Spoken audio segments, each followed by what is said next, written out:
Switch. The Bloodrobe Old Ancestor answered his sudden response, almost making Songlong True Lord stumble and giving Qingmu True Lord an opening. Are you serious? Chuan has too many methods and his techniques restrain my Blood Demon Dao arts. It would be better to face Qingmu True Lord instead. I possess the mid-grade defensive treasure the Blood Lotus and 3-peak early 3rd-rank Blood Corpses. It may not be impossible to fight him. Good. This True Lord could not ask for more. The Bloodrobe Old Ancestor and Songlong True Lord reached an agreement. In the next moment, the 3 Blood Corpses suddenly surged with power. After forcing back the Flying Sword treasures, they did not charge toward the Foundation Establishment cultivators, but instead rushed straight at Chuan. At the same time, Songlong True Lord, whether intentionally or not, also drifted closer to where Chuan and the Bloodrobe Old Ancestor were. Chuan noticed the abnormality and immediately sent a voice transmission to Qingmu True Lord, sharing his suspicions. Friend Koron, what do you plan to do? We'll turn their scheme against them, Chuan replied. After they switch opponents, I will pour my full strength into activating my defensive treasures and use my flying swords to block the Bloodrobe Old Ancestor's 3 Blood Corpses. Qingmu, you should seize the chance to break through the Blood Lotus's defenses. Chuan then described in detail the weak point he had previously inflicted on the Blood Lotus. Moments later, the Bloodrobe Old Ancestor and Songlong True Lord switched positions. Songlong True Lord activated his dark green conical treasure in concert with his perfected divine ability, forming 100 Zangtal spectral heavenly wolf that shook the void and lunged with gaping jaws towards Chuan. The terrifying might of this strike made the other Golden Core cultivators change color. Chuan tasted this True Lord's strongest blow. Chuan fully awakened the Songlong Parasol. The canopy's light screen abruptly expanded to a radius of 10 zhang, clearly intending to take the attack heat in. Elsewhere, when Qingmu True Lord saw the Bloodrobe Old Ancestor appear before him, he was not surprised in the slightest. At the very instant the Elder arrived, Qingmu had already gathered his own strongest strike. You noticed earlier? The Bloodrobe Old Ancestor's face changed drastically as he saw this. He poured everything into his defense while summoning the 3 Blood Corpses to protect him. But at some unknown moment, an extra Flying Sword treasure had appeared around each corpse, locking them firmly in place. Chuan. The Bloodrobe Old Ancestor roared in fury, but Qingmu True Lord's divine ability was already upon him. He had no choice but to flood his power into the Blood Lotus, pushing its defense to the utmost limit. A 5 to 6 hang wide blood-colored lotus unfurled, dazzling and eerie. Yet at that moment, Qingmu True Lord's figure suddenly vanished, reappearing to the left. The giant spiritual tree of his divine ability descended exactly upon the section of the lotus's light screen that had been weakened earlier by the Korji imprint. Though the cracks seemed to have been repaired, the decaying power of the Korji imprint still lingered within. Now struck by Qingmu True Lord's full strength, the fracture reappeared at once and began to spread rapidly. Cracking sounds rang out in rapid succession. Moments later, the Blood Lotus's light screen shattered entirely. The Bloodrobe Old Ancestor was struck by the full force of the divine ability and hurled backward, blood spraying from his lips as he flew, clearly heavily injured. Songlong True Lord, save me. Facing Qingmu True Lord's relentless pursuit, the Bloodrobe Old Ancestor cast aside all concern for dignity and cried out for aid. Songlong True Lord's full force strike caused the Songlong Parasol's defensive light screen to shudder, violently, faint sounds of cracking appearing as tiny lines formed on its surface. What a useless fellow. The Bloodrobe Old Ancestor was a crucial fighting force and could not be allowed to die. Songlong True Lord immediately drove his treasure toward Qingmu True Lord in a streak of light, trying to prevent him from pursuing the Bloodrobe Old Ancestor. Chuan transformed into a streak of pale green light, closing in at close range. He swung the Songlong Parasol in a heavy blow, directly shattering the light screen of Songlong True Lord's low-grade defensive treasure. Songlong True Lord was startled. He had not expected the Parasol treasure to combine both offense and defense. He hastily activated his divine ability to block the blow. Even the backlash from colliding with the mid-grade treasure's power was enough to make blood spill from the corner of Songlong True Lord's mouth. Qingmu True Lord knocked aside Songlong True Lord's treasure and also sent it flying back towards Songlong's body. As for the Bloodrobe Old Ancestor, he had already fled far away. Songlong True Lord cursed inwardly, recalled his treasure, and fought while retreating. Under the combined assault of Chuan and Qingmu True Lord, he too suffered heavy injuries and immediately fled into the distance. Everyone retreat for now. Before the words had fully fallen, the Golden Core demonic cultivators of Greedy Wolf Manor each cast escape techniques and fled far away. Do not chase the cornered enemy. Qingmu True Lord's reminder quickly cooled the hot-blooded Golden Core true persons. Chuan did not forcibly keep the 3 blood corpses, allowing them to. After all, as long as the blood robe old ancestor lived, Chuan knew that keeping the blood corpses would only be possible if he annihilated their master completely. He could not simply wrest them away. If cornered too hard, the blood robe old ancestor might self-detonate them, potentially killing or gravely injuring many golden core cultivators on the spot. Our gains from this battle are considerable. Array masters continue repairing the formation. Patrol disciples, do not relax your vigilance. Yes, Qingmu true lord. Chuan recalled his flying swords and stowed away his treasures. Qingmu true lord turned to look at him. Friend Kurong, we owe this victory to you. It is your own strength that is truly formidable, Qingmu. If it were me, even using all my power, I could not have shattered the blood robe old ancestor's blood lotus in a single blow. It is a pity we did not manage to keep a single golden core demonic cultivator. At the golden core stage, few are willing to die easily. Once they realize they are outmatched, they will surely flee. Qingmu true lord said, Songlong is not foolish. He does not care how many foundation establishment cultivators die, but if several golden core cultivators fall, their forces at this front would be unable to continue the offensive and would have to withdraw entirely. After a brief pause, Qingmu true lord patted Chuan's shoulder. Brother Kurong, return to the camp and recover. Your expenditure this time was not small, while this old man must remain outside to guard. Then I shall return first, Chuan said with a cupped fist salute and flew back toward the camp. On the way, a golden core cultivator of the Shangwan family came forward to offer thanks. Thank you for your aid earlier. Unfortunately, my strength is still insufficient. I failed to finish off my opponent.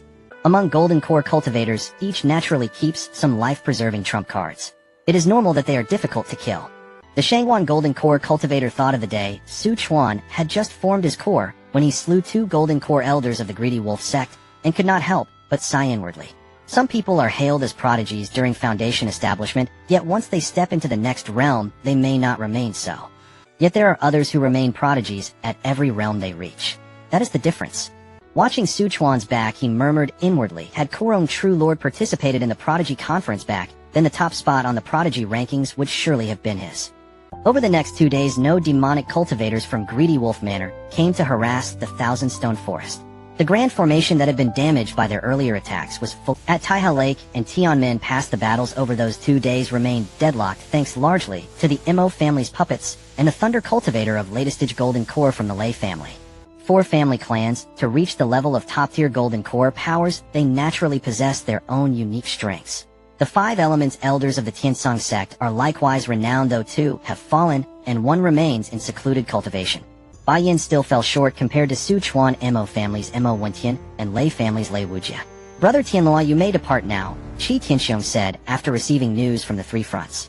Do you intend to go via the Blackwind Mountain Range or the Maze Valley? The Blackwind Mountain Range. With my 3rd rank demonic body, the bone-eroding sinister winds, there cannot harm me. Then set out now. The sooner you go and return, the better. Qi will be here at Thousand Stone Forest to receive you. Tianluo's lips curled slightly. Brother Qi, you truly are impatient. I move now, Tianluo said, heading straight for the Blackwind Mountain Range. On the 3rd day at Thousand Stone Forest, Songlong True Lord and his forces returned in force. This time, however, they brought an additional figure. Greedy Wolf Sect's first under nascent soul Tianlang True Lord, a Golden Core Perfection expert. Golden Core Perfection, Tianlang True Lord. Trouble. Qingmu True Lord muttered, his expression serious. The other Golden Core cultivators showed fear in their eyes. Chuan studied Tianlang True Lord. This was his 2nd time seeing the man. Unlike last time, Liang True Lord was not nearby today, yet Tianlang radiated intense sharpness. Even through the formation's light screen, Chuan and the others could feel the aura belonging to a Golden Core Perfection True Lord. Shimen Shui turned to Qingmu True Lord. How should we arrange things now? Do we stay within the grand formation, or? I am not far from Golden Core Perfection myself. But between mid-stage, latest stage, and perfection, these 3 tiers see transformations in both power and spiritual sense, Qingmu said. Tianlang alone would require you, me, and friend Kurong together to truly match him in battle. And if we only intend to delay him? Chuan asked. With proper coordination, 2 would suffice, Qingmu answered. Friend Kurong, what plan do you have? Though the enemy holds the advantage, if we refuse to fight and rely only on the formation to keep them out, it will damage our morale. They, on the other hand, will suffer no strain, and with Tianlang present, a full assault would likely prevent us from holding out for several days, as we did last time. Qingmu True Lord fell silent for a moment, then nodded slightly after a brief contemplation. Then Shimen and Qingmu should hold Tianlang True Lord off for a short while. As for the other 3 latest Golden Core cultivators, leave them to me. I will do my utmost to quickly severely injure one of them. Shimin Shui stared at Su Chuan in disbelief. Friend Kurong, you cannot be serious. Facing 3 golden core perfection opponents, if they were 3 early-stage golden core cultivators, I could accept it. But against 3 latest-stage golden core cultivators, even Qingmu might not have full confidence, Shimin Shui added. Qingmu True Lord shook his head. Against ordinary latest-stage golden core cultivators, I have some confidence. But among them stands Songlong True Lord of the 8th layer of golden core, even I cannot defeat him. Qingmu, in our battle a few days ago, you did not use a mid-grade treasure. I do not believe you lack even a single mid-grade treasure. And you, Shimin, your Shimin family has held Kangsu City for hundreds of years. Surely you have accumulated 2 or 3 mid-grade treasures. If neither of you is willing to exert your full strength, then I will simply turn and leave. My Su family has only been developing here for over 20 years. If our foundations are shallow, and we can withdraw at any time. Qingmu True Lord chuckled apologetically. Friend Kurong, no need to take offense. I never said we would not fight. Since you are confident you can swiftly slay one of them, I will trust you. Shimin and I will give our all to hold Tianlang True Lord for a quarter hour without issue. Shimin Shui nodded. No need for that long. Just trust me. When you receive my signal, immediately have everyone retreat back into the formation. Just twice. After that, greedy wolf manor will no longer pose a threat. Even with Tianlang present, they will be powerless. After deciding, the 3 immediately led their forces out of the formation. Songlong True Lord looked surprised. Qingmu, this True Lord thought you would hide within the formation today. I am impressed. The blood-robe old ancestor laughed loudly. His face is saved, but I fear the losses he suffers today will make him mourn like a bereaved soul. Qingmu True Lord ignored him and addressed Tianlang True Lord instead. Tianlang, your reputation has long been known to me. Allow this True Lord to test whether you are truly as the rumors say. Qingmu True Lord flipped his palm, and a green wooden ruler appeared, radiating an astonishing aura. A mid-grade treasure. Songlong True Lord's pupils contracted. Tianlang True Lord smiled, faintly, not taking it to heart. Qingmu True Lord wielding the Wanmu ruler charged toward Tianlang, with Shimin Shui closely following. The gray-robed demonic cultivator of the Sha demon, Dao, who had fought Shimin Shui the previous day, tried to block him, but Shimin Shui forced him back. Your opponent today is not me. When the gray-robed cultivator tried again to attack, 3 flying sword treasures blocked his path.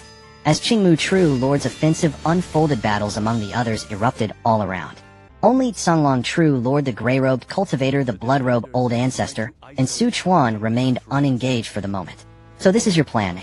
Songlong True Lord threw back his head and laughed, then stared mockingly at Su Chuan. I did not expect Kurong True Lord, the ancient centuries prodigy of Tiansong Manor, to become a discarded pawn of Tiansong sect today.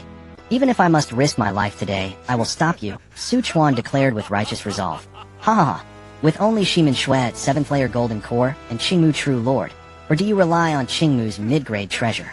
Do you think greedy wolf sect is unable to acquire mid-grade treasures? Songlong True Lord sneered. Even if you add yourself, you cannot threaten my senior brother. Songlong, why waste words? If he insists on blocking the path of all 3 of us alone, then grant his wish and uproot him completely. The bloodrobe old ancestor continued. Kurong True Lord's potential is too great. If he reaches latest stage golden core, perhaps few beneath nascent soul would be his match. Songlong True Lord rubbed his chin, a cruel glint in his eyes, then nodded slightly. Su Chuan darted away like a startled rabbit, turning to flee into the distance. Within moments, he was surrounded from 3 sides. Su Chuan gripped the Songlong parasol in his left hand, blocking the trio's attacks as a pale blue light screen descended around him, rippling continuously under their blows. In the eyes of Songlong True Lord, the blood-robe old ancestor, and the gray-robed cultivator, greedy desire flashed. A mid-grade defensive treasure was extraordinarily precious. Even many nascent soul cultivators possessed such treasures only in the top-tier sects. Tianlang True Lord's mid-grade treasure had likewise only been bestowed upon him by Qi Tianxiong after he reached golden core perfection. When Su Chuan judged the distance to be suitable, he slapped his storage pouch, sending 6 formation flags shooting out in 6 directions, vanishing into the void. Shortly afterward, an area of more than 10 li around them was shrouded in cloud and mist. Songlong True Lord and the others naturally tried to disrupt the process, but they could not break the Songlong Parasol's defense. Once the cloud heaven illusion formation was complete, the clouds thickened, and one after another Su Chuan, holding the Songlong Parasol, appeared. The duplicates nearly caused the trio to attack each other by mistake. Yet they were all old monsters who had lived for centuries with extraordinary experience, and quickly perceived the array's subtleties, each resolving to focus on breaking the formation. However, this array was subtle, not a simple defensive or trapping formation. Otherwise, with the three of them together, they could have easily broken a top-tier second-rank formation though this formation is exquisite, it is still only a top-tier second rank, and cannot hold three of us for long. We must fight swiftly. Su Chuan lightly rotated the Songlong parasol, one flying sword after another flew out. 28 swords in total. Songlong sword formation condense. The 28 flying swords danced, tracing profound trajectories in the air. In but an instant, a sword dragon 7 to 8 zhang long coalesced successfully. At present, Su Chuan could not yet unleash the Songlong sword formation's full power, but he had already achieved structural cohesion and could exert a portion of its might. In addition, he sent out the Fanteon seal and the 8 trigrams alchemy furnace, using them in concert with the formation to harass the gray-robed cultivator and Songlong true lord from time to time. Their caution increased. Su Chuan himself directed the Songlong sword formation to assault the blood-robe old ancestor. Of the three, the blood-robe old ancestor was the most. Once he died, Su Chuan would be able to seize his 3 blood corpses. After refining them and branding them with a spiritual sense restriction, all 3 would become completely his to command. These were 3 golden core early-stage experts at their peak, their combat strength comparable to that of the mid-stage. They could greatly make up for the shortage of manpower in the Su family, and at critical moments could even self-destruct to grievously wound their enemies. In addition, the 2 golden core early-stage elders of the Tanlang sect he had slain before were also being refined into blood corpses, and their transformation was nearly complete. With those 2 added, 5 third-tier early-stage blood corpses would be able to form a formation.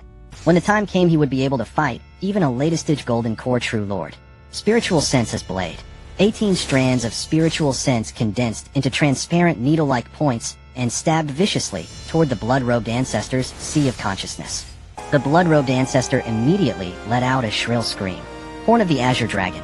A sword-formed azure dragon emerged from the swirling clouds, its single horn like a spear capable of piercing the firmament, flashing down like lightning as it charged straight at the blood-robed ancestor. The blood-robed ancestor had no way to evade. In his haste, he could only try to fully activate the Blood Lotus's defense. But how could Su Chuan allow him to succeed? He launched 2 more consecutive spiritual sense attacks. Their spiritual sense was nearly equal in strength, but Su Chuan was using a secret art of spiritual sense. His attacks were incredibly fierce and aimed directly at the soul. Even a cultivator with spiritual sense of the same level, though not annihilated, would have their soul grievously damaged. Su Chuan could only use this technique 3 times in a short span, and he poured all of them onto the blood-robed ancestor, leaving him completely unable to control the Blood Lotus. Without the support of his cultivation, the Blood Lotus's defense was easily broken. Moments later, the horn of the Azure Dragon pierced straight through the blood-robed ancestor's Dantian. Su Chuan followed up in a flash, forming a desolate seal that crushed the last resistance of his soul, then sealed his spirit within a magical artifact. Such fine material for a blood corpse must not go to waste. Su Chuan's pale face revealed a slight smile as the corner of his lips lifted. From the moment the Cloud Heaven illusion formation unfolded, only the time of a single cup of tea had passed before a latest-stage golden core demonic cultivator fell where he stood. Hearing the blood-robed ancestors scream, the gray-robed demonic cultivator and Songlong true lord threw caution aside and struck in unison, knocking 2 of Su Chuan's magical treasures flying. They then flew toward the source of the sound, only to find the Cloud Heaven illusion formation filled with heavy mist where reality and illusion blurred. Su Chuan even crafted phantom images that caused the gray-robed demonic cultivator and Songlong true lord to clash with each other. A dull boom resounded as their attacks collided before they hastily recognized one another. Songlong True Lord and Xiaozhan quickly identified each other's attacks and immediately stopped. This formation contains illusion, entrapment, cloud mist, and even interference with spiritual sense. If we cannot locate the formation's core, we will likely be defeated one by one, one of them said gravely. Xiaozhan's expression darkened. That scream just now? I do not know what has become of Bloodrobe. Songlong True Lord replied, Bloodrobe's strength is not weak, and his means of survival are astounding. Even with a sneak attack, Su Chuan will find it hard to kill him so easily. Songlong True Lord said, for safety's sake, we should act together. Once my senior brother has seriously wounded Qing Mu and his companion, he will be free to join us. A short while later, the clouds abruptly dispersed. Su Chuan had already approached the Grand Formation's light curtain, and he had also notified Qing Mu and the others. All cultivators of the Tian Song Sect's faction retreated back within the Great Formation. Songlong True Lord looked around in all directions, suspicion and unease flickering across his face. Tianlang True Lord, seeing that Qing Mu and Shimin Shui had retreated into the formation and no longer pursued, flew to Songlong's side and asked in a deep voice, where is Bloodrobe? Xiaozhan seemed to realize something and stared in disbelief toward the interior of the Grand Formation. There Chuan flicked his sleeve and a single corpse floated up into the air. It was none other than the blood-robed ancestor. Impossible. Songlong, True Lord's face drained of color. In the time it takes to drink a cup of tea, how could you possibly have killed Bloodrobe? Qingmu True Lord's face was slightly pale from the exertion, but when he saw Bloodrobe's corpse, he stroked his beard and burst into hearty laughter. Taoist friend Kurong, you truly did not disappoint this old man. Mighty Kurong, True Lord. Mighty Kurong, True Lord. Mighty Kurong, True Lord. In the stone forest of 1,000 boulders, countless voices rose in a thunderous chant that echoed across the land. The cultivators of the Tian Song faction felt their spirits soar. The Golden Core experts all wore smiles. Even the gloom brought by Tianlang True Lord's arrival was greatly dispelled. Tianlang True Lord fixed his gaze on Chuan and said in a low voice, I had thought only Qingmu here could barely exchange blows with me. It seems this True Lord has underestimated you. Chuan put away the blood-robed ancestor's corpse and gave a faint smile. Many thanks for your praise, Taoist friend Tianlang. How would I dare compare myself with you? Tianlang True Lord said, Taoist friend Kurong, why don't you and I have a duel? If you win, this True Lord will personally decide to withdraw. What do you say? Chuan replied, I have expended much of my strength. If Taoist friend Tianlang is willing to wait 3 days, I might consider a duel. Tianlang True Lord of course heard the deliberate stalling in his words. He gave a cold laugh. If Taoist friend Kurong is willing to swear an oath upon his Tao heart, this True Lord can wait 3 days.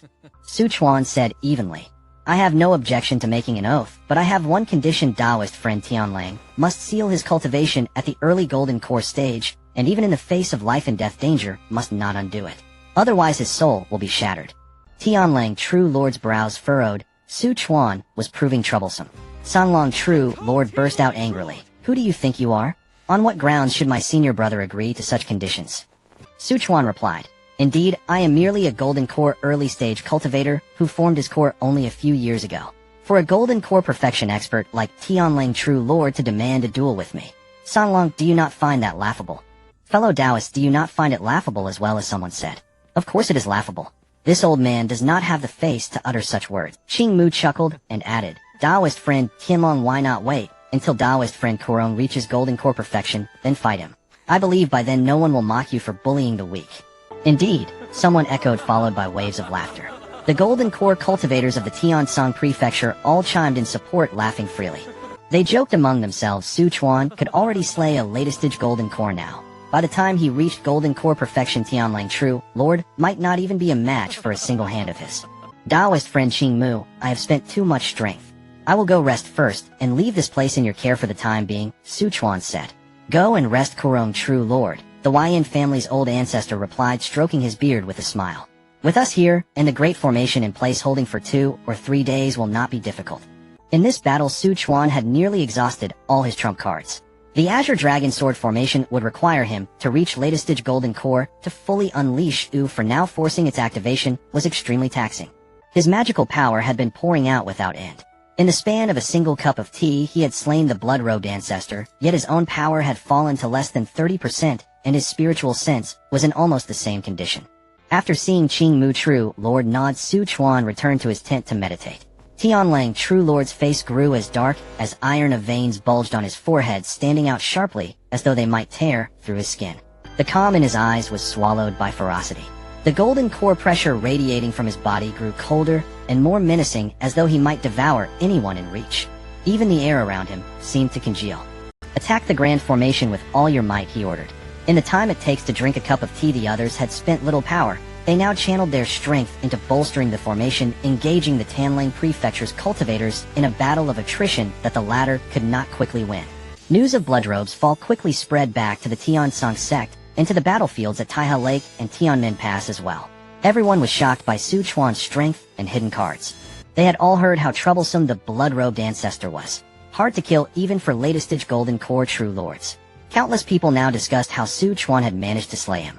Tianlang True Lord questioned Songlong and Xiaozhan in detail about what had happened. A formation tool akin to a third-tier array, he reasoned, using clouds and mist to interfere illusion, to confuse an initial attack, to make you wary and hesitant to act rashly. His true target was Bloodrobe. After only a single scream, Bloodrobe fell silent. Tianlang asked, Songlong True Lord replied that he too could not understand how Bloodrobe had been killed so swiftly. If we could obtain Bloodrobe's corpse, perhaps we could see some clue, Tianlang said. But Su Chuan is too cautious, leaving no trace. Aside from that brief, astonishing pressure, there was no other sign. Xiaozhan agreed. After a moment of silence, Tianlang True Lord said, "If I am not mistaken, that pressure came from the superior grade magical treasure in his hand." "That cannot be," Songlong protested. "The pressure we sensed was nearly at the level of a top-grade treasure." Tianlang replied, "Some treasures are special. They can indeed exert power beyond their grade. Each rib of that umbrella frame he carries should be a flying sword treasure in itself, able to form a certain kind of sword formation." 28 flying sword treasures, he continued. Even if he only launches a direct impact, the force is terrifying. If he were to fully arrange them into a sword formation, Xiaozhan frowned in puzzlement. Then why did he not simply use it openly instead of weaving such layers of feint and reality? Tianlang looked at him and said, "He likely cannot fully control it yet. Under normal circumstances, the three of you together could withstand it. Only by striking from ambush could he kill Bloodrobe in a single blow, giving him no chance to unleash the Blood Lotus." He did not even give Bloodrobe the chance to fully summon the Blood Lotus's protection, Tianlang concluded. Songlong agreed, saying Bloodrobe had the Blood Lotus, a mid-grade defensive treasure. Fully activated, it could withstand even attacks from a Golden Core Perfection expert for some time. He should not have been slain so quickly. Xiaozhan, however, remained puzzled. He had dealt with Bloodrobe several times, and knew him not to be careless. Bloodrobe would have released the Blood Lotus the very first instant danger appeared. After all, a life-bound treasure could be summoned from one's Dantian in an instant, far more convenient than ordinary magical tools. Xiaozhan sighed inwardly. Unless Su Chuan has some way to prevent Bloodrobe from fully activating the Blood Lotus, even that frightening pressure we sensed earlier could not have broken through its defense so easily. He thought, Bloodrobe, you fell here during what was meant to be only a probing skirmish, truly ill-fated. Though your Yin clan still has 2 Golden Core cultivators, you oppressed many families. There are far more who will feel relief at your demise. Xiaozhan was a lone wandering cultivator, still single to this day. He knew that for demonic cultivators like him, unless one possessed overwhelming strength, remaining alone was less likely to drag others into one's doom. Kurong True Lord, Su Chuan, is far too dangerous, he concluded. In future it would be best not to face him head-on. A day later, Su Chuan had recovered most of his strength. At the same time, outside Jisoo City, a middle-aged man in a dark gold robe with purple hair arrived. He glanced at the faint semi-transparent light curtain over the city and said calmly, "A third-tier mid-grade formation. So this is all." Normally the 7 cities under Tiansong opened only third-tier low-grade defensive arrays. With the Tanling Prefecture's offensive, they had each raised their formations to full strength. Tianluo stepped through the air to hover above the grand formation. Turning his hand, a gigantic axe appeared within his grip, its surface a dull blood red. The axe was covered in ferocious demonic patterns, black mist coiling among them, exuding a chilling demonic aura. Gripping the axe with both hands, Tianluo's body suddenly grew taller by a head. The muscles in his arms swelled like forged iron veins, coiling like demonic serpents. Black flames of demonic energy roared skyward from him, warping the air itself. He wore dark green armor with a subtle black sheen flowing across its surface.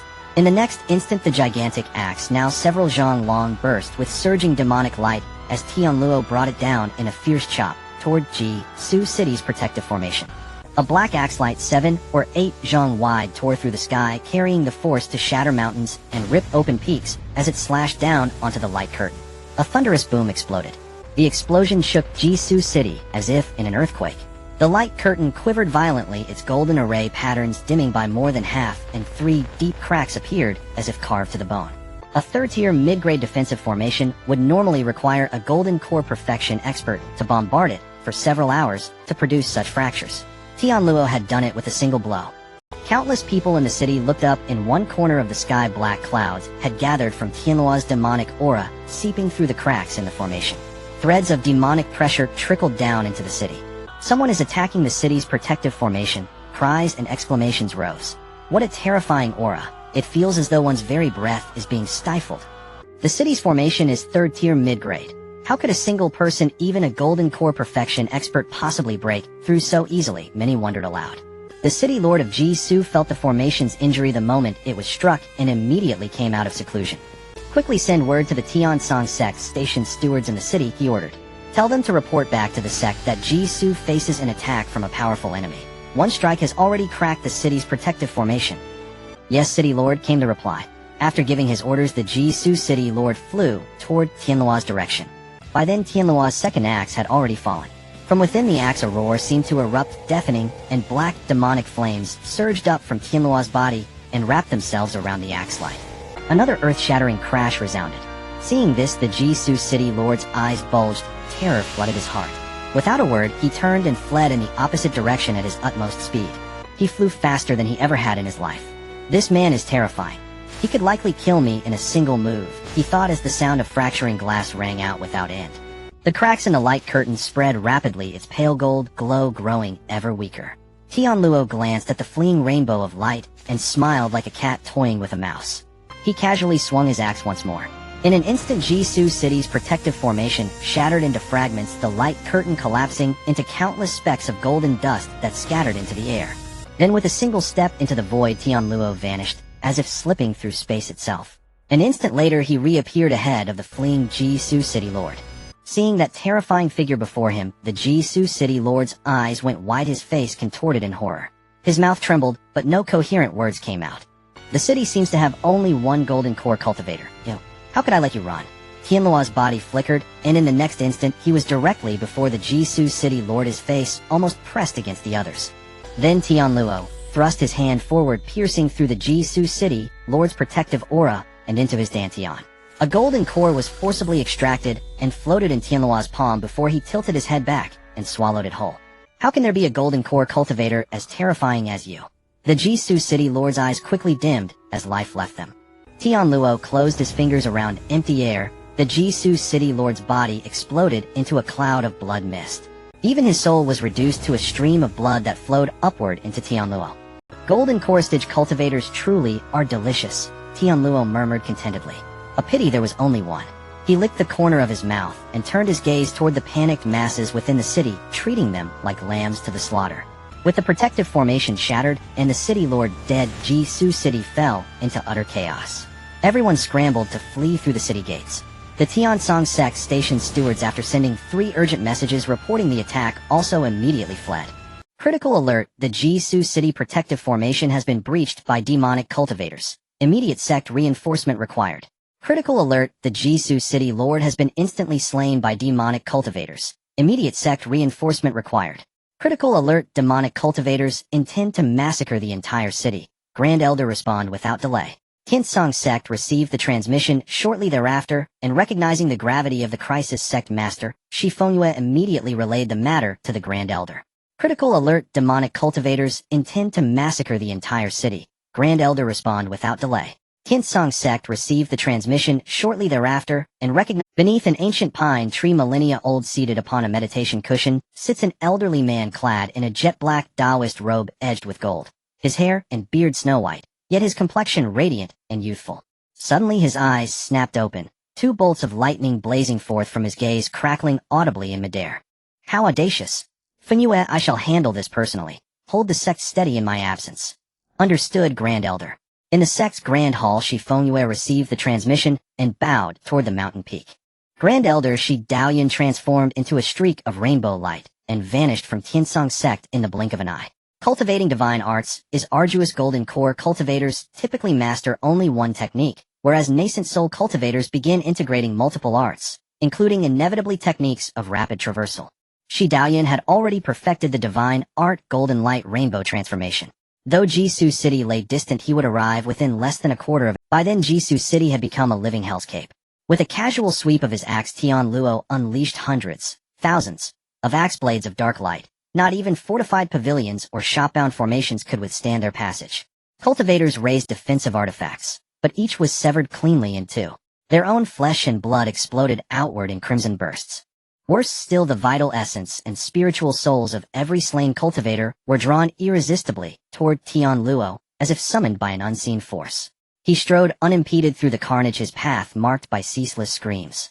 Tianluo's biceps swelled with monstrous power, his twin axes whirled like gales, each strike felling scores of cultivators. Some collapsed inward, their viscera pulverized by sheer aura pressure, blood streaming from every orifice. Others were cleaved cleanly in half. Still others met a grimmer end. Tianluo seized a cultivator's skull, bare-handed fingers clenching, crunch, and crushed it outright. Within the span of a single teacup steeping, over 10,000 cultivators perished, their lifeblood pooled into rivulets flowing into Tianluo's body, to nourish his demonic physique. Those who dared resist found their artifacts striking Tian Luo's armored form, and failing utterly to pierce it. Even blows landing squarely upon his head merely sheared off strands of hair. The terror of a third-rank demonic body far surpassed anything Foundation establishment or Qi refinement cultivators could comprehend, and Tian Luo's was no mere nascent third-rank form. Tian Luo let out a low guttural roar. The demonic sound dart reverberated across miles, shattering the spirit souls of low-tier cultivators who collapsed instantly bleeding from all 7 orifices utterly defenseless. Nearly a quarter of Ji-Su City lay in ruins. Dozens of thousands had fallen beneath Tian Luo's axes. To a true powerhouse, given time slaughtering an entire city was effortless. Moments later a dazzling golden ray pierced the distant horizon, blazing faster than a meteor chasing the moon, bearing the overwhelming pressure unique to nascent soul cultivators crossing dozens of li in an instant to descend upon Ji-Su City. The golden light touched earth and dissipated, revealing an elder robed in black silk embroidered with gold, none other than Shi Daoyun hastening to the site. The moment he hovered above the city, his brow furrowed sharply at the devastation before him. A landscape strewn with corpses, rivers of blood coursing through shattered streets. Everywhere echoed cries of agony. Grievously wounded cultivators littered the ground. The air itself reeked of iron-rich blood and thick, suffocating demonic qi, rising like smoke to pierce the heavens. The city had become little more than a mortal crucible. Dare you, wretched youth? Shi Daoyun thundered, his voice detonating like celestial thunder, shaking crumbling walls and rubble to dust. Old man, you arrived sooner than expected. I'd hoped to finish the purge entirely. Tian Luo smirked, utterly unperturbed by the elder's arrival. Shi Daoyun's golden elemental spiritual energy surged. With a flick of his sleeve, a 3 to 4-chelong golden sword shot forth.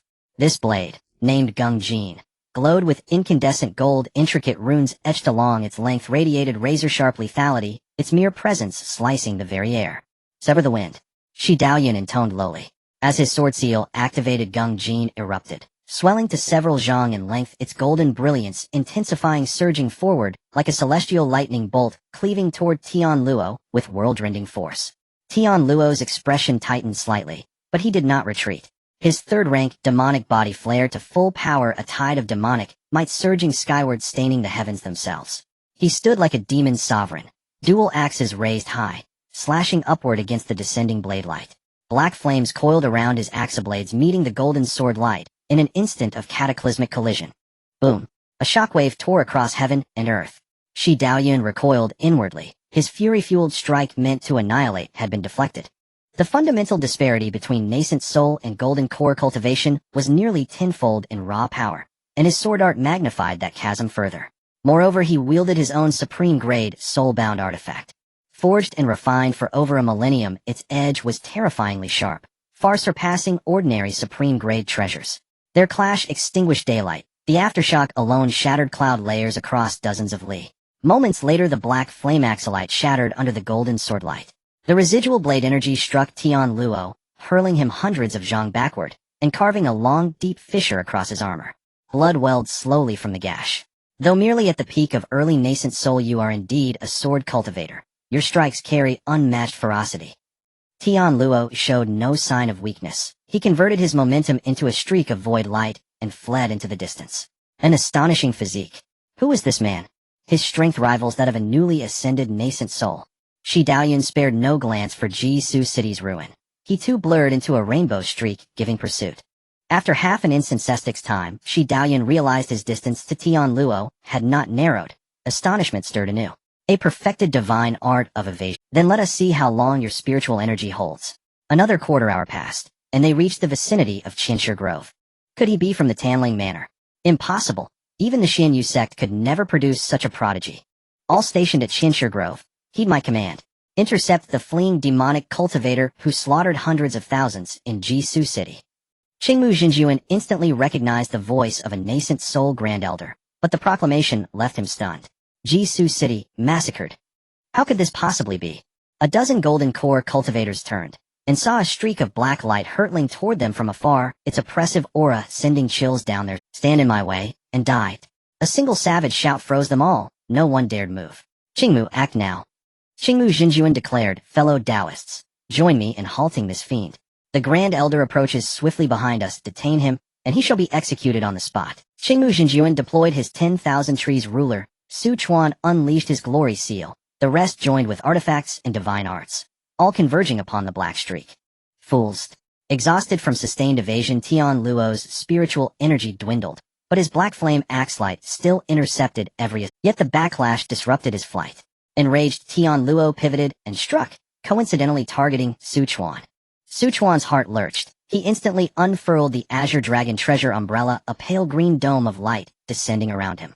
Yet under the black flame axolite, even this formidable barrier fractured into dozens of jagged cracks. All present gaped in disbelief. What manner of monster was this? They scrambled backward, afraid to draw near, knowing they would have perished instantly under that same blow. Tian Luo paused, intending only to slay a random early golden core cultivator to assert dominance, yet he'd stumbled upon a hardened opponent wielding a supreme-grade artifact. An early golden core cultivator possessing a supreme-grade artifact. Who was he? As Tian Luo hesitated, Shi Daoyuan arrived from afar. Turning, Tian Luo opened his mouth, only to see Shi Daoyuan raise Gung Jin, slashing forth another golden swordlight. Sectmaster, if you do not intervene now, this elder will fall. Before the words fully faded, the Qinshe Grove formation's barrier exploded violently. A black beam shot forth, accompanied by booming laughter. Brother Shi, how unbecoming of a nascent soul elder to strike down a golden core junior. Let Brother Qi accompany you in battle instead. Shi Daoyuan's swordlight shattered against the black beam. Then emerged a broad-shouldered, black-haired, middle-aged man, accompanied by numerous Tanling Manor cultivators. Qi Tianxiong, you dare shatter our sect's formation openly. Are you stepping onto the field yourself? Brother Shi, your accusation misses the mark. Were I truly intervening, I would not merely breach your formation. I've only come to retrieve my sect's elder. He belongs to your Tanling Manor. Impossible. I've never heard of him. Shi Daoyuan's brow nodded. Do you presume to know every secret of my sect? Why could he not be a hidden genius we've nurtured in seclusion? Rather, Brother Shi, you pursued and attacked my sect's elder. You owe me an explanation for this act. Explanation? Shi Daoyuan scoffed coldly. He slaughtered an entire city of my Tiansong sect. Should I not slay him? Elder Tian Luo, did I not warn you explicitly not to leave the sect until you attain nascent soul? For this transgression you are sentenced to 3 years solitary confinement. Any objection? Tian Luo's lips curved faintly. I accept my sect master's decree. Just like that. What else would you have me do, Brother Shi? Qi Tianxiong smiled gently. Very well. I shall withdraw our forces stationed at Taihe Lake, and Tianmen pass back to Tanling Manor. For 3 years we shall refrain from attacking Tiansong sect. Brother Shi, does this satisfy you? If not, then Brother Qi must reluctantly spar with you.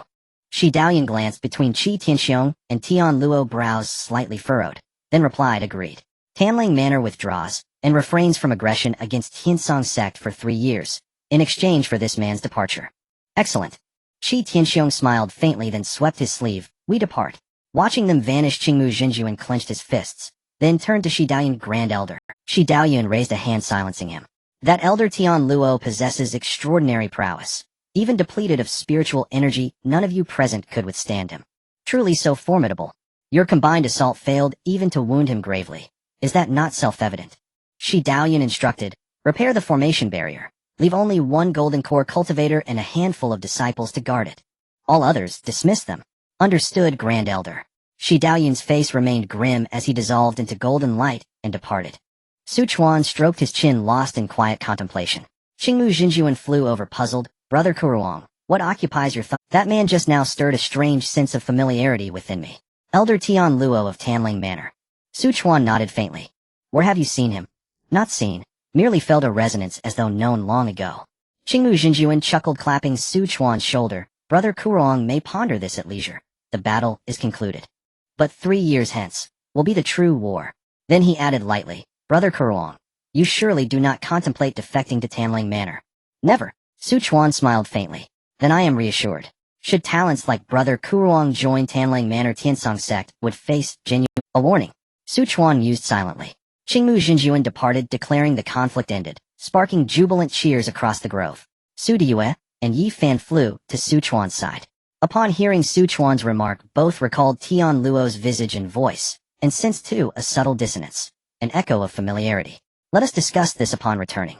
Hours later, Shi Minxue deployed her spirit boat. Chuan and the others boarded and returned together. In the Qinshe Grove engagement, Tiansong sect lost no golden core cultivators, but many Foundation establishment cultivators perished. Most Foundation establishment cultivators from Yunxi Town fell. At the other 2 fronts, Taihe Lake claimed 2 early golden core cultivators. one from Tiansong sect, one from Tanling Manor, who died simultaneously in mutual annihilation.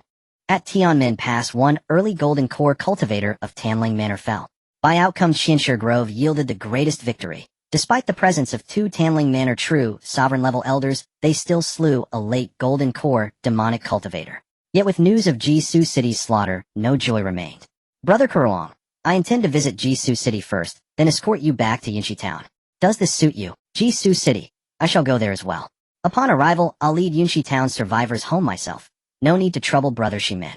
No trouble at all. This victory owes much to Brother Kuruong. Without you, Qianshi Grove would have suffered catastrophic losses, and I myself might have been gravely wounded. Seeing Shimen-Shue's resolve, Su Chuan ceased declining and bowed deeply. Then I thank you, Brother Shimen. One day later, they hovered above Ji. Witnessing the devastation below, all trembled inwardly. Had Tian Luo chosen Jiaosu City or Kangsu City, little would have differed. Even had these 7-city golden core cultivators remained, they likely could not have averted such tragedy. Shimen-Shue sighed. The cruelty of demonic cultivators violates heavenly harmony. Were they to rule Tiansong sect, none of us would live in peace. Su Chuan swept his divine sense across the ruins and detected anomalies. This matter runs deeper than it appears. Brother Kuruong, what have you discerned? Too early to speak plainly, but after this incident the defensive formations of all 7 cities must be upgraded. Another such assault and Tiansong sect's cultivators will flee en masse. Indeed, even a mid-tier 3rd-rank formation proved insufficient. Only an upper-tier 3rd-rank formation can withstand such force. I suspect all 7 city clans will jointly petition the Celestial Summit. The Tsong sect exerts pressure. Why not join forces, Taoist Kurong? We can have the Tiansong sect set up a high-grade formation in Yunshi Town for you. We'll discuss this. Afterward, Shimen-Shue escorted Su Chuan and the others back to Yunshi Town before returning to Kangsu City. As for the cultivators from Jiaosu City and Xiansu City, they also set out from Yunshi Town. At this moment, he was in his study conversing with Su Mingxian, Su Delying, and others. Father, based on your speculation, is that person named Tian Luo from the Tanling sect also an ancient true demon? He wasn't in a hurry as he anticipated that the Tiansong sect would send someone to discuss matters with him. At this moment, he was in his study conversing with Su Mingxian, Su Delying, and others. Father, based on your speculation, is that person named Tian Luo from the Tanling sect also an ancient true demon? That's about right, Su Chuan nodded. In that case, my granddaughter will have an excuse to let the Tianzhu sect intervene in this matter, Su Delying said. In that case, the Tianzhu sect need not be involved. If I'm not mistaken, Tian Luo holds a higher status than the Yi Luo Mo we previously killed. He might even be an ancient true demon at the peak of the transformation stage, or even at the void refinement level. He must have reached some agreement with the Tanling sect. For instance, the Tanling sect may provide him with a host to possess, fully assisting him in recovering his strength, while he aids the Tanling sect in dominating the Northwest. Making deals with ancient true demons is akin to seeking the skin of a tiger, Yi Fan remarked. Exactly, Su Chuan nodded. However, this gives us an opportunity. The Xianyu sect won't interfere in the conflicts of various factions, but if it involves an ancient true demon, and especially one who has reached the nascent soul level through possession. Are you thinking of using someone as a tool? Precisely, but the timing of this is crucial. We must ensure that our Su family gains the maximum benefit. Su Mingxian smiled lightly. Naturally, we should wait for the critical moment when the Tiansong sect is defeated, preferably when the Tiansong mansion is left without a nascent soul to defend it. Not at all. Su Chuan smiled slightly. This matter is something I have my own ideas about. However, I should give you a heads up, within 3 years the Tiansong mansion will produce another nascent soul level force. Su Mingxian, Su Delying, and Yi Fan all showed expressions of shock. In today's Tian Nan, a nascent soul force is indeed a significant power, and each emergence will lead to massive upheaval. This includes territory divisions and profit distributions. Father, how do you know? Which force is it? It's the Mo family. Su Chuan said, the ancestor of the Mo family is a golden core perfection level true monarch, hiding his strength and focusing entirely on cultivating an offspring. During my last visit to the Yuzhu secret realm, I made a deal with him regarding the nascent soul opportunity. I believe he has already begun his closed-door cultivation to break through to the nascent soul stage, and perhaps in a year or two there will be signs of a successful birth. You trust him so much. It's not about trust, it's a feeling deep down that I believe Mo Wentian has the capability to succeed. After all, opportunities are always reserved for those who are prepared. Grandfather, what should our Su family do next? Su Delying asked. In the next 3 years there won't be any wars. The Su family's business will continue as usual. Mingxian, you should work a bit harder to modify those 5 second-grade spiritual veins, and be prepared to evacuate at any moment if things change. Spiritual veins are precious. We can take them with us if necessary, allowing us to quickly establish another Su family elsewhere. Collecting and relocating the spiritual veins is troublesome. I will think of a way to solve it using formations. Su Mingxian replied after a moment of contemplation. Su Chuan smiled and nodded, then looked at Su Delying. Delying, you should continue refining large magical boats, making a trip to Xianyu City every 6 months to acquire materials for refining weapons and formations. At this time, leaving the Tiansong mansion, the Tanlang sect won't intercept us, due to the Tianzhu sect's influence. Afterward, stay in Xianyu sect waiting for my message. At that time, your grandfather will crush the spiritual sense jade pendant you left behind to notify you of the timing. I will instruct you on what needs to be done later. Yes, grandfather, Su Delying replied. Yi Fan and Yue, you should continue your cultivation and comprehend your divine abilities. If you wish to train in the field, you can go to the Tiansong mountain range. Yi Fan and Su Deyu exchanged smiles and nodded. The Su family meeting came to an end, and everyone dispersed. A few days later, True Monarch Qingmu arrived to discuss the matter of high-grade magical artifacts with Su Chuan, as well as the rewards for Yi Fan and Su Deyu's battle. After all, the two of them had performed exceptionally well in combat, exuding a sense of invincibility, as if no golden core could defeat them. After some discussion, Su Chuan chose a magical artifact similar to the Fan Tian seal, primarily focused on sealing and suppression. After all, he was facing latest-stage golden core cultivators, and even true monarch-level masters. The low-grade Fan Tian seal would have insufficient suppressive effects. Although the Canglong treasure umbrella is powerful, Su Chuan's current strength cannot fully control it. The Canglong sword formation can barely be condensed, but he should avoid using it unless absolutely necessary, treating it as a trump card. If he had this high-grade magical artifact, Fan Tian seal, even using 2 high-grade magical artifacts would consume more mana, but with the Canglong treasure umbrella for defense and the seal and attack capabilities provided by it, he would have an advantage. Coupled with his divine sense secret techniques and other abilities, Su Chuan could stand his ground even against latest-stage golden core. During the recent battle at the Thousand Stone Forest, he once again witnessed the power of divine sense secret techniques, prompting him to focus even more on cultivating his divine sense. Compared to his own cultivation level, his divine sense is much easier to improve. Tianling sect. True Monarch Qingmu informed Yin Zhen about the magical artifact Su Chuan wanted to refine. Similar to his Fan Tian seal. Daoist Ku Rong mentioned it like this: I wonder what materials are needed to refine this magical artifact. In a few days I will send them over. Su Delying smiled and said, I'm familiar with this. Brother Yin Zhen, how about we refine this magical artifact together? Sure, letting you experience the refinement of a high-grade magical artifact beforehand will benefit you.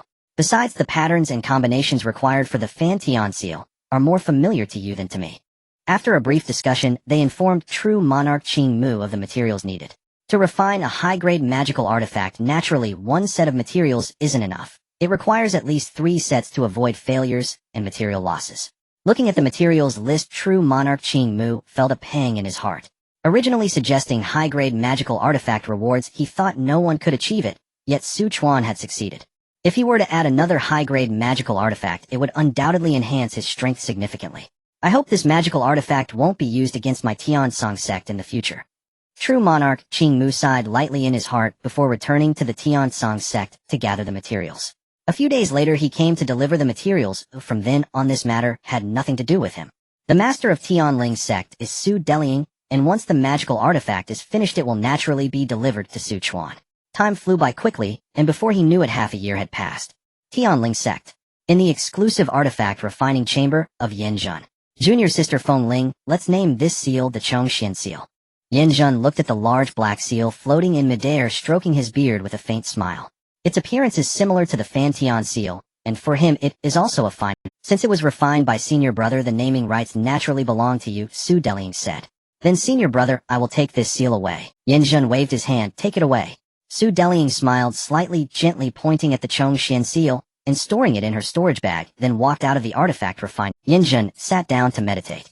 Su Delying only participated in the earlier steps. The final engraving of the patterns naturally had to be done by Yin Zhen himself. Thus, Su Delying's consumed mana and divine sense had already recovered. Yet, just as she left Tianling sect only 20 to 30 miles away, she encountered an assassination attempt by a latest-stage golden core, True Monarch. The person concealed their form and launched a fierce attack on Su Delying, aiming to kill her. Su Delying immediately activated her transformed Fire Phoenix bloodline. With the sound of the phoenix cry, the illusion of the Fire Phoenix appeared above her head, and her aura surged to the peak of the early golden core. Then she flicked her sleeve, sending out a red-scaled shield to block the opponent's attack. What audacity! Daring to attack the master of Tianling's sect. True monarch Lai Yang sensed the fluctuations of the battle and shouted angrily, suddenly bursting out of Tianling's sect and flying rapidly towards Su Deling's location. However, the opponent only unleashed one attack, and regardless of Su Deling's situation, turned to flee into the distance. True monarch Lai Yang arrived at the scene within a few breaths, sensing the fluctuations of the mana involved, furious and ready to chase after that person. Brother Lai Yang, don't chase, Su Deling said. The opponent's strength is considerable, and they possess a concealment artifact. We won't be able to catch up. True monarch Lai Yang frowned tightly and looked at Su Deling, saying, Junior sister Feng Ling, are you alright? Su Deling shook her head. I have a high-grade defensive magical artifact given by my master, so I'm fine. Then can you identify the opponent's origins? The artifact they used is a mid-grade flying sword artifact with considerable power, and the divine ability is a certain metal-based sword technique, but I don't recognize it. Is it from Tiansong Mansion or Tanling Mansion? Hard to determine, Su Deling replied. Let's not discuss this for now. Oh, I still need to deliver the magical artifact to my... True monarch Lai Yang sighed lightly upon hearing this. I'll accompany you, junior sister. It's only a few dozen miles from here to Yunshi Town. How dare they lay an ambush here, showing such disdain for Tianling's sect and the Su family. But who could it be? True monarch Lai Yang continued to speculate on the way. Su Chuan was naturally pleased to receive the magical artifact. Upon hearing that Su Deling was attacked on the way, he was momentarily stunned. At such a close distance, they dared to ambush her. Don't they fear being caught? The person came prepared. If the first strike failed, they would retreat immediately. Sounds like an assassin. Are there such forces in Tian Nan's cultivation world? True monarch Lai Yang replied, there are indeed such forces. While the dominant clans remain hidden publicly, the 5 major top sects are in charge, but behind the scenes there are plenty of monsters lurking. The most notorious are the 2 assassin organizations Baiyin and Yuming. In addition, there are also troublemakers like the Qinghua merchants. They thrive on involvement in the disputes of various families and sects, capturing defeated cultivators afterward to make them slaves. However, due to their control over the situation, their infiltration is quite severe, making their intelligence top-notch. Even major sects sometimes purchase desired intelligence from them. It seems that the undercurrents in Tian Nan run deeper than I thought, Su Chuan remarked. You Su family are just too low-key. If you had been more proactive, you could have gathered information too. Su Chuan nodded and continued. If it were indeed someone from an assassin organization, then the range of potential employers is quite broad. After all, my killing of the blood robe ancestor followed by the Tian Song sect's promise to have you Tianling sect refine a high-grade magical artifact has spread widely. It's inevitable that some golden core cultivators would be tempted. Of course, it's also possible that it was orchestrated by the Tanlang sect or the Tian Song sect. The former likely wants to seize the magical artifact, while the latter seeks to frame the Tanlang sect, luring you Tianzhu sect into action. True monarch Lai Yang fell into deep thought. Su Chuan, unconcerned, began to inspect the Chongxian seal. Su Deling was also optimistic and introduced some capabilities of the Chongxian seal. Grandfather, the power of the Chongxian seal is quite evident when fully activated. Its suppressive effect on latest Grandfather, the power of the Chongxian seal is quite evident when fully activated. Its suppressive effect on latest golden core cultivators is significant and undoubtedly a very good auxiliary magical artifact. However, the mana consumption is also quite terrifying. Even if you refine it, you will only be able to activate 60 to 70% of its power, which is still due to the fact that your mana quality is comparable to that of a mid-stage golden core cultivator. Su Chuan nodded. I understand, grandfather. A typical golden core cultivator must at least reach the golden core perfection level to unleash its full. Those like us with divine abilities at the golden core level must also reach the latest stage golden core to do so. True monarch Lai Yang came back to his senses and smiled. Aren't you two a bit too unconcerned? This is merely a test. Now that the magical artifact is in my hands, they won't target Deling again, otherwise their intentions would be too obvious, potentially backfiring on themselves. Su Deling concurred. Exactly, brother Lai Yang. My grandfather has killed the notorious blood robe ancestor of the latest stage golden core. Could an assassin organization send out a true monarch at the golden core perfection level? Even if they could, my Su family is not a place anyone can just intrude. Alright, since you both say so, I have nothing more to add. Afterwards, Su Deling left with true monarch Lai Yang. With the Su family's cave heaven, it has become much easier for the Su family members to stay connected. The only downside is that only Su Chuan can unilaterally contact them. Afterwards, Su Chuan entered seclusion to fully refine the Chongxian seal. Since he wasn't preparing to refine it into his life magical artifact for now, Su Chuan completed the refinement in less than half a year. During this year and a half, Chuan made the most significant progress in the Xiantian Lian Shinju, having already achieved minor success in the second layer. His divine sense now officially rivals that of latest-stage golden core cultivators. If he reaches full success, it could compare to the divine sense at the golden core perfection level. And perfection indicates that Chuan's divine sense has reached the limits of the golden core level. He has also kept an eye on the cultivation progress of others, but there are variations. Those making faster progress are Su Mingxian and Su Mingyuan, who are at the minor success stage of the first layer while the others are just getting started. This highlights the difficulty of cultivating this technique. In fact, whether it spells techniques or secret arts, the speed of cultivation is related to one's innate talent, roots, and comprehension. The reason Chuan is not restricted mainly stems from the fate talent of Heaven's Path rewards diligence. Time flew by again, and 3 months passed. Tian's Yuju. Suddenly, a terrifying vortex of spiritual energy appeared above the 1,000-mile bamboo, exuding overwhelming might, attracting countless people to watch. Is that a sign of golden core birth? No, the signs of golden core birth cannot possibly be this widespread. It's a nascent soul sign. Someone is attempting to break through to the nascent soul. Someone from the Mo family is breaking through to the nascent soul. This news spread throughout the entire Tiansong mansion in just a quarter of an hour. Chuan also received the news from the 7 cities. Has the birth finally occurred? What a rare sight. I must go take a look. Chuan smiled lightly, using his teleportation speed technique to head over, while other golden core cultivators from various factions also rushed to witness the results of the Mo family's ancestors' breakthrough. When golden core cultivation attains perfection, a nascent soul may be conceived within that core. The first trial of birthing the nascent is the fusion of the spirit soul into the pill, bringing the infant soul to life within the core. Those who reach a consummate golden core can usually manage this step. This stage is a pseudo-nascent. The second step is to shatter the core and give true birth to the nascent. The golden core is like a mustard seed world. When the nascent breaks this fetter and emerges outward, its essence, chi, and spirit link with heaven and earth, producing the wondrous signs of nascent formation. Achieving that marks a formal entrance into the nascent soul period. Yet breaking the golden core barrier is arduous. The magnitude and purity of one's magic and the strength of one's spiritual sense all exert decisive influence. Those who form their golden core through Shuntong mystic arts are stronger in many respects than ordinary cultivators, so their chances of completing the second step are greatly increased. Naturally, a golden core formed by Shuntong bears a somewhat firmer barrier than an ordinary golden core. Accordingly, once the nascent is breached, one's power rises considerably. The third step is the inner demon tribulation. Beasts face life and death, thunder tribulations upon crossing the fourth tier. For cultivators, the final gate to nascent advancement is the inner demon tribulation. After all, attaining the nascent means the Tao has begun to take shape within one. As long as the nascent endures, it can seize a body. A strand of spiritual sense, gathering the world's spiritual energy, can condense into a magical embodiment. Although its might seldom exceeds 1/10 of the original body, it is a most subtle stratagem, beyond the reach of non-golden core cultivators. It is often reserved as a last resort life safety card for inner disciples or core clan members, and serves to cow rivals. The inner demon tribulation is a calamity every cultivator dreads. At the very instant the core fractures and the nascent is born, the spiritual sense is often dragged into the illusion of inner demons. Many dazzling geniuses can fall at this step. Failure in the first 2 steps bears little ultimate risk, but should one fail to pass the inner demon tribulation, only death and Tao extinction remain. Chuan hastened to the outskirts of the Yuju Sea. From afar he could see above a section of the bamboo sea 5-colored spiritual energy coalescing into a sky of auroral light. So resplendent it seemed as if heaven and earth rejoiced. Spiritual energy from hundreds of miles around streamed ceaselessly toward the vortex. Looks like I'm not too late.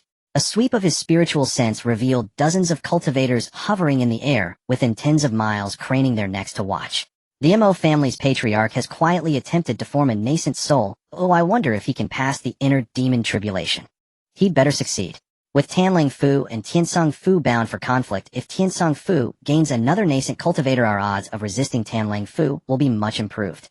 What you say makes sense. If the ancient true demon were absent, Tanlang's sect would naturally stand down. If he forms a nascent, even 3 or 4 early nascent cultivators joining forces might not be a match. Chuan thought to himself. 15 minutes later, a vast phantom abruptly rose above the Yuju Sea, 1,000 zhang tall, its likeness unmistakably that of him, a nascent projection. He succeeded? Chuan's lips lifted in a faint smile. Mo Wentian still owed him 3 favors. Future dealings were inevitable. Now that he had successfully formed a nascent soul, to later procure a favor from a nascent cultivator would be exceedingly difficult. Even a single nascent opportunity might at most win. Shortly after, the Thousand Zhang Phantom dissolved into countless motes of light, and the radiance faded.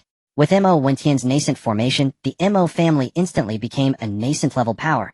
No one dared to intrude rashly. Soon a figure flew over Elder Mo Wenshang of the Mo family. With one hand clasped behind his back and a genial smile, he said, "Thank you all for coming. However, my elder brother still needs to consolidate his realm and cannot receive guests. In time, he will send invitations to invite you to attend the nascent ceremony." His words carried for hundreds of miles. Chuan turned and left. The others naturally did not linger. Even those seeking favor had no need to rush. The Mo family's rise to nascent status had little consequence for many, but for the Tiansong sect, it was a matter of mixed blessing. The boon was that they had gained an ally to help shoulder pressure from Tanlang's sect. The worry was that the Mo family would siphon off a great deal of Tiansong's. Even if Tiansong Fu remained centered on the Tiansong sect, its prestige would be diminished. Chuan returned to Yunxi town. Su Mingxi and Yi Fan and the others approached to inquire about the Mo family's nascent formation. "Tiansong Fu has gained another nascent elder," Chuan said to them with a faint smile. "He really did succeed in forming a nascent." Yi Fan was astonished. Tiansong Fu hasn't produced a new nascent cultivator in 1,000 years. Indeed, and at such a pivotal moment, Tiansong's sect will surely spend lavishly to secure him. Our Su family must prepare a generous gift as well. "What shall we offer?" Yi Fan asked curiously. "1 low-grade magical treasure, 2 two-pattern artifacts, and 3 stalks of 1,000-year spirit herb." Su Mingxian said, "With such a congratulatory gift, few powers can outdo the Su family." Afterwards, Su Chuan and Su Mingxian each returned to their cultivation or affairs. Not long after, Su Mingxian sent word to Su Chuan that research on the 5-spirit blood corpse formation had succeeded. Su Chuan seized the chance to test its power. The result was that without employing top-grade treasures, relying only on low-grade artifacts and Shintong, he found himself utterly. The 5-spirit blood corpse formation uses 5 early 3rd-tier blood corpses as array eyes. Their energies interlink, allowing the accumulation of strength upon a single corpse. It can switch configurations at will, very arcane. A corpse receiving concentrated power can with a casual strike rival a latest-stage golden core cultivator. Coupled with the corpse's hardy flesh and savage might, they can entangle even a perfected golden core cultivator for a long time. If they were merely 5 early golden core corpses, any late golden core could handle them. Originally, Su Chuan had intended to refine the bloodrobe ancestor into a Xianin blood corpse. Unfortunately, the materials had been exhausted forging the previous 2 corpses. He would have to gather more slowly. Besides the blood corpses, the soul-gathering banner was successfully forged by Su Delying once the Su family collected the materials. Though only a 2-pattern artifact, its main ingredients were high-grade extremine materials, Xianin stone, and soul-gathering iron. It took the Su family a long time to gather them. Within the soul-gathering banner lies a space saturated with extremine aura that gathers and nourishes souls. Any soul placed inside is automatically branded with the artifact's sealing rune. Su Chuan placed the beast essences and cultivator spirits he had collected into the soul-gathering banner. By forcing them to devour one another in a breeding array, he ultimately raised a mid-30-year Bloodanger Ghost King. That Ghost King's original self was the spirit of the Bloodrobe ancestor. Given the banner's current grade, the Bloodanger Ghost King could not break the seal unless it reached the 4th tier. But by that time, Su Delying would have upgraded the soul-gathering banner to a top-tier artifact, so even a 4th-tier being would not be able to escape. Su Chuan had no intention of refining this artifact into his life treasure. Instead, he planned for the Su family to pass it down through generations, hoping it might one day ascend to spirit treasure status. With the 5-spirit blood corpse formation and the soul-gathering banner, Su Chuan's power rose markedly, giving him greater assurance against the turmoil to come. 3 months later, the Su family received an invitation sent by the Mo family in 7 days' travel to the Yuzhu Sea to attend the nascent ceremony. Su Mingxian remained to guard Yunxi. Su Chuan set out with Yi Fan, Su Diyue, and Su Chongfei. Su Chongfei was 13 this year, still a boy, but already the semblance of a young man, his cultivation having reached the 7th layer of qi refinement. He had not neglected water and fire techniques. Recently, he had been practicing a water and fire secret art from the qi refinement chapter of Flames of Cold 9 Heavens. Who once mastered its power would be terrifying. Su Delying would accompany Liang Zhenjuan. In the blink of 7 days, the clans and powers of Tiansong Fu had converged upon Yuzhu Sea. The Mo family's nascent ceremony was lavish indeed. Even Shi Daoyan quietly came to meet Mo Wentian. "Congratulations, Dao friend Mo, on forming a nascent soul. The great Dao now begins to appear. You flatter me, Dao friend Shi." After pleasantries, Shi Daoyan said plainly. I have come to discuss Tanlang's sect matters with you. Surely you do not wish Tiansong Fu to fall under Tanlang's sect's control. The devastation of Jishu City still stands before our eyes. Mo Wentian remained silent. Shi Daoyun continued. If you join me in united opposition to Tanlang's sect, name your terms without hesitation. The Mo family is a member of Tiansong Fu. We will naturally shoulder our share. As for conditions, we are not greedy. Centered on you, Zhu, a 10th of Sanli radius shall become Mo family private territory. That is natural. Were Tiansong sect to object, few would raise a voice should the Mo family request it. Secondly, we will claim 30% of the tax profits from the 7 cities. It was no small fortune, yet Shi Daoyun did not hesitate and replied agreed. Beyond that there is nothing more. Whether Tiansong sect or the Mo family long-term prosperity depends on one's own development. What you say is reasonable. By the way, Dao friend Shi, I heard in the recent clash between the two Fu that you pursued a Tanlang elder, but failed to capture him. So Dao friend Mo has heard as well. Shi Daoyun sighed. That man excels in escape techniques. His skill at fleeing is remarkable. I see. Mo Wentian smiled faintly. The time is about right. Will you attend the ceremony with me, Dao friend Shi? I have pressing matters and cannot stay long.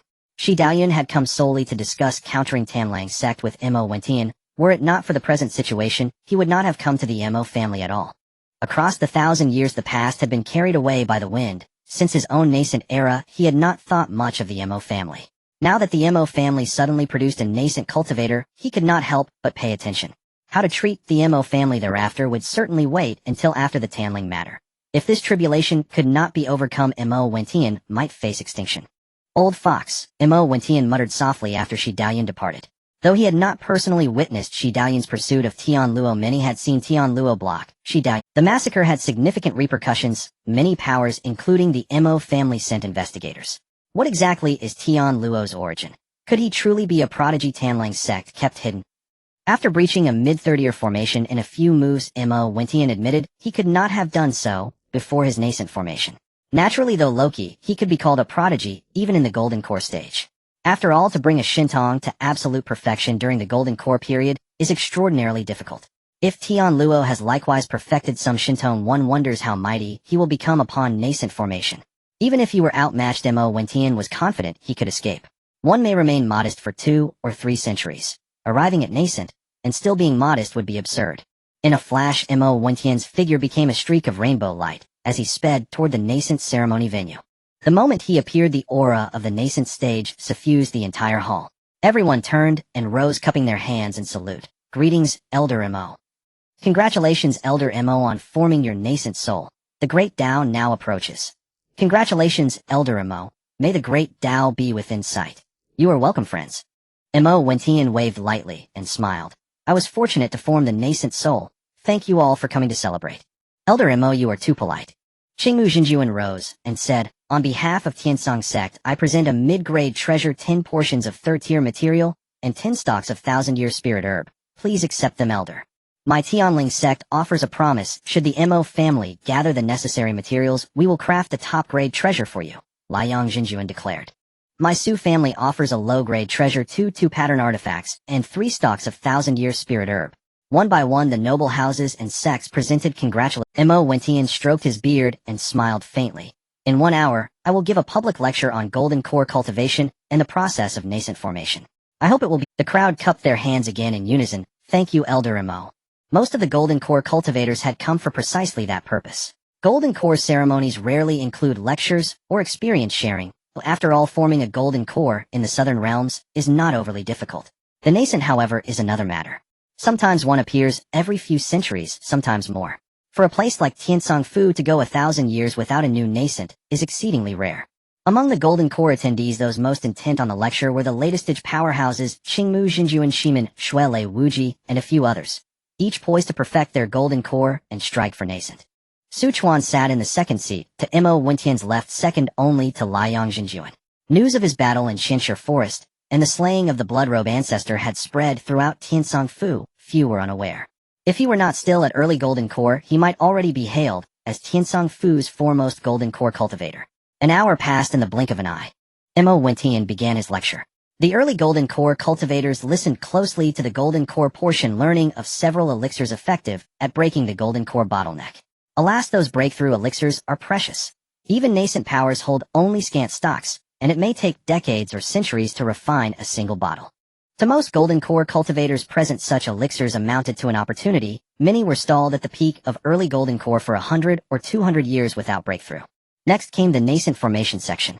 Mo spoke in detail, especially on the step of breaking the core, to birth the nascent, and emphasized that Shinton's might could help shatter the golden core barrier. He added that the purity of one's magical power and the strength of one's spiritual sense also greatly assist.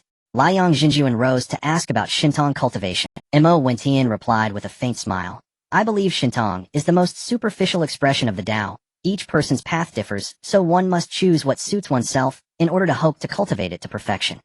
Someone else asked, how does one choose the Shintong most suited to oneself? There are myriad Shintong, I cannot answer for them all. I only suggest choosing a Shintong that complements one's cultivation method. And if one's cultivation method contains no record of Shintong, then it depends on your personal fate. Try casting a wide net, perhaps you will collect a Shintong suited to you. Many wore helpless looks. Collecting Shintong is not so easy. Another hour passed. Friends, my lecture ends here.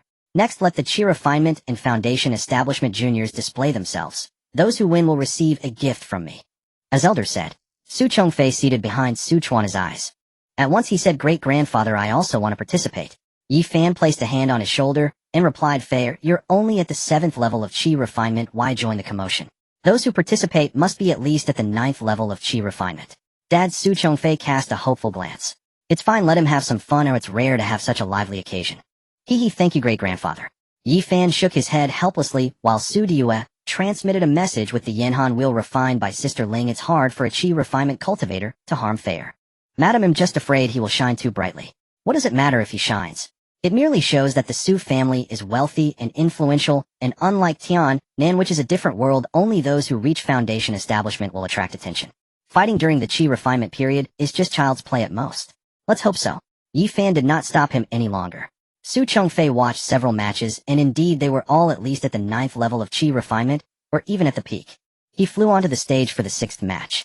Friend Ku Rong, your Su family truly has an abundance of talent. This little guy is extraordinary. Mo Wentian glanced over and smiled faintly.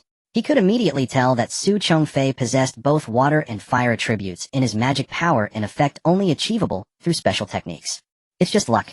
Qingmu Jinjuan stated the coexistence of water and fire suggests there must be some spiritual entity. In the future, he will likely become a prodigy of our Tiansong prefecture. You flatter me, Dao friend Qingmu. If you keep praising him, that boy's tail will be lifted to the sky. Qingmu Jinjuan stroked his beard and chuckled, then continued, does this child have a marriage arranged? My Shi family has quite a few suitable young ladies for him. Haha, my Mo family is also interested in a marriage alliance. Mo Wentian smiled slightly. Su Chuan clasped his fists and said, thank you both for your regard, but Fair is already engaged to a girl from the Chen family. Is it the one sitting next to Dao friend Chuan?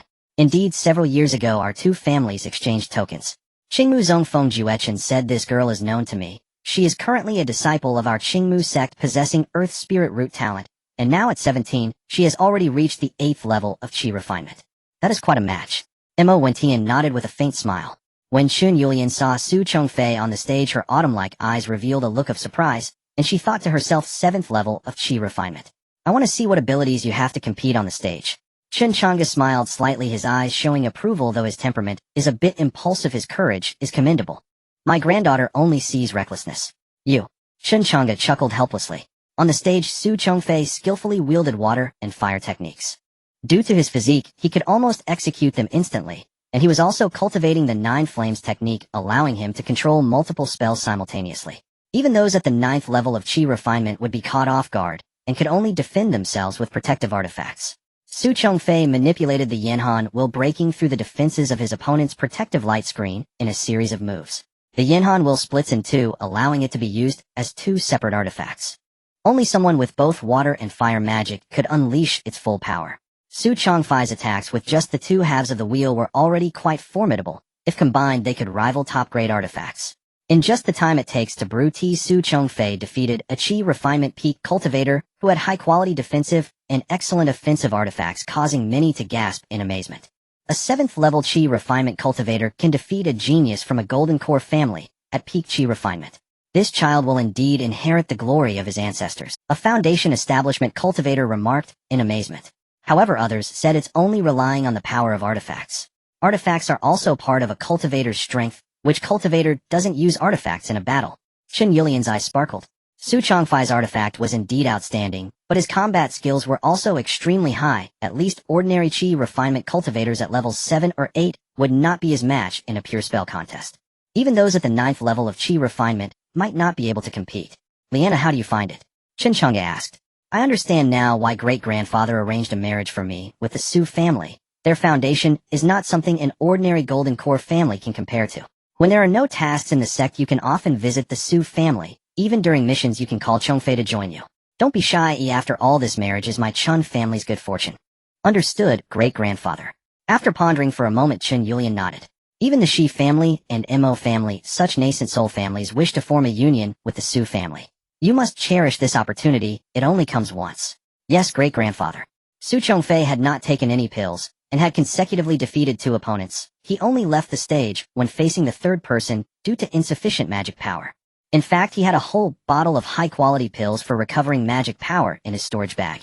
However, he had come to the stage merely to observe the strength of the Qi refinement disciples from various families, not to compete for prizes. The Su family was low-key, and he rarely had the opportunity to interact with other Golden Core family members. Dad, how did I perform? Back at his seat, Su Chongfei. So. Dad, can't you give me a little encouragement?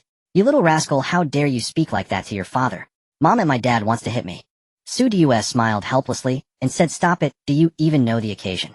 Yi Fan immediately turned his raised hand to scratch the back of his head, then lowered it. Half an hour later, it was the turn of the Foundation Establishment cultivators to fight. The Foundation Establishment cultivators present were at the early, middle, and late stages, and their battles were quite impressive.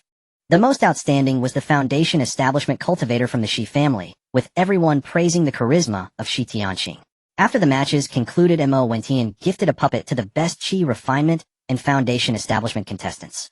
The Qi refinement winners received a latest-stage first-tier puppet, while the Foundation Establishment winners received an early-stage second-tier puppet. These were far more precious than high-quality artifacts and top-grade artifacts. Before long, the nascent soul ceremony was over. Everyone began to leave the Mo family. The patriarch of the Mo family had successfully formed a nascent soul, which dispelled much of the gloom caused by the matters of the Greedy Wolf Prefecture. In various markets and cities, discussions about the battle strength of the 2 prefectures continued endlessly. Some said that the Tiansong Prefecture now had 2 nascent soul cultivators surpassing the Greedy Wolf Prefecture, and if the Greedy Wolf Prefecture dared to invade, they would surely receive a harsh lesson. Others said that the Greedy Wolf sect had an elder named Tian Luo who would soon form a nascent soul. He proposed that Tiansong sect lead everyone to attack the Greedy Wolf sect. Half a year later, Su Chuan broke through to the 3rd level of Golden Core. He had just formed his core and reached the 2nd level of Golden Core. It took him 8 years to break through one small realm. Su Chuan had several pill recipes for enhancing magic power in the Golden Core stage, and there were only 3 recipes that could gather all the spiritual herb materials required. They were the Qingyun pill, Ziyun pill, and Haoyuan pill.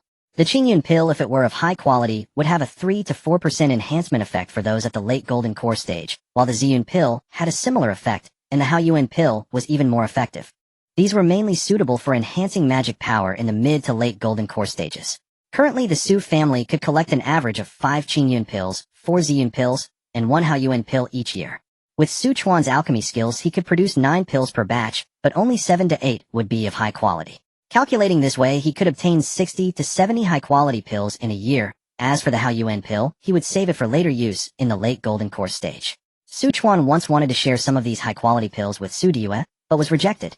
Her current talent practicing in the Tianling sect with a 3rd-tier spiritual vein allowed her speed to rival that of taking 3rd-tier pills. Of course, the main issue was that there weren't many pills. They could barely meet Su Chuan's monthly needs. The remaining mid-grade pills would also be used as salary for the guest elder. Su Chuan's progress in practicing spells, divine abilities, and secret techniques was remarkable, but when it came to accumulating magic power and raising realms without pills for enhancement, spending over a decade, or even 20 years to elevate one small realm would be normal. This was still in the early Golden Core stage. As for the mid-stage bottleneck, being stuck for decades was common until the Heaven's Path rewards diligence technique weakened the bottleneck enough to allow for a breakthrough. Those with true spiritual root talent breaking through to the Golden Core stage were few and far between among all the Golden Core cultivators in Tiansong Prefecture, barely countable. Of course, with the Heaven's Path rewards diligence fate talent, as long as Su Chuan invested time attaining the Golden Core perfection was only a matter of time. However, he did not want to slow his cultivation speed too much. Currently, the number of golden core cultivators in the Su family was scarce, so he could focus on himself first. However, in several decades to 100 years, the Su family would surely have more than 5 or 6 golden core cultivators. Most of them would have talents similar to Su Chuan's, and cultivation would be a challenge, possibly getting stuck at certain stages for long periods, even like ordinary golden core cultivators. Furthermore, they did not possess Su Chuan's special talent. Additionally, spiritual herbs were not infinite. Besides needing to cultivate their own, they had to minimize the frequency of golden core cultivators using enhancement pills. For breakthrough pills, a single batch could suffice for 3 or 4 golden core cultivators to break through. For example, the Jinyuan pill could take over 10 years to gather 1 or 2 portions. Currently, they had 2 or 3 bottles accumulated, enough for the short term. I still need to refine the Tian pill. Su Chuan thought of the future circumstances regarding high-tier pills in the Su family, and a sense of worry arose in his heart. This pill is not recorded in the pill canon, but comes from the 5 Elements Creation Canon's Pill Path chapter. The Tian pill's main function is to mend innate spiritual roots and refine spiritual root qualities suitable for those above the golden core stage. The lower the purity of the spiritual root, the more pronounced the effect. For someone with talent like Su Chuan, taking a lower-tier Tian pill would achieve 60% purity. Taking a mid-tier pill could achieve 70%. A high-quality pill could reach the level of a heavenly spiritual root, achieving 80%. As for those with heavenly spiritual root talent, taking it would only reach slightly over 80%. If the purity exceeds 80%, it would be almost ineffective. The materials for this pill are not too hard to come by, at least easier than those for forming a golden core or the Tian pill. There are 5 types of materials needed, all of which must be spiritual herbs over 3,000 years old, requiring all 5 elements, but the specific types of herbs are not restricted.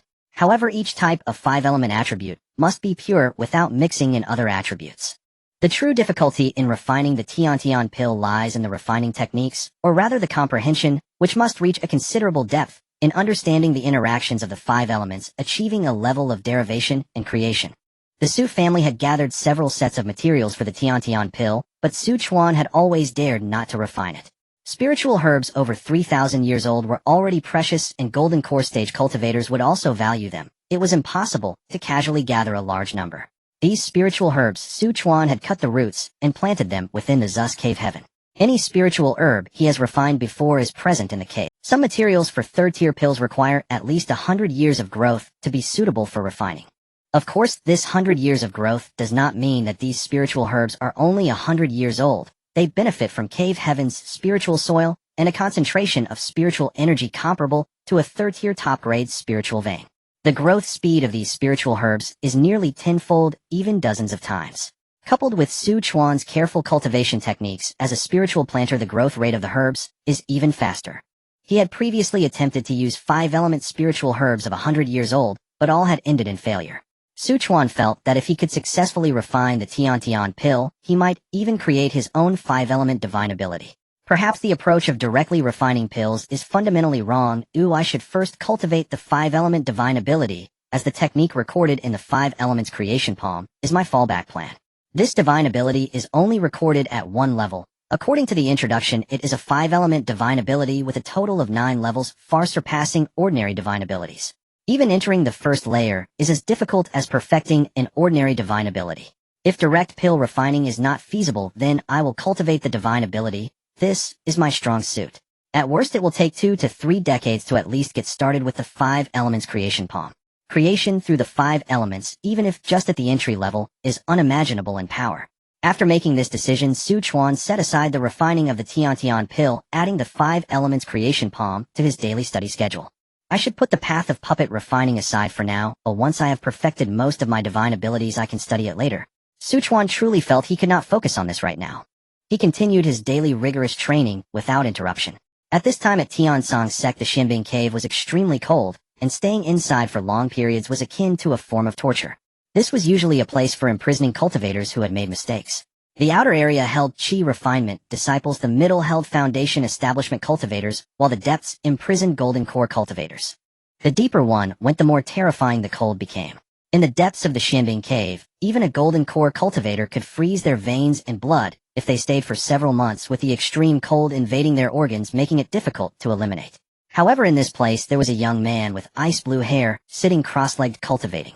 After a while he quickly formed seals with his hands, gathering countless extreme cold. As the Bing Qian seal technique sped up, the vortex in front of him accelerated, and the cold energy condensed into a sphere the size of a fist, sometimes icy, sometimes fiery. After a joss stick of time, Bing Qian suddenly opened his eyes, his gaze reflecting the indigo flames sharp as a cold blade and blazing as fierce fire. He brought his hands together, and the sphere burst forth, transforming into countless flowing lights that coalesced into 72 lotus petals. The petals were like thousand-year indigo jade, crystal clear, with fiery patterns flowing at the edges. Each touching them felt icy, yet they contained the power to burn the heavens. With the formation of this ice flame lotus flower, it meant that Bing Qian had successfully cultivated the Qian blue ice flame divine ability to great perfection. It's time to leave seclusion. I've been in closed-door training for 9 years, unaware of the sect's conditions. As the extreme cold energy in the Xianbing cave calmed down, Bing Qian rose, dispersing the ice flame lotus flower. As he waved his robe, the frost on it faded, and he then walked toward the cave's exit. At the entrance of the Xianbing cave, Qingmu Jinjuan and Bai Yin waited. Junior brother Bing, Qian's senior brother. Qingmu senior brother, Bai Yin junior brother, how did you know I would exit today? Qingmu smiled faintly. The ancestor sensed something was off in the Xianbing cave and notified me to come pick you up. Junior brother Bai Yin happened to be with me, so we came together. I see. Bing Qian replied lightly. Since you junior brother Bing Qian have exited, then the debt to the greedy wolf sect should also be settled. Bing Qian nodded slightly and asked, what is the current situation? Can the greedy wolf sect act against our Tiansong prefecture? Let's go to senior brother's cave, we'll talk as we walk, Qingmu Jinjuan said. The three of them soared into the sky, flying far away. We had a confrontation over 2 years ago. One of their elders named Tian Luo took advantage of the battlefield stalemate to sneak into our Tiansong prefecture and nearly slaughtered Jishu City, which is yet to recover. Also, Mo Wentian of the Mo family has formed a nascent soul. Slaughtering a city. That sounds like something a demonic sect would do. Bing Qian's expression remained largely unchanged as he calmly stated, but to come to our Tiansong mansion to commit such an act is quite audacious. As for Mo Wentian's successful birth, that is indeed surprising. He looked towards the Qingmu True Lord and continued, if I remember correctly, he is over 200 years older than us, am I right? Indeed, if he had not successfully birthed, he would likely only have a few decades left to live. He added, after this incident with the greedy wolf sect is over, I also plan to enter seclusion to prepare for my own birth. Qingmu True Lord's face lit up with joy as he realized that Bing Qian had reached the peak of the Golden Core stage. Congratulations, junior brother, you have finally achieved the Golden Core completion. I, your senior brother, am still not as good as you. With your talent, senior brother, it should take you only 2 or 3 decades to reach Golden Core completion. Upon arriving at the cave manor, Qingmu True Lord detailed the current situation of the 2 mansions to Bing Qian. I didn't expect that during my seclusion Tiansong mansion would gain a new True Lord, and the 5 members of the Su family are all extraordinary talents, with even the youngest having the potential to become a top talent. Junior brother, the Su family is impressive. If we allow them to develop unchecked, they may reach the level of our Tiansong sect in the future, or even surpass it. Bing Qian was hinting at the threat the Su family posed to Tiansong sect. Qingmu True Lord nodded slightly. I understand. If it weren't for the greedy wolf sect's matter, we might have already taken action against the Su family. A voice suddenly echoed in the ears of the 3. It is the Grand Elder. The 3 exchanged glances before leaving the cave manor and flying towards the place where Shi Daoyun was in seclusion. After a cup of tea, they left. Half a month later, Qingmu True Lord summoned numerous Golden Core forces to discuss matters within Tiansong sect. In the middle, a rectangular stone table with several Golden Core cultivators seated on either side. The main seat was occupied by Qingmu True Lord, flanked by Yin, and below them were the True Lord of the Fierce Sun and Mo Wenshang from the Mo family. Afterwards, it was Su Chuan and other latest-stage and mid-stage Golden Core cultivators. Mo Wenshang smiled and said, Qingmu Dao friend, what is the reason for summoning us today? It is naturally about the greedy wolf sect. 2 years ago, they slaughtered Jishu City, inciting the wrath of both humans and gods. Now that Senior Mo has successfully birthed, and Elder Bing Qian has also reached Golden Core completion, it is the right time for us to counterattack. The time for our counteroffensive is now. The greedy wolf sect has always considered our Tiansong mansion to be lambs to the slaughter. They undoubtedly did not expect us to strike first.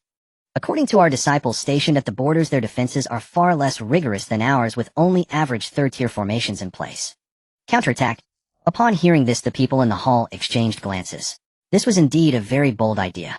If you have any suggestions, feel free to put them forward, Qingmu True Lord said. Su Chuan looked at the young man with blue hair. He should be the elder Bing Qian that Qingmu mentioned. He is indeed quite strong.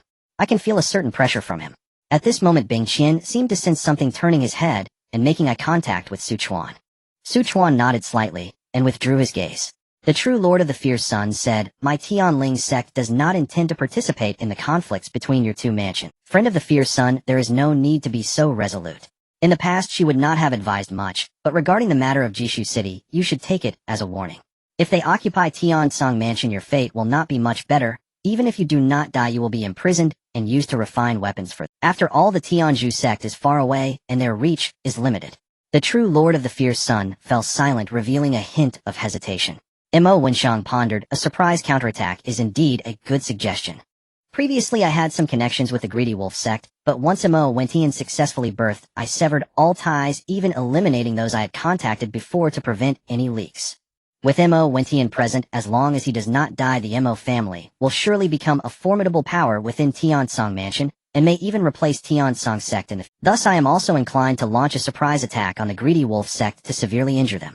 The Mo family agrees, but how does your sect plan? Both Tiansong sect and the newly risen nascent soul family, the Mo family, agree. The others can only follow suit. After all, no golden core family can withstand their oppression. Upon hearing this, Qingmu True Lord smiled slightly, and said, "Dao friend Mo, your righteousness is commendable.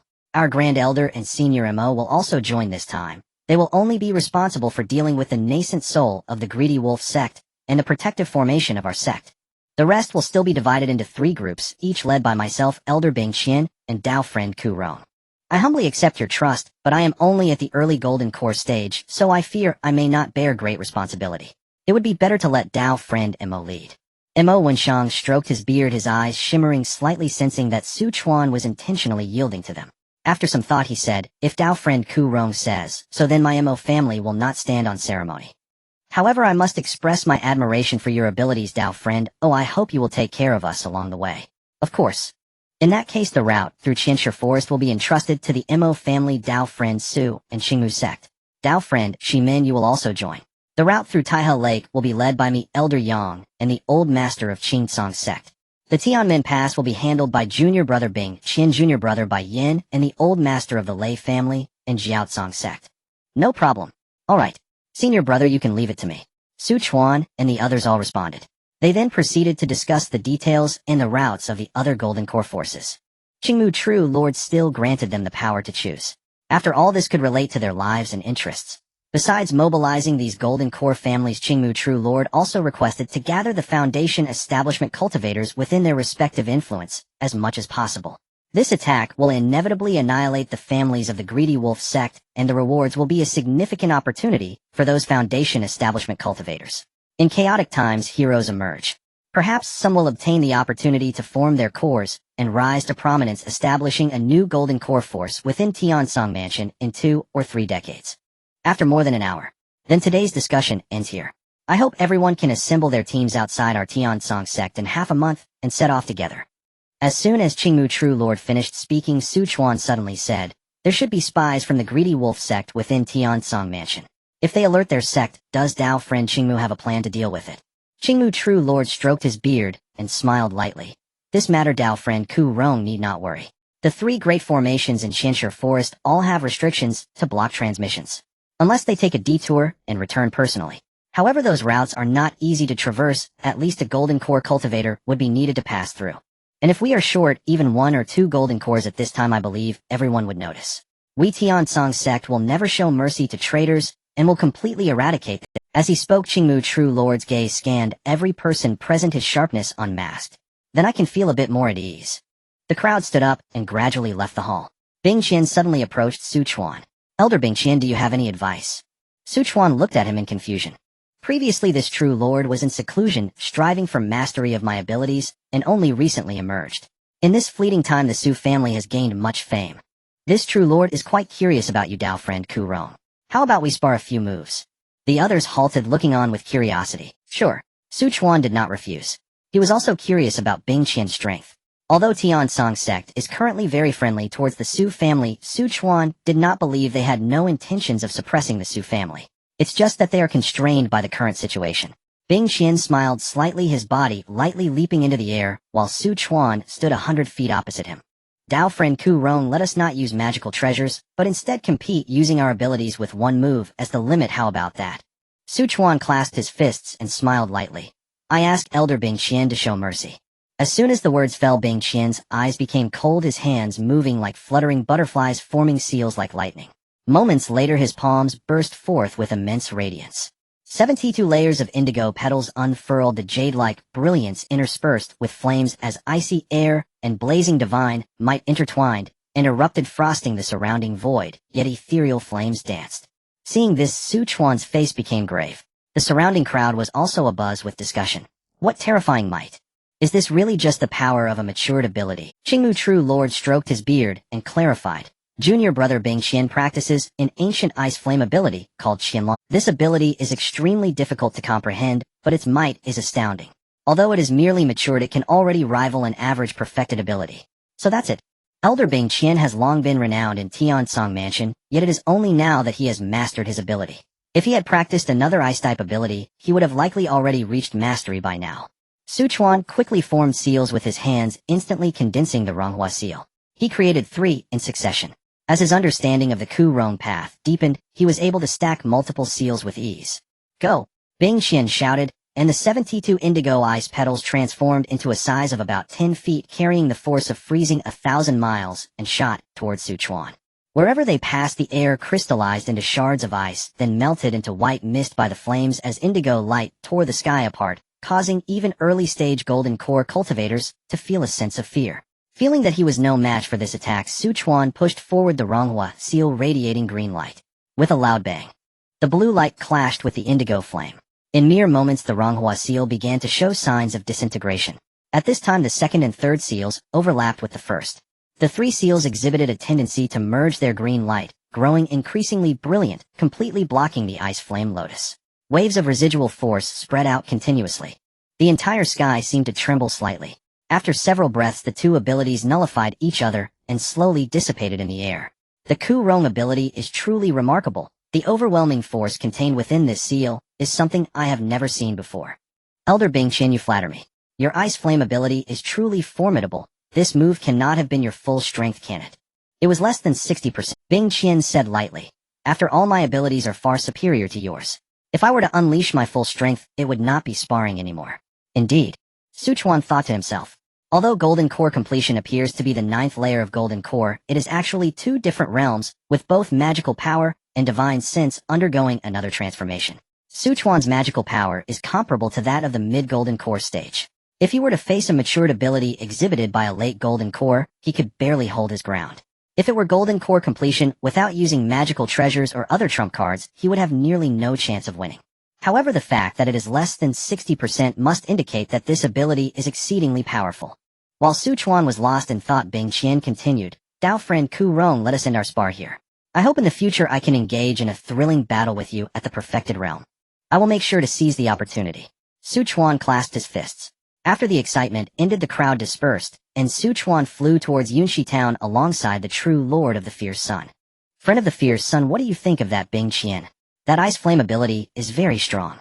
The true Lord of the Fierce Sun pondered for a few moments, and said, in a full-strength duel, I might not be able to win.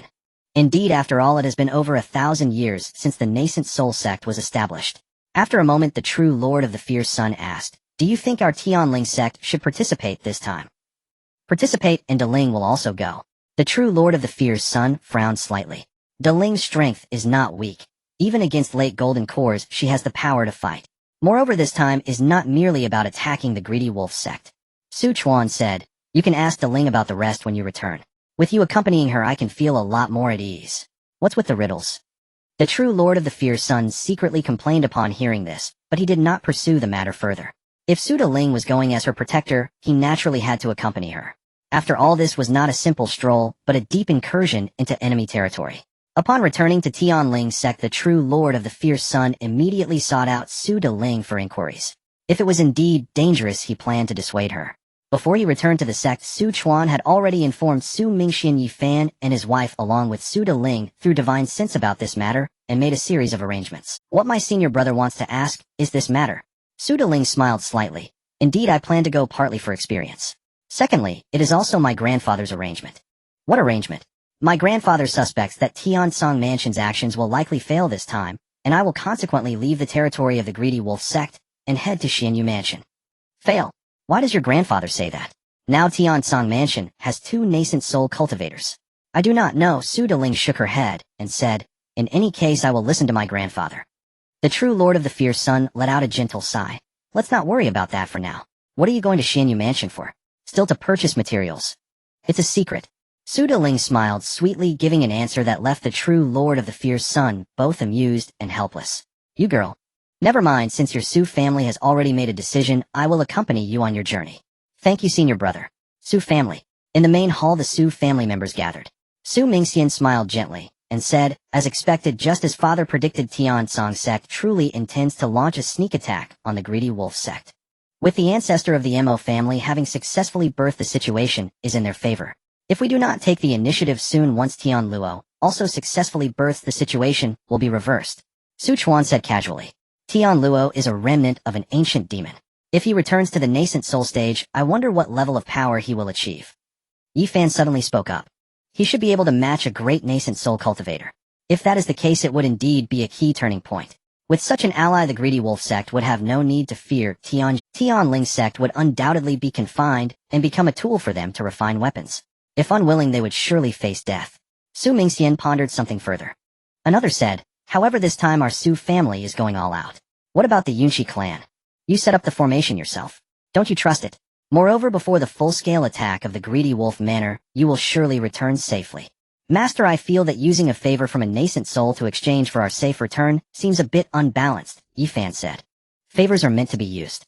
The old ancestor of the Mo family is very astute and will not allow me to keep using this favor to hold them hostage. No one would be willing to accept. But didn't you say that he swore not to target our Su family after successfully forming his nascent soul? Oaths always have loopholes. As our Su family continues to grow, we will inevitably infringe upon the interests of the Tiansong sect and the Mo family.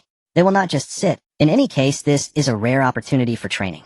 Just focus on fighting with all your strength. Yes, Master Grandfather. Understood, Father. Then Yi Fan and his wife left while Su Mingxian stayed behind, taking out a set of formation flags from his storage bag for Su Chuan. What is this? Su Chuan asked in surprise. In the past 2 years, Deling has brought back a lot of high-grade formation materials, including cloud mist stones and 4th-grade heavenly illusion wood, which are the main materials for refining the 3rd-grade cloud sky illusion formation. His son successfully refined a set of inferior 3rd-grade cloud sky illusion formation. This set of flags is most suitable for father to use. Mingxian, you truly surprised me with this. This set of flags will indeed be very useful for my journey. Su Chuan did not decline and smiled as he took out the previous top-tier 2nd-grade cloud sky illusion formation and handed it to Su Mingxian. With this set of flags in hand, Su Chuan felt as if he had gained wings and no longer needed to fear the attacks from Golden Core cultivators. After all, the 3rd-grade cloud sky illusion formation is difficult to discern even for those in the late Golden Core stage. The next day, Su Chuan took some time to visit the Mo family and reached an agreement with Mo Wentian. Although Mo Wentian was surprised that Su Chuan used a favor for this, he was more than happy about it. If a conflict were to arise, having this favor as leverage would place him in a very passive position. Rest assured, my friend, with me here, I will ensure the safety of your Su family. Mo Wentian chuckled, stroking his beard. Then I must trouble you, Senior Mo. I have other matters to attend to, so I will take my leave now. Su Chuan did not linger and left immediately. In the 7 cities of Tiansong, the 3 sects, the Lei family, the Mo family, etc., were all recruiting manpower, and many foundation establishment loose cultivators were joining in. 3 members of the Su family joined, 2 were from the Wu family, and 1 was Mei Yun.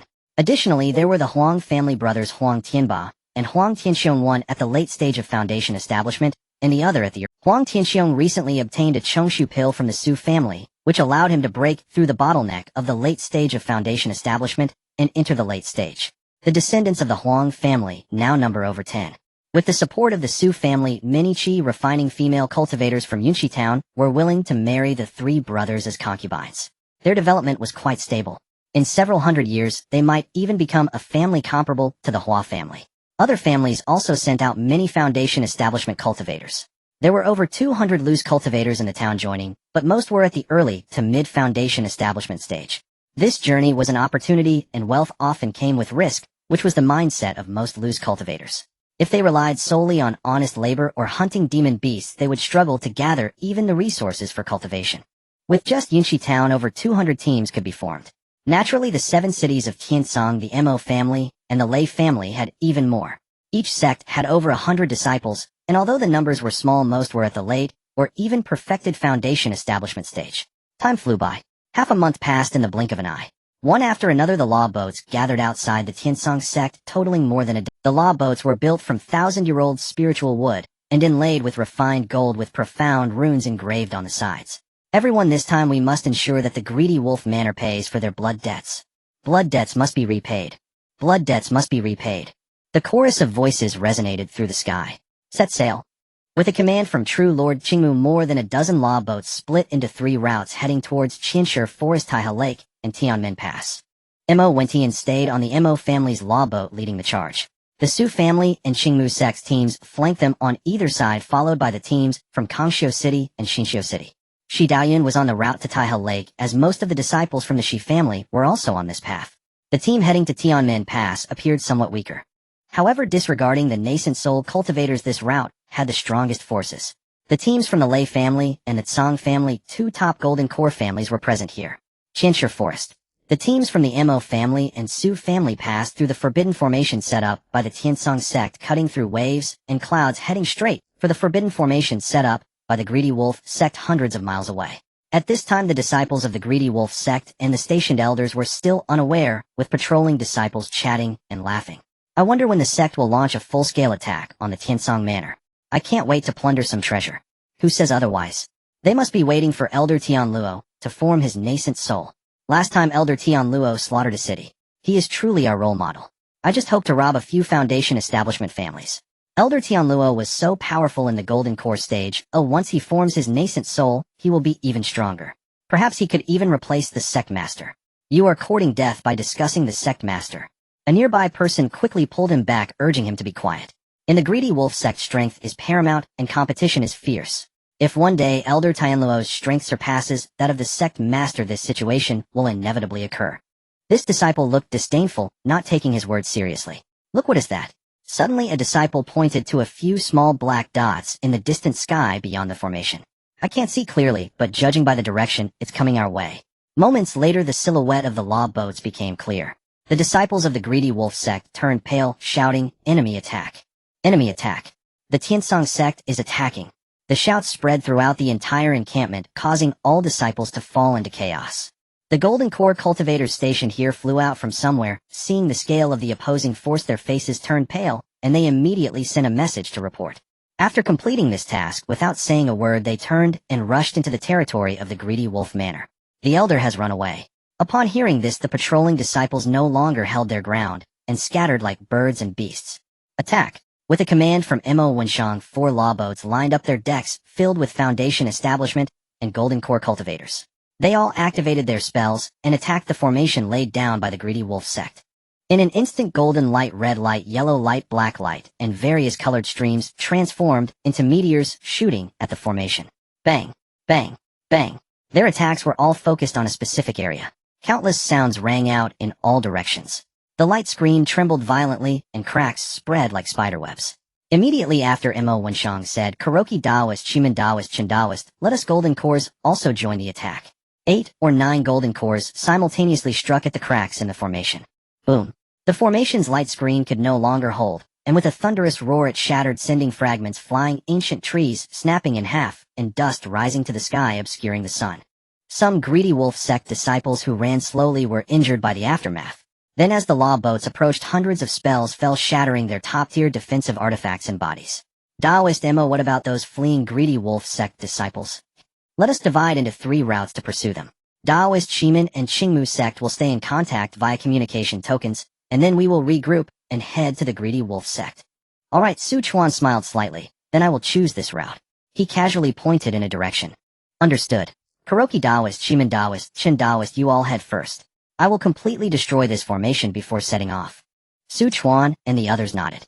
This direction was precisely where the Greedy Wolf sect's Golden Core Elder was fleeing, and his speed could not match that of the law boats. The spoils from a Golden Core Elder's storage bag are far more substantial than those of dozens of Foundation Establishment disciples. Chuan's divine sense enveloped an area of several dozen miles, and none of the Foundation Establishment disciples within that area escaped. They were all annihilated by his soul. Their bodies were all collected into the Su clan's cave heaven. A quarter of an hour later, Chuan's divine sense detected the Golden Core Elder. He was only at the early stage of the Golden Core, and his range of divine sense was not as extensive as Su Chuan's. Brother Liang, I found a big fish. I will be right back. Do as you please, Kuroki Taoist. Su Chuan's figure flickered and transformed into a rainbow light, disappearing into the sky. In just a few breaths, he reached the front of the greedy wolf sect elder. How did you find me? The elder looked astonished. Su Chuan did not answer, and unleashed a full-force divine sense secret technique, causing him to become dizzy. In the next moment, Su Chuan dashed forward like lightning.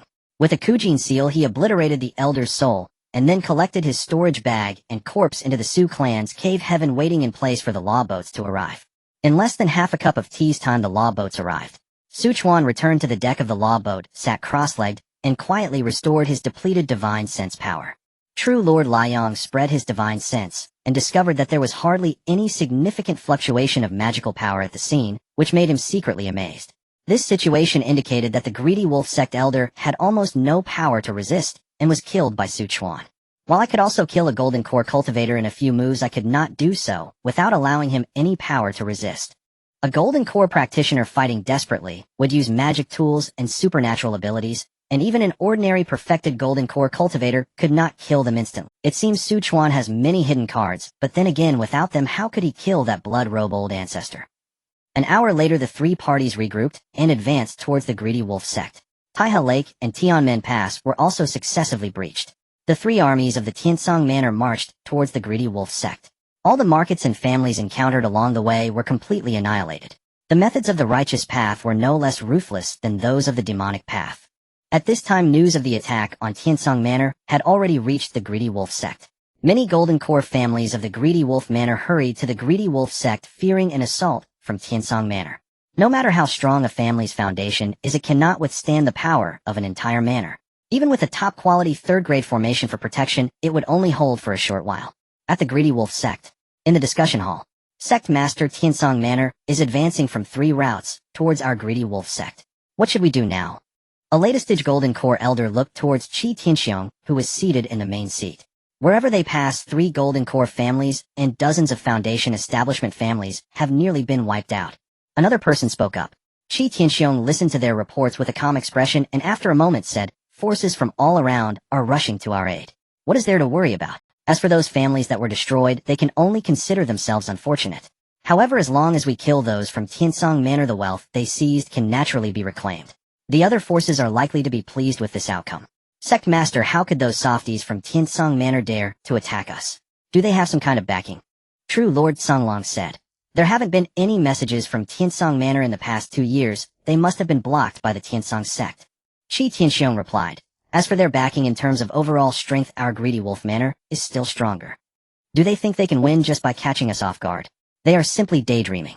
True Lord Tianlang pondered for a moment, and looked at Qi Tianxiong. "Sect Master, should we notify Elder Tianluo? Later I will go to invite him. You need not worry about this matter." "Understood. Are there any other matters? If not, inform all disciples of the sect to prepare for battle." Everyone looked at each other, but no one spoke further. Subsequently, the discussion concluded. Qi Tianxiong arrived at the cave where Tianluo was in seclusion, sending a voice transmission inside. "Brother Tianluo, I have something to discuss with you." After a while, a voice came from within the cave. "Brother Qi, is there something urgent that brings you here?" "You guessed correctly, Brother Tianluo. The people from Tiansong Manor are launching a full-scale attack heading towards our greedy wolf sect. They are expected to arrive in just..." A surprised voice came from within the cave. "Interesting, they dare to take the initiative to attack. Could something have happened that increased the confidence of Tiansong's sect? I also consider this as such a situation must be due to 1 or 2 additional true lords, likely a golden core, has formed his nascent soul. To my knowledge, that Song family, Mo family, and Lei family should all have perfected golden cores. As for the Shi family, a perfected golden core cultivator failed in his attempt to form a nascent soul a century ago, and perished. Currently, the strongest golden core in the Shi family is Shi Murang." The cave fell silent again. After a moment, the voice continued. "Are you suggesting that I should stop the new nascent soul from Tiansong Manor? With your mid-nascent soul strength, holding off 2 early nascent souls should not be a problem. The old ghost, she is no simple character. Although he has been stuck at the peak of the early nascent soul, his strength is not inferior to that of a mid-nascent soul. You have fought him before, so you should know his capabilities. Indeed, Shi Daoyan is not weak. Last time he didn't use his supernatural powers, otherwise my injuries would not have been so light. Besides, his escape techniques are also quite advanced, and I cannot assess his other supernatural abilities. Previously I have fought him a few times, but never went all out, so I am not aware of all the supernatural powers he possesses, Qi Tianxiong said. Alright, I will help you stop the new nascent soul from Tiansong Manor. Thank you, brother Tianluo. Qi Tianxiong clasped his fists and laughed heartily. Once we defeat Tiansong Manor, you can also prepare for your own nascent soul formation in peace. By the way, how is your progress now? I am already at the false nascent stage. Breaking the Dan is not an issue for me, but that inner demon. I wonder how powerful it will be. I believe you will succeed in forming your nascent soul, brother Tianluo. When they arrive, I will send you a message. Boom, boom, boom. Hundreds of streams of light surged forth as attacks landed on the protective array of the Mo family and the Su family's flying boats. The pale blue barrier rippled violently. Cracks immediately appeared on the protective screen of the flying boat belonging to the Shiman family, as their formation was merely of the second-tier elite level. Brother Mo, this is already the second wave. It seems the cultivators from the Greedy Wolf Manor are quite furious. Chuan looked at the hundreds of Foundation establishment cultivators and 3 or 4 mid-stage golden core cultivators in the distance, a slight smile tugging at the corners of his mouth. Demonic cultivators are always arrogant, allowed to attack others, but unwilling to let others infringe upon them. Brother Ku Rong, there's no need to say much to them. Brother Shiman and Brother Lai Yang will strike together. If we can slay one, it will be worthwhile. Chuan nodded slightly. However, just as the 4 of them were about to act, the mid-stage golden core cultivators ordered a retreat. The group scattered and fled. Under everyone's gaze, Chuan couldn't fully use his divine sense secret technique, but using his escape technique posed no significant problem, so he chose to pursue a mid-stage golden core. The other 3 also selected their targets. Many Foundation establishment cultivators rushed out of the flying boat, hunting down the demonic cultivators of the same realm. The remaining individuals stayed in place waiting for their return. Yifan, Su Mingxian, and Su Diue all went out to kill enemies while Su Delying remained to guard the flying boat. Chuan had long secretly activated the Little Star Divination to deduce which of the 4 would yield the greatest benefit for him. His deductive skills had already reached a high level. Moreover, being at the Golden Core stage significantly enhanced his resistance to the backlash of the deduction technique, making such matters exceedingly easy for him. He even pointed out the direction for Su Mingxian and the others to pursue, ensuring a considerable harvest. Chuan chased after the mid-aged Golden Core cultivator 300 miles away. Soon the mid-aged Golden Core suddenly stopped and shouted, "Old bone, old demon, Qingyang, why don't you come out?" Ha! 2 figures, 1 gray and 1 black, burst forth from the vast mountain range, appearing 100 feet away from Chuan. The elder on the left wore a gray Taoist robe that had turned white, his figure emaciated and bony, surrounded by a faint gray mist exuding a chilling aura. His sparse hair was dry and yellow, clinging to his scalp with a few strands hanging down. His high cheekbones, deep-set eyes, and murky yellow pupils concealed a bone-chilling cold. On the right stood a middle-aged man in dark red armor woven from fire silkworm silk, adorned with dark, menacing, demonic patterns glowing faintly red. This man's muscular form was outlined by the tight-fitting armor with broad shoulders and a thick back, his arms bulging with muscles, and a domineering, scorching aura that slightly distorted the surrounding air. Clearly he practiced a domineering fire-type demonic technique. The middle-aged man had a stern face, his thick brows like ink, eyes red, as blazing demonic flames, his gaze sharp like a blade, with a shallow scar on his forehead that added to his fierceness. Both were mid-stage Golden Core cultivators, and they unabashedly released their oppressive aura. Brother Mo, well done. The cultivators of Tiansong Manor are indeed foolish. They were easily lured out. The old demon Qingyang laughed heartily. The old bone grinned, revealing several black and yellow teeth. Brother Qingyang, why say so much? Let's finish him off quickly. They've amassed quite a bit of resources along the way. However, his body and soul will be left for me. The Golden Core soul is a great tonic for my little treasures. That goes without saying. A trace of caution flickered in old demon Qingyang's eyes. Not only Chuan, but also Mo Wenshang, Shiman Shui, and Lai Yang Zhenjuan were besieged by 2 to 3 mid-stage Golden Core cultivators. Ghost Path cultivators. This is quite a good opportunity. A green light burst forth from Chuan's dantian, hovering above his head, and slowly rotating as 12 flying swords shot out, dividing into 3 paths toward the 3 of them. At the same time, 6 formation flags flew out from his storage ring, shooting off into the distance. The Mo surname cultivator, old demon Qingyang, and Old Bone were astonished to see Chuan attacking first. After all, he was merely a mid-stage Golden Core. Yet the powerful aura emitted by the blue-gold umbrella as it spun along with the 12 flying swords shooting forth like lightning caused the 3 of them to change color. Old Demon Qingyang exclaimed, a top-grade flying treasure. A mid-stage Golden Core adept at controlling multiple flying swords. You must be the true monarch Ku Rong of Tiansong Manor.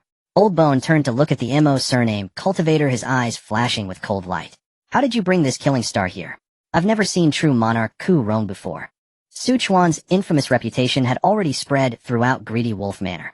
Before slaying the Bloodrobe Patriarch, those mid to late stage Golden Core cultivators might have deemed him unworthy of mention.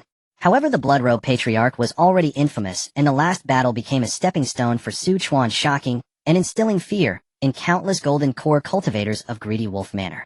The MO surname cultivators summoned their respective life treasures to fend off the onslaught of the 4 flying swords. Old Demon Xingyang attempted to utilize his demonic True Flame technique to escape, but Su Chuan would not allow it. With a flick of his sleeve, the Fan Tian Yin shot out, shattering his True Flame technique, and 2 flying swords were sent to block his path. Old Bone did the same. He released 3 skulls that emitted ghostly green flames from their eye sockets, a unique blend of technique and treasure. In an instant, they blocked the attacks of the 4 flying swords. Su Chuan released 4 more flying swords from the Azure Dragon umbrella to intercept Old Bone's escape route. The MO surname cultivator was the weakest, and under the siege of 4 flying swords, he found himself at a loss. True monarch Ku Rong, don't force me too much. Old Bone formed hand seals, combining the 3 skulls into one, which grew to the size of a zhang. The flames in the eye sockets turned dark red, exuding an aura that was no less than a mid-stage Golden Core cultivator. Clang, clang, clang, the attacks of the flying swords landed on the giant skull, leaving only shallow scratches, unable to injure it fundamentally. The skull smashed through the flying swords and lunged at Su Chuan, mouth wide open to bite down. The Azure Dragon umbrella glowed with a bright blue light, with a pale blue defensive barrier blocking the skull's attack. Old Demon Xingyang, why are you still keeping those treasures? Old Bone shouted, if we can't escape today, we'll both die here. Old Demon Xingyang unleashed his full power, causing the treasures to shake apart, then flicked his sleeve, sending a green orb containing explosive energy toward the pale blue. It's a bit late now. Su Chuan's figure suddenly vanished. For some reason, the green orb collided with Old Bone's skull, resulting in a tremendous explosion. Fog began to rise around them. The figures of the 3 became invisible, making it impossible to see each other. Even probing with divine sense proved ineffective. The flying swords and the Fan Tian Yin had already been retracted by Su Chuan. With the 3rd-tier Cloud Heaven illusion array in place, it was his domain and the time for his hunt. The MO surname cultivator remained vigilant of his surroundings, but a terrifying pressure suddenly appeared in the air, nearly crushing all the bones in his body. Even his power was affected, becoming sluggish in operation. This was the effect of the top-grade treasure, Zhong Xianyin. At the moment he attacked the MO surname cultivator, Su Chuan silently appeared behind him, striking with the Ronghua Yin, easily shattering his protective barrier, heavily wounding him and destroying his Dantian. He absorbed the soul and sent it into the Gathering Soul banner as nourishment for the Blood Fiend Ghost King. His body would serve as material for refining blood corpses in the future, or as food for other blood corpses. Old Demon Xingyang was not weak, sustaining against Su Chuan for over 10 breaths. However, just as he realized there was no hope and attempted to self-destruct, Su Chuan unleashed a divine sense secret technique, heavily injuring his soul and then killing him. The outcome was the same for the demonic cultivator. He practiced the Xingyang demonic art, which was quite domineering, but unfortunately it was futile against Su Chuan, merely a decent technique to collect. Only techniques like puppetry, ghost path secret methods, and corpse refinement techniques would be greatly useful to Su Chuan. Finally, it was Old Bone's turn. Upon seeing Su Chuan, Old Bone said, it seems the other 2 have died, right? Su Chuan never provokes others unprovoked, but if they dare to reach out their claws, I will take both their claws and their lives. We underestimated you, but in this war we will surely win. Old Bone prepared to self-destruct the giant skull. This special ghost path treasure, if self-destructed, would have power comparable to that of a mid-stage Golden Core cultivator's self-destruction, potentially affecting the stability of the Cloud Heaven illusion array. However, Su Chuan struck first. Before Old Bone could finish speaking, a ghostly light shone from Su Chuan's brow, and 18 silver needles condensed from his divine sense pierced into Old Bone's sea of consciousness. Old Bone practiced ghost path techniques, possessing a powerful soul, and his divine sense was not inferior to a latest-stage Golden Core cultivator. Yet under Su Chuan's full-force divine sense secret technique, he suffered excruciating pain, unable to summon even a trace of power. Su Chuan pierced through his Dantian with a finger. The Ku Ji Yin once again heavily injured his soul, nearly causing him to faint. After slaying him, Su Chuan sealed the 3 skulls that had reformed.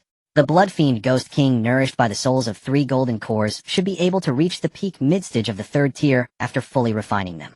From old bones, Su Chuan found the secret methods for refining and controlling skulls, as well as ghost path techniques, many related texts, and high-grade materials of the Yin attribute. This trip with spirit stones, materials, treasures, and other items combined was worth several 100,000 spirit stones. Killing people and setting fires brings wealth. The sages do not deceive. Su Chuan studied the secret technique for controlling skulls. The skulls were made from the bones, souls, and essence blood of golden core cultivators, combined with various other Yin attribute materials and ghost path secret methods. They possessed a certain level of intelligence, and if they could not be controlled, well, they could easily backfire. However, if controlled properly, each skull could contend with a mid-stage golden core cultivator. However, refining this skull was not easy. Old Bone had only succeeded in refining 3 after hundreds of years. This was also his capital for dominating Greedy Wolf Manor. Even some latest-stage golden core cultivators were quite wary of Old Bone. Refining is rather troublesome. It will take at least half a month. Let's wait for another opportunity to refine it. Su Chuan formed hand seals to retract the Cloud Heaven illusion array and then returned. Grandfather, you're back. Su Deliang smiled and greeted Su Chuan. The others haven't returned yet. It seems they've encountered trouble. Su Chuan said lightly, having spent just over a quarter of an hour to eliminate 3 golden core cultivators. Moments later, Lai Yang Jinjuan returned. How did it go, brother Lai Yang? The other side was a decoy. After I chased over 200 miles I was surrounded, but they were no match for me. I killed 1 mid-stage demonic cultivator, the other 2 fled. As long as there are gains, it's fine. Su Chuan smiled faintly. Another quarter of an hour passed. Shimin Shui and Mo Wenshang returned one after another. They appeared somewhat disheveled compared to Lai Yang Jinjuan, clearly having gone through a fierce battle. The other Foundation establishment disciples also returned in succession. After a stick of incense, Mo Wenshang, who was adjusting his breathing, spoke up. The other Foundation establishment cultivators who haven't returned are likely dead. We should continue forward. Su Chuan nodded, instructing everyone to move on. Life and death are determined by fate, wealth, and honor by heaven. While killing one must also be prepared to be buried in a foreign land. From that point onward, they did not encounter any more attacks. Clearly those fleeing cultivators had informed others and were aware of the fall of several golden cores. Attempting to encircle them with clever tricks would undoubtedly be a path to self-destruction. Thus they all headed to regroup at the Greedy Wolf sect. 2 days later, many golden cores gathered here. They've arrived. The people from Tiansong Manor are coming. Dozens of massive flying boats broke through the clouds and arrived several miles outside the gates of the Greedy Wolf. Streams of light surged into the sky. There were thousands of Foundation establishment cultivators and over 20 golden cores. This was certainly not the entirety of Greedy Wolf Manor's combat strength. Some were too far away to arrive in time, while others might not want to participate. Qi Tianxiong scanned with his divine sense and spotted Mo Wenyang on the Mo family's flying boat. Indeed, another nascent soul has appeared. He immediately sent a message to Tian Luo. Then he released nascent soul level pressure that enveloped all the flying boats like a mountain. A sword light soared into the sky, radiating brilliant golden light, dispersing his nascent soul's pressure. Then Shi Daoyun came to the deck, looking at Qi Tianxiong and saying, "You still act without restraint when dealing with juniors. You have already come to my Greedy Wolf sect's doorstep. What do I need to be concerned about? Greedy Wolf sect provoked first. Am I not allowed to retaliate? Should I wait for you to slaughter several cities of Tiansong Manor?" Qi Tianxiong sneered, and then said, "Another friend, since we are here, why hide? You Tiansong Manor have kept secrets very tightly. Someone has newly advanced to nascent soul, yet we have not received any news in Greedy Wolf Manor." Mo Wenyang also leapt out from the room to the deck and clasped his fists, saying, "I am Mo Wenyang from the Mo family of Tiansong Manor. Greetings to friend Qi." His nascent soul pressure spread out, causing the faces of the many cultivators from Greedy Wolf Manor to change. It's really a nascent soul. Tiansong Manor actually has someone who has achieved nascent soul. True Monarch Song Wolf and True Monarch Tian Wolf exchanged glances. "Senior brother, you really guessed it right. But if no one stops Mo family's nascent soul ancestor, our situation will not be good. This matter does not require us to worry. The sect master must have already made a decision. We only need to deal with the golden cores from Tian's." Qi Tianxiong examined Mo Wenyang for a moment and said, "So it's you, friend Mo, a 1,000-year-old clan, and now only one nascent soul has emerged. It seems the Mo family is not doing well in Tiansong Manor. Why not relocate to Greedy Wolf Manor? Our sect will absolutely not interfere with the Mo family's development. As long as you are strong enough, it is possible to replace our Greedy Wolf sect in the future." Mo Wenyang smiled lightly, saying, "My Mo family has taken root in Tiansong Manor for 1,000 years. It's hard to leave my homeland, so I must decline your invitation, friend Qi."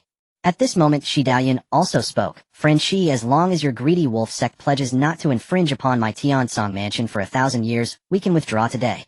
If not, we can only engage in a battle then. Shilagwe, you really think too highly of yourself. You only have a couple of 100 years of lifespan left, and your Tian Song sect will not produce another nascent soul. The collapse of your mansion is imminent.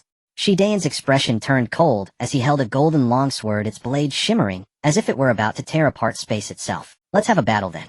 Are you afraid? The two soared into the sky, reaching the cloud summit, and soon an astonishing wave rippled, tearing through the clouds. Who dares to fight me? Mo Wentian stood with his hands behind his back, dressed in white, like snow, the pressure of his newly formed nascent soul akin to a still water abyss. Though not ostentatious, it caused the surrounding air to stagnate. His gaze was like lightning sweeping across the opposing formation, his voice not loud, but penetrating, causing the cultivators within the formation to hold their breath and concentrate. None dared to meet his gaze. I will come. A thunderous shout erupted like a thunderclap, and suddenly a black ray shot forth from within the formation, faster than lightning, flying towards the members of the Greedy Wolf Mansion. This person had purple hair that swayed without wind, wearing a dark, tight-fitting robe that rustled in the air. You must be the one who slaughtered my Tian Song Mansion's Jisoo City, the Heavenly Net. Mo Wentian's eyes narrowed slightly as he probed with his divine sense, finding he could not see through the opponent. Is it me? Do you want to settle accounts with me, friend Mo? The Heavenly Net laughed wildly, his purple hair standing on end as his right hand reached into the void, revealing the high-grade magical artifact, Blood Demon Axe. Your aura. Mo Wentian sensed the aura emanating from the Heavenly Net with a faint hint of nascent soul energy. He raised an eyebrow, revealing a look of surprise. Fake nascent soul. You have a sharp eye. Receive my axe. The Heavenly Net laughed madly, his purple hair dancing as he suddenly shook the Blood Demon Axe, forming a 3-foot-long pitch-black axe, light, like a black dragon, spitting its tongue cold and piercing. Mo Wentian stood firm, raising his hand as the nascent soul power coalesced into a shield. Clang! The axe light tore through the air, carrying the force of mountain crushing, striking fiercely against the pale golden shield. A deafening roar echoed as the black and golden lights violently collided, the shockwave surging like a tidal wave sweeping outwards. The people around were forced to retreat. Crack, crack, crack, the shield was instantly covered in cracks. In the next moment it shattered with a bang, and the remaining axe light continued to surge towards Mo Wentian. Mo Wentian's expression changed. He patted his storage bag, and a puppet over 10 feet tall appeared before him, crossing its arms to block the remaining axe light. Your strength. Friend Mo, let's not involve others in our battle. What do you think? Mo Wentian pondered for a moment, and said, let me test your strength, friend Tian Luo. The two flew towards another part of the sky. The aftermath of a nascent soul battle is too fierce. While golden cores might endure it, Foundation establishment cultivators would likely suffer grievous injuries. The ancient true demons are indeed terrifying. To genuinely contend with nascent souls at the golden core realm, I wonder if there are any similarly powerful golden core cultivators in Tiannan. If I reach golden core perfection, will I be able to battle with nascent souls? While Chuan was deep in thought, Bing Qian had already challenged the true lord of the Heavenly Wolf. True Lord Qingmu was about to rush towards True Lord Songlang, but Chuan said, Friend Qingmu, leave Songlang to me. I have quite a few grievances to settle with him. True Lord Qingmu looked at Chuan's face, thought for a moment, then nodded, and rushed towards another True Lord-level strongman of the Greedy Wolf Mansion, who was at the 9th level of... He hails from the Situ family of the Greedy Wolf Mansion. This is also a 1,000-year-old family whose ancestor is known as the 7 Killers True Lord. Chuan, I wasn't looking for you, yet you sought me out. Let me see how you plan to settle accounts with me. True Lord Songlang charged at Chuan, a conical magical artifact appearing in his hand, emanating a fierce aura. This artifact was made from the fangs of a 3rd-tier peak wolf demon, crafted with several other 3rd-tier materials. Initially a low-grade magical artifact, it had grown alongside True Lord Songlang, and had now reached the level of a mid-grade artifact. Chuan held the Azure Dragon umbrella, using it like a wooden stick to knock the conical artifact away. But at that moment, a blood-red stream of light suddenly shot in from the side. Chuan flicked his sleeve, and the Fantian seal flew out, instantly shattering. The assailant did not continue attacking Chuan, but was entangled by another early-stage golden core cultivator. Are you surprised? True Lord Songlang laughed wildly. It's the same source as the Blood Robe ancestors' techniques. He must be a descendant. Exactly. Chuan, within the Greedy Wolf Mansion there are many who want to kill you. Who told you to be so fierce, without holding back? True Lord Songlang manipulated the magical artifact, Ink Fong Cone, to collide with Chuan's Fantian seal, while he himself formed seals with both hands, unleashing his divine powers towards Chuan. Chuan executed the Ronghua seal to clash against it. Bang! The two were pushed apart by the shockwave, and Chuan turned to dive towards the mountains below. The crowd here was too dense for him to deploy his various techniques. True Lord Songlang proud, as ever pursued closely. In just a moment outside the greedy wolf sect, it had become a battlefield. Thousands of Foundation establishment disciples clashed. In terms of numbers, Tiansong Mansion being adequately prepared had the upper hand. Many Foundation establishment cultivators from the greedy wolf mansion were slain, and their storage bags became the spoils of the cultivators from Tiansong Mansion. The number of golden core cultivators was also greater on Tiansong's side. However, apart from those like Tian Luo and Su Chuan, the other golden core cultivators faced similarly matched opponents, making it difficult to determine a victor in a short period. Even when surrounded by 2 or 3 opponents, they could still hold on for a while. Tiansong Mansion was well prepared, yet this place ultimately belonged to the greedy wolf mansion. The number of demonic cultivators could be said to be endless. Thus the battle's key lay in the strength of the nascent souls. If Tiansong Mansion had a stronger nascent soul force, they could break the greedy wolf mansion, and even possibly breach the greedy wolf sect's great formation. If a stalemate persists for too long, then Tiansong Mansion would have to retreat. This is because the cultivators of the greedy wolf mansion could continue to come forth. Unless overwhelming strength was established, they could not compete with the home advantage under similar conditions. The Su family members were quite eye-catching. The old generation Foundation establishment talents of the greedy wolf sect could only barely hold back the offensive of Yi Fan and Su Due when attacking in groups of 4 or 5. They had all comprehended the divine powers to an extent of 60 to 70%. 8 years had passed since the Young Talent Conference. Yi Fan and Su Due had fully matured. Even compared to the top 10 talents of the past, their performance was not lacking at all. Su Due had comprehended the true meaning of Guang Han to 90%, just a step away from entering the realm of divine powers, about to condense the seeds of divine powers and break into the golden core stage. Yi Fan's true yang divine power reached 70%, with his battle intent divine power at 50%. But with his perfected second stage physical body, even facing attacks from early stage golden cores, he could withstand a blow or two.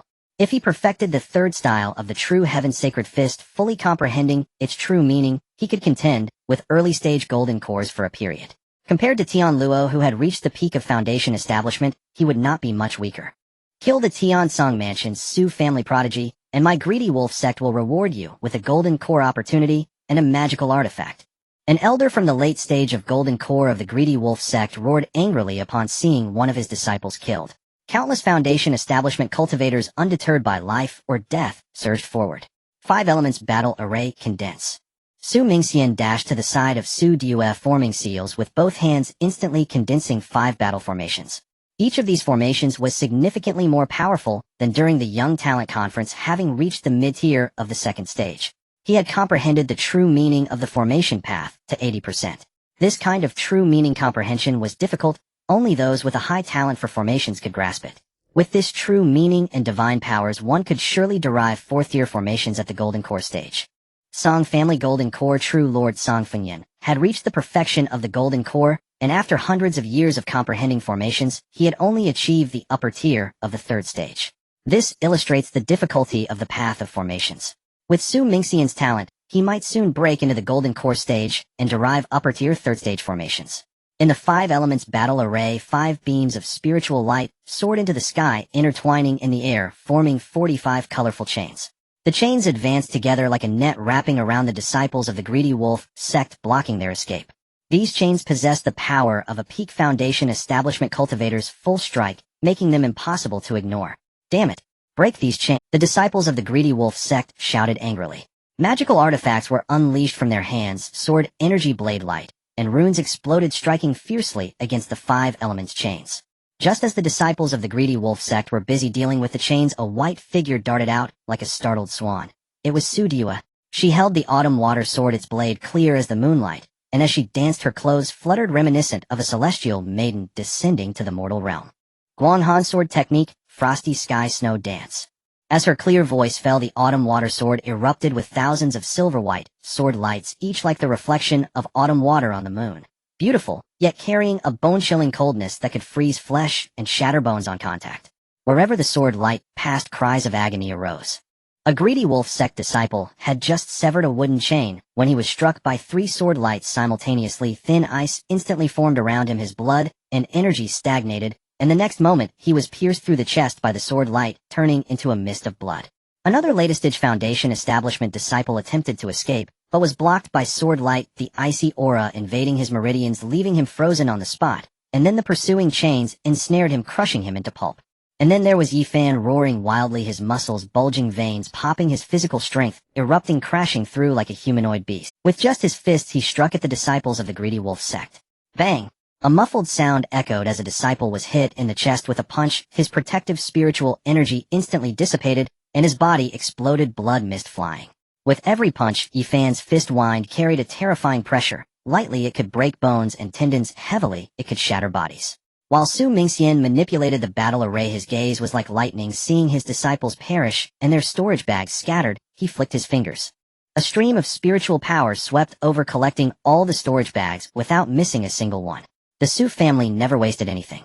He condensed his finger seals again, the mist of blood being drawn into a certain magical artifact like a whale swallowing water, and the drifting remnants of souls met This 5 elements battle array was exquisite in assisting to trap enemies and block disturbances, controlling everything within 100 feet, yet its lethality was ultimately somewhat lacking. However, Su Diu's Guang Han sword technique and Yifan's physical strength precisely compensated for the array's weaknesses. The three cooperated seamlessly. Even when faced with dozens of greedy wolf sect disciples, they maneuvered with ease. The battle array trapped enemies, sword light broke defenses, and physical strength harvested lives. After a series of combination attacks, the greedy wolf sect disciples suffered heavy casualties, with none able to break through the 50-foot mark. Su Mingxian's potential in the path of battle arrays was extremely high. Once he elevated the array to the peak of the second stage, he would be able to sweep through the Foundation establishment realm without needing to rely on the destructive force of Su Diu and Yifan. Even against golden cores he could contend. Many golden cores from the greedy wolf mansion wished they could rush in to slay Su Mingxian and the others. But Su Diu was always vigilant. Her opponent was a mid-stage golden core demonic cultivator with a domineering demonic power, yet he was continuously suppressed. Furthermore, Su Diu had not even unleashed the power of her Fire Phoenix bloodline. She had not used her high-grade magical artifact, only relying on divine powers and a mid-grade magical artifact to fight. The high-grade magical artifact was personally refined for her by Zhang Yangzi, primarily for defense. The mid-grade magical artifact was a congratulatory gift from True Lord Yanzhen on her golden core achievement, primarily for offense.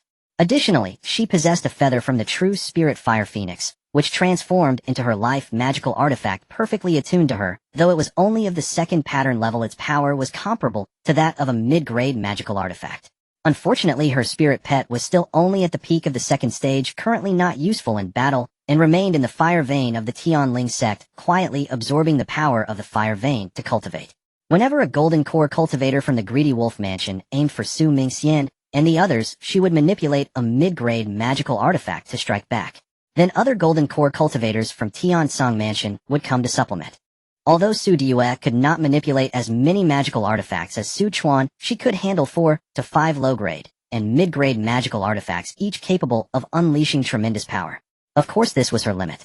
The many techniques and secret skills Su Chuan passed down to the Su family disciples were not something everyone could cultivate to his level. However, as long as they cultivated to a certain extent, they would have enough strength to gain the upper hand when contending with other golden cores. It was rare to find a mid-stage golden core cultivator with even one mid-grade magical artifact, yet Su Diu carried 7 or 8 magical artifacts, both low-grade and mid-grade, and almost of different types. After all, not long ago she had refined a third pattern magical artifact, already considered a third-tier mid-grade artifact. Indeed, the Su family's presence is too threatening. True Lord Tian Wolf glanced over at Su Mingxian's side. Unless a golden core took action, the three of them were invincible among Foundation establishment cultivators. Tian Wolf, do you still have time to care about others? Bing Qian approached holding ice flames. True Lord Tian Wolf dodged, controlling his magical artifact to shoot away, while Bing Qian met him with ice flames. Boom. The ice flames transformed into countless blue light points, scattering in all directions. But Bing Qian formed seals with both hands, and all light points once again converged into a blooming ice flame lotus. Tian Wolf, the elder Huang Yuan, and elder Qi Yang from my sect were both killed by you, right? Since you dared to kill my sect's elders, why are you avoiding a confrontation with me now? Could it be you only excel at bullying the weak? True Lord Tian Wolf would naturally not fall for such provoking tactics. Previously, after forcefully clashing with a divine power, his body suffered from the coldness of the ice flames, which had yet to be completely expelled. If he were to endure a few more times, he could even risk being heavily injured or killed. The path was right before him, so he naturally cherished his life. Your provocation is of no use. I admit, I am not your opponent against your ice flame's divine power. True Lord Tian Wolf chuckled lightly. However, you guessed wrong earlier. Your sect's elders were not killed by me. A look of astonishment flitted across Bing Qian's face, yet his assault did not abate. Petals of the ice flame lotus transformed into razor-sharp blades and swept forth. Tianlang Jinjuan invoked a mid-grade defensive treasure in hand, using it to block every lotus petal. Still, the light barrier began to frost, and ice to congeal upon its surface. Indeed, the other replied. If Bing Qian has the ability, let Elder Tianluo duel him. Bing Qian's expression turned sour. Indeed, the other replied. If Bing Qian has the ability, let Elder Tianluo duel him. Bing Qian's expression turned sour. Though proud and confident that few challenge him at the Golden Core stage, he was not equal to a nascent soul in a single exchange, and Tianluo had held his own against Mo Wentian. The gap between them was evidently vast. Against him, Bing Qian reckoned, he could not even flee. A few exchanges might be fatal. Su Chuan's azure robe snapped in the wind. He alighted upon jagged rock, his figure dissolving into a streak of blue light as he shot into the boundless mountain range. A gray shadow trailed him by 100 zhang, Songlong Jinjuan in pursuit.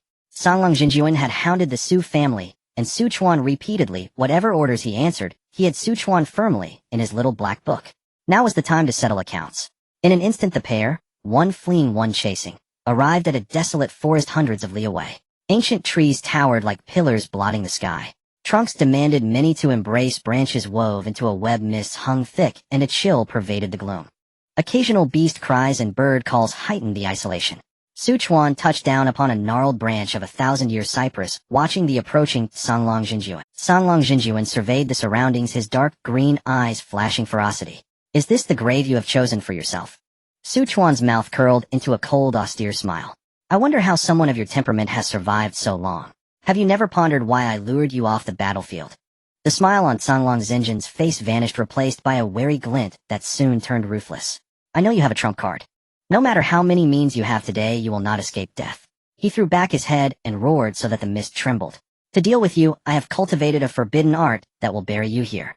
Before the words finished, Songlong Jinjuan bit his tongue, spitting a mouthful of ink-black vital blood. The blood formed a sinister talisman in the air and flew straight for his brow. With a faint hum, the talisman merged into his brow.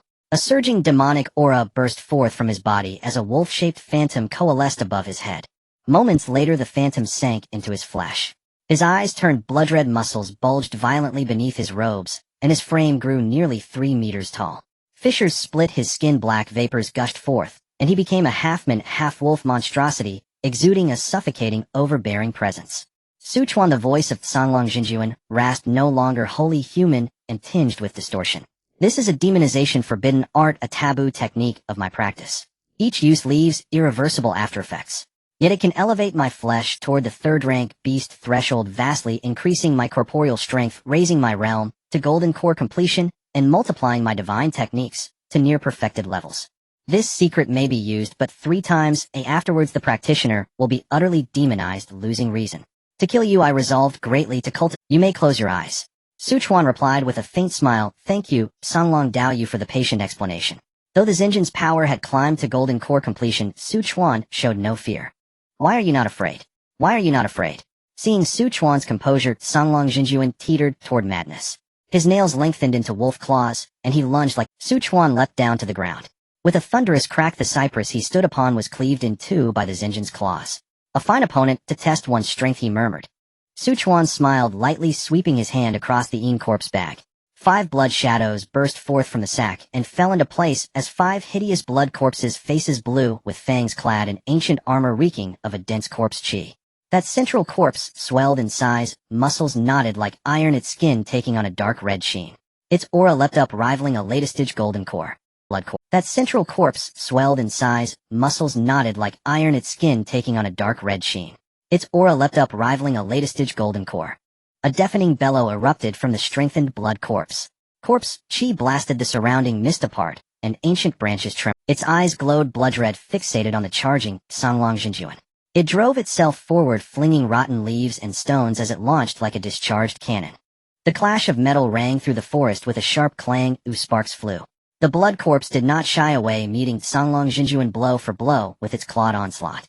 The blood corpse was driven back 3 paces, yet its ferocity was only stoked. It roared again and lunged, claws ripping through the air toward the Xinjian's chest. 3 deep, bone-revealing gashes scored Songlong Xinjian's breast. The corpse's attacks carried blood poison capable of corroding flesh, though the Xinjian's robust body could still withstand it. Su Chuan stood dozens of zhang away, eyes sharp as torches, instantly discerning the ebb and flow of the battle. No panic touched his lips, instead a cold edge creased his mouth. With his left hand, he brushed his storage ring. A flash of spirit light, and an icy wind surged through the wood, whipping the mist and swirling fallen leaves. A pitch-black banner appeared in his grasp. He flicked his wrist, and the Zhuhan fan unfurled, its sigils ignited. A ghastly wail sounded as a cloud of black-red specter mist poured forth and swept toward Songlong Jinjuan. Songlong Jinjuan condensed a divine technique with one hand. Countless wolf silhouettes coalesced into a green torrent that collided with the black-red mist. A thunderous boom reverberated as wolf howls and spectral shrieks braided together. Trees shuddered and leaves scattered in the upheaval. The wolf silhouettes were knife-sharp, rending the specter mist. Ribbons of black-red vapor were torn apart, dispersing into the air. As the mist broke, a towering figure abruptly emerged, a bloodshade ghost king nearly 2 to 3 zhang tall. Its body was sheathed in dark red scales, visage ferocious, eyes blood red, and 2 curved black horns crowned its head. Thick blood-slaying chi swirled about it. In its hand it wreathed a long claw blade formed from condensed remnant souls, its aura savage and domineering, rivaling the peak of a mid-stage golden core in strength.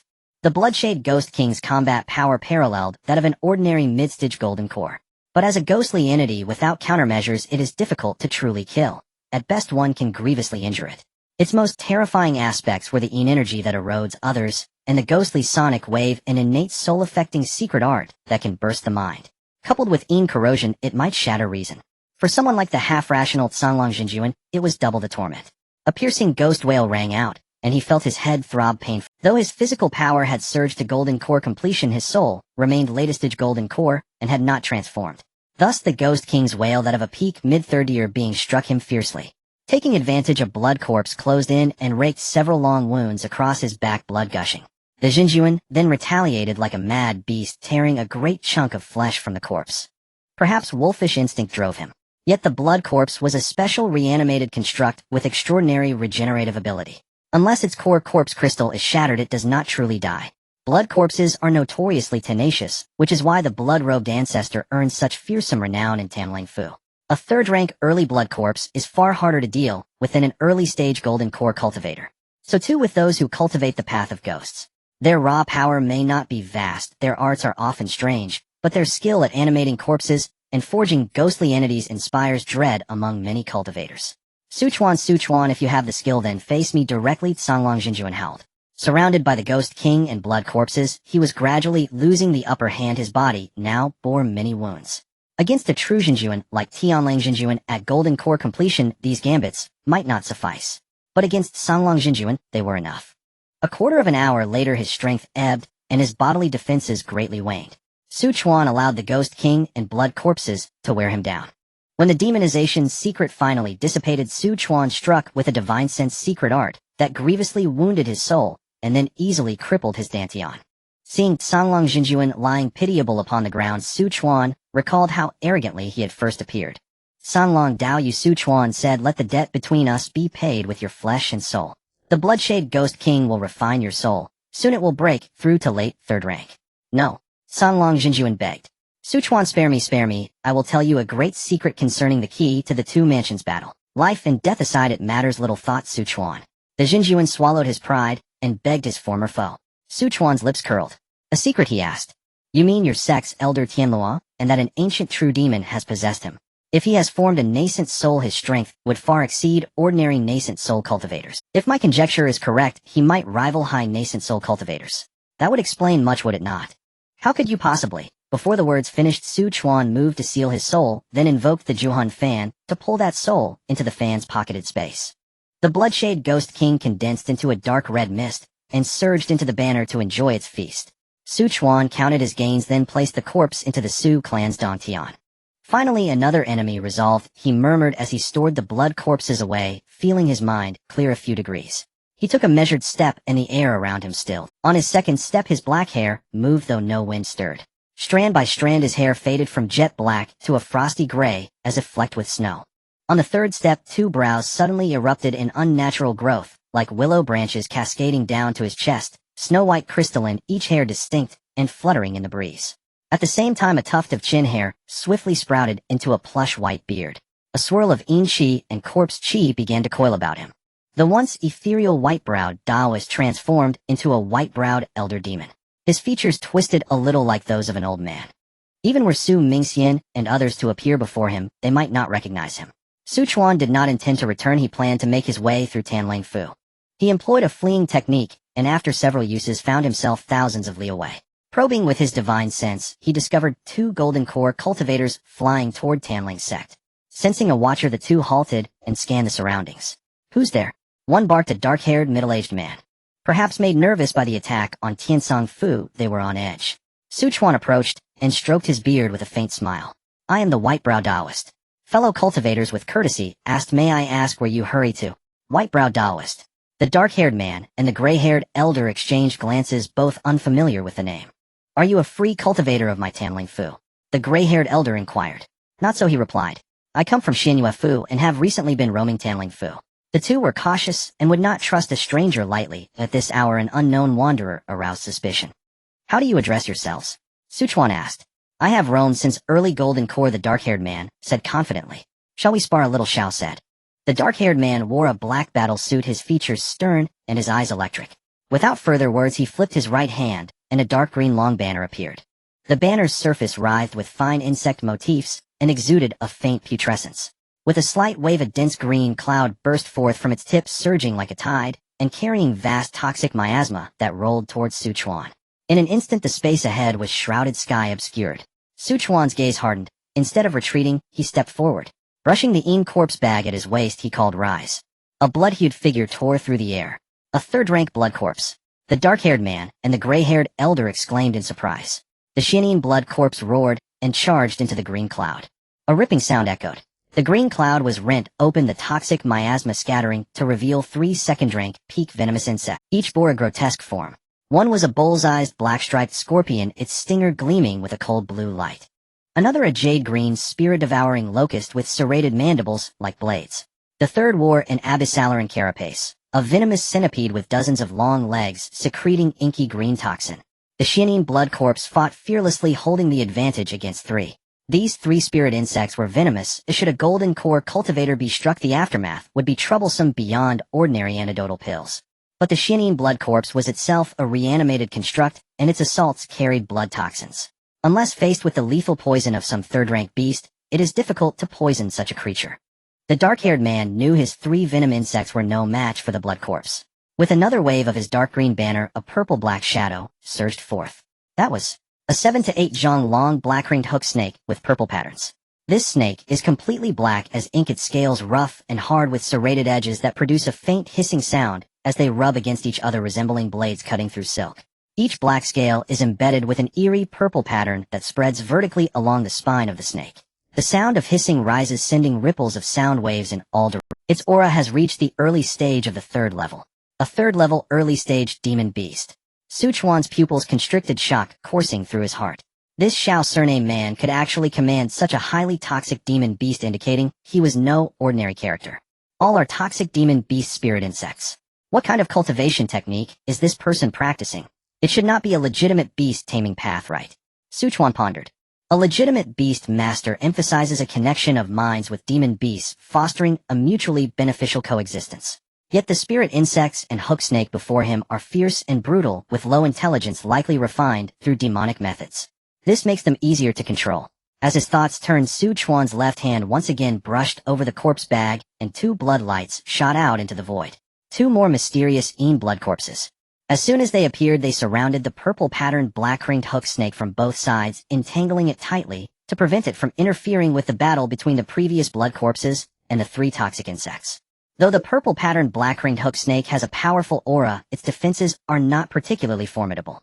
The 2 corpses attacked alternately, and each strike of their claws could tear off large chunks of black scales. Hiss! The hook snake cried out in pain, emitting a sharp hiss, its purple eyes filled with an even greater killing intent. It suddenly twisted its massive body, sweeping across like a steel whip and violently flinging one of the mysterious Yin blood corpses away. However, that mysterious Yin blood corpse merely shook its head and charged forward again, its cold aura undiminished. The hook snake, seeing this, became increasingly agitated, attempting to coil around one of the blood corpses to strangle it. Yet just as it wrapped around the waist of the left side mysterious blood corpse, the right side corpse seized the opportunity to strike its claws viciously, aiming for its vital spot. The hook snake was forced to loosen its grip and turn to defend itself. But it was attacked from behind by another mysterious blood corpse, tearing away a large patch of scales from its back, blood mingling with purple venom gushing forth. In addition to entangling, striking, and biting the venom it spews, is also a significant weapon capable of corroding the magical shields of mid-level golden core cultivators, making them wary. However, it has little effect on the blood corpses. Their pain threshold is reduced to a minimum, and their intelligence is even lower than that of Xiao's spirit insects and hook snake. Of course, as they grow, their intelligence will gradually increase, and if the master cannot control them, they may turn against him. Seeing the risk of his spirit insects and hook snake being killed, the Xiao surname cultivator immediately said, "White-browed Taoist, I shall admit defeat. Please let your blood corpses stop quickly. Taoist Xiao, you initiated this sparring. Shouldn't the decision of when to end it be up to me?" The Xiao surname cultivator, seeing this, turned to the gray-haired elder for help. The gray-haired elder sighed lightly, stepped forward, and released a pressure belonging to the late stage of the golden core, filling the surroundings. "White-browed Taoist, for the sake of my face, could you spare Taoist Xiao this time? It is mainly due to circumstances. He wouldn't normally act so recklessly." "What do you call yourself, Taoist?" Chuan inquired. "I am the Tsongshan, true person residing in the Tsong Mountain of the Greedy Wolf Mansion for quiet cultivation. Fellow Taoists can address me in this way. This is Xiao Whooping, the ancestor of the Xiao family in the Greedy Wolf Mansion." Chuan nodded slightly, and then replied indifferently, "Understood." The three mysterious blood corpses immediately returned to Chuan's side, and were then placed back into the corpse bag. Xiao Whooping let out a long sigh, looking at the miserable state of his spirit insects and hook snake, a flash of pain in his eyes.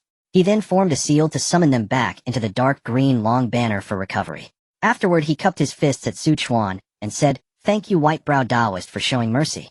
The Tsongshan true person stroked his beard and smiled lightly. "The methods you employed, white-browed Taoist, are similar to those of our Greedy Wolf Mansion's former blood robe ancestor. Did you perhaps cultivate some blood demonic technique?" "Not at all. I merely stumbled upon the corpse refining secrets and became interested, leading me to refine a few blood corpses for fun. However, it seems there is someone in the Greedy Wolf Mansion with similar methods to mine. I must see it when I have the chance." "You came too late, white-browed Taoist. If you had come a few years earlier, perhaps you could have exchanged ideas with the blood-robe Taoist, but now he has already fallen." "Was he weak?" "Not at all. The blood-robe Taoist realm is the same as mine, both at the 7th layer of the golden core, and he had 3 early-stage peak blood corpses. Even cultivators at the 8th or 9th layer of the golden core were quite wary of him." "Then how did he fall? Surely it wasn't at the hands of a nascent soul expert." "It's a long story, fellow Taoist. Please accompany us, and I'll explain it to you slowly on the way." "All right." The Tsongshan true person briefly recounted the matters between the Greedy Wolf Mansion and the Tianzong Mansion. Chuan showed a look of surprise and muttered, "The conflict between the two mansions. It seems I have come at the wrong time for my travels. White-browed Taoist, could you lend a hand to our Greedy Wolf sect? If we can kill the golden core of Tianzong Mansion, the Greedy Wolf sect will definitely reward you handsomely. I am a free spirit and do not wish to be easily embroiled, but I have never seen such a large-scale war before. It would be a good opportunity to broaden my horizons." Refusing to assist actually made the two feel a bit more convinced. Any external golden core would typically prioritize self-preservation and would not easily intervene in such wars. After all, a careless move could lead to disaster. "Very well, white-browed Taoist, keep your distance, and do not let yourself be caught in the crossfire." Half an hour passed. Chuan quickly changed his identity and returned to the battlefield.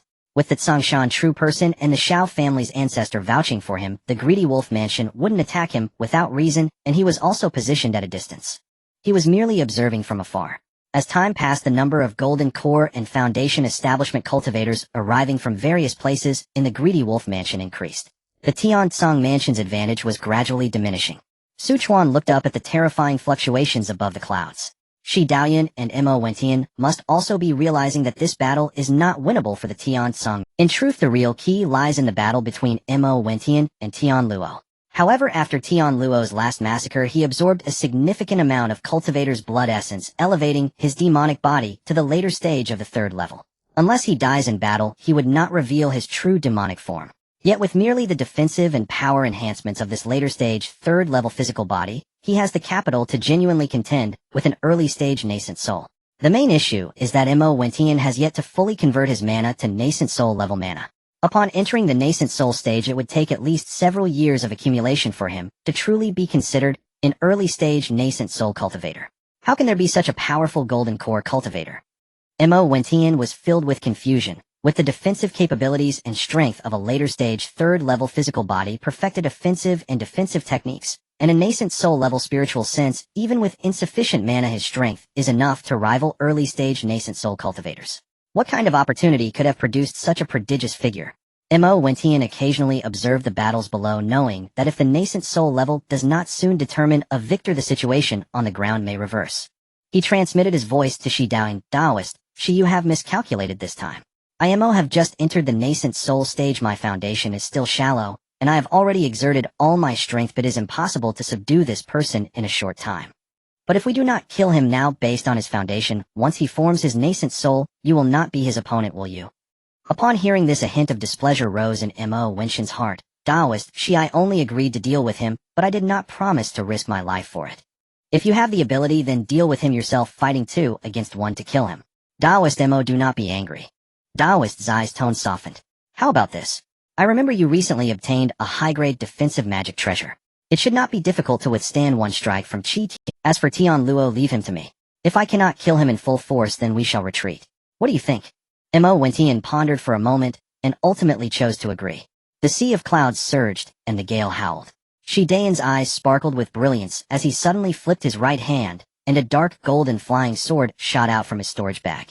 This sword is 3 feet and 7 inches long, its blade carved with intricate runes named Jinjua. It was a top-grade magic treasure obtained from an ancient cave several hundred years ago, possessing immense power, and matched his cultivation technique, regarded as his trump card.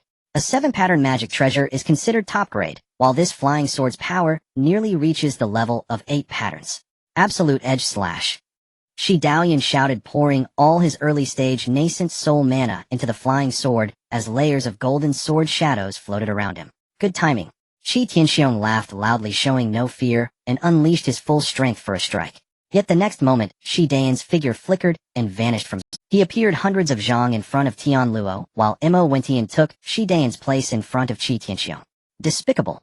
Shi Tianxiong could no longer attack Shi Daoing in time, so he swung his battle blade, sending out a blade light several dozen zhang long toward Mo Wentian. He believed that with Tian Luo's abilities he could withstand Shi Daoing's strike. After that, he would ensure that Shi Daoing would not have another chance. Mo Wentian was well aware of Qi Tianxiong's terror and did not dare to be careless. With a flick of his sleeve, a black turtle shield about a zhang in diameter appeared out of thin air with a buzz.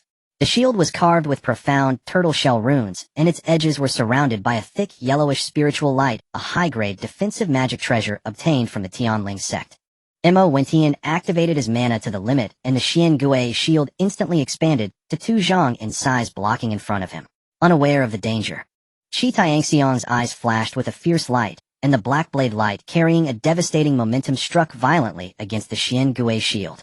Bang! A deafening sound echoed as the black blade light collided violently with the yellow shield light, unleashing a terrifying energy shockwave that sent the clouds swirling like boiling water.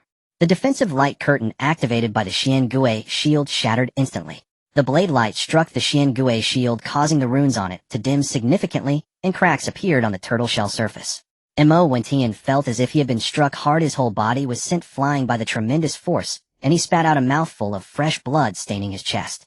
His aura was disordered, his face pale as paper, and he flew back several dozen zhang before barely stabilizing himself, clearly suffering considerable injury, and his spiritual power became sluggish. On the other side, Tian Luo saw Shi Daoing's sword light approaching, and his expression grew grave. He was completely locked onto by that aura, and could not evade it all. Roar! He let out a roar that was not quite human, and the demonic energy around him surged violently. His black robe fluttered without wind, and black mist rolled like a tide, instantly condensing into a demonic figure over 10 zhang tall to protect his body. Then he wielded a high-grade magic treasure and delivered a full-force strike. Countless golden sword lights rained down like a storm, shattering the axe light in an instant, and sword lights fell upon the demonic figure. The golden sword lights intertwined with the black demonic energy, producing a piercing sound of metal clashing. The demonic figure was instantly torn apart by more than half, and the remaining sword light fiercely struck Tian Luo's chest. Puff! Blood splattered. Tian Luo's defensive technique was broken, and even his third-level physical body could not withstand it. A massive wound more than a foot long was sliced open on his chest, exposing bone, with black demonic energy and dark red blood gushing forth, spilling onto the cloud summit. Tian Luo halted in midair, the demonic energy around him rapidly dwindling, and his once formidable aura plummeted to a fraction of its former self. He truly blocked my full-force strike.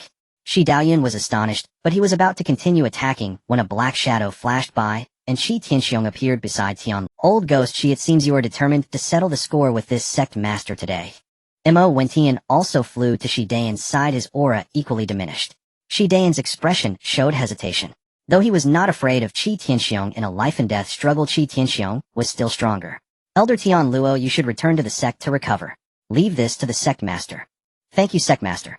Tian Luo cupped his fists, then looked at Shi Daoyun and said lightly, I will remember this debt today, and I will seek you out for it in the future.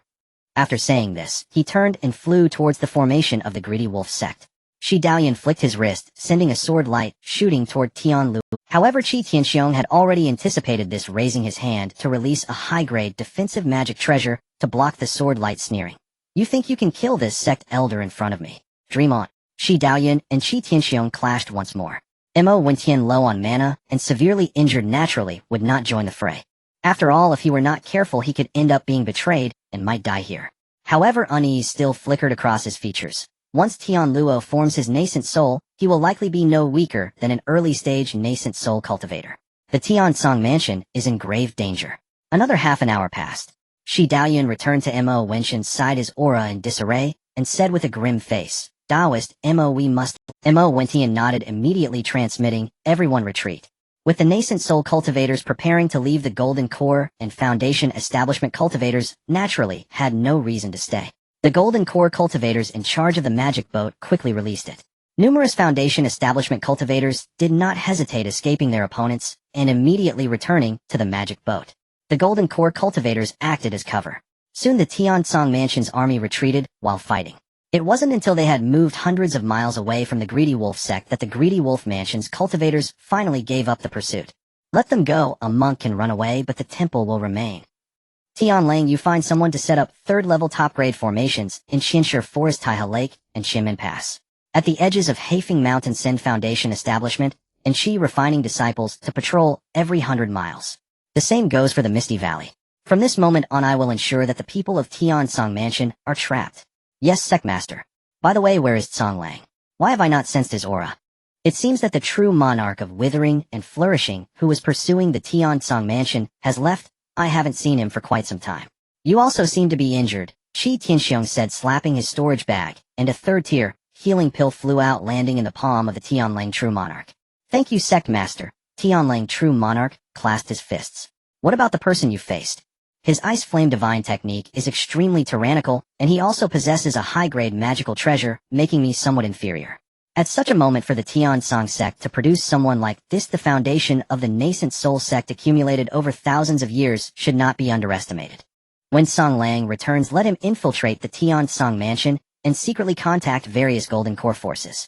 The more he can incite to rebel, the less resistance we will face in a few years during our great battle with the Tian Song sect, and we can also reduce our losses. Understood. Even in the war between the two factions, the main goal is still to annihilate the opposing ruling power rather than completely eradicate those Foundation establishment and Golden Core families. If one faction is truly forced into a desperate situation, the backlash that would ensue would be unimaginable. At that time, even the Xinyu sect would have to intervene. Afterward, Shi Tianxiong also returned to the sect to recuperate. Tianlang True Monarch was responsible for handling post-war affairs. However, half a stick of incense later, a disciple came to report that the life lamp of Tsonglang True Monarch had extinguished. Tianlang True Monarch's body shook, revealing an expression of disbelief. How is that possible? The Su family, the true monarch of withering and flourishing. An infinite killing intent surged within Tianlang True Monarch's heart. At this moment he decided that while the other Golden Core forces of the Tian Song mansion could live, the Su family must be exterminated. Su Chuan glanced at the battlefield from a distance, silently, collecting a considerable amount of vital energy and remnant souls, then turned to leave. Tianlang True Monarch looked at that retreating figure, feeling unfamiliar, and couldn't help but ask, who is that white-haired old man? A rogue cultivator from my Tanling mansion. Many Golden Core cultivators were also astonished, but shook their heads. The Tsong Mountain True Man stroked his beard, and said, his name is Bai Mei Dao Run. He is a rogue cultivator who recently traveled to our Tanling mansion. Though he is only in the early Golden Core stage, his divine abilities and techniques are quite impressive. Previously Dao friend Xiao tested him, but suffered considerably. Indeed, Tianling True Monarch by Mei Dao Run is undoubtedly a rogue cultivator. Although he does not practice demonic arts, he is free of restrictions, and has also acquired the secret technique of corpse refining, creating several third-tier blood corpses. As for what magical treasures he possesses, I am not very clear. We only had a brief encounter. If it were not for his lower realm, he might be another figure like the blood-robed Dao friend. Is that so? Tianlang True Monarch pondered. In that case, if we can recruit him, having such a golden core helper in the upcoming battle against the Tiansong Mansion would also— I had invited him before, but he was very cautious and seemed reluctant to get involved in the conflict between the two factions. Rogue cultivators do not pursue interests, and although he seems to have a long lifespan, he is trapped at the mid-stage bottleneck. If you encounter him, please promise him a third-tier pill for breaking through the bottleneck, and a bottle of pills for enhancing his mana on behalf of our sect. The other Golden Core members of Tanling Mansion nodded in agreement. Soon they all dispersed. Tianlang True Monarch informed Qi Tianxiong of the news of Tsonglang True Monarch's death, and Qi Tianxiong was also furious. Any true monarch-level powerhouse is an important combat force for the sect. What a Su family, what a true monarch of withering and flourishing. He is only in the early Golden Core stage, yet he has the ability to kill Tsonglang. If we cannot recruit him, we should eliminate him as soon as possible. After pondering, Qi Tianxiong looked at Tianlang True Monarch and said, with Tsonglang dead, the matter I instructed earlier will be up to you. You may act with full authority regarding the conditions proposed by the Tiansong Mansion. Tianlang, you must not let me down. Yes, Sectmaster. Mo Wentian took a half-day break and recovered considerably. After sweeping his divine sense, he found that the Su family's law boat surprisingly had no trace of Su Chuan, Su Delying, and True Monarch Lai Yang, so he immediately flashed and arrived on the Su family's law boat. Su Mingxian, where is your father? Why are Immortal Feng Ling and True Monarch Lai Yang also absent? I don't know, my father lured Tsonglang True Monarch away and has not returned. Could it be related? The distance is too far to establish contact. Could something have happened? Mo Wenxian's brows furrowed as he muttered to himself. Su Mingxian said, Senior Mo, rest assured, I have a divine sense jade pendant left by my father, and since it hasn't shattered, it means my father is temporarily not in danger. Not only my father, but there are also more than a dozen Foundation establishment cultivators missing from our Yunshi town.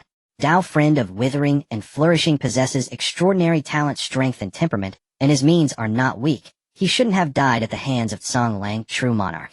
It is likely that he was being pursued and has moved away from the battlefield unaware that this battle has ended. If he learns of it later, he should find a way to return to the Su family. If he returns to the Su family, have someone notify me at the Mo family. Yes, Senior. Su Mingxian clasped his fists. What about Immortal Feng Ling and the others? True Monarch Lai Yang seemed to have something to attend to, and took her away. I also don't know where they went. Mo Wentian fell silent, secretly thinking, could it be that they feel the hope of the Tiansong Mansion is bleak, and took her back to the Tianzhu sect? Perhaps that is the case. If I were in the Mo family and had such a genius, I certainly would not stay in such a dangerous place. If there were a reckoning from the opponent, the more talented one is the more likely they would be the first to be killed. Forget it, a losing one or two people is no big deal. Mo Wentian sighed lightly, said no more, and then returned to the Mo family law. Thousands of miles away from the Tiansong Mansion's team, a young Foundation establishment cultivator was carefully pursuing with a frown. I only strayed from the battlefield for a little while, and how come they retreated so soon? This is ridiculous, I haven't even boarded the ship yet. The young Foundation establishment cultivator grumbled. What kind of situation is this? No one is searching for any missing fellow cultivators. What should I do? Can I still go back? This person was Mei Yun. No matter what, I have to go back. True Monarch Lai Yang and Su Delying flew towards the boundary of the Tanling Mansion and the Xianyu Mansion. The area between these two mansions is much larger for passage, and moreover, while Tanlang sect is ambitious, they still do not dare to show their claws to Xianyu sect. Even if the Tanlang sect would like to, the families and sects of Tanlang Mansion would not follow. Junior Sister Feng Ling, since we are heading to Xianyu Mansion, why not swing by Tianzhu sect? The war between Tanling Mansion and Tiansong Mansion has exceeded my expectations. It would be best to let the uncles make a decision. Senior brother is worried about that elder named Tian Luo from Tanlang's sect, right? Indeed, even our strongest sect in the South Qingyun sect, I have never heard of such a fearsome figure. If he grows up, he will surely have great hopes of becoming a great cultivator, and he will also be a very terrifying nascent soul great cultivator. True Monarch Lai Yang's brow was filled with worry. Then I will listen to senior brother. Anyway, as it stands, since Tian Luo is not in the Golden Core stage, it is unlikely that Tanling Mansion will launch a full-scale attack on Tiansong Mansion. It wouldn't be too late to return during the final battle. True Monarch Lai Yang's eyes widened. What situation? You still want to come back? Shouldn't we get as far away as possible? Su Delying smiled while covering her mouth at his expression. Don't worry, junior sister, I won't be foolish enough to go to my death. How things will eventually turn out is still uncertain. Junior sister Feng Ling, I originally thought you were a person of absolute sincerity in the way of tools, but I didn't expect you to be adept in these strategies as well. You must not end up like me, stuck at the peak of the third-tier refining master. Regarding this, Su Delying was not worried at all. Even if one day her tool-making skills hit a bottleneck, her grandfather would find a way to help her. Perhaps he could even enhance her talent in the way of tools. Senior brother, I can now refine middle-grade magical treasures, and my cultivation has also reached the third layer of golden core. My progress is not slow, right? It is indeed not slow. Among the top 10 talents of the previous generation, you still rank among the best. True monarch Liang cautioned, but you must not be proud or complacent. The expectations of the uncles for you are not merely about forming a core. Junior sister understands, I will not disappoint the expectations of my masters. Su Delying continued, before returning to Tianzhu, let's first go to Xianyu City. I plan to buy some materials and practice refining a couple of magical treasures. Can't you refine them when you return to Tianzhu's sect? Senior brother, these are gifts for the master. I must prepare them in advance. You Su family members truly know how to manage relationships. True monarch Liang shook his head and smiled bitterly. A few days later, the Tiansong Mansion's team returned to the Tiansong Mansion. Various forces dispersed. The Su family's law boat returned to Yunxi Town, and Huiyun Zhenren found Su Mingxian to inquire about Su Delying. As her first master, although his strength and refining skills were not as good as Su Deling's, his concern remained unwavering. Senior Hui, considering your relationship with Delying, I can inform you, but you must swear not to disclose it. Huiyun Zhenren did not hesitate, and immediately swore an oath. Su Mingxian said, she temporarily left the Tiansong Mansion. My father predicts that this battle will not yield any results, and after the battle the Tanlang sect may completely seal off our routes from the Tiansong Mansion, making it very difficult to leave then. Could it be that the family had arranged for her to go to Tianzhu sect to get reinforcements? Su Mingxian smiled slightly. Senior Hui, you can understand it this way. I understand Deling's talent is outstanding, and it is best for her to stay away from these dangers. Huiyun felt relieved and left to return to the refining hall. Not long after, Su Chongfei rushed into the main hall. Grandfather Master Mo, you has brought back 3 descendants, and they are by the pond near great-grandfather's place. Mo, you has descendants now. Su Mingxian's face lit up with joy, and he immediately said, you should also notify your parents to gather at great-grandfather's place. Yes, grandfather. Moments later, by the pond next to Su Chuan's herb garden, Mo, you had transformed into a size of about 10 feet, resting on the shore, while 2 black young dragons and a white snake played freely in the pond. Where is Su Chuan? Why didn't he come back with you? Mou asked in surprise, as he did not sense Su Chuan's aura. Father stayed at Tanling Mansion. Out to have fun, and didn't take me with him. Mou said, displeased. Forget it. It doesn't matter anyway. With his current strength, it's about the same whether I am there or not. Su Mingxian said, Uncle Mou, these are your descendants. Why are there only the young ones? Where are their mothers? That woman rejects humans and is unwilling to return with me, so I brought back a few young ones. The 2 black young dragons and the white snake possessed latest-stage first-tier auras and were quite intelligent. Upon hearing their father talking with them, they curiously raised their heads to look at Su Mingxian and the others. What is their mother's strength? A first-tier early golden cold snake with beautiful crystalline white scales, but too stubborn. Isn't that just a replica of you back then? Su Mingxian secretly mocked. These few will stay at your Su family. It's a pity Su Chuan is not here, otherwise we could refine demonic spirit pills to help them improve quickly. Uncle Mou, rest assured we will take good care of them. Little Bai is an extreme cold attribute. Sudya, you should sign a spirit beast contract with her. Cultivating by your side will greatly benefit her. Sudya looked at the white snake in the pond and nodded slightly. Under the pressure of Mou, as her father Little Bai did not dare to refuse, and became Sudya's spirit pet. Soon it discovered that the aura on Sudya was very pleasant, greatly beneficial to it, and its previous resentment diminished significantly. In addition, Mou also warned the other 2 black young dragons to behave themselves and not to harm anyone. By the way, there is one more thing that might require your help, Mingxian. What is it? I heard from my wife that there is a 6,000-year-old dragon blood tree somewhere in the Tiansong mountain range, but it is protected by formations. In a few days, come with me to see if we can find it and break it open. The dragon blood fruit is of great use to me, and could become the opportunity for me to break through to the 4th-tier transformation. According to her, the dragon blood fruit may ripen in a few months. Mou's opportunity for the 4th tier. This is a major matter. Su Mingxian pondered. Since there are formations, it indicates that it belongs to someone. If I am not mistaken, it should belong to the Tiansong sect. However, it is fine to go check the formation situation first. If we cannot seize it, we will have to use our wits. Since it concerns Uncle Mo's transformation opportunity, my Su family will certainly abide by the agreement and do our utmost. 3 days later, Su Chuan used the Su clan's cave heaven to pull Su Mingxian and the others into the cave inquiring about the situation. Su Delying said, "Grandfather, I am currently on my way to Xianyu City. After preparing the gifts for my master, I should stay at Tianzhu sect for a while." "Father, we have already returned to Yunxi town," Su Mingxian said. "I have good news for you. Uncle Mo has brought back 3 descendants. 2 young black dragons and a white snake. The white snake, due to its extreme cold attribute, has signed a spirit beast contract with the Yue. Since they are all descendants of 3rd-tier demonic beasts, their potential is quite good. They should all become 3rd-tier demonic beasts in the future." "I had a premonition. I didn't expect him to produce descendants so quickly." Su Chuan smiled slightly. "Also, Father, Uncle Mo has news of a 6,000-year-old dragon blood tree, which could become an opportunity for him to break through to transformation. However, this spirit tree is in the Tiansong mountain range, and according to him it should belong to someone and is protected by several major formations. I plan to accompany him tomorrow to see the formation situation. This tree may belong to the private family of the Tsong family, or perhaps to the Tiansong sect. You can ask your chief master about it later. If it belongs to the Tiansong sect, we can disclose this information to Mo Wentian in exchange for his help in bringing us 3 dragon blood fruits, as a favor." "Yes, Father." The next day, deep within the Tiansong mountain range, the peaks appeared dark green, with miasma swirling around. Half a day later, a figure stepped through the flowing light and landed firmly on the edge of a wide valley. The person was Su Mingxian.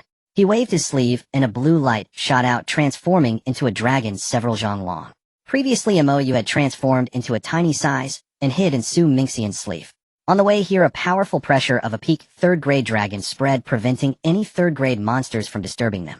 At the entrance of the valley, a thick, dense, white mist surged like a tide, creating a white haze that obscured the sky and the sun, blurring even objects just a few feet away. This mist is not ordinary mountain fog. It feels icy cold to the touch, and inhaling even a bit causes a slight stagnation in one sea of consciousness, clearly containing a strong illusionary power. Strangely, the mist never disperses, and even the howling winds of the mountains cannot blow it away, instead causing the mist to swirl even more violently.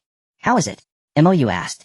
Su Mingxian observed carefully and replied after a moment, "It's a medium-grade, 3rd-grade illusion array. Even ordinary golden core stage cultivators would find it difficult to find the correct path inside. You're a medium-grade, 3rd-grade array master. It shouldn't be hard for you, right?" Su Mingxian smiled and said, "Of course, Uncle Mo, you can shrink down to about a foot in size and rest on." "This array is complex, and finding the correct route into the valley is not easy, but will take time." "That's fine." Mo shook his body and shrank down to about a foot before settling on Su Mingxian's shoulder. Without hesitation, Su Mingxian stepped into the illusion array. As he walked, he spread out his divine sense to analyze the array patterns. These array patterns are the contingencies left by the one who set up the array, which could potentially guide the route. Su Mingxian could only rely on his own strength to deduce the way. Why does it feel like we're going around in circles? Are we really on the right path? The illusion array confuses the spatial perception of those who enter. You think you're moving straight ahead, yet you may have already turned several corners and returned to where you started. This is really troublesome. Mo pouted. If we were in a killing array, that would truly be trouble. One wrong step could lead to a deadly crisis. Su Mingxian smiled lightly. However, this kind of array, once deduced, is at least of the upper tier 3rd grade. In any case, I'm relying on you. The Su family is virtually an all-encompassing family with extraordinary talents in various cultivation techniques. Mo also seem to be adopting a laid-back attitude. After 2 or 3 hours, the dense mist receded like a tide, and warm daylight cascaded down, revealing a clear scene before the man. Beyond the mist was a valley spanning only a few miles, resembling a paradise forgotten by the world. At the valley's bottom, fragrant grass flourished, dotted with vibrant and peculiar wildflowers, while several crystal-clear streams crisscrossed, gurgling and tinkling. In the streams, translucent spirit fish could be seen swimming, absorbing the spiritual energy of heaven and earth. In the center of the valley stood a towering dragon blood tree, proudly erect, like a pillar supporting the entire sky. This tree reaches more than 10 zhang in height, with a trunk so thick that it requires 5 or 6 people to encircle it. The bark is deep brown, covered in crisscrossing grooves resembling the scales of a giant dragon, hard as iron to the touch. The trunk branches out into several thick main branches, which in turn split into layers of smaller branches arranged in an orderly manner, ultimately forming a massive mushroom-shaped crown that shaded several acres beneath. At the ends of the branches are numerous sword-shaped long leaves, deep green and glossy, each half a zhang long, with edges sharp as blades glimmering with a faint metallic luster. On the trunk, dark red sap flows through the veins resembling the blood of a dragon. Among the tree-crowned 12 orange-eared spherical berries are dotted known as dragon blood. The surface of the fruits is smooth, radiating a warm red glow with faint waves of spiritual power emanating, indicating they are nearing. Indeed, these are dragon blood fruits. It is said that they can only grow in places with extremely special terrain or where true dragons have bled. Dragon blood fruits are highly precious treasures for monsters containing true dragon bloodlines. If they are Tinthasandi or dragon blood fruits, even transformed dragon monsters would covet them greatly. Su Mingxian said, I heard my father mention that dragon blood fruits are not very useful for ordinary cultivators. Their main purpose is to refine pills that enhance the body and roots when combined with dragon blood. If one is nourished with such pills from a young age, their physical aptitudes will be exceptionally good. Mo's dark golden dragon eyes sparkled with excitement, and he immediately dashed toward the dragon blood tree, covering dozens of zhang in the blink of an eye. However, in the next moment, bang! A deafening explosion suddenly erupted. Mou felt a blur in front of his eyes, as if he had crashed into an invisible wall. A tremendous rebound force surged from the front, sending his body flying back like a kite, with its string cut tumbling several times in the air, before he finally stopped. At the point of impact, the originally transparent and formless space suddenly shimmered, with layers of faint blue spiritual light rippling like waves. A semicircular light screen enveloped the dragon blood tree, with a radius of about 100 zhang. As the spiritual light circulated, countless intricate array patterns could be faintly seen interwoven on the inner side of the light screen, dense like a spider's web. Uncle Mo, you were too careless. Su Mingxian chuckled. Such a rare spiritual tree, how could it not have a powerful defensive array? Damn, you should have warned me. Mou flew back to Su Mingxian's shoulder, angrily pointing his claw at his face. Clearly it was you, Uncle Mo, who was too greedy. Mou exhaled a breath of cold air and waved his claw. I want to argue with you. First, see what level this array is. Su Mingxian flew to the faint blue light screen, touched it with his hand, causing the light screen to remain visible, then flew around it once. It's an upper-tier third-grade array, below the nascent soul stage. It's almost impossible for a golden core to forcibly break through. But you are an array master, aren't you? I could break it, but it would take half a month. Given the proximity to the dragon blood tree's maturation, its owner will definitely send someone to check. If we are discovered, it won't be good. If we are discovered, it'll just take care of him. No, today the situation in Songfu is delicate. If the dragon blood tree belongs to the Tiansong sect, there will definitely be animosity. The best way is for the Su family to remain uninvolved. Remain uninvolved. The Mo family's ancestor still owes my father 2 favors. The last time he escorted safely was considered repaid. This time we must utilize that. Final, listen to you. Relying solely on Mo Yue, it would be impossible to break the array. The dragon blood fruits will begin to mature in a little over a month. As long as we time it right, we can maximize our benefits. Su Mingxian looked at the dragon blood fruits, his eyes shimmering slightly. How many do you think would be appropriate? The Mo family's ancestor is at the nascent soul stage. Now, during the tense situation between the Ganling house and Tiansong house, the Tiansong sect will definitely not turn against the Mo family. If he were to ask for 4 to 6 fruits, the Tiansong sect would likely agree. These spiritual fruits are only of great use to dragon bloodline beasts. We can exchange 1 favor for 3 fruits, and the Mo family's ancestor will definitely agree. The situation here is also confirmed. Uncle Mo, let's go. Su Mingxian returned to Yushi Town with Mou. Su Chongfei was responsible for taking care of the 2 little black dragons. Su Chuan left behind plenty of high-grade spirit beast pills, which both little black dragons loved to eat. Gradually they recognized Su Chongfei and began to play and spar with him. Time passed quickly, and after a month and a half, Su Mingxian felt the time was right, and immediately called on Master Huiyun to head to Yuju's. Hearing that a member of the Su family was visiting the ancestor, the patrolling disciples of the Mo family immediately sent a message, and soon a golden core came to lead the way. What business does the young friend have with my family's ancestor? This matter needs to be discussed in person with the Mo ancestor. Senior, please seek permission. If the ancestor is unwilling to meet, I will take my leave. No need to be so troublesome. The Mo family's golden core laughed heartily. The ancestor instructed that if a member of the Su family comes to visit, they can be directly taken to his place of quiet cultivation. However, Daoist Huiyun, please wait here for a moment. Daoist Huiyun looked at Su Mingxian, who nodded, and Daoist Huiyun then said, I understand. Su Mingxian followed this person to the Mou bamboo forest and met Mo Wentian. Junior Su Mingxian, greetings to Mo ancestor. Has your father returned? Su Mingxian shook his head. I come to ask the ancestor for help using a favor as payment. Oh. Mo Wenqian's eyes brightened. What is it? My Su family accidentally discovered a dragon blood tree in the Tiansong mountain range. We want to ask the senior to help us obtain 3 dragon blood fruits. Dragon blood tree. There is such a rare tree in the Tiansong mountain range. Mo Wentian exclaimed, lightly showing little emotional fluctuation. Is it guarded by a peak third-grade monster? No, it is protected by a great array. Does it have an owner? Is it something from the Tiansong sect? I don't know. Su Mingxian stated 3 dragon blood fruits in exchange for 1 favor promised by the ancestor. Is that acceptable? Mo Wentian pondered. Su Mingxian added, if the ancestor is unwilling, I can only try to trade with the Tsang family or Qingmu Jinjuan. Perhaps they will be willing to trade 3 fruits of our Su family in light of my father's reputation. It is indeed possible. Mo Wentian thought quietly. With Su Chuan's strength and potential coupled with the current situation, the Tiansong sect would only want to win over the Su family. Moreover, although dragon blood fruits are precious, they are not very useful unless it is for cultivators or beasts with dragon bloodlines. At most, they can be refined into dragon blood pills that strengthen the meridians and roots of children. To refine such pills with its grade would be simply wasteful.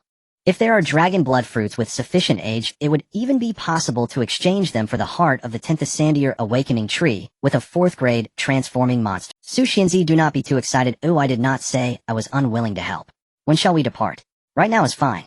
Mo Wentian was slightly taken aback, then nodded. All right, you lead the way. Thank you, Mo Ancestor. Su Mingxian communicated with Daoist Huiyun, instructing him to return to Yushi Town first. Daoist Huiyun did not hesitate and left the Mo Wentian then took Su Mingxian and used escape techniques to swiftly head towards the Tiansong mountain range. Half a day later, under Su Mingxian's guidance, the two arrived at the valley. This is it. How will you obtain the fruit, senior? Will you forcibly break the array? That wouldn't be good. Since it has an owner, we should wait for the owner to arrive and negotiate. Then I will leave first day after you obtain the dragon blood fruits. Send 3 of them to my Su family. Mo Wentian nodded. Su Mingxian immediately left. Mo Wentian sat cross-legged in the air watching Su Mingxian's departing figure, murmuring, members of the Su family are not simple. They let me take the lead while they are completely clean of involvement. However, this favor is indeed simple to repay. Although the dragon blood tree belongs to the Tiansong sect at this moment, whether it is Su Chuan making a request or the Mo family wanting it, the Tiansong sect would comply. After all, following the recent battle, many families' confidence in Tian Kangfa's victory has already wavered. Mo Wentian waited here for 5 days before a Tiansong sect elder finally arrived. This person is Tsang Yuyang. When he saw Mo Wentian here, he thought he was seeing things. After confirming it was not an illusion, Tsang Yuyang immediately approached and saluted. Junior Tsang Yuyang greets Elder Mo. Why is Elder Mo here? Mo Wentian smiled faintly. Naturally, for the dragon blood fruits here. Because the dragon blood fruits are maturing, their unique fragrance attracts dragon bloodline beasts from a radius of 1,000 miles. However, the existence of the illusion array makes it impossible for them to enter the valley. Even if by chance they entered, there is still a peak 3rd grade defensive array guarding the dragon blood tree. Tsang Yuyang's heart sank upon hearing this. 12 dragon blood fruits, I won't be greedy, just 5 will do. This. Tsang Yuyang's expression became complicated. If I had not guessed that this dragon blood tree might belong to the Tiansong sect, I would have long since destroyed the array and taken all the dragon blood fruits away. Waiting here, I just want to negotiate. The Tiansong sect wouldn't refuse even this small favor, would they? I will relay this back immediately and inquire about the sect's opinion. The Qingmu Jinjuan frowned as he received the message from Tsang Yuyang, murmuring, how could such a hidden place be discovered by the Mo family's ancestor? Elder Yuhing, this dragon blood fruit belongs to your Tsang family as well. Now that it has been discovered by the Mo family, they also want to share. How should we handle this? If the Mo family's ancestor wants to take it, they can just act directly. This way they are giving the Tiansong sect face. 5 fruits are likely unavoidable. But since my Tsang family arranged the array, we also deserve some credit. 2 fruits cannot be less. Qingmu Jinjuan looked at Tsang Yuhing, his gaze slapped. In the past, he might have insisted that the Tsang family give up their share, but now is a time when unity is needed and they cannot let the dragon blood fruit strain their relationship. Its function is merely to cultivate the children of the Shi family, strengthening their roots. If it involves opportunities related to the nascent soul, they would never compromise. Elder Yuhing makes a good point. Therefore, for this distribution of dragon blood fruits, your Tsang family will receive 2, my Shi family will receive 5, and the Mo family will receive 5. Qingmu Jinjuan acts with great righteousness. Tsang Yuyang received the response, exhaled in relief, and said with a smile, Elder, the sect has agreed. Please, Elder, follow me into the valley. After the 2 entered, there were 7 mature dragon blood fruits. Mo Wentian took 5 and left immediately. 2 days later, the Mo family sent 3 dragon blood fruits to the Su family. Su Mingxian sealed the wooden box to prevent the loss of spiritual energy. Mou was eager, but also understood that now was not the best time to consume them. They would wait until Su Chuan returned and made preparations to help Mou transcend his tribulation before consuming. Several days later, Su Chuan held a meeting at Zus Cave Sky to understand the situations from all parties. With the 3 dragon blood fruits in hand, Chuan was very satisfied, and then said to Su Delying using the Su family name, trade 1 dragon blood fruit with the Tianzhu sect. Have your master Xinyangzi forge at least an 8-pattern top-tier defensive magic treasure. The granddaughter understands. Su Delying replied. Previously I was not allowed to ask master to refine the tribulation treasure. It was for the sake of a deal.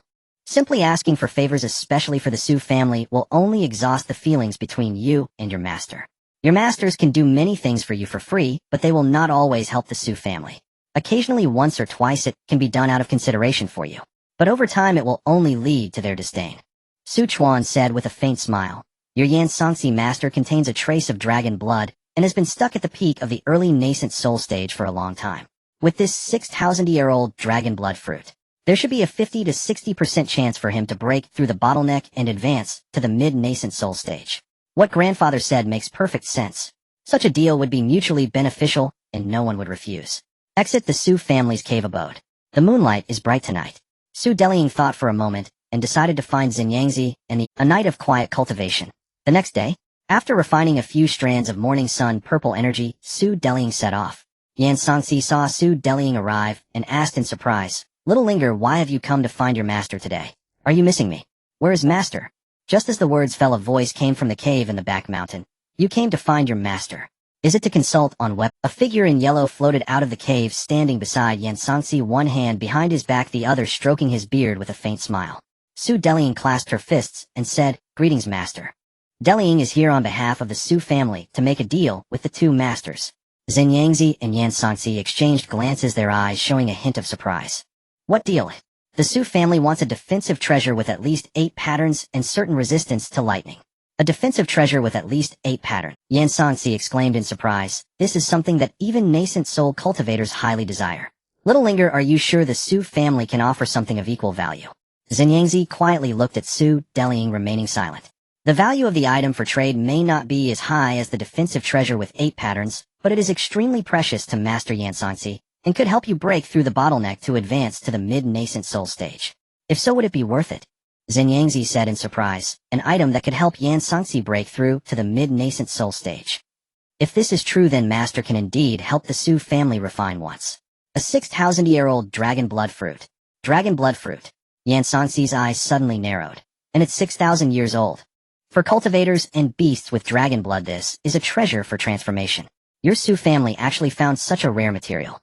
I have searched for decades and have not found any news. Su Delying smiled slightly. Isn't that just bringing the news to master? Xinyangzi pondered for a moment, and said, All right, I will agree to this matter, but the materials. The materials are something the Su family cannot afford, and will have to trouble the Tianzhu sect to provide them. I believe master will definitely earn back after breaking through to the mid-nascent soul stage. You girl, are you selling me out like this? If you break through the bottleneck early, there is hope for you to challenge the late nascent soul stage in the future. Although you have high expectations for but if it comes to that step, it will still take a long time, right? There are too many variables in between. For your sake, I agree, but I am quite curious why a defensive treasure that can resist lightning. This is a secret of the Su family. Please forgive me for not being able to disclose it now. Alright, I understand. Xinyangzi waved his hand, not angry. The materials for this type of treasure are not easy to collect, and refine it will likely take several years. That's fine. Su Delying said, then I will take my leave for now. As Su Delying departed, Yan Songxi chuckled. Little Linger, do you really think you could hide this from us? Those who need to transcend the lightning tribulation are most likely about to enter the transformation stage. The Su family has such a foundation, even Liang has no clue. Not many who are too ostentatious can reach the end. The Su family is doing very well. Xinyangzi stated lightly. Yan Songxi turned to him and asked, So senior brother, what grade of treasure do you plan to refine? The sect's treasury just happens to have a piece of Yuan magnetic divine crystal suitable for refining this type of treasure, and collecting the remaining materials will be much simpler. You are going to use Yuan magnetic divine crystal. This is a material that can be used to refine spiritual treasures. Yan Songxi exclaimed, Are you planning to refine a 9-pattern treasure? He paused and added, You spoil Little Linger, but you are even more indulgent. Not at all, it is merely doing a favor for the Su family. The Su family's future growth is immeasurable. Linger mentioned wanting at least 8 patterns, indicating that the Su family's minimum expectation is an 8-pattern treasure. A 9-pattern is considered beyond expectation, and with the Su family's acumen, they can understand the implications behind this move. Tsk tisk tisk, Yan Songxi clicked his tongue, But no matter what, that 3-stage peak beast of the Su family is certainly fortunate. A 9-pattern treasure refined from Yuan magnetic divine crystal would give that beast over 80% chance to safely transcend the lightning tribulation. How long has it been, and the Su family is about to leap to become a nascent soul family. In this world of great contention, heroes are rising, which is nothing to be surprised about. Yan Sanxi nodded slightly. Su Chuan traveled through the greedy wolf mansion under the identity of the White Eyebrow Taoist. He acted freely, striking down many demonic cultivators. Those who dared to retaliate were all killed by him. His ruthless nature gradually earned him the title of White Eyebrow Old Demon. The Yin family, also known as the Blood Robe Old Ancestors family, heard that Su Chuan possessed 3 blood corpses and harbored thought. After all, the Yin family also has secret techniques for refining corpses, but the materials for refining corpses are not easy to come by. If they have ready-made blood corpses, they only need to use secret techniques to refine them again for their own use. When the Blood Robe Old Ancestor fell, the Yin family invited his friend Xiao Zhan to become the guest elder of the Yin family. They supported him with the power of the whole family to cultivate, which is why he agreed. Xiao Zhan is at the late Golden Core stage, and his strength is considerable, so those families that originally wanted to take advantage of the situation all retreated. Daoist Danxing, do you really plan to deal with that white eyebrow? Xiao Zhan asked. Anyone who can refine blood corpses is not a good person. Those who have died at his hands must be numerous, but my Yin family is a blood path refining corpse family sharing the same origin. Ordinary cultivators can take away blood corpses, but without the corresponding secret techniques, it is very difficult to control them and is easily backfired. But if I obtain them with those 3 blood corpses assisting, I would have the strength to contend with a late Golden Core. Rest assured, Xiao Daoist, I will not act impulsively. That white eyebrow has killed many people in recent months, and there are several Golden Core families that have conflicts with him. If our Yin family takes the lead, they will definitely be willing to act. With 7 or 8 Golden Cores plus me being 2 mid-Golden Cores, if we can add you a late Golden Core, I don't believe we cannot kill a single early Golden Core. This is the greedy wolf mansion, and can they allow an outsider to act recklessly? Do not underestimate any Golden Core cultivator. Do not forget that your Yin family's ancestor died at the hands of an early Golden Core. There are not so many true monarchs in the world. If I were to randomly encounter such a character, then if my Yin family were exterminated, I would accept it. Xiao Zhan nodded slightly upon hearing. He also believed that a person like Su Chuan would be rare for hundreds of years. Alright then, I will lend my Yin family a helping hand. Thank you, Xiao Daoist. Now it is almost certain. Yin Danxing's eyes flashed with joy. I will contact those families right away. 5 to 6 days later. 5 Golden Cores gathered at the Yin family, adding the 3 from the Yin family, totaling 8 Golden Core cultivators. During these days, the Yin family also made every effort to inquire about Su Chuan's whereabouts. Welcome, fellow Taoists. There is no need for such courtesy, Yin Taoist. Just tell us where the White Eyebrow Old Demon is. He has killed 3 talented members of our clan, and I cannot relieve my hatred without killing him. Exactly this time we must kill that old demon. The others echoed. Yin Danxing nodded slightly. The White Eyebrow Old Demon is notorious for his evil deeds, and his death is well-deserved. My Yin family is fully prepared, and Xiao Daoist is also ready to lend us a helping hand. Xiao Zhan stepped out, and everyone stood up to clasp their fists, saying, "We greet Xiao Daoist." With Xiao Daoist leading us, we are sure of success this time. Soon after, the 8 Golden Cores left the Blood family's territory and headed towards the Qingming Square city miles away. My. Su Chuan in silent cultivation suddenly opened his eyes, and then calculated with his fingers, a smile appearing on his lips. They are coming to kill me again. If the Tiansong sect knew that I had helped them deal with many Golden Cores in the Greedy Wolf Mansion, I wonder how they would thank me. Su Chuan chuckled, and then left Qingming Square City to surround and kill cultivators practicing the path of heavenly secrets unless they voluntarily engage or possess extraordinary treasures that conceal heavenly secrets. It is almost impossible to intercept them. Once the killing intent arises, such cultivators will sense it. There are 8 in total at the early to mid-late Golden Core stages. No wonder they give me considerable pressure. It seems there are also old acquaintances. However, there is already a path to death. Su Chuan pondered secretly. If I go all out, I should be able to wipe them all out. I wonder who this old acquaintance is. Is it a demonic cultivator from the Greedy Wolf Mansion that I fought against before? If so, using the Cloud Sky Illusion Array would easily expose my identity. Next time, I will have Mingxian add restrictions to block messaging. Once activated, sounds, divine sense, and fluctuations cannot be transmitted, sealing heaven and earth. That is the perfect formation. After much thought, Su Chuan prepared for the upcoming confrontation. It is a pity that if my little star divination were perfected, I would be able to discern some of their backgrounds. 2,000 miles away from Qingming Square City, Su Chuan encountered Yin Danxing, and the others were all momentarily stunned. What a coincidence. As soon as Su Chuan saw them, he knew that the ones preparing to kill him were these people.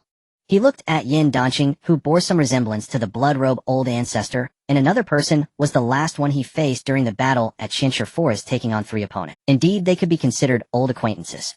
Now with the blood-robe old ancestor and the Tsang Wolf true monarch both dead, is he rushing to his death? Su Chuan couldn't help but silently ridicule. Yin Danqing and the others exchanged glances, and they immediately swayed their figures, rushing towards Su Chuan from all directions surrounding him. What do you fellows mean? I have no enmity with you, right? One of them yelled angrily. 2 months ago you killed 3 talented foundational disciples from my Yu family in Yuyong Square City. How dare you say there is no grudge? That's right, and my Zhuang family. The Xiang family also has juniors who died at your hands. The entire scene felt like a blame conference, and they all recounted Su Chuan's. Only the 2 from the Yin family and Xiao Zhan remained silent. Su Chuan looked at them. It seems that you are the ones organizing this encirclement. May I ask what I should call you? I should at least die with clarity, right? The Yin family, Yin Danqing. So it is the Yin family. I have heard of you during my travels. You are the family that had a late Golden Core ancestor killed by an early Golden Core from Tiansong Mansion, right? Yin Danqing and another early Golden Core cultivator from the Yin family narrowed their pupils, and anger appeared on their faces. Facing death, you still dare to use your tongue. No wonder you are the white eyebrow old demon. Do not slander me, Yin Taoist, though I do not cultivate demonic techniques. What difference is there between your actions and those of the demonic path? A Golden Core demonic cultivator from the Yu family shouted angrily. Your greedy wolf mansion style is just like this. I merely adapted to the local customs. Oh, what is wrong with that? It is your Yin family that is using your hands to achieve your own goal. This move is truly well calculated. Su Chuan paused, a smirk on his lips as he looked at Yin Danqing. You want to seize my Xian Yin blood corpses, don't you? Having your goal exposed, Yin Danqing candidly admitted, so what? You have only yourself to blame for being too arrogant and offending many people. He then glanced at the others. Fellow Taoists, there is no need to be polite with him. Let's attack together and swiftly kill this scoundrel. The 8 of them drew their respective life treasures, urging their powers.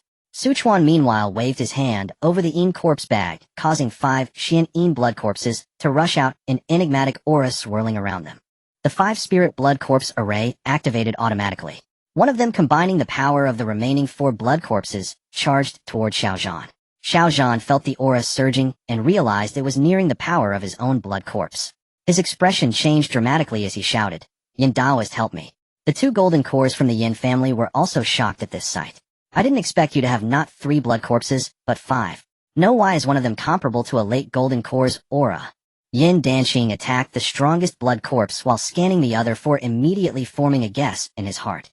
Fellow Taoists, these 5 blood corpses form a certain array that can elevate one of the early stage 3 blood corpses' strength to the late stage 3 level. However, the other 4 blood corpses will lose strength. If you work together to kill one, you can break the array. The Zhuang family, Yu family, Xiang family, and the other 5 golden cores immediately focused their minds and attacked with all their might. Indeed, the blood corpse that should have been very troublesome was now quite easy to defeat. Su Chuan snorted coldly, and a soul banner appeared in his right hand. The moment it appeared, it summoned a howling wind of darkness with numerous wails of ghosts echoing in all directions. Xiao Zhan, knowledgeable and experienced, immediately exclaimed, a ghost path artifact. How can you cultivate 2 of the most dangerous demonic path secret techniques simultaneously without fear of losing control and facing backlash? Su Chuan smiled coldly, waving the soul-gathering banner, lightly the banner fluttering ominously. In the blink of an eye, a mass of black mist surged out, heading straight for one early golden core. Save me. In the black mist, the early golden core from the Xiang family barely held on for a moment before suddenly losing all signs of life. The others felt a chill in their... Su Chuan raised his hand and reclaimed the corpse. Its spiritual soul had already been devoured by the Shui Sha Gui Wang, further amplifying his aura. After fully assimilating Tsang Lang Zhenjin's soul last time, it was propelled into the late Golden Core stage. With the Ghost King's necromantic might, cutting down early Golden Core cultivators was effortless. A mid-stage Golden Core cultivator of the Yu family dispersed the black mist with a flash of swordlight, revealing the true visage of the Shui Sha Gui Wang. Its late Golden Core pressure drained the color from their faces. Old Demon by Mei is only an early Golden Core. Commanding 5 blood corpses is already difficult, and wielding a late 3rd-tier Gui Wang proves his own strength must be limited. Gentlemen, slay him. The Yin family requires only the blood corpses, his ghost banner, and worldly riches will be split among you. Yin Danqing baited them with promise. They were after all gamblers, willing to risk a single bet. I will kill him. Yin Daoyo Zhuang Daoyo you two hold off the remaining blood corpses and the Ghost King. Yin Danqing and another mid-stage Yin cultivator immediately surged toward the Yu cultivator and the others striking together to suppress them so the Yu cultivators could strike freely. Xiao Zhan frowned. The strengthened blood corpse made splitting his attention impossible, forcing him to respond with extreme caution. If he failed to intercept that corpse, the other early Golden Core cultivators would be grievously wounded or slain within a few moves. Why such rotten luck? To meet another perverse early Golden Core. With these two trump cards, even a perfected Golden Core would think twice. The Yu cultivator formed sword darts. Myriad spiritual lights converged, and in an instant solidified into a colossal sword 7 or 8 zhang long. Yet at that crucial moment, Su Chuan's brow brightened. With spiritual sense, he condensed 3 silver needles and drove them into the Yu cultivator's spirit sea. Oh! The Yu cultivator screamed in agony. The nearly solidified 7-toed zhang great sword scattered back into motes of light in an eye blink. Su Chuan flicked his sleeve and launched a jet black seal. A terrifying suppressive force landed upon the Yu cultivator, causing his powers to stagnate and his magic to nearly cease. Su Chuan then gathered a verdant sword radiance at his fingertip and pointed. The green blade pierced straight through the cultivator's dantian. The Yu cultivator's face drained of blood life evaporating from his features. Su Chuan did not relent. With another pointed strike, he pierced the heart vein. A mid-stage Golden Core cultivator perished within a breath or two. Everyone recoiled in horror. A superior grade artifact. The Zhuang family and others abandoned any hope and attempted to flee in all directions, only to be entangled relentlessly by blood corpses and the Ghost King. Unbeknownst to them, the blood corpse's strength had already grown to rival early Golden Core cultivators. The corpse that had been tied to Xiao Zhan also joined. Xiao Zhan faced Su Chuan alone. How could 5 men contend with 5 blood corpses empowered by the 5-spirit formation and a late 3rd-tier Shui shot? After a dozen breaths, a Yin family early Golden Core fell, and a Zhuang family early Golden Core was grievously injured. Yin Danqing detonated a low-grade artifact using the shockwave to repel the corpses and the Ghost King and decisively fled into the distance. But the others suffered. The artifact's blast wounded them, and one by one, they perished within moments. Xiao Zhan, struck by the superior artifact Chong, Xian-Yin was likewise unable to free himself easily. The might of a superior artifact easily bridged gaps in cultivation. Watching comrades fall one after another, Xiao Zhan's heart sank into a pit of despair. I should never have waded into the Yin family's mess. Boom. Yin Danqing escaped while the rest were exterminated. Xiao Zhan's spirit plummeted deeper than ever. A superior artifact, a late 3rd-tier Gui Wang, and a blood corpse array supported by a formation. Any one of these could handle him. Together they could even stand against a perfected Golden Core True Lord. Surrounded, Xiao Zhan showed the bitter resignation of a man betrayed by fate. Who would have thought that I, Xiao Zhan, rising from the bottom to dominate Ganlang Prefecture for over 3 centuries, would meet such an end? I have only seen one early Golden Core like you. But that one was a genuine prodigy. You old Daoyu by May only accumulated such trump cards through long years. You are a Sanchio. So what if I am? Do you look down on free cultivators? Su Chuan cradled the Chong Xian-Yin and smiled faintly. Free cultivators find it harder to rise than clan disciples. Those who truly grow are invariably geniuses. Some even have greater chances than certain sect disciples to reach Golden Core perfection and assault the nascent soul. Xiao Zhan could not fathom why Su Chuan spoke thus. I will give you a chance. Serve me as my retainer, and I will spare your life. Ridiculous. You are of such an age. Though your trump cards are formidable, you are only early Golden Core. What right have you to command me? In a few decades you will face the limit of your lifespan. Oh, if my years of cultivation are far fewer than yours. Younger than me. Xiao Zhan scrutinized Su Chuan and probed with spiritual sense. He concluded Su Chuan's life energy exceeded 500 years. Do you know how many years I have cultivated? State it plainly, Xiao Daoyu. I am not yet 400 and nearly half my lifespan remains. You seem gifted, perhaps a heavenly root. So what? All the more reason I want you under my banner. If you later succeed in forming a nascent soul, I shall profit.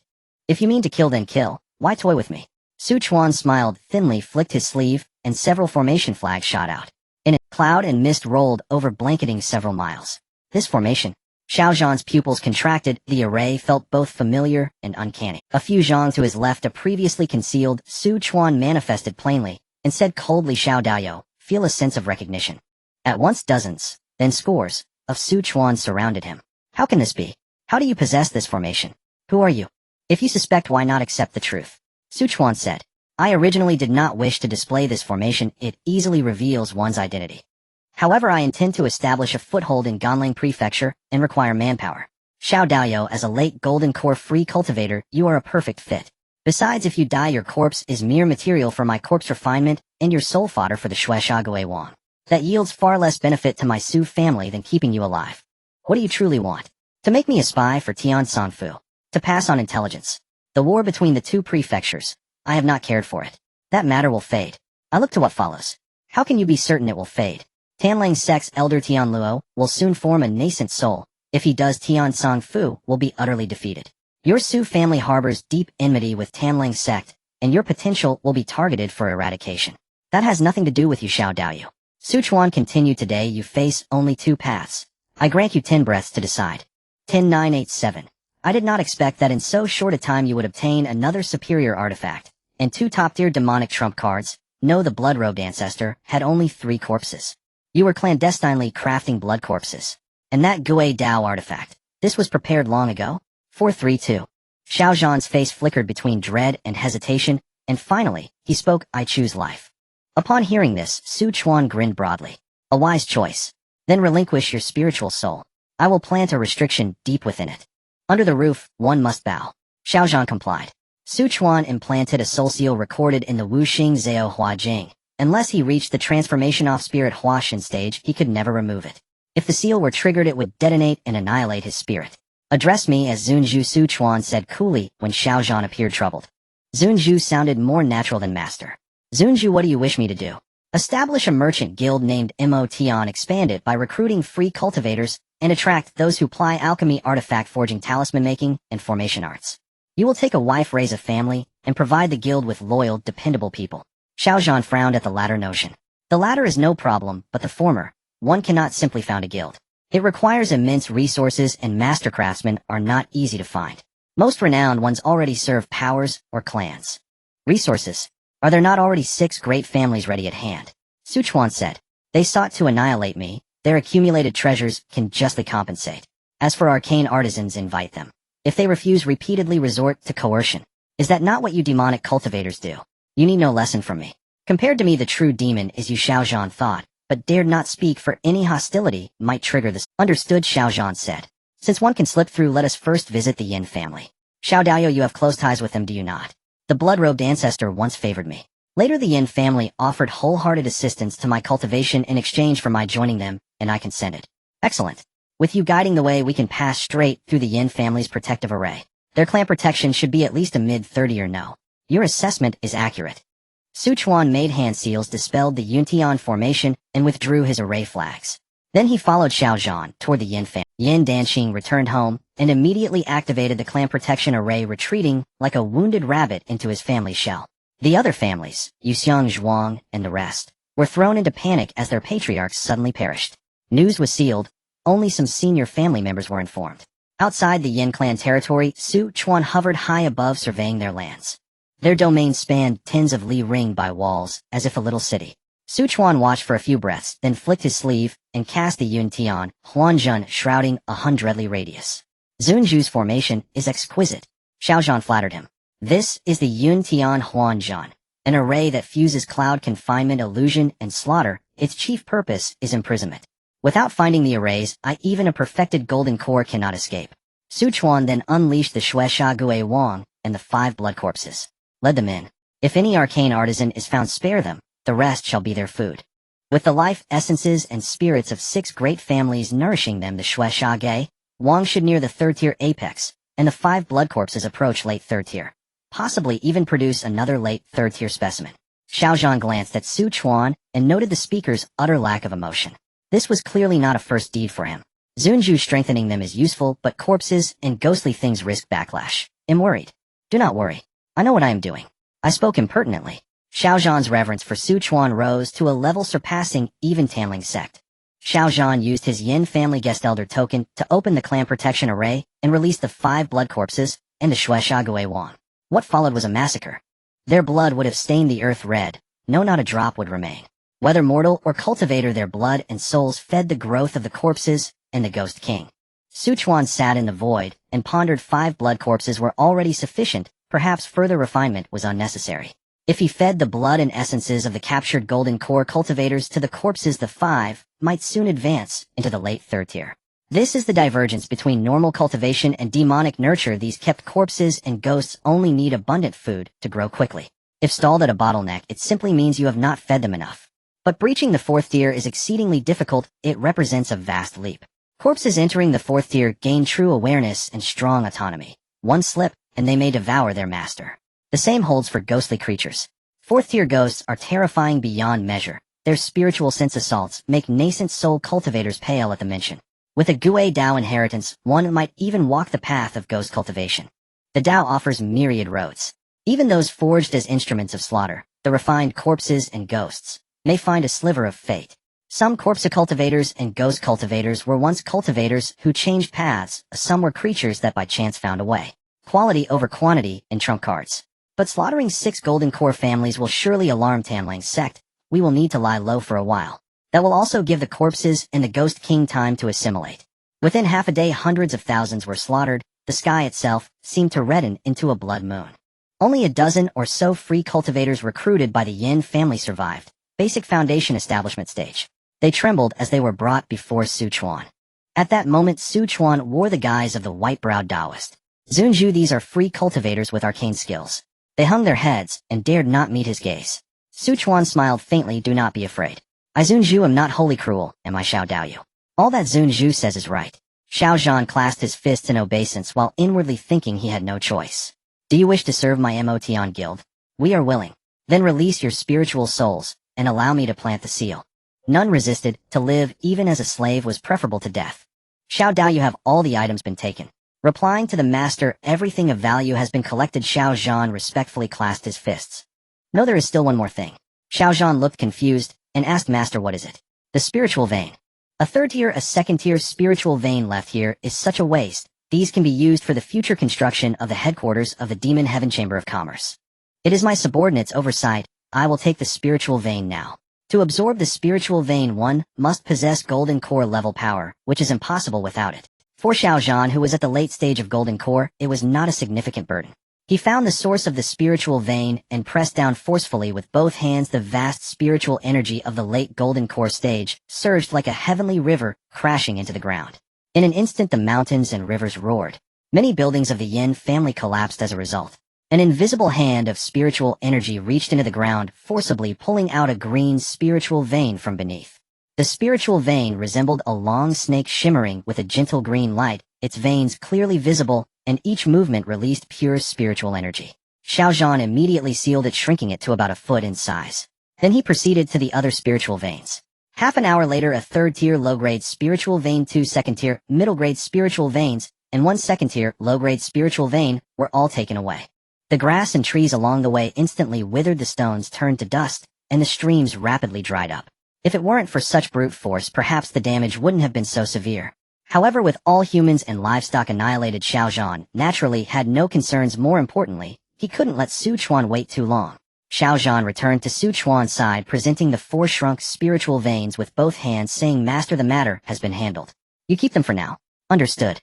With the people gone, there is no need to keep the city. Let everything return to its original state.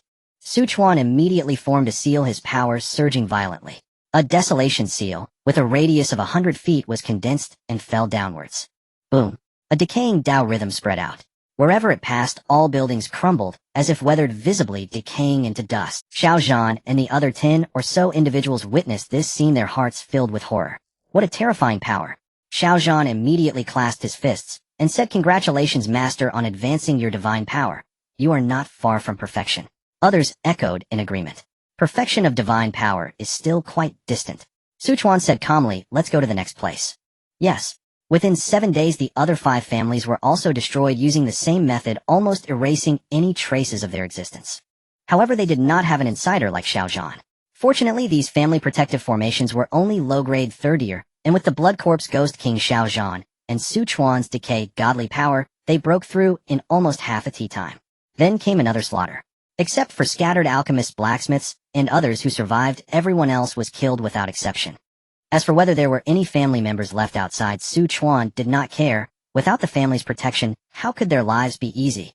Most of them were likely to meet a grim fate. The chances of rising again were 1 in 10,000.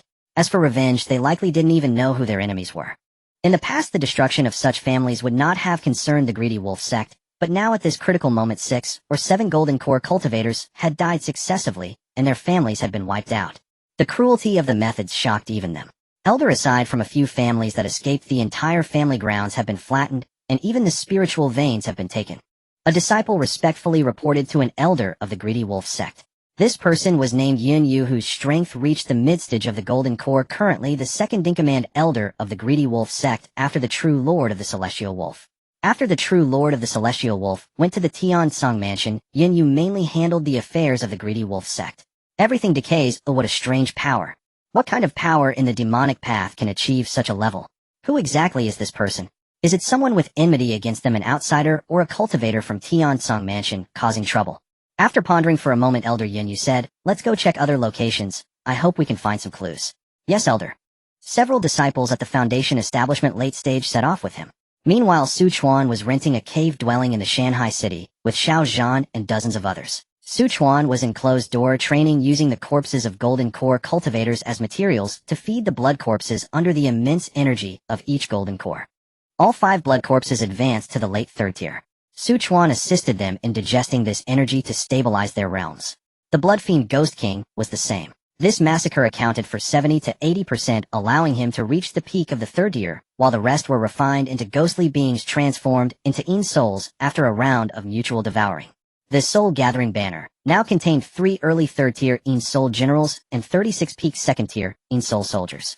With the support of these ghostly beings, the power of the Soul Gathering banner was already comparable to that of a top-grade magical treasure.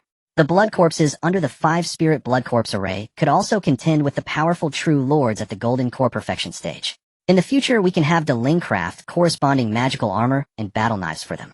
With such armament, unless it's a freak like Tian Luo in the golden core stage, anyone would feel 7 parts fear upon seeing them.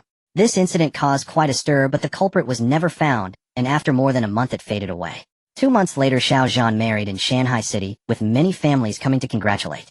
After all, he was also a well-known loose cultivator in the Greedy Wolf Mansion, ranking at least in the top 3 in strength. "Xiao brother, didn't you say you had no interest in matters of men and women in this life? Why are you thinking of marrying and having children now?" Times change. After a few years, when we battle with Tian Sung Mansion, who knows if we can survive? It's best to leave something in this world, isn't it? Ha, what you said makes sense, Xiao Daoyu. I Gao wish your Xiao family descendants to thrive and have a bright future. Thank you, Brother Gao. Within the following month, Xiao Zhan took 8 concubines, 2 of whom were Foundation establishment female cultivators, and the rest were Qi refining female cultivators. All of them were beautiful. At the same time, the Xiao family was also actively recruiting personnel. The reputation of being a latest-stage golden core was quite attractive. In just this month, they recruited about 200 people. There were both ordinary people and cultivators. Su Chuan and other alchemists and blacksmiths were hiding among them. At this time, their numbers were small, residing in Shanghai City, without anything to do. When they truly developed, they would either choose a vast area or seize Shanghai City. The city lord of Shanghai City had only the strength of the mid-golden core and did not dare to offend the Xiao family. Instead, he made efforts to help them develop. The Demon Heaven Chamber of Commerce rapidly grew. It did not need to go through the same process as the Su family's business. After all, the backing was a latest-stage golden core cultivator, a strong figure that could rank within the entire Greedy Wolf Mansion. The Demon Heaven Chamber of Commerce rapidly grew. It did not need to go through the same process as the Su family's business. After all, the backing was a latest-stage golden core cultivator, a strong figure that could rank within the entire Greedy Wolf Mansion. Only one sect and 3 families in the entire Greedy Wolf Mansion could surpass the power he established. One sect is the Greedy Wolf sect, the master of the Greedy Wolf Man. One city is the Ancient Ghost City, where remnants of the former tyrant, the Ancient Ghost sect, gather, serving as the second largest force of the Greedy Wolf Mansion. The 3 families are the top families of Situ, Nia, and Chao. Although some other families also have latest-stage golden core cultivators stationed, their foundations are far inferior, with at most 2 or 3 golden core cultivators. Such as the Yin family. When the Blood Robe ancestor was alive, the Yin family was also among the top 10 forces of the Greedy Wolf Mansion. However, the stronger the force, the farther their stronghold was from the Greedy Wolf sect. Thus, during the battle with the Greedy Wolf sect, the Ancient Ghost City and several top forces did not arrive in time. By the time their people arrived, the battle had already ended. The actions of demon cultivators have always been domineering and arrogant, and thus the Demon Heaven Chamber of Commerce was the same, requiring no caution like the Su family in Tiansong Mansion. Once the Demon Heaven Chamber of Commerce completely grows stronger, Chuan also plans to connect with the teleportation array to strengthen their relationship. In the prison of the land, the Immortal Martial Alliance, Guangling County. In the county city Jiang Mansion. At the entrance of a courtyard there stands an arched door. An elderly woman with graying hair looked at the dishes on the tray held by the maid, a look of worry flashing across her brow, saying, "Has young Master Wu still not eaten?" "Yes, madam." "Is this child possessed?" "This person is one of the couples who adopted Su Jingwu." Su Jingwu walked the martial path leading the Jiang family onto a completely different road, and now has some reputation in the county city. After all, he is a perfectionist at under. It's a pity that there are no realms beyond perfection for a master, and many feel regret for Jiang Wu. The couple had their own offspring 3 years after adopting Jiang Wu, believing their child was brought to them because of Jiang Wu's presence. Thus, even with a biological child, their favorite remains Jiang Wu. Big brother. Big brother. A young boy suddenly ran over from a distance, looking around 15 or 16, with rosy lips and white teeth, dressed in fine satin. At this moment, the left side of his face was slightly swollen. "Finger, what kind of behavior is this? Your brother is in closed-door training, do not disturb him." Jiang Feng covered his cheek and said, "Mother, I was beaten. Let big brother teach them a lesson." "You were beaten? It must be because you offended someone." Jiang mother said, "I've told you that the county city is not like the small villages of the past. There are many powerful families here, as well as immortal teacher families. If you act like this, you will eventually bring disaster to our Jiang family." "Mother, do you not care about your child? It's you who wants to endanger your big brother. It's your father and I who are." Jiang mother said sternly, "Go kneel in the ancestral hall for a day and a night. Come out only when you two take young Master Feng over there and guard the door. Do not let him out." "Yes, madam." Jiang Feng was directly escorted away by 2 guards. Although he also practiced martial arts, his aptitude was ordinary. Even with resources to assist, he had only just entered the realm of second-rate martial artists. The entire Jiang Mansion could be said to rely entirely on Jiang Wu. The backyard is the forbidden area of the Jiang Mansion, where Jiang Wu cultivates. Usually there are 2 peak-acquired martial artists guarding it, aside from the maid who delivers meals, and Jiang father and mother. Even Jiang Feng is not allowed to enter. This place has a clear pond reflecting the moon, rugged artificial hills, and long corridors winding around the water. Jiang Wu sat cross-legged on a gray giant rock beside it. He opened his eyes, ignoring the commotion outside, raising his index finger. A droplet of golden, liquid water floated at his fingertip. It looked like a droplet of water, but it was actually liquid true energy formed after compressing innate true qi to an extreme. This tiny droplet could unleash 10 times the power of innate true qi. Many perfectionist masters have tried to walk the path of compressing innate true qi, but innate true qi is more violent than magical power and difficult to control. This tiny droplet could unleash 10 times the power of innate true qi. Many perfectionist masters have tried to walk the path of compressing innate true qi, but innate true qi is more violent than magical power. He originally thought this would allow him to step into a new realm of martial arts. I was still overthinking for cultivators breaking through from the qi refinement stage to foundation establishment. Besides the liquefaction of magical power, the most important thing is to give birth to divine sense. However, that divine sense is transformed from the spiritual consciousness of the qi refinement stage. But martial artists do not possess spiritual consciousness, nor do they have a so-called realm bottleneck. Where does this divine sense come from? Cultivators have a sea of consciousness. Both spiritual consciousness and divine sense originate from the soul. But what about us martial artists? Taoist scriptures record that the Niwen Palace is located in the upper Dantian region between the eyebrows, serving as the hub of divine sense. Finding it is easy to say, but difficult to pinpoint. As for opening it, it's even harder. One careless move could lead to death. The Niwen Palace of martial artists is unopened, akin to a chaotic egg. Breaking through the barrier will allow the birth of divine sense, embodying the one and only gathering the 100 gods. Cultivators refine their soul and spirit, ultimately becoming nascent souls able to roam the void of the universe. There are countless paths, but they all lead to the same destination. The martial path will also inevitably undergo this step, not only strengthening the body, but also making the soul an irreplaceable part that must be cultivated. Cultivators emphasize the ascension of the primordial spirit, achieving immortality. The martial path should be the union of spirit and flesh, shattering the void. Jiang Wu's eyes glimmered with unprecedented wisdom as he slowly closed them. To open the Niwen Palace, one must first accurately locate its position before forcefully breaking through with innate true qi. After 3 days, Jiang Wu repeatedly circulated his innate true qi throughout his body and finally pinpointed the location of his Niwen Palace deep within his forehead. This was also a mysterious orifice, the abode of hidden spirit and divine essence. Found it. He growled, his voice like the clash of metal and stone. Inside the dantian, the already condensed liquid innate true qi surged violently, like a rushing river, traveling up the spine, passing through the heart meridian, and throat, directly assaulting the Niwen Palace at the forehead. Boom. The first wave of impact struck the Niwen Palace barrier, causing Jiang Wu's whole body to tremble. It felt as if a steel needle had fiercely stabbed his forehead, with severe pain shooting into his brain. He gritted his teeth, veins bulging on his forehead, his originally rosy complexion instantly drained of color, turning as pale as white. The liquid true qi was incredibly domineering, but encountered the indestructible barrier of the Niwen Palace. The rebounding force caused his meridians to ache, and a trace of crimson blood oozed from the corner of his mouth. Jiang Wu's eyes widened, a sharp glint flashing within. Instead of retreating, he urged all his true qi, condensing it into a liquid energy blade in his dantian, and struck towards the Niwen Palace again. Puff! The energy blade crashed against the barrier and shattered. Jiang Wu suddenly spat out a mouthful of fresh blood, splattering on the green stone slab before him like blooming red plums. His complexion grew ever paler, nearly devoid of blood, as his energy and blood surged, making even his breathing become labored. Once, twice, three times. The liquid innate true qi surged repeatedly like a tide. Each collision brought along excruciating headaches and the pain of shattered bones. Jiang Wu swayed unsteadily, his back drenched in cold sweat sticking to his clothes. The Niwen Palace barrier seemed to have elasticity. After each impact, it rapidly recovered, with the rebounding force growing stronger each time. If it weren't for his special constitution, he would have already suffered meridian rupture and even died on the spot. Yet even so, many of his meridians were damaged. Blood flowed constantly from the corner of his mouth, dripping into the stone crevice beneath him, soaking the green stone slab. A stick of incense worth of time passed in the blink of an eye. Jiang Wu slumped to the ground, his chest heaving violently, his breath faint as a candle in the wind. His face was pale as freshly fallen snow, utterly devoid of blood. His lips were cracked, and a swollen crimson bruise marred his brow, faintly veined with purplish qi. Blood seeped ceaselessly from the corner of his mouth, tracing rivulets down his jaw to pool into a small dark red stain before him, jarring against the emerald stillness of the clear pond, heightening the scene's grim intensity.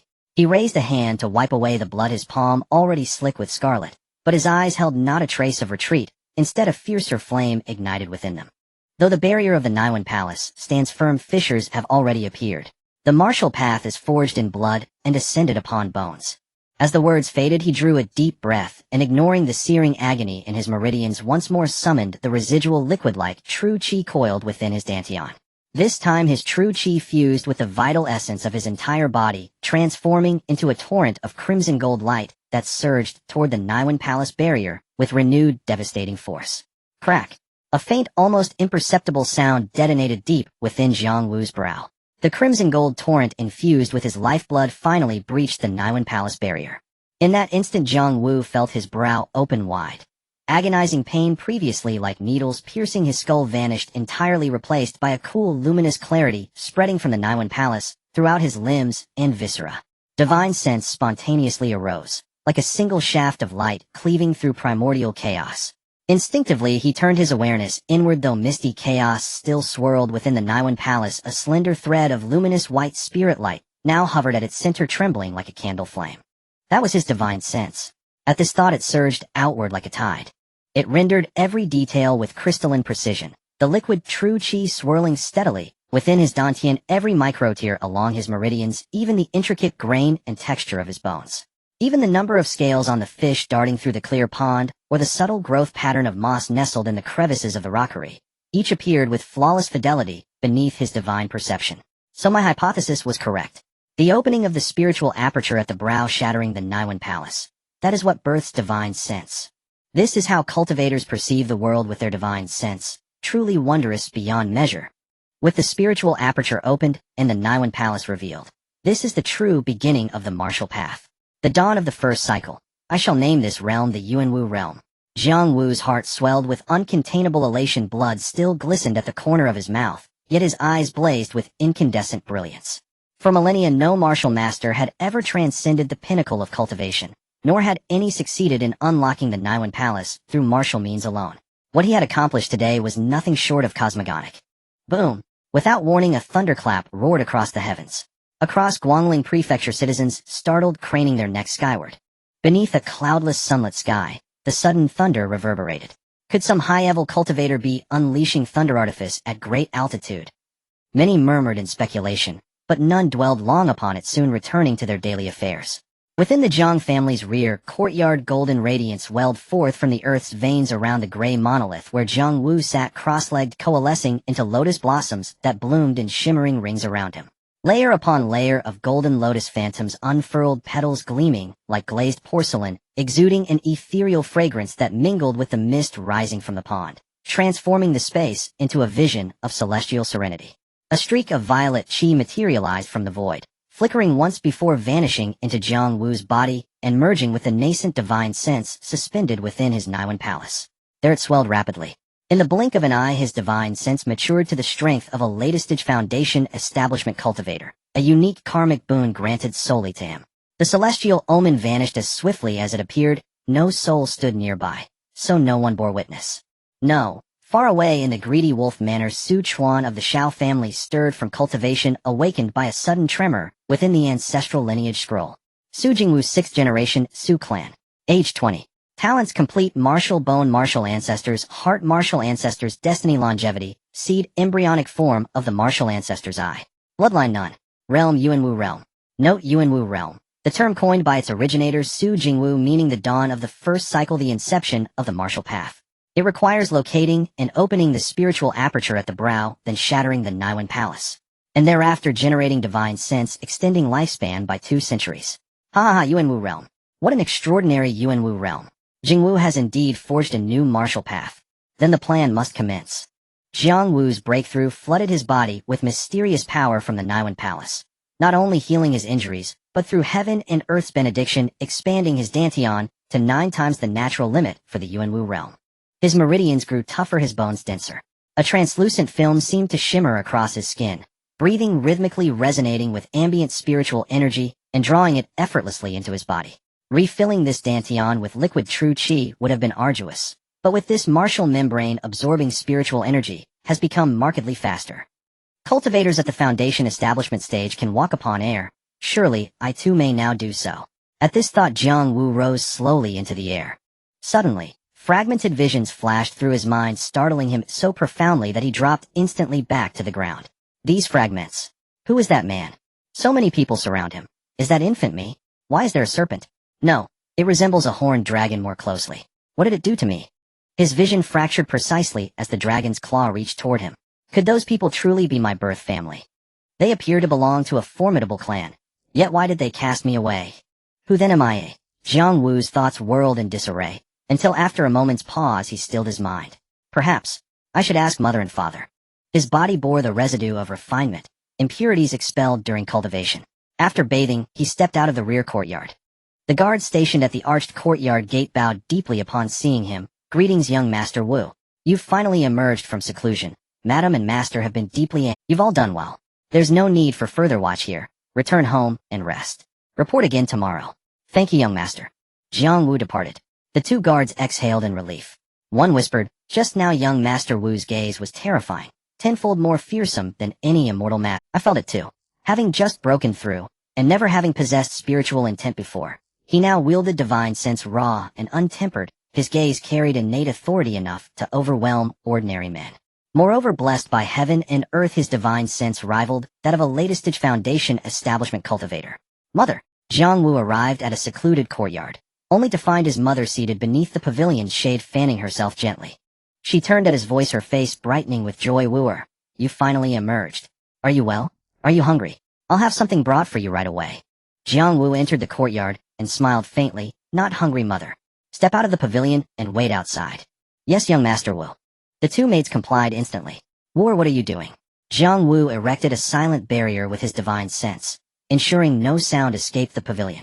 He seated himself, gazing steadily at his mother before hesitating. Mother, am I truly your biological son? She paused mid-fan. Why ask such a thing? Just now as I broke through, fragmented memories surfaced, strange scenes, unfamiliar faces, and myself, barely 2 years old. His mother studied him, sighed softly. I knew as your strength grew this day would come. Since you wish to know, I shall tell you. You are indeed not our flesh and blood child. One night you were left at our door. Having long yearned for a son, we took you in and raised you as our own. The jade pendant you wear, engraved with the character Wu, must have been left by your birth parents. We could not discern whether it signifies your surname or given name. Thus we named you Jiang Wu. Do you know nothing of my birth parents? She shook her head. Nothing, but the fabric wrapped around you suggested noble origins. She paused, then added gently, or do you intend to seek them out? Though I cannot fathom why they abandoned me since mother and father chose me. I am Jiang family's son. That truth remains unchanged no matter what lies ahead. Tears shimmered in her eyes as she nodded repeatedly, my good boy, truly our good boy. Where is father? He remains at the shop, utterly absorbed in it. All this prosperity came to the Jiang family through you. Oh, and Fenger has gotten into trouble again recently. I've confined him to his room these past days. Please counsel him properly. Your father and I grow old. We can no longer manage him. Should the day come when we pass as eldest brother, you must guide him firmly. Yet do not coddle him. Our only wish is his safety and the continuation of the Jiang lineage. Mother, I understand. Both Jiang Wu's parents were mortals. Though he had purchased numerous medicinal herbs to strengthen their bodies over recent years, their natural lifespan remained fixed at 60. Even free of illness or misfortune, they likely had no more than a decade left. You shall both live to 100. 100 years, that belongs to immortal masters. Now that life has improved still, back in our village no one lived past 50. Very well, go see Feng. Jiang Wu nodded, bowed respectfully, and stepped out of the pavilion. Moments later he stood before Jiang Feng's chamber. Knock knock. Go away. I said I won't eat. Just let me starve to death. What temper is this? Jiang Wu's voice cut through calmly. Brother. Jiang Feng burst to the door, flung it open, and collapsed sobbing into Jiang Wu's arms. Brother, you're finally out. I've missed you so much. Jiang Wu gently pushed him back. Eat first, then speak. I will. I'll eat right now. A teacup's time passed. Jiang Feng devoured his meal, ravenously belched loudly, then grinned up at Jiang Wu. Brother, I'm finished. Can you hear me now? Speak then. If you've acted recklessly outside, expect no favor from me. I've always heeded your words, brother, not stirring trouble. But this time, they struck first. Lately I've fallen for a young woman in the prefectural city, but Jiang Feng recounted the full sequence of events. In brief, the woman Jiang Feng loved had drawn the attention of a scion from a powerful clan, though the scion himself never appeared. A lesser family member currying favor had hired thugs to beat Jiang Feng, and issued stern warnings. Brother, tell me, isn't this unjust? Jiang Feng demanded, eyes blazing with indignation. Who struck you? And which clan do they hail from? I don't know. Then tomorrow I'll accompany you to that young woman's residence. They're surely watching, so we'll expose the puppeteers behind the curtain. Thank you, brother. Su Clan Celestial Cave. Su Chuan had convened, all key elders.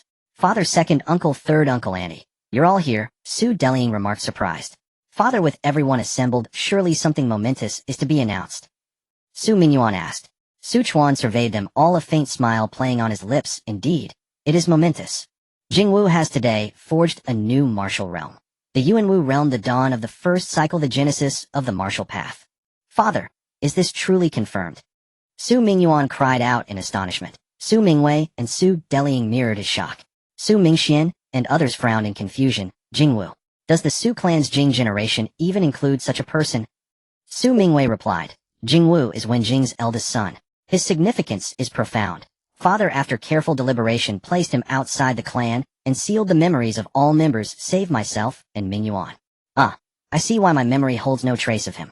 Su Mingxian exclaimed, Elder brother, you truly bear a remarkable lineage. Forging a new martial path. This is a feat unseen in millennia. Mingwei, you must journey to him now, reveal the truth, and disclose our clan's grand design. Mingyuan, you shall disseminate this news widely, completing our campaign to spread martial cultivation across the land. Then proceed with the feigned death arrangement. Understood, Father. Su Mingwei and Su Mingyuan chorused. Mingshuan Mingshu Mingqing. This matter must remain strictly confidential. Is that clear? We understand, Father. Next day, Dongshi Su clan. Su Mingwei set out for Guangling Prefecture. Half an hour later, Jiang Wu and Jiang Feng arrived at the Lu residence in Dongqing District, Guangling Prefecture. As Jiang Wu had surmised, shadowy figures lurked in the alleyways, observing covertly. Please announce the Jiang brothers request an audience. The Lu estate's gate guards nearly scoffed, but upon meeting Jiang Wu's gaze an inexplicable dread seized them. Nodding hastily, one replied, I'll inform them immediately. Jiang Wu enjoyed considerable renown among Guangling's martial families. The Lu clan itself was a martial house. Their patriarch dared not delay, promptly instructing servants to usher the brothers into the main hall. Long have we heard of young Master Zhang's illustrious reputation. Now seeing you in person, we find you truly exceptional, peerless in bearing. Of course, my brother is a prodigy unparalleled in the martial world. Jiang Feng, who idolized his elder brother, swelled with pride at the praise. Silence, Jiang Wu admonished, then turned courteously to the Lu patriarch. My younger brother speaks impulsively. Please forgive his candor. Haha, youth should be spirited. If all youths bore heavy hearts, what would remain of their youth? The Lu patriarch stroked his short beard, eyes glinting faintly. Might I inquire, what brings you both to my humble abode today, eh? My younger brother has fallen deeply in love with Miss Lu Jiji. I, though unworthy, humbly request your consideration for a marital alliance between our families. Brother? Jiang Feng gasped, stunned. He'd had no inkling his brother's purpose was this. Flustered, he flushed crimson. Jiji. The Lu patriarch's gaze sharpened. After a thoughtful pause, he replied. Were you seeking marriage for yourself, young Master Jiang? I might consider it. But your younger brother. I regret to say, my daughter Jiji possesses the aptitude to tread the immortal path. For her future, and for the Lu clan, I intend to wed her into a cultivation family. I see. May I then request an audience with Miss Jiji? Fetch the young mistress. Yes, patriarch. The servant bowed and departed. Moments later, wind chimes at the eaves tinkled softly, accompanied by the gentle rustle of silk robes. Lu Jiji entered the hall, her steps serene and graceful, gliding through the doorway like a lotus drifting upon water. This woman wore a moon-white embroidered dress with dark patterns. Her shoulders delicately shaped, her waist slender and graceful. As she walked, her waist swayed, gently exuding a unique charm. Jiang Wu's eyebrows twitched slightly upon seeing her. Lu Zixi's beauty was impeccable, with skin as smooth as congealed fat, delicate eyebrows, a proud nose, and naturally red lips. Her pair of eyes, shimmering like autumn waters, evoked the ancient phrase with a charming smile and enchanting gaze. Daughter greets father. Jiji, this is Jiang Wu, a martial arts genius from Guangling County, and beside him is his brother Jiang Feng. Lu Jiji turned slightly and bowed to the Jiang brothers. Miss Lu is too polite. Lu Jiji assessed Jiang Wu but did not glance at his brother. Jiang Wu asked Miss Lu, do you have any impression of my brother? No. Lu Jiji looked at Jiang Feng, and seeing the expectation in his eyes, spoke the harsh truth. Understood. Jiang Wu stood and clasped his fists towards the head of the Lu family, saying, we brothers will take our leave now, sorry for bothering the Lu residents. Take care. Jiang Feng followed Jiang Wu, somewhat lost and dejected. Lu Jiji curiously asked, Father, why did the Jiang brothers come to our Lu residence? It's nothing, you should go rest. Yes, daughter takes her leave. After leaving the Lu residence, Jiang Wu remarked lightly, you should have understood that your so-called love at first sight is merely your own one-sided wish. If I guess correctly, it is because Miss Lu possesses a special constitution. What special constitution? I'm not a cultivator, so I can't be sure, but I've heard that among female cultivators some may possess enchanting bodies that make others involuntarily admire them. Is that so? Jiang Feng asked in surprise. You don't believe your brother? I believe. Well, it's time to deal with the second matter. As he spoke, a group of over a dozen people seemingly emerged from nowhere in front, and behind them all either perfected, innate martial artists or masters. Among them a young man and a middle-aged man exuded a distinctly different aura. Their attire was also unlike that of the other martial artists. Cultivators. At the very least, they were latest-stage chi practitioners. Jiang Wu quickly made a judgment in his heart. The slender young man said, Jiang, I already told you that the Lu family's young lady has caught the eye of a significant figure. You shouldn't have any thoughts about her. It seems you didn't listen to my warning. Today I won't go easy on you. I am Jiang Wu. This is my brother Jiang Feng. May I ask which families you come from? Jiang Wu, I've heard of you. The young man spoke arrogantly. You come from Fushan village, have both parents, and this brother Jiang Feng. Years ago you challenged a martial arts family and defeated all their mid-stage masters. After that your fame soared, and you settled in Guangling County. I admit you are indeed a martial arts prodigy, but no matter how talented you are, you will ultimately stop at being a master. Martial arts have no I don't know about the future of martial arts, but your nonsense is truly excessive, completely irrelevant to the topic. A mere Jiang family dares to be so arrogant. Attack, teach him a lesson. The other 8 martial artists surged forward. Jiang Wu placed one hand behind his back, raised a single hand, and casually walked towards the young man. Neither perfected innate martial artists nor masters were his match. In the blink of an eye all of them were sent flying, each spitting blood and severely injured. Young master stepped back, let this old servant. The middle-aged man formed seals with his hands, instantly conjuring several fireballs that emitted scorching heat, flying towards Jiang Wu from different angles. Jiang Wu merely waved his hand. A terrifying pressure blew the fireballs away, causing them to explode midair. The middle-aged man's expression changed. He swept a hand over his storage pouch, and a red sword light shot out, arriving before him in the blink of an eye. Jiang Wu, however, merely used 2 fingers to catch the sword's body. How is this possible? The young man was nearly startled to the point of popping his eyes out. How can a martial artist withstand the attack of a magical tool with just their body? Just because others can't doesn't mean I, Jiang Wu, can't. Here, take it back. Jiang Wu hurled the flying sword back. Its speed was several times faster than when he controlled it. The impact was so swift that he couldn't use his divine sense to intercept it. The flying sword flashed past, but only grazed the middle-aged man's arm. "Thank you for your mercy." The middle-aged man could tell, and immediately clasped his fists. "Yin, why do you need to apologize to him? Does he dare to harm a disciple of the Gu family?" "Gu family? Gu family of Guangling County." Jiang Wu frowned. As the headquarters of the Immortal Martial Alliance, Guangling County has developed vigorously over the years, with many families rising as a result. Some prestigious families have even relocated to Guangling County. Among the many forces in Guangling County, excluding the Immortal Martial Alliance, which is a conglomerate of all families, the Gu family also has a name that can stand out. The Gu family is a foundation establishment family, and its head Gu Chuan is a foundation establishment cultivator. Currently, there are over a dozen foundation establishment families in Guangling County. While the overall strength of the Gu family is not at the forefront, it is a vassal family of the Su family. The Su family has split half of the Wei dynasty's territory, and its influence almost surpasses that of the Wei royal family, being implicitly revered as the #1 family in the Wei dynasty. In all counties and regions under the Immortal Martial Alliance, there is no family that does not respect the Su family. He is the founder of the Immortal Martial Alliance, and the current highest authority of the alliance.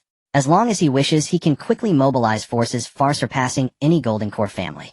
"What are you afraid?" The young man noticed Jiang Wu's unusual expression, raising an eyebrow, and said smugly, "So the significant figure you mentioned is a disciple of the Su family. So what if it is? In that case, I feel at ease. If it were any other family, I would truly worry about them acting recklessly, but I have long heard of the Su family's reputation."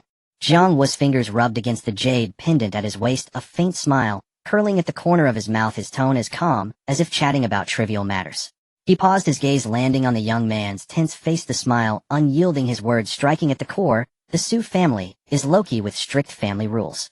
And you Gu family are merely a vassal of the Su family, and you dare not cause trouble using the Su family's name. Otherwise your speech would not be so guarded. If this matter were to escalate and the Su family's reputation were to be tarnished, let alone you, even your Gu family head would not escape the Su family's punishment." Jiang Wu's expression darkened slightly as he added the final sentence. "The Su family disciple behind you won't be able to protect you either." The young man, who had been feigning calmness, turned pale at Jiang Wu's mention of the Su family's rules. His throat involuntarily moved, and his hands quietly clenched the hem of his robe. Sweat beads broke out on his forehead, trickling down the sides. "What do you want? Are you planning to report me to the Su family?" "No." Jiang Wu shook his head. "I have no time to meddle in this matter. As for my brother, you can rest assured that the Liu family has already made it clear they refuse. Our Jiang family will not have any dealings with the Liu family." "That's good." The Gu young man sighed in relief. "However, I'm curious. The Liu family is just an ordinary martial arts family. If a disciple of the Su family had their eye on them, they would surely be willing to marry into the family if asked. Is it that they can't? Or is it that they can't at the moment? Have they already made arrangements with someone else?" The young man opened his mouth to say something, but the middle-aged man beside him pulled him back, shaking his head. "This has nothing to do with you. Since it was a misunderstanding, let's part ways here." The Gu young man and the others immediately left, but they still left people to secretly watch the Liu family. Jiang Feng stepped forward, eyes sparkling. "Brother, you're amazing. Even cultivators are no match for you, and yet you can speak so freely to the Gu family. But the Su family is indeed overbearing, taking what they want and preventing others from eating. This is the nature of power. If our Jiang family reaches the height of the Su family, one day the descendants of the Jiang family will only need to say a word, and countless people will go to great lengths to help them. With my elder brother here, our Jiang family will eventually reach such heights." Jiang Feng's eyes were filled with admiration. Jiang Wu looked at him, but ultimately did not reveal that he was merely adopted by the Jiang family. "The Jiang family's legacy still relies on you to continue." Jiang Wu patted his shoulder and walked towards the Jiang residence. "What do you mean, brother? You are the eldest son. The Jiang family naturally relies on you." This scene was seen by Su Mingwei from high above. "No wonder you are a descendant of the Su family. Even if you were born in a poor family, you can still rise, breaking through, while knowing to restrain your brilliance, remaining humble and composed.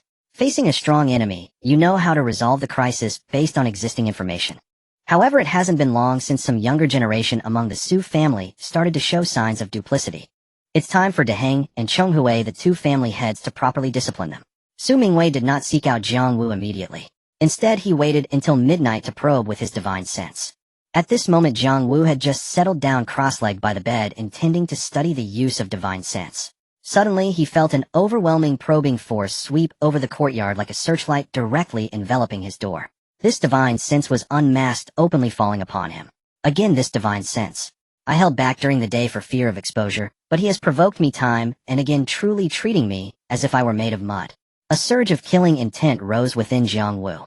His gaze darkened, and his figure shot through the door like an arrow released from a bow, his toes tapping against the corridor pillar, using the force to leap into the air. He followed the source of that probing power with his divine sense, moving through the layers of clouds. The higher he went, the darker the night became, with only a bright full moon hanging high in the sky. The clear moonlight fell like silk upon the sea of clouds, creating shimmering silver waves. When Jiang Wu reached the peak of the clouds, stepping upon the soft cloud fluff, his gaze suddenly locked onto a figure ahead. That person stood with their back to him, quietly enveloped in the moonlight, as if surrounded by a faint halo. Jiang Wu felt that the person before him was incredibly tall, with broad shoulders and a narrow waist, standing straight, like a towering mountain firmly rooted in the sea of clouds, exuding an indomitable aura. The night wind blew, rustling his dark robe. Amid the fluttering of his garments, one could faintly catch a glimpse of the ancient jade pendant hanging at his waist, reflecting a cold gleam in the moonlight. Who are you, and why do you continuously probe Jiang Wu? You are quite impressive, opening a new realm in martial arts, the Yuanwu realm. For the next 1,000 years you may be revered as the martial ancestor by future generations. How do you know this? Jiang Wu was filled with horror. This matter should not have been known by anyone. Feeling murderous intent, Su Mingwei smiled gently, and then slowly, Jiang Wu saw the face of the person matching perfectly with a figure from the memory fragments that surfaced in his mind during his breakthrough. He was momentarily stunned. Seeing your astonished expression, you recognize me. Logically, this shouldn't be the case. Is it not the gift of heaven for opening a new realm in martial arts?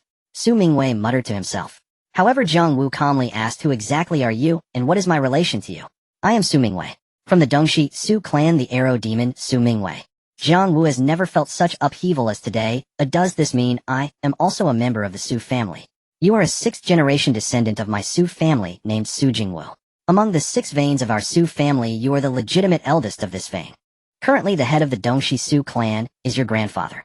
You may call me your great-grandfather. Jiang Wu fell silent upon hearing this, and after a while he said, I should have realized it.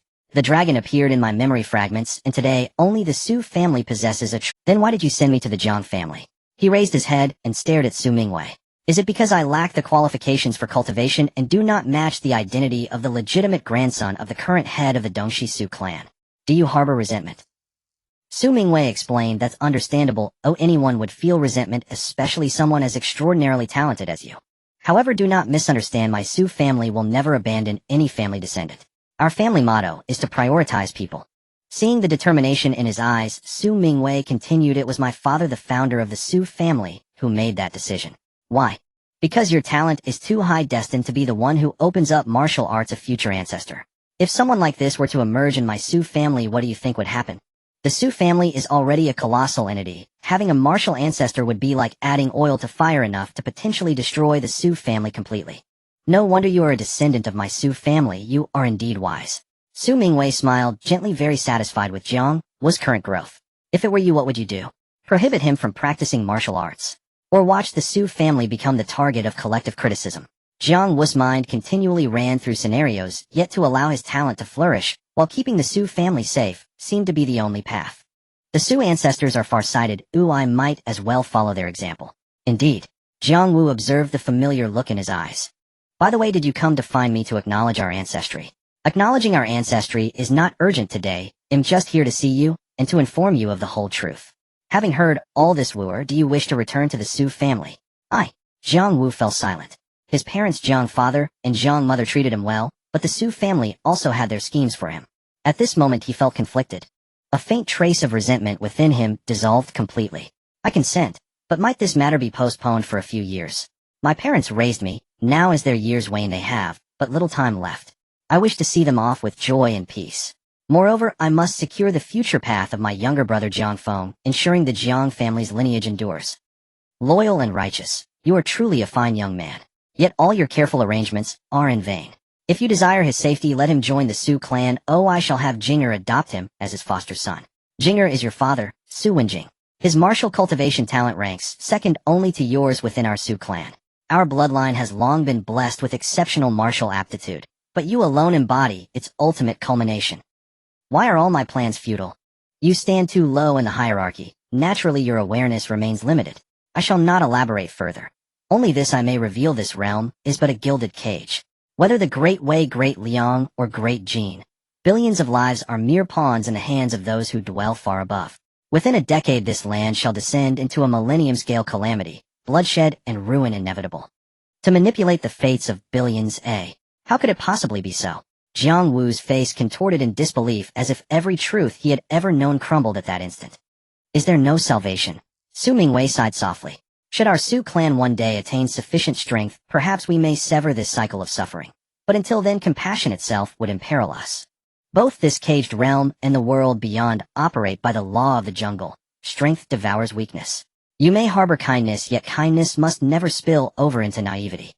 Jiang Wu fell silent once more. Enough idle talk. We now turn to matters of substance. As you command. Su Mingwei's candor gradually eased Jiang Wu's heart toward acceptance of the Su clan. Su Mingwei recounted in full detail Su Chuan's comprehensive plan. Jiang Wu listened in quiet reverence, admiration for Su Chuan swelling within him. These strategies had been laid out shortly after his birth, a testament to foresight and strategic brilliance beyond measure. I understand. I shall carry them out without deviation. Still unwilling to acknowledge me. After a moment's hesitation, Jiang Wu spoke, Great-grandfather. Su Mingwei smiled faintly, then recalled something, and added, if during your nightly cultivation an uncanny force suddenly emerges from the void to draw upon your spiritual sense. An uncanny force, drawing upon my spiritual sense. Why? That is my father's doing. The realm your spiritual sense enters is our Su clan's celestial sanctuary, the realm of Su. When you meet him, remember to bow deeply and address him as patriarch. Jiang Wu nodded, solemnly awestruck yet respectful. Understood, great-grandfather. Take this storage pouch. It holds my elder token, a mask, and a jade. The jade pendant shields against spiritual probing. The mask conceals your features from prying eyes. Should you require the Su clan's aid, wear the mask, and present my token at the Guangling branch. So long as your request does not jeopardize clan interests, Elder Deheng will fulfill nearly any demand. The Guangling branch master. He is the eldest son of my third brother Mingxian. Our generation comprises 6 siblings, 2 sisters, and 4 brothers. For the rest, simply address them as elders. My second brother Mingyuan serves as Grand Elder, I am Second Elder, Mingxuan Third Elder, and so forth. Address Deheng directly as Guangling Branch Master. Our clan's population has surged dramatically beyond the 3rd generation of direct lineage members are addressed solely by title. As for my father and mother, you younger generations collectively honor them as patriarch and matriarch. Jiang Wu nodded, comprehension dawning. His junior status meant even youths and young adults might demand deference as uncle or aunt, titles he would dutifully bestow. Great-grandfather, as the Su clan expands, stricter oversight of younger generations remains imperative. I know. The one drawn to the Lu clan is a grandson of Deheng's, currently betrothed to a true spirit root maiden of the Taiyuan Li clan. The Taiyuan Li clan operates covertly as our vassal. Few outside our inner circle are aware. Given their standing, that youth dares not overstep. As for the Lu clan girl, she bears the alluring body constitution, making her a potent furnace for cultivation. Her beauty and grace naturally attract covetous glances. And this is before she embarks upon the immortal path. Once her alluring body fully awakens, her allure will bewitch all. Those lacking unwavering resolve will fall helplessly beneath her sway. So formidable. Countless innate constitutions exist across the world. I myself possess innate divine strength and eagle eyes.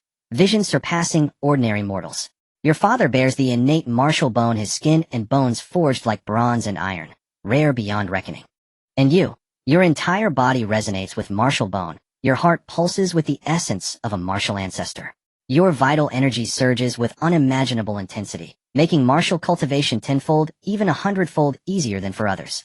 You bear the destined mark of the martial ancestor, and even now the embryonic form of the martial heavenly eye stirs within you. Focus your cultivation upon awakening this it may blossom into a peerless divine ability. That faint crimson vertical mark upon my brow, is it truly the embryonic form of the martial heavenly eye? Now that you have broken through to the Yuanwu realm, your spiritual sense has naturally awakened. With proper guidance you may activate it, and discover wonders beyond expectation. Thank you, great-grandfather, for this revelation. Watching the gentle smile on his face, Su Mingwei murmured wistfully, had fate not intervened, you would now dwell in Dongxi, basking in the warmth of Wenjing and his wife, and training rigorously under my own tutelage. Great-grandfather, please do not grieve. Though my childhood was arduous, it brimmed with joy. I was cherished deeply by my parents, loved even more than their own children. Su Mingwei nodded. By the way, Besides you, your parents bore 3 younger brothers and 2 sisters. Before the 3rd generation, our Sioux clan's lineage remained sparse. Only afterward did our numbers swell, shaped by the clan's evolving circumstances. After all, ours began as humble peasants rising from the very soil. Through steady accumulation, consolidation, expansion, and renewal, step by step, we ascended to our present stature. The Sioux clan is the Great Way's unparalleled legend, a legend no other can replicate. Jiang Wu feels honored beyond measure to belong to such a lineage. Let this meeting conclude here. For now our encounters shall grow infrequent. We may converse again within the Sioux clan celestial sanctuary. Yes, great-grandfather, safe journey.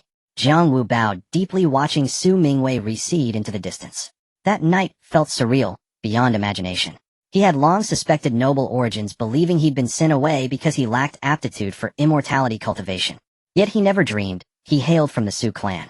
Indeed, what were the odds that a commoner could birth a prodigy like himself? 1 in hundreds of millions. And from what Su Mingwei revealed, many Sioux clan members possessed rare talents or unique constitutions. Even more astonishing was his exile from the clan, and the profound truths veiled behind it, the reality of this caged realm, the looming millennium calamity, both casting long shadows over his spirit. Having pioneered a new martial realm, I once reveled in self-congratulation, as the first in history destined for boundless glory. Now I see clearly, I was merely a frog gazing up from the bottom of a well. Vision defined stature. I remain pitifully weak, for now. Yet martial cultivation knows no limit. If I forged 1 realm, I shall forge a 2nd, then a 3rd. Vision defined stature. I remain pitifully weak, for now. Yet martial cultivation knows no limit. If I forged 1 realm, I shall forge a 2nd, then a 3rd. Several nights at the hour of the dog, Jiang Wu sensed an inexplicable force emanating from the void above him, pulling gently at his spiritual sense. After brief contemplation, he yielded, offering no resistance. It was a modest space, but saturated with spiritual energy so dense it defied belief. Verdant spirit fields bloomed with countless rare herbs whose names eluded him, yet whose rarity shone unmistakably in their luminous aura. 3 colossal spirit trees towered nearby. Ah, your aura is unfamiliar. Is this your first visit? What is your name? I am Jiang Su Jingwu. Jiang Wu instinctively almost uttered Jiang Wu, but paused, and instead declared Su Jingwu. Greetings, Su Jingwu. I am Su Huai. Master, you have arrived. Su Jingwu turned, and found a young man materialized silently behind him. You are Patriarch. So Mingwei has already met you. Jingwu pays homage to Patriarch. Do you harbor resentment toward me for sending you away from the Sioux clan? Su Chuan asked with a faint smile. At first, yes, but after great-grandfather explained, Jingwu bears no grudge. The opening of this new martial realm carries immense weight, perhaps even igniting conflict between immortal and martial paths. Were word to spread that its originator dwells within our Sioux clan, annihilation would follow swiftly. It is wise that you grasp this, Su Chuan said, yet ultimately our clan's strength remains insufficient. Were we to dominate all realms, we could shelter any genius, prodigy, or demon talent without fear. Patriarch speaks truth. I summoned you today to lend you strength. Do you see that Tao repository tower in the distance? To the west of the Sioux clan celestial sanctuary stood a 70-year pavilion. There reside all martial and immortal scriptures amassed by our Sioux clan since its founding, alongside numerous texts I gathered in the southern lands, including partial treatises on golden core and nascent soul cultivation, and our clan's exclusive techniques and secret arts.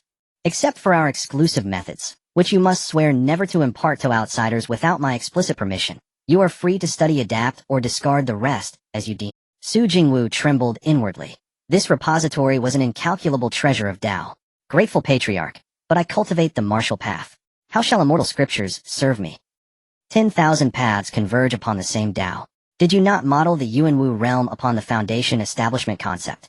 Immortal cultivators upon entering foundation establishment transmute their spiritual thoughts into spiritual sense. Martial cultivators upon reaching Yuanwu likewise stabilize their spirit cavities, pierce the Niwen palace, and awaken spiritual sense. Moreover, after crossing into foundation establishment, immortal chi condenses into liquid form, just as martial chi undergoes the same transformation. Is this not so? Indeed, both paths demand similar refinement, spiritual sense, vital essence, and condensed energy, though expressed through divergent disciplines. Su Jingwu stared astonished, then ventured cautiously, Patriarch, how intimately familiar you seem with the Yuanwu realm. Have you yourself attained it? Su Chuan laughed heartily. I train martial arts, but only reached the peak of the innate realm. Among our clan masters who achieve the pinnacle of martial cultivation are exceedingly rare, and nearly all of them ultimately embraced the immortal path. Once the immortal path is chosen, martial chi inevitably transforms into immortal chi, a process irreversible. Thus, the martial and immortal paths remain fundamentally incompatible systems. Yet certain immortal sects practice cultivation methods akin to martial training, termed body refinement arts. They strengthen the physical vessel with immense power, and harmonize seamlessly with orthodox immortal cultivation. This hybrid path is known as dual cultivation of Tao and body. Alas, this path is perilous. Few dare tread it. Those achieving modest success are rarer than stars in daylight. Those attaining perfection were apex grandmasters even in ancient times. The martial path stands newborn. You and countless others must pioneer its frontiers. Jingwu understands. Each night at the hour of the dog, I shall draw you here. Study diligently within the Tao Repository Tower, and contemplate how to redefine the martial path itself. Yes, Patriarch. With that, Chuan formed hand seals, performed sacred rites to nourish the spirit herbs, and departed the Su clan celestial sanctuary. Su Jingwu remained until the hour of the dragon the next morning, and thus continued for 3 months. At last he had absorbed every scripture within the Tao Repository Tower. Most he studied not for replication, but for insight, the principles behind spellcraft, divine abilities, and martial technique creation. As the pioneer of the martial path, he had no predecessors. Every method, technique, and principle for the Yuanwu realm demanded his own invention. Over those 3 months, the embryonic martial heavenly eye awakened, elevating his martial insight exponentially. Any martial technique he observed, he grasped instantly. Mastering it after a single viewing, some after mere repetition, he refined flawlessly, perfecting their inherent weaknesses. Within the Su clan celestial sanctuary, Patriarch Jingwu has completed the entire Tao Repository Tower collection. Any revelations? I've conceived preliminary frameworks for subsequent martial realms, but theory demands validation through practice. Speak them. Beyond Yuanwu lies the Danwu realm, centered upon forging of blood chi golden core. Yet this stage poses extraordinary difficulty. Immortal golden cores contain no blood chi. A martial golden core, however, fuses blood chi with essence and spirit into an immaculate, unblemished core. Thus I propose tiered attainment, lowering the barrier to entry. Perhaps distinguished by hue crimson core, violet core, immaculate golden core, and so forth. Above the Danwu realm, inspired by the nascent soul stage, I tentatively name it the Yuan-Tai realm, where one condenses a nascent spiritual embryo. Yet this realm lies far beyond my current reach. I offer only its conceptual outline. Chuan inclined his head slightly. Remarkable. Even this foundation will inspire legions of martial cultivators to walk the path you chart. Furthermore, grandson has redefined the postnatal, innate, and grandmaster realms, renaming them collectively the mortal transcending realm. Ascension from postnatal to innate is a gradual shedding of mortal flesh. Within the mortal transcending realm lie 5 substages: skin tempering, flesh forging, organ refinement, bone hardening, and blood condensation. Upon completing blood condensation, one may break through to the Yuanwu realm. Chuan's brows lifted. This is no minor revision. You intend to craft an entirely new mortal transcending martial system. Su Jingwu nodded, then smiled. Yet this challenge does not daunt me, thanks to the vast trove of martial and immortal scriptures bestowed by Patriarch. Though termed new, its roots lie deep in existing postnatal and innate martial arts, refined, distilled, and systematized for clarity and efficiency. I extracted their quintessential principles, restructured them into coherent progressions, so martial cultivators may advance with greater precision and ease. Yet your mortal transcending realm omits spirit cavity opening. Why? Spirit cavity opening occurs organically during cultivation, akin to immortal cultivators attaining universal meridian flow at advanced stages. Indeed, premature opening proves detrimental. True mastery arises naturally, through skin tempering, flesh forging, organ refinement, bone hardening, and blood condensation. Each stage a seamless, inevitable unfolding. What about the innate true chi? Chuan asked. True chi is naturally fundamental, so I will create a guiding technique that allows one to sense the heavens and earth, making it much simpler for true chi to enter the body. Chuan pondered for a moment, and said, wouldn't that elevate the threshold of martial arts? No, the guiding technique can be cultivated continuously. However, warriors who cultivate true chi will experience a significantly faster progression in their transcendence realm cultivation. Even without refining true chi, one can still reach the realms of skin refining and flesh refining. Both of these are stages for tempering the physical body, and ordinary methods of striking can also be effective. This process should generate strands of blood vitality, further enhancing one's physique and strength. However, once one begins refining the organs, ordinary methods become ineffective. Without true chi, a warrior would likely remain stuck at this realm for their entire life. I see now. Skin refining and flesh refining are equivalent to the former postnatal realm, while the latter three are above the innate realm. Exactly. By experiencing these 5 great realms, a warrior can temper their physical body to perfection, surpassing previous warriors. This is also a process of becoming familiar with one's own body, which helps in locating the divine orifice. Although the divine orifice is said to be located at the center of the forehead, it is actually akin to a vast galaxy within, and its position varies for each individual based on their circumstances. Only by becoming deeply familiar with one's own body can one hope to find it. Chuan smiled slightly. Since you intend to create a guiding technique for true qi to enter the body, you might also create a method for locating the divine orifice. I will do my best. Go ahead. When everything is ready, give the mortals a shock, and let them see what a true prodigy is. Understood. Su Jingwu exited the Su clan space. Chuan muttered to himself, my grandson is indeed extraordinarily remarkable. His future achievements will likely be among the top in our entire Su clan. Su Jingwu secluded himself, focusing on closed-door training. After 6 months, he created a technique called martial canon, with the first chapter being the Transcendence chapter. It also contained a guiding technique called Heaven and Earth Convergence. However, he had not yet created the secret method for locating the divine orifice due to a lack of time. Next came the experimentation. Su Jingwu personally practiced, but to reduce interference, he asked Su Mingwei to seal his blood vitality, true qi, in Niwen Palace. He practiced while identifying and addressing any shortcomings, perfecting the martial canon. However, his physical foundation remained intact, allowing for an exceptionally fast cultivation speed. In a single day, he achieved complete skin refining, complete flesh refining in 3 days, complete organ refining in half a month, complete bone refining in a month, and complete blood exchange in another 3 days, reaching the peak of the Transcendence realm. Once the blood exchange process begins, it must be completed in one go. If interrupted, the next attempt must start from scratch. The flowing blood throughout the limbs and brain is of utmost. It also contains incredible power capable of transforming the physical body. Only when the blood exchange is complete can the martial body truly reach its peak, able to contend with high-grade magical tools. Previously, warriors reaching the pinnacle of the master realm were only comparable to early-stage qi refinement practitioners. Yet a complete blood exchange at the peak of transcendence is by no means weaker than a complete qi refinement. In close combat within 10 steps, it can prevent cultivators from even releasing their magical tools.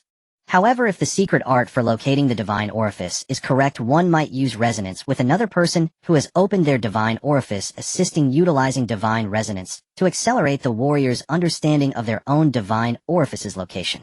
If cultivating alone, one can only rely on their own blood vitality to repeatedly circulate their qi to discover it. Reaching the foundation establishment stage is difficult for cultivators, and for warriors to reach the Yuanwu realm is naturally not easy. It is even more challenging. Locating the divine orifice through resonance might result in weakened spiritual sense compared to those who break through on their own due to the influence of another's spiritual power. Those who take shortcuts will ultimately pay a price. Once I deepen my understanding of martial arts, I may truly create a secret art for locating the divine orifice. With my current foundation, the resonance method is already the limit. Su Jingwu single-handedly broke through the Niwen Palace's restrictions and entered the Yuanwu realm. Although his strength did not increase, his physical body became nearly perfect, far surpassing before. I will create a few martial arts techniques suitable for myself and prepare a suitable weapon. Once everything is ready, I will go seek the Tao in the world. Although Su Jingwu had not undergone the teachings of the Su clan, he perfectly inherited the qualities of the Su family members. Creating martial arts is not difficult. The challenge lies in finding a suitable weapon.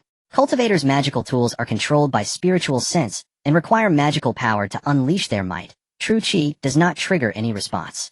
Even Yuanwu warriors controlling with spiritual sense are no different from ordinary sturdy weapons.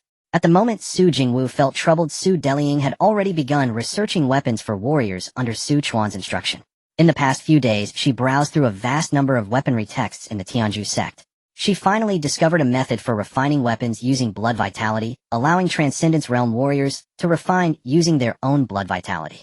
This is even closer to a life-bound magical treasure. Even if a cultivator acquires it without immense blood vitality, it would be challenging to thoroughly refine it for their own use. Next came the research on how to enable a warrior's true qi to trigger the weapon's might.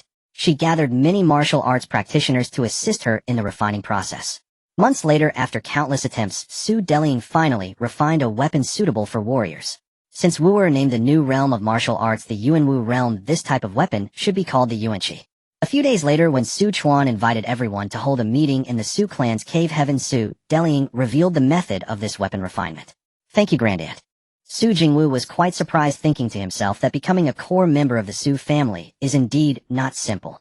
Su Chuan said, Mingwei have this weapon refinement method crafted by our Su clan's top craftsmen and strictly prohibit its external transmission. Wooer, when you pass on the Dao in the future, remember to include this Yuanqi refinement method. Yes, Father Ancestral Master. It's a pity that I am far in the south and cannot personally witness Wooer seeking the Dao from the Immortals, though I imagine it will be quite interesting. Months later, the Tianyin staff comparable to top-grade magical tools was forged by the ancestor of the Qin clan from Tangshan County, who had reached the later stage of foundation establishment. With the weapon refinement legacy provided by the Su clan, his skill in crafting improved significantly. He was much stronger than Wu Mingxing. Unfortunately, his lifespan was already quite short. When the Tianyin staff was handed to Su Jingwu, he cherished it dearly. Just as magical tools can enhance a cultivator's strength, Yuanqi can similarly boost a warrior's power. If Su Delying had personally refined it, she could have created a two-patterned Yuanqi. The patterns are not divided between magical tools and Yuanqi, thus they are all universal. With the emergence of the new martial arts realm, the status of weapon refiners is likely to rise significantly, reaching a level comparable to that of alchemists. However, array masters and talisman makers are different. The two cannot activate without the magical power of cultivators, making them unsuitable for warriors. It is uncertain if corresponding professions will emerge in the future. Half a month later, Su Jingwu was fully prepared to head to the Immortal Martial Alliance's headquarters. Second brother, I plan to do something significant today. Are you interested in joining me? Jiang Feng was startled and asked, what significant matter? You'll know when you come with me. Let's go. A moment later. Is this path to the Immortal Martial Alliance's headquarters? Have you received an invitation from the Immortal Martial Alliance to take on an important position? The Jiang family, because of Su Jingwu, also joined the Immortal Martial Alliance and became a member of the Martial Alliance. Any martial or immortal family with ambition would do the same. However, only those from immortal families are often taken seriously. Martial arts still remain at the bottom. Most warriors also end up as servants or guards for some immortal families. The warriors in the Immortal Martial Alliance are mostly admitted through recommendations from various immortal families. Now the threshold for learning martial arts has been significantly lowered, resulting in a surge in the number of warriors in various counties, and one can frequently see young people practicing martial arts, even in rural areas. An hour later, in front of the Immortal Martial Alliance's headquarters. Halt. This is the headquarters of the Immortal Martial Alliance. Unauthorized individuals are not allowed to approach easily. If you possess an Immortal Martial Alliance disciple token, please present it. Upon verification, passage will be granted. Su Jingwu signaled Jiang Feng to step back and then clasped his fists, saying, as a member of the Martial Alliance, I Jiang Wu am here today to pave a new path for martial arts and seek the Dao from the Immortals. Several latest-stage Qi refinement gatekeepers exchanged glances and then burst into laughter, saying, pave a new path for martial arts. Seek the Dao from the Immortals. Do you intend to make us laugh to death and then sneak in? Get lost. Stay away, or we won't be polite. What new path is there in martial arts? It's a dead end. The four gatekeepers continued to chatter. Su Jingwu cast a light glance, and immediately a terrifying pressure fell upon the four, causing their bodies to tremble violently, and their knees began to bend. Today I Jiang Wu am here to pave a new path for martial arts, and seek the Dao from the Immortals in front of the Immortal Martial Alliance. His voice thundered like a clap of thunder, resonating in all directions. Not far from the Immortal Martial Alliance was the liveliest market. Countless people heard this voice and looked up, murmuring incessantly. Did I just mishear? Someone wants to pave a new path for martial arts and seek the Dao from the Immortals.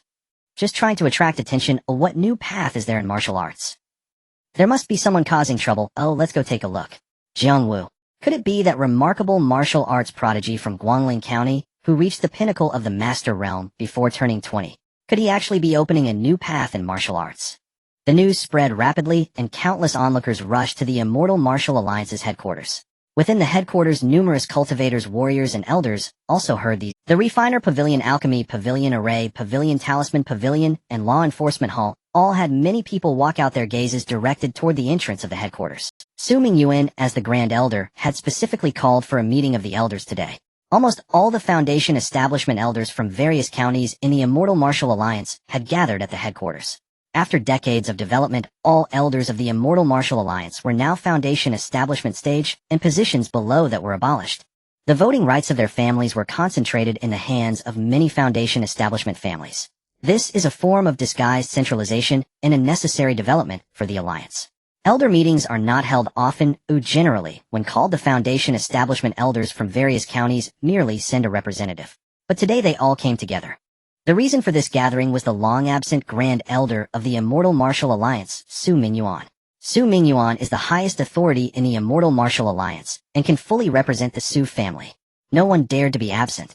What do you think? Why has the Grand Elder suddenly called for a meeting? Is the former Grand Elder about to emerge from, or is there going to be a war with the Great Liang preparing to send disciples to the battlefield? Today I, Jiang Wu, am here to pave a new path for martial arts, and seek the Tao from the Immortals in front of the Immortal Martial Alliance. This sound was as thick as thunder, startling them. What is happening? Su Mingyuan, Su Mingwei, Su Mingxuan, Su Mingshu, Su Mingqing, Su Daizhang, and Su Deheng suddenly appeared.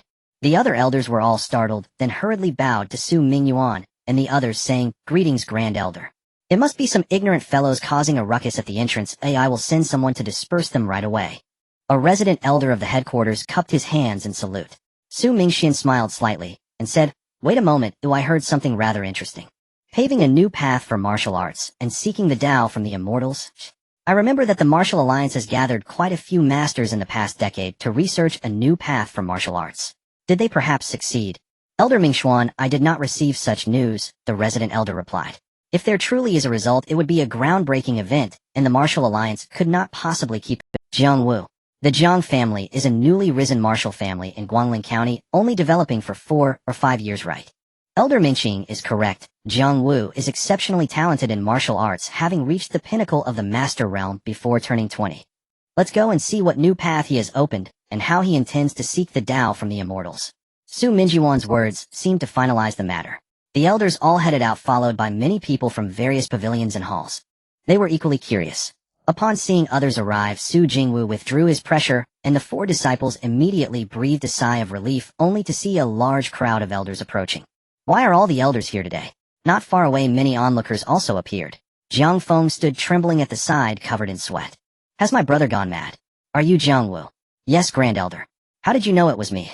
Only the Grand Elder could be surrounded by so many elders of the Immortal Martial Alliance. "You do possess some cleverness. You intend to open a new path in martial arts. The hundreds of masters in the Martial Alliance have researched for over a decade without results. How dare you speak so boldly? Just because others can't doesn't mean I can't. All present elders hail from various foundation establishment families. May I ask if any of their families have a master who reached the pinnacle before turning 20? You are indeed quite arrogant," an elder from a foundation establishment family remarked. "Since you've drawn us out, tell us what new path you have opened. If you dare to be perfunctory, you will kneel in front of the headquarters for 3 days and nights as penance." "The new path I have opened in martial arts is the Yuanwu realm." "Yuanwu realm? What kind of realm is that? I've never heard of it." The onlookers began discussing among themselves. Previously, a warrior reaching the pinnacle of the master realm was only comparable to a Qi refinement practitioner at the 9th layer, and even a Qi refinement practitioner at the 7th or 8th layers could kill a pinnacle master with their magical tools. Many people nodded in agreement. But from today onwards, martial arts will stand on equal footing with immortal arts. Many felt an overwhelming shock. What kind of audacious person dares to say such words? I, Jiang, have created the martial canon, redefining martial arts by merging the postnatal, innate, and master realms into one, naming it Transcendence. A peak Transcendence warrior can compete with a perfected Qi refinement practitioner. Such bravado. Who knows if what you say is true? Hearing is deceiving, seeing is believing. That is why I, Jiang, want to seek the Tao from the Immortals. Any foundation establishment stage and below can challenge me today. If defeated, they will abandon their cultivation and never practice martial arts again. Su Jingwu's words rang out powerfully like thunder, striking the hearts of the crowd. Such confidence. Could he really have walked out of a new path in martial arts? This is indeed a monumental event. If martial arts rises and martial arts can contend with immortal arts, the Immortal Martial Alliance would truly be deserving of its name, while warriors merely cultivate in the shadow of immortals. They are merely servants. Today we may witness history here. Spread the news, let it reach every county within the Xianwu Alliance. Very well, I shall test the weight of your martial path. An elder in the early stage of foundation establishment soared into the sky, standing above Su Jingwu, looking down at him, just as cultivators looked down upon martial artists in the past.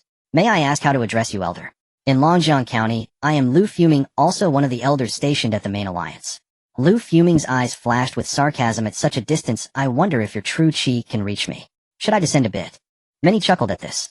For 1,000 years, martial arts have always been looked down upon, merely considered a mundane means, but today Zhang will rectify the name of martial arts.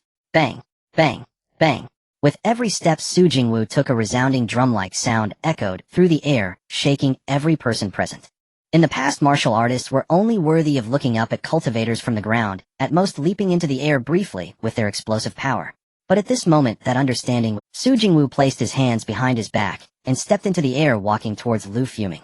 Lu Fuming had a ghostly expression, trembling as he pointed at Su Jingwu, exclaiming, "How is this possible? How can a martial artist walk in the air? My brother has flown into the sky." Jiang Feng stared wide-eyed, filled with excitement. He has really risen into the air, showing no signs of falling. Could it be that Jiang Wu has truly opened up a realm beyond that of a master? Whether from the Xinwu Alliance or onlookers, everyone was in con. Why is Elder Lu so astonished?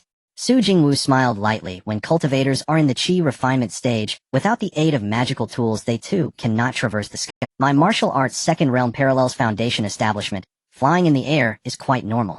Many martial artists shouted in agreement. What Master Jiang says is right. As a path of cultivation, martial arts are no less than those of cultivators. It's just that the cultivation system is already perfected, while martial arts have yet to form a complete system. Now with the second realm of martial arts opened, how far can the third and fourth realms be? Su Jingwu stood 30 zhang away from Lu Fuming. Lu Fuming was drenched in sweat. This battle was not merely about his personal honor, but a contest between the Tao of Immortals and the Tao of martial arts. Even if the second realm of martial arts were indeed opened up, it remains true that, as someone said, the Tao of Immortals is an already perfected system, while martial arts are still on their way. Even in the same realm, how could martial arts contend with the Tao of Immortals? Lu Fuming said no more, sweeping his hand over his storage bag, and a top-grade flying sword and a high-quality defensive shield floated before him. The flying sword was aimed at Su Jingwu's heart. The people present were also nervously watching. Today the contest between martial arts and the Tao of Immortals was about to begin. They were witnessing history. Go! Lu Fuming shouted as he formed a seal. The top-grade flying sword suddenly burst with a blinding cold light, its blade swirling with dark blue magic power, like a shooting star tearing through the void, directly targeting Su Jingwu's vital heart. The speed of the sword was so fast that it tore through the air with a sharp whistle. Su Jingwu remained calm. The cyclone at his feet suddenly surged, and instead of retreating he advanced like an arrow shot from a bow, meeting the flying sword head. He raised both hands, and liquid true qi surged violently, covering his palms like glass, exuding a warm, yet domineering luster, as if he was wearing a pair of invisible jade gloves combining flexibility and strength. Clang! A deafening crash resonated through the skies as his right fist, wrapped in liquid true qi, collided with the tip of the top-grade flying sword. Su Jingwu unleashed his fist's power, and the liquid true qi surged back like a raging tide, causing the flying sword to be knocked back, its blade humming ominously. What? Lu Fuming's expression changed drastically, urgently forming a seal. The flying sword returned in midair, transforming into countless sword shadows that enveloped him from all directions. An elder from the Xinwu Alliance exclaimed in shock, how can the second realm of martial arts be so formidable, capable of contending with top-grade magical tools with the physical body? Master Su Mingwei said calmly, look closely, his palms are covered by a powerful force. If I am not mistaken, that is the liquid true qi of the Yuanwu realm. True qi is inherently material, its explosive power far exceeding magical power. With liquid true qi enveloping his palms, he can withstand top-grade magical tools without injury. Aside from his own strength, his physical level must at least allow him to bare-handedly clash with high-quality magical tools. Indeed, Su Mingxian also said upon reaching foundation establishment, magical power will also reach a liquid state. It seems that Yuanwu indeed represents the second realm of martial arts. I never expected that after 1,000 years of martial arts being half-wasted, someone would truly continue down this path. This child has an unparalleled talent for martial art. When praising his junior, Su Mingxian was quite serious. What Elder Mingxian said makes sense. This individual is indeed remarkable. According to the Alliance rules, anyone who reaches foundation establishment can become an elder of the Xinwu Alliance. The Yuanwu realm is comparable to those in the foundation establishment stage, and should be treated equally. That's true. That's true. Many elders of the Xinwu Alliance nodded in agreement. What they thought in their hearts, Su Mingyuan, Su Mingwei, and the other, which noble family does not have disciples practicing martial arts? In the past, they viewed martial arts as a dead end, so they largely ignored those in their clans who practiced martial arts. Now that someone continues the path of martial arts, many martial arts disciples from those noble families have found hope.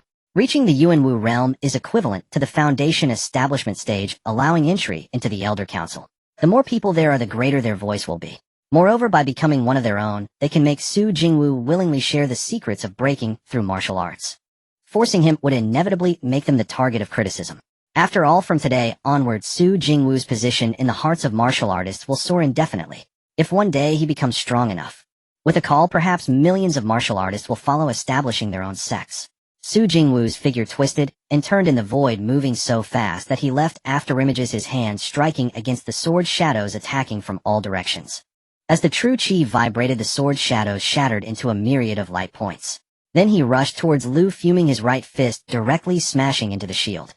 The light barrier formed by the elite magic tool shield was smashed open by a single punch.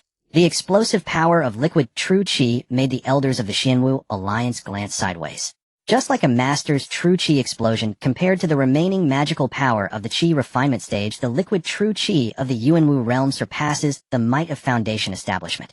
This statement holds merit, but the mysteries of Foundation establishment magical power cannot be compared to true chi. The various spells it can unleash are enough to give martial artists. Immediately, several elders began to argue again. Su Jingwu's fist slammed into the shield, and Lu Fuming had not expected this outcome. One misstep and the shield was knocked away, hitting him and sending him flying, causing him to spit out blood. Su Jingwu's eyes gleamed with confidence as he charged at Lu Fuming once more. Seeing this, Lu Fuming quickly formed a seal, and the flying sword glowed brightly, condensing into a giant sword over a zhang in length, stabbing towards Su Jingwu's back. The flying sword was incredibly fast, about to stab Su Jingwu in the blink of an eye, but it was blocked by a translucent protective shield. That was the protective barrier formed by Su Jingwu's liquid true chi. The giant sword was momentarily unable to penetrate, becoming locked in a stalemate. Yet Su Jingwu's fist once again smashed against the high-quality shield. Bang! The shield in front of Lu Fuming was sent flying far away, with a clear fist imprint left on its surface, while he himself retreated rapidly. Yet Su Jingwu made a claw gesture and shouted, "Come here." The dragon claw suddenly unleashed a terrifying pull, and Lu Fuming exerted all his strength, but could barely. Seizing this moment, Su Jingwu threw another punch. "Do not injure him," Su Mingyuan shouted immediately. Lu Fuming's magical protective shield shattered in response, and at the critical moment, Su Jingwu halted his fist, leaving it just a foot away from Lu Fuming's chest. However, even though his fist was halted, the fist wind erupted still, sending Lu Fuming flying. Lu Fuming spat out blood, as if severely injured. As for the top-grade flying sword, without its control, its power plummeted, and was sent flying by the aura Su Jingwu unleashed. Today, Zhang welcomes any challengers from the early Foundation establishment stage. Su Mingwei's eyes held a trace of a smile as he secretly thought he truly is one of my Su family's offspring. His strength only reveals 8 parts of his potential. Though Su Jingwu had just entered the Yuanwu realm as the pioneer of the second realm of martial arts, he was granted the gifts of heaven and earth with an incredibly stable foundation. Even if others entered, they could not reach his level. If strength were to be divided, he could contend with geniuses in the middle stage of Foundation establishment. The outcome, however, was hard to predict. After all, the gaps between each realm of cultivators are also significant. Lu Fuming was merely an ordinary early-stage Foundation establishment cultivator with insufficient purity and depth in his magical power. If he were a genius even in the early stage of Foundation establishment, he wouldn't be so easily defeated. After all, he had not even revealed his Yuan artifact, and he had only displayed the single technique dragon absorbing water. The level of cultivators in the land of imprisonment is still too low. Su Mingyuan sighed softly. A prodigy like Su Jingwu was destined to travel southward and compete with the many top powers. "I will fight." The speaker was from the Lu family, the current head of the Lu family, Lu Wuqing, who had previously contended with Su Mingwei. Now he has reached the peak of the early Foundation establishment. Lu Wuqing was much stronger than Lu Fuming, but he could only last half a cup of tea's worth of time before being defeated by Su Jingwu. Even with a top-grade flying sword, formidable sword techniques, and a high-grade shield, Su Jingwu simply used a brute force punch to shatter them. However, he also employed several martial techniques like Raging Wind Palm during the battle. These were close combat martial techniques that Su Jingwu created to fit his combat style, proving to be highly effective in localized battles. Then several more people challenged him. Yet none were a match for Su Jingwu. Zhangwu. It was unclear who first shouted this name, their voice hoarse, yet filled with power. Following that, the second, third. Countless voices converged, rising from the ground like thunder echoing through the skies. Zhangwu, Zhangwu, Zhangwu. Many martial artists were teary-eyed, waving their fists, shouting and cheering. They once felt inferior due to the limits of martial arts having been looked down upon and scorned by cultivators. Today, Su Jingwu with his bare hands clashed against several Foundation establishment strong cultivators of the Tao of Immortals, beings who were once beyond their reach. These shouts were a long-suppressed outburst of vision for the future of martial arts, a profound respect for this leader who opened a new realm. The shouts grew louder and more unified like a stampede of thousands of horses, like a raging sea piercing through layers of clouds, echoing for miles around. Elder martial arts are indeed strong, but the Tao of Immortals must not lose. If we do lose, it is merely due to our insufficient qualifications and lack of strength, not because the Tao of Immortals is inferior to martial arts. The elders of the Xinwu Alliance looked towards Su Mingyuan. Big brother, it's your turn to take action. Very well. Su Mingwei nodded, slightly flying to stand before Su Jingwu. Suddenly the shouts of the crowd ceased. That is Su Mingwei, the second elder of the Xinwu Alliance, the one who surpasses all in martial strength. Why has he come out? Isn't this bullying the weak? Can the Xian Alliance afford to lose? Silence. Su Mingwei spoke softly, unleashing the pressure of a perfected foundation establishment, carrying a unique force. Su Mingwei was just a step away from mastering the intent of arrows. With Su Chuan as a forewarning, he was also on the path of creating his own divine ability. Creating his own arrow technique. His pressure carried the might of divine abilities nearly equivalent to the pressure of a golden core. The one who had just shouted felt the pressure and turned pale as paper silenced in fear. This elder does not deceive you. I will only shoot one arrow without using magical power. If you can withstand it, that means you win. I was just hoping to witness the prowess of the top figure of the Xinwu Alliance. As soon as he finished speaking, Su Jingwu waved his left hand over his storage bag, and a golden light shot out. Buzz! A clear buzzing sound rang as an ancient long staff appeared before Su Jingwu. This staff was dark golden, covered in mysterious patterns, and was indeed the Yuan artifact Tianyan staff. The long staff flew into Su Jingwu. Junior has created the heaven-shattering Qi staff technique. Today I ask Elder Mingwei for guidance.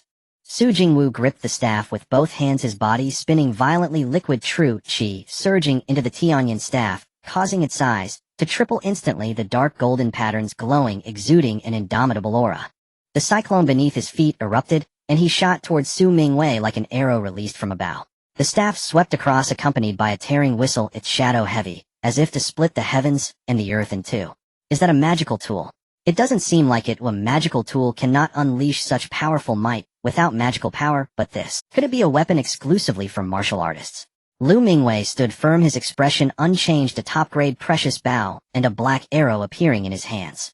He slowly raised his hand, placing the arrow on the bowstring. In the next instant, the bowstring was drawn into a crescent moon. The true intent of the arrow unfolded, gathering the spiritual energy of heaven and earth, a terrifying arrow momentum spreading all around.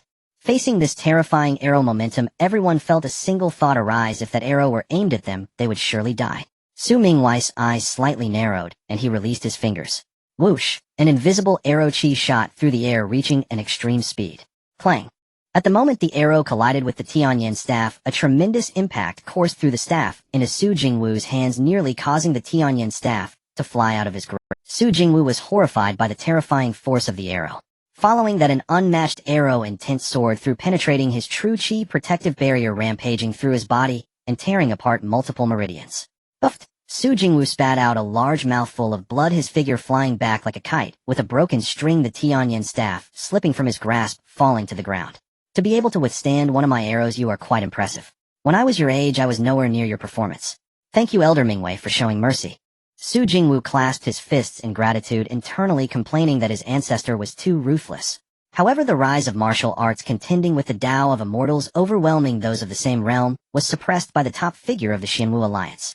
This script was enough to stir the hearts of both cultivators and martial artists. From today onward, you shall join the Elder Council of the Xinwu Alliance. Do you have any objections? Elder, you are indeed wise. The elders all bowed in respect. Jiang. After a pause, Su Jingwu also bowed to Su Mingyuan, saying, I am willing to join the Elder Council of the Xinwu Alliance. You may all disperse. Regarding Elder Jiang's establishment of a new martial cultivation realm, the Xinwu Alliance will convene an Elder Council to deliberate in depth.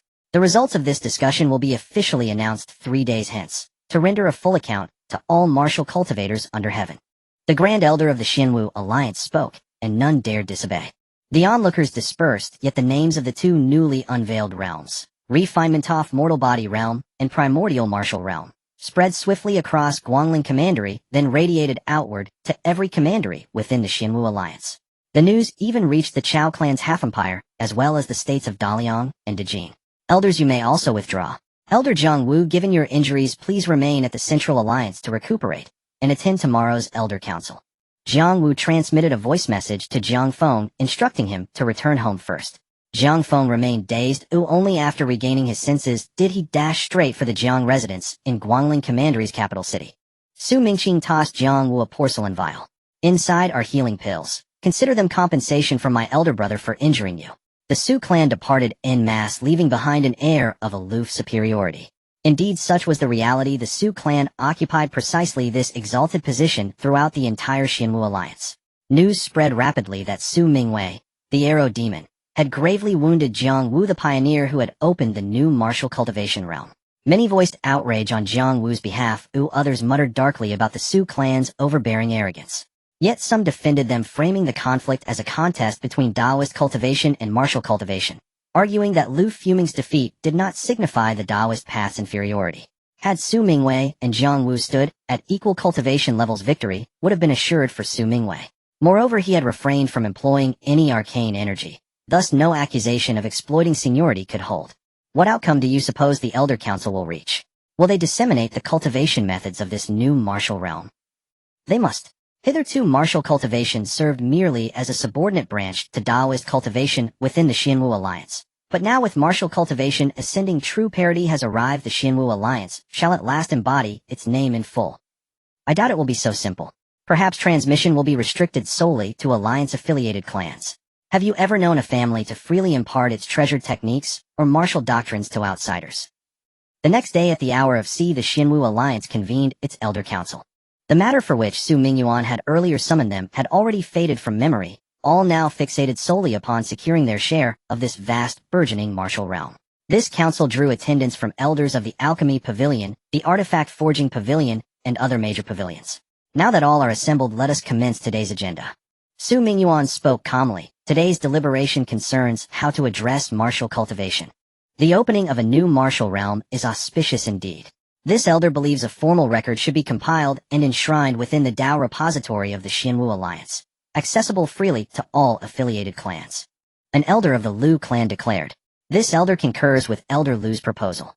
Several other elders immediately voiced their assent. Feng Xingyang thundered. How audacious the Lu clan's face truly is, to demand without hesitation that others surrender decades of hard-won insight. Yet where is your clan's own complete Dao repository freely donated to the Central Alliance? Free dissemination is excessive. Instead, elite disciples of the Alliance may acquire it using contribution points, much as with other esoteric techniques. Elder Li suggested. The Wang clan likewise endorsed the proposal. After a long pause, Su Mingyuan turned towards Su Jingwu. Elder Jiang Wu, as the pioneer of this new martial realm, what is your stance? Shall you transmit this Dao widely, or reserve it exclusively for the Jiang clan's lineage? All eyes converged upon Su Jingwu. Now that the new martial realm has emerged, to hoard it selfishly would invite daily condemnation from every martial cultivator across the land, our spines branded with shame. Su Jingwu smiled faintly. Jiang has resolved to transmit this Dao, not merely within the Xinwu Alliance, but universally to Dawei Daliang and Dejin alike. All martial cultivators without distinction shall be welcome to study it. Unacceptable. An elder immediately objected. Such generosity would only empower our enemies. Objection overruled. This is Jiang's self-cultivated art. Jiang chooses whom to teach, and neither the Xinwu Alliance nor any authority may interfere. Silence. Su Mingyuan commanded, then added softly. Elder Jiang Wu, we seek your full reasoning. Martial cultivation stands at its dawn. Though Jiang has redefined the first realm and pioneered the second, I dare not presume to unveil a third or fourth. Only by uniting the wisdom of all martial cultivators can this path truly flourish, blossoming into myriad schools as radiant and enduring as the Taoist path itself. Hearing this, the assembly fell into thoughtful silence. Of course, the Tao cannot be lightly bestowed. It demands recompense. Just as Alliance members pay contribution points to access esoteric techniques, so too shall my teachings require payment. My Tao shall be open to commoners, noble houses, and even foreign nationals alike. As for appropriate remuneration, Jiang proposes differentiated tiers for commoners and aristocrats to prevent monopolization. We entrust the Xinwu Alliance with establishing a fair and equitable pricing structure. Distribution of texts and commercial sales shall be managed entirely by the Xinwu Alliance. Profits derived therefrom shall be split equally, 50% to the Jiang clan, 50% to the Alliance. A complete systematic martial Tao, plus the method to transcend into the second realm, is incalculably precious. Are you certain you wish to proceed thus? Jiang seeks a flourishing, diverse martial Tao. Mere profit pales beside such a vision. and yet it shall not be free, for what is easily obtained is seldom cherished. I trust each elder here understands this principle. Very well, I grant your request, declared Su Mingyuan. Gratitude, Grand Elder, Su Jingwu replied with a solemn bow.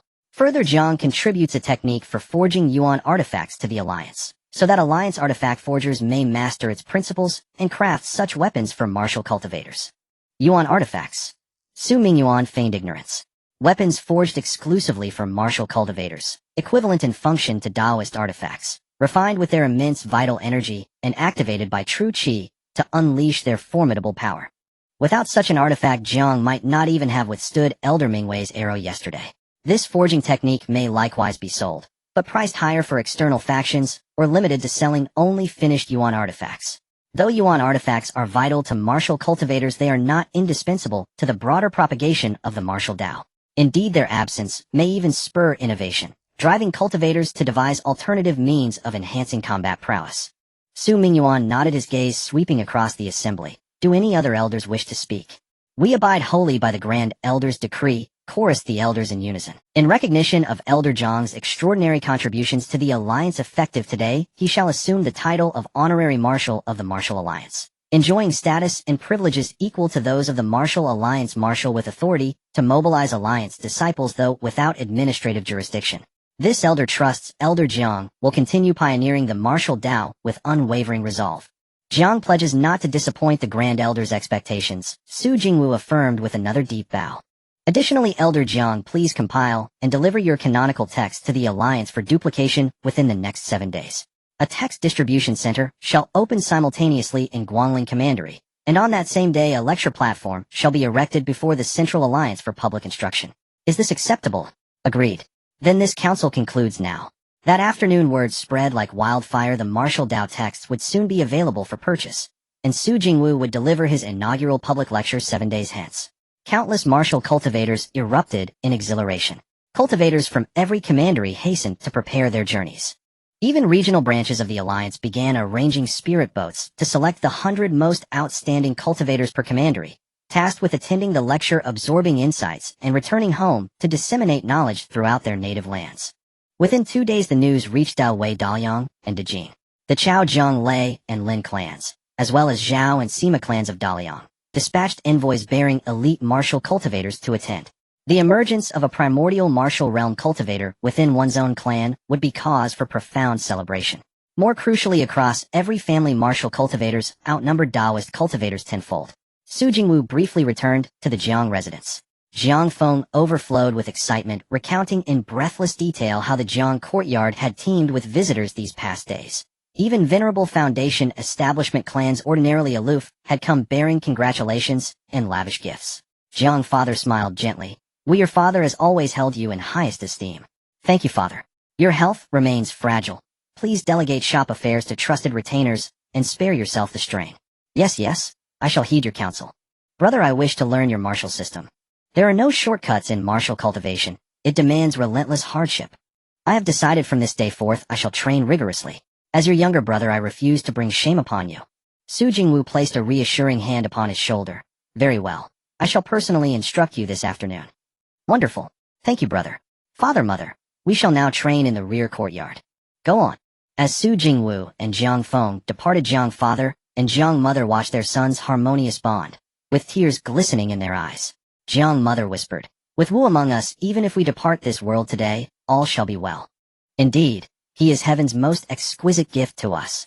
A golden age of martial cultivation loomed on the horizon, filling countless cultivators with ecstatic anticipation, many lying sleepless through the night. 7 days passed in the blink of an eye. Before the Xinwu Alliance's main gate, a sea of humanity surged, shoulder to shoulder, packed tightly along the mountain path stretching tens of li from here gathered venerable masters with snow-white hair, brilliant young talents ablaze with ambition, and even children clutching wooden swords lifted high upon their fathers' shoulders, eyes alight with wonder.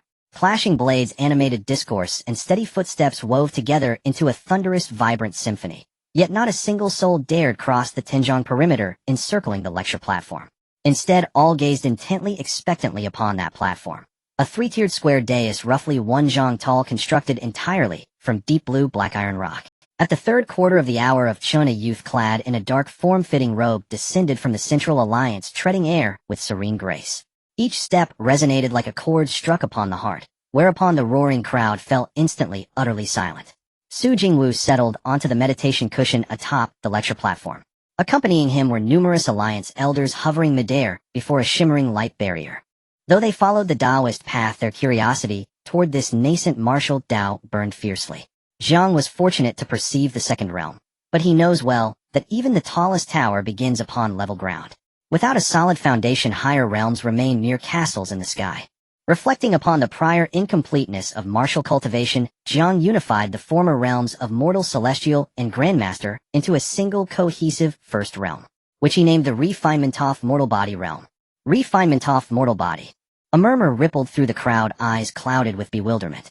A pale-faced cultivator stroked his beard, murmuring thoughtfully, to cast off mortal husk, to transcend ordinary existence. Taoist cultivation refines qi, gradually condensing the spirit until it transcends worldly bounds, ascending through tribulations to immortality. Martial cultivation, by contrast, anchors its roots in the physical vessel. An imperfect body renders even accidental entry into the second realm insufficient, leaving one perpetually weaker than peers of equivalent Taoist attainment. Many martial cultivators nodded in quiet agreement. In theory, a grandmaster at peak perfection should rival a chi-refining cultivator at peak refinement. But reality proved otherwise. Zhang subdivides the Refinement of Mortal Body realm into 5 progressive stages: skin refinement, flesh refinement, organ refinement, bone refinement, and blood replacement. Each stage builds irrevocably upon the last, and only upon completing blood replacement does the martial body achieve true foundational perfection. Elder Zhang, what distinguishes each stage? Someone called out. Su Jingwu smiled faintly and began to elucidate. Martial body cultivation proceeds from surface inward, culminating in total rebirth. That is the essence of these 5 stages. Stage 1: Skin refinement. Skin forms the body's outermost shield. Here one guides vital energy through specific breathing techniques, permeating the epidermis, fortifying resilience and defensive integrity. Stage 2: Flesh refinement. Once skin reaches perfection, cultivation penetrates deeper into muscle tissue. The key lies in saturating muscle fibers with vital energy, shattering innate physiological limits to unlock unprecedented explosive power and endurance. At peak mastery, one may sprint 1,000 li without fatigue, and each muscular contraction unleashes thunderous force. Both skin refinement and flesh refinement may be accelerated using external methods, such as controlled impact training. Stage 3: Organ refinement. Flesh is the exterior, the 5 organs constitute the root. This pivotal stage requires simultaneous nourishment of the internal organs, heart, liver, spleen, lungs, kidneys, with both innate true qi and vital energy, thereby strengthening their vital functions. Heart governs blood, liver stores blood, spleen commands blood, lungs generate blood, kidneys produce marrow. Once all 5 organs reach perfection, vital energy flows ceaselessly. Yet organs are delicate. Cultivation must proceed with meticulous care, lest reckless refinement inflict irreversible damage. Should one fail to draw celestial qi into the body and condense, true qi cultivation halts at flesh refinement. Still at peak flesh refinement, raw strength and bodily fortitude suffice to contend with early-stage chi-refining cultivators. No one interrupted, all listened in rapt silence, the only sound for miles around being Su Jingwu's voice alone. Stage 4: Bone refinement. Bones form the body's structural framework, supporting flesh-bearing force. This stage demands vital energy coursing through bone marrow, inducing controlled microfractures to expel impurities, enhancing density and tensile resilience. At perfection, the body withstands even low-tier Taoist artifacts. Yet this process inflicts agony akin to repeated bone breakings. Stage 5: Blood replacement. As the name implies, old blood yields to new repeatedly until the blood glows faintly golden, the mark of completion. Some born with exceptional constitution achieve this in a single cycle. Others require 3, 6, or 9 cycles. If new blood fails to regenerate and replace old blood swiftly enough, grave peril ensues. The Refinement of Mortal Body realm is a process of forging the human vessel, and thus acupoints open spontaneously naturally as cultivation advances. By bone refinement's culmination, all 100 acupoints invariably awaken. The cultivation methods have been authorized for sale by the Xianwu Alliance. Elder Jiang, may one bypass the Refinement of Mortal Body realm entirely and still ascend to the second realm? Asked an elder whose grandmaster cultivation had reached its zenith. Certainly, Su Jingwu replied with a gentle smile. The Refinement of Mortal Body realm establishes foundational strength. It does not dictate the method of breakthrough. Just as not every chi-refiner who attains peak refinement succeeds in foundation establishment. Those who tread the refinement of mortal body path, however, gain profound intimacy with their own bodies, deepening their capacity for breakthrough. The second realm of martial arts has its benefits. I have previously stated that the foundation of martial arts cultivation lies in the physical body. If one is not familiar with their own body, how can they hope to break into the second realm? That's right. Elder Jiang speaks the truth. Countless martial artists echoed in agreement. May I ask how to break through to the second realm? Another middle-aged master, having reached perfection, spoke up. The key lies in a specific acupoint, which is quite unique. I call it the divine acupoint, the place where a martial artist hides their spirit. This acupoint contains the mud pill palace. If one can locate their own divine acupoint and break open the mud pill palace with their blood and true energy, they can step into the second realm. At that time, the divine sense will naturally arise and the dantian will expand, allowing one to fly as freely as a foundation establishment cultivator and easily liquefy their true energy. Of course, if one can liquefy their true energy in advance, it will provide a 30% advantage in breaking open the mud pill palace. As for how to liquefy it, I believe everyone is familiar. It is simply a matter of repeatedly compressing one's true energy. But where is the location of the divine acupoint? Su Jingwu raised his hand and pointed to his brow. However, even knowing it, it is not easy to pinpoint, much like locating a desired star among the countless stars in the vast sky. If you don't believe me, feel free to try it. Upon hearing this, many masters immediately sat down cross-legged, eager to find their own divine. As for the cultivation of the Yuan martial realm, I have only just begun my journey, still exploring, and I hope there are others here who can join me on this path. Then Su Jingwu discussed his ideas regarding the Dan martial realm and the Yuan embryo realm, which made countless martial artists' eyes light up. Opening a new realm of martial arts is destined to leave a mark on the monument of martial arts renowned throughout the ages. Next, he spoke about the Yuan tools.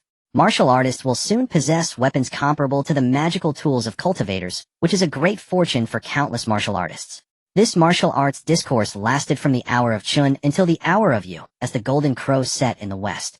Su Jingwu answered all of the people's questions without reservation. Whether it was the martial artists of the Great Wei, Great Liang, or Great Jin, he treated all inquiries equally. Elder Jiang, opening a new realm of martial arts, establishing the foundation of martial arts, you should be regarded as the ancestor of our martial arts. Please allow me to bow to you. I bow to you, Cheng. I bow to you, Wang. In an instant, hundreds of thousands of martial artists bowed deeply, their voices echoing through the skies, causing the gates of the Immortal Martial Alliance to tremble slightly. Su Jingwu smiled slightly. Friends, you are too kind. Martial arts have been declining. Regardless of our positions, we are all martial artists. I hope you can also contribute to them. Then Su Jingwu returned to the headquarters of the Immortal Martial Alliance. The martial artists who had come to listen to the discourse began to disperse, followed by the sale of the martial classics, which created a wave of excitement. Within just a few days, every county and family within the Immortal Martial Alliance began to purchase the collected works. Ordinary people also bought them in large quantities. Under the moonlight, a monument was erected in the Martial Academy, depicting the figure of Su Jingwu with stone tablets below inscribed with the Martial Classics chapter on trans. In the following month, countless martial artists began to transition their cultivation to the Transcendence realm, while some older masters at the perfection stage sought to locate their divine acupoint, attempting to directly break into the Yuan martial realm. Su Jingwu assisted several martial artists of the Martial Alliance in locating their divine acupoint using the divine acupoint resonance method. They were all martial artists arranged into the alliance by the Su family. The leader of the Martial Alliance is none other than Li Ji. The Immortal Martial Alliance has countless masters at perfection, but who can compare to the recommendations from the Su family? After Li Ji located his divine acupoint, he found that breaking through the barriers of the Mud Pill Palace was exceedingly difficult, as the strength of his blood and chi was insufficient and the quality of his true energy was lacking. This shows how strong Su Jingwu's foundation was during the perfection stage. Of course, it mainly depended on his unique physique, as his blood and chi were already 10 times stronger than that of his peers, plus he had completely liquefied his true energy. Leader Li, here are some techniques regarding the liquefaction of true energy from me. They should help you complete the liquefaction faster. When impacting the Mud Pill Palace barrier, blood and chi are equally important. When it comes to that point, you can consume pills that accelerate blood and chi recovery. Thank you, Elder Jiang. Li Ji was quite surprised by Su Jingwu's goodwill. If I recultivate the Transcendence realm, will it increase my chances of breaking through? Naturally, but your age is indeed considerable. If you can luck out and break through the Yuan martial realm, it wouldn't be too late to return to the Transcendence realm and solidify it. Thank you for the reminder. Upon hearing that Su Jingwu had a special method that could expedite the location of the divine acupoint, countless people came to seek his assistance. However, Su Jingwu rejected all but a few individuals. Just like the path of immortality, those who can enter the second realm of martial arts are all exceptional. Even if they locate their divine acupoint with Su Jingwu's help, they would still face the awkward situation of being unable to break open the Mud Pill Palace. The martial arts of the past were simply too weak. This is also the reason why no one has pioneered the second realm of martial arts for over 1,000 years. If the foundation of martial arts were solid through daily hard practice, there would eventually be a chance to discover the location of the divine acupoint. The Su family also began to undergo reforms. Those with talent for cultivation would pursue the path of immortality, while those without qualifications would follow the path of martial arts. More than half of the sixth generation of the Su family pursued martial arts, while those from 5 generations ago, except for married Su women, all pursued the path of immortality. The Su family officially embarked on the era of dividing between immortality and martial arts. Under the orders of Su Chonghui and Su Deheng, all Su descendants practicing martial arts transitioned to the Transcendence realm, and so did the others under 60 years of age. Those over 60 due to declining blood and qi could be said to have little hope of breaking through the Yuan martial realm. Su Chuan also aided the martial arts by researching 4 types of pills to assist in Transcendence realm cultivation, based on the 5 stages of refining skin, flesh, organs, bones, and blood. They are the True Blood Pill, 5 organs pill, bone refining pill, and blood condensing pill. The True Blood Pill has effects several times that of qi blood pills, and while it has some side effects, and cannot be taken continuously, it can accelerate the cultivation of the skin and flesh realms by 1 or 2 times. The 5 organs pill protects the organs and can withstand higher intensities of refining. The bone refining pill allows the bones to become refined, facilitating the impact of blood and true energy, though the pain will increase. The blood condensing pill greatly accelerates the speed of blood regeneration. These prescriptions are not difficult, and Su Mingxing learned them quickly. After refining the second batch, he produced high-quality pills, and in the third batch, he produced over 5 high-quality pills. The alchemists of the Su family eagerly studied these pills. Based on Su Jingwu and the others' estimations, in a few years the Immortal Martial Alliance, Great Wei, Great Liang, and Great Jin would successively give birth to martial artists of the Yuan martial realm. In the blink of an eye, 2 years passed swiftly. In the Greedy Wolf Mansion, in Shanghai City, the Demon Sky Chamber of Commerce rapidly developed, already becoming the leading commercial power in the area. They recruited 3 early-stage golden core loose cultivators and over 100 members at various foundation establishments and qi refining stages, with the latter numbering 7 or 800. Their commercial influence extended to several surrounding cities and markets. Xiao Zhan became the city lord of Shanghai City. The former city lord, fearing their power and knowing the Xiao family would eventually act against him, voluntarily ceded his position to them. Almost every family in the city had their descendants. A massive web of relationships was woven. In the future, the entire Shanghai City power would likely be engulfed by the Demon Sky Chamber of Commerce, becoming its headquarters in the Greedy Wolf Mansion. By that time, the foundation would truly be solidified. Su Chuan secluded himself in the city lord's mansion, diligently cultivating his supernatural abilities and techniques, periodically holding meetings in the Su family cave heaven to understand the situation of the Yunxi and Dongxi Su families. At this moment, in a certain quiet room, Su Chuan sat on a cold jade bed. A faint gray mist surrounded him, at times resembling withered wood, exuding a mysterious aura. Withering and flourishing return to the truth. Life and death are intertwined. Life and death seal form. Su Chuan's eyes suddenly opened and his hands moved like a butterfly transmitting flowers, leaving only traces of afterimages. After a moment, a special seal, half black and half white, was formed. This is the essence of the life and death seal, a very unique supernatural ability that lies between supernatural powers and magical treasures, capable of continuous refinement and enhancement. To truly solidify it into a substantial magical treasure, a large amount of life energy and death energy is still needed. After contemplating for a few breaths, Su Chuan murmured, "It is time to go out for a walk." With this essence seal completed, Su Chuan perfected his withering and flourishing supernatural ability, subsequently transitioning to the life and death supernatural ability. With this seal, he can confront even golden core latest-stage experts without relying on high-quality magical treasures. After 3 years of seclusion, Su Chuan made some breakthroughs in his cultivation, reaching the initial stage of the 3rd layer of the golden core. The progress of the Xintian refining spirit technique matched his divine sense realm. If he achieves great success, his divine sense will rival that of a perfected golden core. If he can reach perfection in the 2nd layer before entering the mid-golden core stage, he can directly cross into the nascent soul divine sense through the crystalline. The Jia Mu Xianling battle armor and Yi Mu Qing Guang escape supernatural abilities are both nearing minor completion. The little star divination technique remains in a major completion state without any changes while the progress of the 5 elements. The 1000 divine technique has already been divided into 24 strands, and reaching 28 strands to achieve the perfect manifestation of the Canglong sword formation is not far off. The Jia Mu Xianling battle armor and Yi Mu Qing Guang escape supernatural abilities are both nearing minor completion. The little star divination technique remains in a major completion state without any changes while the progress of the 5 elements creation palm is also concerning. The next day Chuan instructed Xiao Zhan, and then left the city lord's mansion. He changed his appearance and walked through Shanghai City, using the life and death energies of the city to nourish the essence of life and death seal in his dantian. He observed like a spectator apathetically watching the struggles of the lower class between life and death. He watched as others killed and plundered with both sides fighting for survival. Days later Chuan left Shanghai City to absorb the life and death energies from plants. However, it was evident that the solidification of the life seal was much faster. Thus he often sought out places abundant in death energy, such as mass graves. Without a massive supply of life and death energies, solidifying the essence of life and death seal into a magical treasure would likely take a considerable amount of time. Of course, if this seal were to succeed, it would directly become a high-quality magical treasure. A single strike would rival the power of a combination of magical treasures and supernatural abilities capable of unleashing force close to that of top-tier magical treasures. While traveling through the Greedy Wolf Mansion, Chuan made his way toward the Black Wind Mountains. Should a great battle erupt between the two mansions again, Chuan as a top-tier combatant would need to appear, otherwise it would raise suspicion. 2 months passed.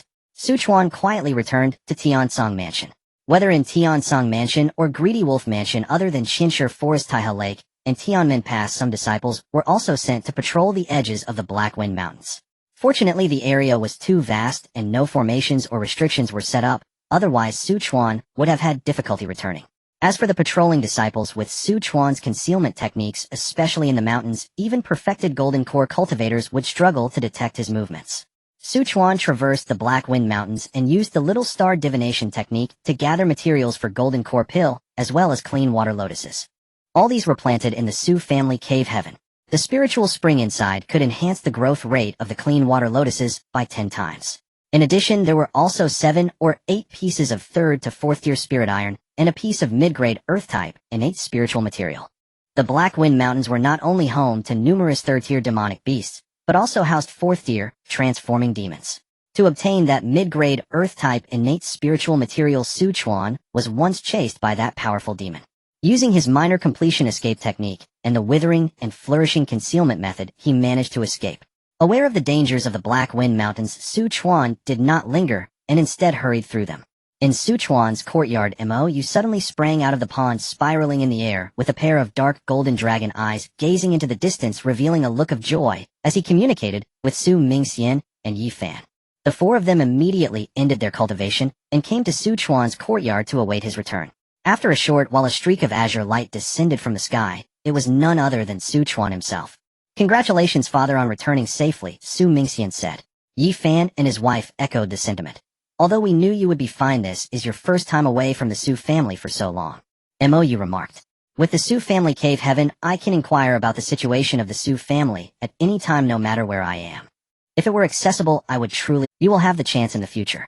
Then Chuan met with Mo's 3 offspring. 2 small black serpents were pinnacle 1st tier demonic beasts, while the small white snake had benefited greatly by staying close to Su Due, having crossed into 2nd tier 6 months ago. "Perfect, you're back, so prepare some demonic spirit pills for them. I've already prepared the materials: a pinnacle 2nd tier water type demonic beast and a pinnacle 2nd tier cold type demonic beast." "Sure."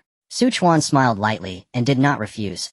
"I will start refining pills tomorrow." Coincidentally, I gathered materials for golden core pill in the Black Wind Mountains.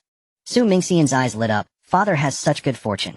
And there's a mid-grade innate spiritual material for Earth for it. I was chased for hundreds of miles by a 4th tier power. Innate spiritual materials are rare. Combined with the one from Deling, our Su family now has 2. I doubt there are more than 7 in the Tiansong sect's treasury.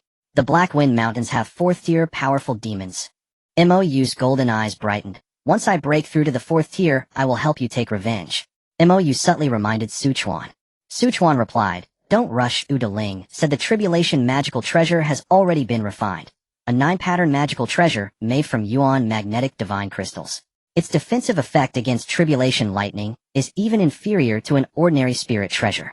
We will arrange for you to undergo the tribulation once the war between the two mansions concludes. Must we wait until the war ends? The nascent soul cultivators usually select nascent souls as their opponents. If you do not break through, then our Su family will only be targeted by golden cores, and even if 10 or more golden cores come, we are still not afraid. But if you break through, Su Mingxian and the others all agreed with Su Chuan's words. In this type of cultivation where the struggles are always among equals, if a golden core cultivator truly invaded the Foundation establishment battlefield, they would surely be quickly targeted by the opposing golden cores. Don't worry, based on my estimates, this battle will undoubtedly break out within a year or two. Very well, I will follow your arrangements. I observe that your vital energies are abundant, and you seem to be approaching the golden core stage. In response to my father, I have comprehended 90% of the true meaning of formations, Su Mingxian said. And based on your experience, I have also integrated the true meaning of formations into my 5 elements battle array. When the true meaning reaches full completion, it will signify the success of my 5 elements battle array's divine abilities and the formation of the golden core. Indeed, Su Chuan nodded in satisfaction. If one were to let the true meaning of formations progress from beginner to minor mastery, it would take an incalculable amount of time. However, not everyone is like Su Chuan, who comprehends divine abilities with remarkable speed. Grandfather, I too have reached 90% comprehension of the divine abilities, and am even infinitely close to full mastery. According to my master, I should be able to break through within a month. Very well. And I, master, have achieved 60% in the entry level of battle intent and 80% in the true yang intent, having fully mastered the 3rd stance of the Brahma Sacred Fist. Yi Fan also hurriedly added. It seems that everyone has been diligently cultivating for these 3 years. Su Chuan nodded. What about Su Chongfei? I scanned the clan grounds with my divine sense, but have not found him. A few days ago, Chen Yulian invited Chongfei to train in the Tiansong mountain range. That girl Yulian is quite impressive, having reached the late stage of Qi refinement at just 20 years old. She should reach full Qi refinement in about 6 months. In terms of timing, it is estimated to be around the same as Chongfei. Yi Fan speculated. The Su family has breakthrough elixirs, and once Su Chongfei reaches the late stage of Qi refinement, he can directly break through to full Qi refinement. However, even if they both reach full mastery, Su Chongfei's mana enhanced through the refining of spirit-gathering pills and the expansion of his Qi with the Yuanhua pill is 30% greater in potency and robustness compared to other practitioners at the same level. Moreover, the special technique, Yinhan Jiuchong Tian, strengthens his foundation significantly compared to others at the same level. This is a level of achievement that past Su family disciples could not attain. However, these 2 types of elixirs have only recently been synchronized to Dongxi. The core members of the Su family can consume such elixirs to enhance their foundational capabilities. As for why not everyone can do so, it is naturally because the materials for these 2 types of elixirs are rare. The Su family has only collected 1 or 2 sets over the years, and currently only Su Mingqing has refined them.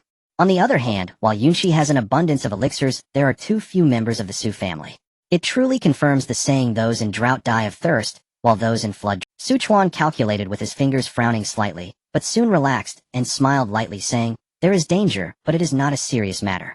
Moreover, due to this incident, the Red Luan Star is in motion. Danger? Yi Fan and Su Dua looked at each other.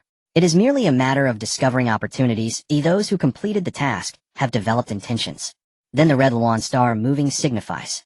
Su Chuan smiled lightly. Let him train well. Perhaps in another 5 or 6 years our Su family can welcome new members. Soon Su Mingxian and the others departed. The next day, Su Chuan concocted pills, starting with the Spirit Beast pill. He successfully produced 9 pills, 6 of high quality, 3 of medium quality, saving the latter for snacking while storing the high quality ones. Then Su Chuan proceeded to refine the Jiejin Dan. After more than 2 days, he succeeded, yielding 7 high-quality pills. That afternoon, Su Chongfei returned to the Su family with Chen Yulian. Almost the next day, elders from the Lu family, Huang family, and Zhua family, all Golden Core families, came to the Su family, along with an elder from the Shi family, who was in the early Golden Core stage. Let Chen Yulian of the Chen family come out. The voice echoed into the Su residence.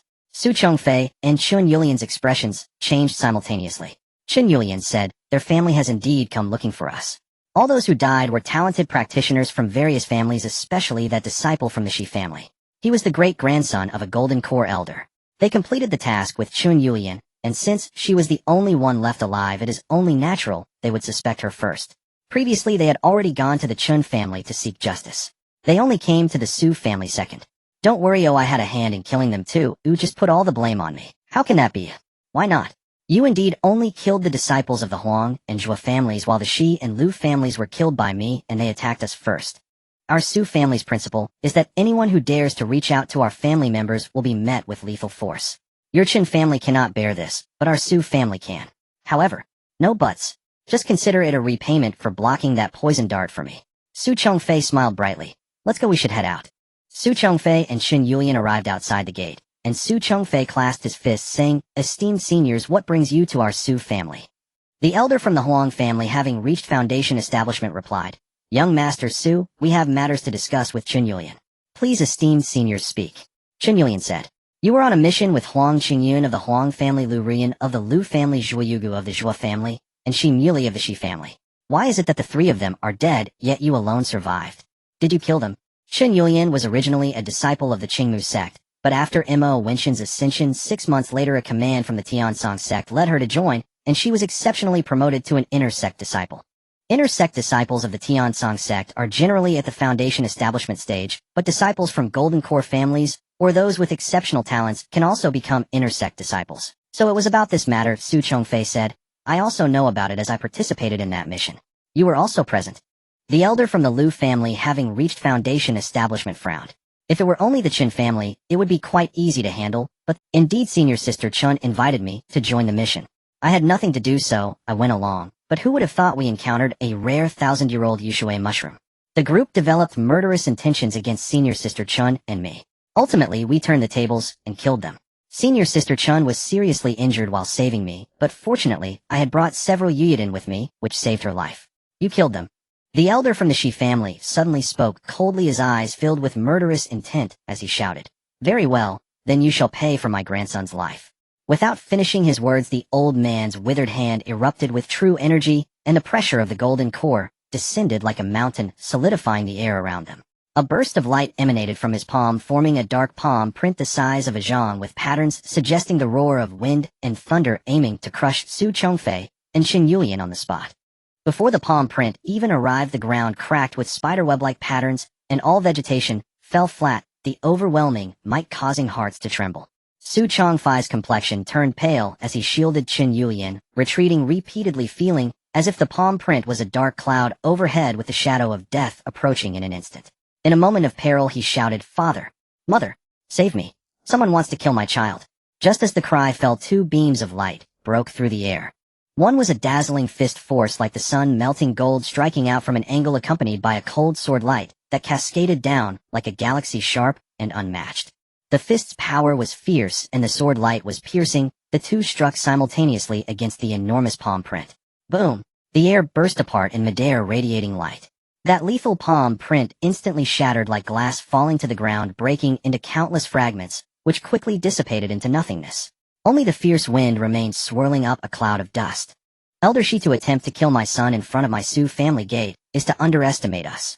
Yi Fan and his wife stepped in front of Su Chongfei and Qin Yulian. "Father, mother," Su Chongfei cried out. "You little rascal, I'll deal with you later."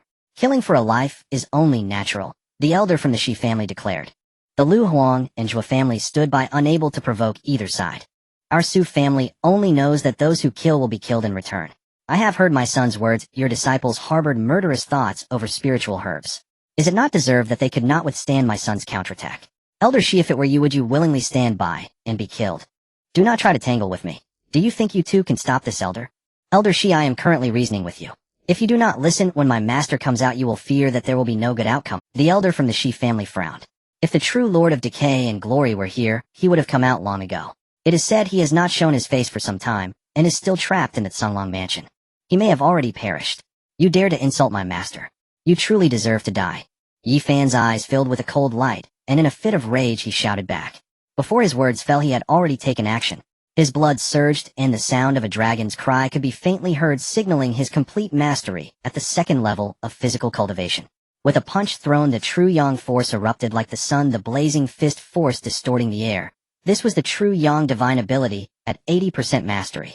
Seeing this, the 3 from the Lu Huang and Zhua families hurriedly retreated. The power of this punch was enough to heavily injure them on the spot.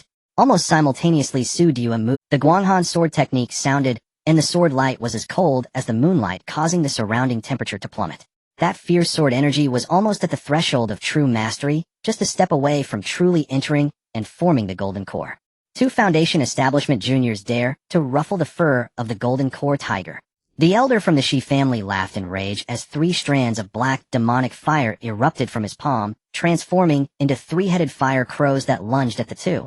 Let you know the might of Golden Core divine abilities. As the fire crows approached, the vegetation instantly withered, and a scorching wave rushed toward them. Yifan did not dodge. Enveloped in the Brahma's sacred fist, he shouted boom, scattering the fire crows. The true yang force was scorching and domineering, actually able to block the demonic fire.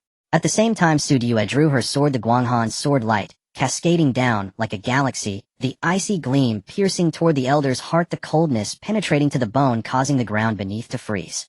The elder from the Shi family did not expect the two to cooperate, so swiftly, hurriedly forming a defensive stone shield with his techniques, only to have it shattered piece by piece by the sword light. He inadvertently brushed against the residual force of the true yang, causing his clothes to instantly char. Panicked and furious, he quickly formed seals with his hands and unleashed several spells, all of which were thwarted by Yifan's fist force and Su Diyue's sword light. Although the elder from the Shi family was at the Golden Core stage, he could not withstand such exquisite cooperation and gradually became overwhelmed, his breathing becoming erratic. Both Yifan and Su Diyue's attacks were comparable to those of a Golden Core practitioner. At least without using any magical treasures, it would be difficult for a Golden Core cultivator to defeat them in a short time. What a pair of talented husband and wife. The elder from the Shi family revealed a fierce look and suddenly reached into his bosom, pulling out an ancient bronze mirror that radiated a mysterious light.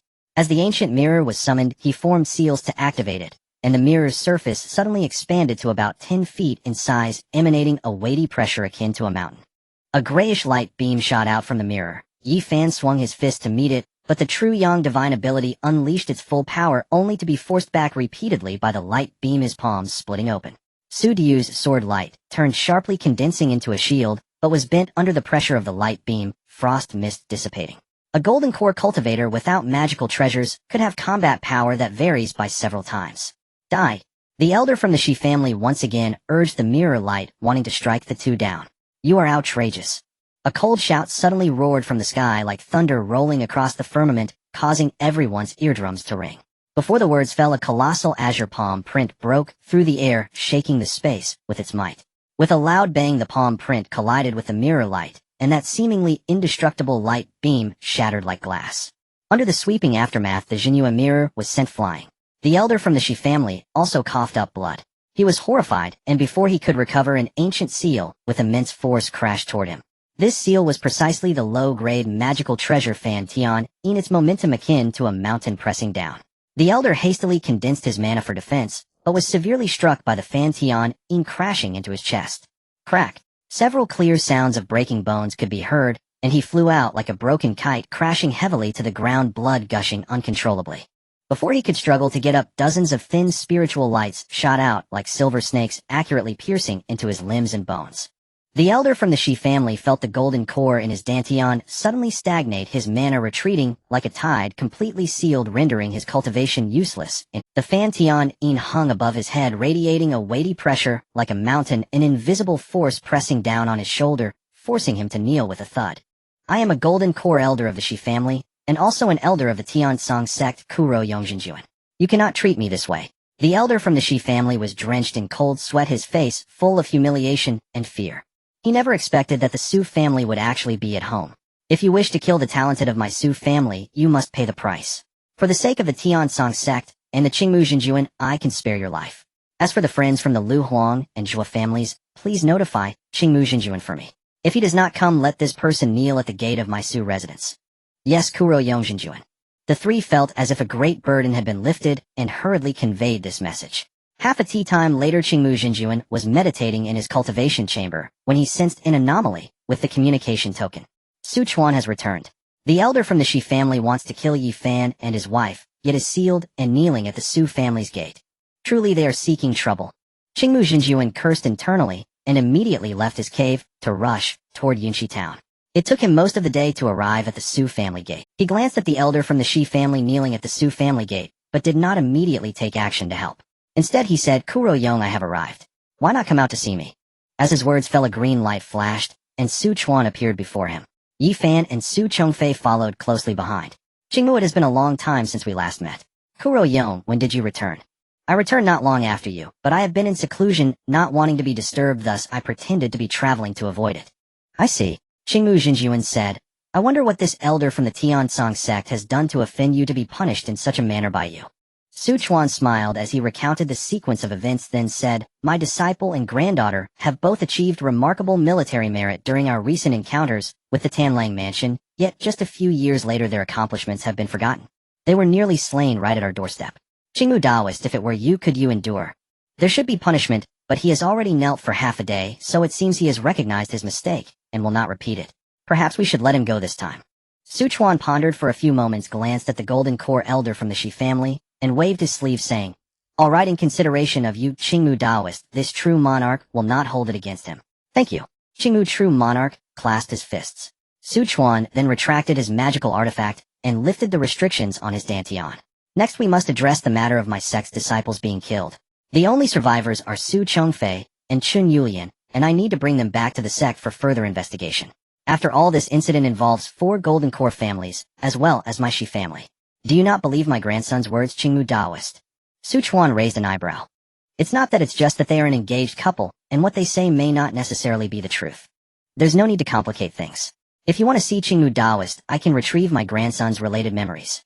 However, if it turns out that the other families really did conspire to kill my grandson, Su will not let it go so easily. The Huang family, the Lu family, the Zhua family, and your Shi family will all have to pay the price. Su Chongfei is the only heir of my Su family. If anything happens to him, I will go mad. Merely killing a few Qi refining disciples will not be enough. He cast a sharp gaze over the 3 from the Lu Huang and Zhua families and said, Gentlemen, do you wish to investigate this matter further? Upon hearing this, the 3 trembled and shook their heads, saying, I believe in young Master Zu's character. He would not lie, and it is quite normal to encounter dangers outside. Qingmu Daoist, what about you? Do you wish to see? Qingmu True Monarch frowned slightly, not believing that the Su family would dare to intrude upon the Shi family's territory, or that Tiansong sect would go mad. However, it is not worth offending Su Chuan for a Shi family disciple. Moreover, he likely understands that it was most probably the Shi family's disciple who struck first. Since Daoist Korong has vouched for it, I naturally believe it. The threat from the Tanlang mansion is imminent, and internal strife is not a wise course of action. It would be better to resolve the major issue into a minor one. Daoist Korong, what do you think? Excellent, I will heed Qingmu Daoist's advice. Qingmu True Monarch nodded. The sect has matters to attend to, and it is not convenient for me to stay. I shall take my leave first. Please 2 Daoists be on your way.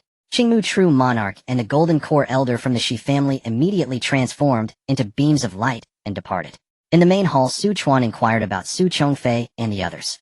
In front of outsiders, Su Chongfei took the blame for everything, but in front of Su Chuan and the others he truthfully recounted the events. He also presented the 1,000-year-old jade marrow fungus. It turned out that this incident was not merely motivated by greed, but also by lust. What the Shi family did not expect was that Chun Yulian had also brought along Su Chongfei. If he hadn't been there, Chun Yulian might have already been humiliated and died in the Tiansong mountain range. Grandson has brought trouble to the Su family. I asked for the great-grandfather. Our Su family never initiates conflict, but if someone dares to provoke us, we will kill them, especially since they are merely in the Qi refining stage. If that Golden Core Elder from the Shi family had not come so brazenly today, your great-grandfather would have had plenty of ways to ensure he died quietly. Thank you, great-grandfather. All right, go and rest well with Yulian. After a while, send her back to the Tiansong sect. Great-grandfather, can Chun Shiji not return? I am afraid the Shi family, Lu family, and Huang family will target her. You have already admitted to the matter of killing. Do you intend to keep a disciple of another sect here at our Su family? The Tiansong sect has its own rules, she will not come to harm. But, unless you have a legitimate reason, otherwise this matter is inappropriate. Su Chongfei pondered for a few moments as if he had made up his mind, and looked up at Su Chuan saying, Great-grandfather Qin Shiji and I are already betrothed, and I wish to take her as my Dao partner. Yi Fan and Su Diyue exchanged glances revealing a knowing smile. Have you made a decision? Su Chuan asked with a faint smile, seemingly already aware. Then I will send a message to Brother Qin asking him to personally come and take Yulian back to the Qin family. In half a month you two shall become Dao partners. Thank you, great-grandfather. Su Chongfei said joyfully, cupping his fists. Qin Yulian, with a hint of shyness, slightly bowed. Thank you, Daoist Korong. Still calling him Daoist Korong. Thank you, great-grandfather. After receiving the message, Qin Changa was quite surprised, but equally delighted, and immediately rushed back to handle this matter. Days later, invitations were sent out to all major Golden Core families. However, since it was merely two Qi refining juniors becoming Dao partners, it naturally did not attract much attention, so only Foundation establishment elders were sent to attend and offer their congratulations. Qingmu True Monarch was specially invited by Su Chuan to witness the event. Although he guessed Su Chuan's intentions, he still came. In these troubled times, the Tiansong sect naturally prioritized allying with the Su family. After all, Su Chuan had been a golden core for over a decade, and his power was likely on par with his own. He might become a threat to the Tiansong sect in the future, but at this moment his strength was indispensable in the war against the Tanlang mansion. Thus, Chen Yulian settled in the Su family. A single breakthrough pill allowed her to reach the peak of Qi refining within 2 days. It even helped her purify her magical power and expand her Qi Si and Dantian. Is this how the Su family cultivates their core disciples in the Qi refining stage? Even the Tiansong sect has few who can enjoy such treatment. Chen Yulian was astonished. Though they became Dao partners, Su Chuan required that they only engage in marital relations after establishing their foundation. Afterward, the Su family enjoyed a period of stability. But just half a month later, the skies above Yunxi town underwent a sudden change. Initially, the clouds above the Su family residence merely swirled, slightly forming a vortex.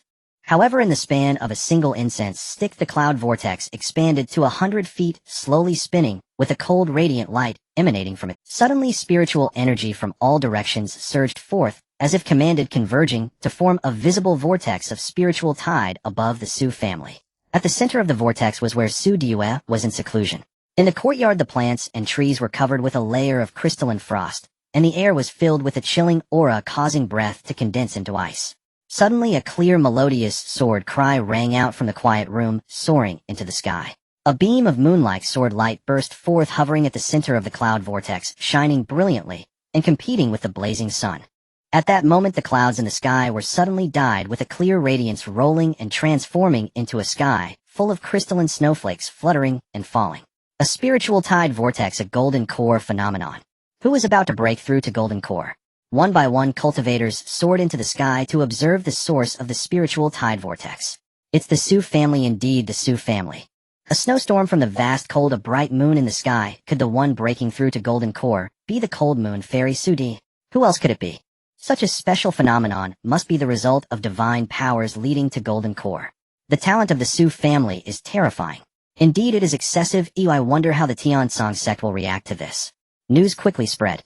The 3 sects, 7 cities, and soon the Baiyun Mountain Lei family, the Yuzhu Si Mo family, and the Tiansong sect all received messages and became aware of this matter. Su Due utilized secret methods, and her magical power directly accumulated to the peak of the golden core stage, completely overcoming the period of weakness. Furthermore, upon breaking through to golden core, she could truly wield the treasure Taiyin. Taiyin was once a spirit treasure. Even though it has now fallen to a high-grade magical artifact, its power rivals that of top-tier treasures. In the Mo family of the Ink Jade Bamboo Forest, Senior Mo, have you considered my proposal? Tianling, True Monarch, asked. Over the past 3 years, he had persuaded many golden core families in Tiansong Mansion, but most were merely giving polite responses, and few truly pledged allegiance to the Tanlang sect. However, his main focus was still on the newly established nascent soul family, the Mo family. As long as you agree to assist my Tanlang sect, once we eliminate the Tiansong sect, the Mo family will become the foremost family under my Tanlang sect. The entire Tiansong mansion could also be entrusted to the Mo family to manage. After experiencing the last battle, Senior Mo should be aware of the strength disparity between us. Once our sect's Tian Luo elder reaches nascent soul, even Shi Daoyun will not be his opponent. Moreover, if our sect's leader loses in a contest of nascent soul, do you think anything else will matter? Mo Wenshin's expression grew serious. Suddenly his communication token reacted, and upon probing with his divine sense, his pupils narrowed. Moments later, he looked at Tianlang True Monarch and asked, Tianling Taoist, I wonder if your Tanlang sect has managed to win over the Su family. How will you treat the Su family in the future? Naturally, we will prioritize winning them over. Tianlang casually replied, Senior Mo, are you worried that my Tanlang sect values the Su family more? With you, Senior Mo, in command, what does it matter if the Su family has a few prodigies? They still have to act according to the Mo family's wishes. Mo Wentian stroked his beard and smiled faintly. If the Tanlang sect truly wants to win over my Mo family, do me a favor. What is it? Su Due has broken through to Golden Core. Kill her, and I will believe in the sincerity of the Tanlang sect. Could that earlier message be about this? Indeed, Mo Wentian nodded slightly. Tianlang True Monarch's gaze flickered, knowing that Su Due, who had just reached Golden Core, was naturally a formidable foe. However, killing Su Diyue would mean that the Su family would never ally with the Tianlang sect. Nonetheless, this was just as he wished. It's settled then. I keep my word, but if I fail, Tianlang Daoist should not come knocking at my Mo family's. Agreed. If this plan succeeded, the two factions would engage in battle. The Su family would either be exterminated or forced to flee from Tiansong Mansion. Even if it failed, it would still be a matter of Tianlang, true monarch's assassination of a Tiansong prodigy disconnected from the Mo family. Half a month later, Su Diyue held a golden core ceremony. Although unverified, most people believe that Su Diyue had successfully attained golden core through divine powers. After over a decade since the grand gathering of prodigies, many who had been on the prodigy list at that time had successfully achieved golden core, while others remained stuck at a bottleneck with no progress. In Xinqiu City, real person Yin presented a 1,000-year spirit herb, the Tianyin flower, and a top-tier third-grade spirit material, the Shuepa ice crystal, to congratulate the Cold Moon Fairy on her golden core success. In Kangsux's city, real person Shimin presented 3 youth-preserving pills, 3,000-year spirit herbs, and 5 third-grade spirit materials to congratulate the Cold Moon Fairy on her golden core success. Qingmu sect sent 5 third-grade spirit materials and a beeching fruit to congratulate the Cold Moon Fairy on her golden core success. Almost every golden core force sent people, though not all were golden core true monarchs. Some merely sent Foundation establishment elders to deliver their congratulations. Additionally, there were several golden core loose cultivators who also came. The Mo family has arrived, led by real person Mo Wenshang. The Tiansong sect has arrived, led by Qingmu, true monarch. Su Chuan smiled slightly. Daoist Wenshang and Daoist Qingmu's presence brings great honor to my Su family. Please take your seats. During the banquet, a loose cultivator golden core raised his cup and loudly proclaimed, I have heard that the Cold Moon Fairy possesses unparalleled talent. I have stagnated at golden core for over 100 years, and in admiration my heart is stirred. May I ask the fairy for guidance so that I may open my eyes? Su Diyue's countenance was as cold as a reflecting cold pool, and she responded with just one word, okay. Her voice was like shattered jade, devoid of any mundane fire. The two immediately soared into the air. As the guests at the banquet looked up at that moment, the loose cultivator suddenly unleashed a terrifying aura, and a long halberd appeared in his hand, piercing towards Su Diyue like a... Seeing this weapon, Qingmu, true monarch, exclaimed, the Tianlang halberd, are you Tianlang true monarch? Su Diyue's eyes flashed coldly. Despite being ambushed, she remained calm, and a long cold sword appeared in her hand. The sword glimmered with the light of the Taiyin, and under the activation of her golden core magical power, its power even surpassed that of the Tianlang halberd in the hands of Tianlang, true monarch.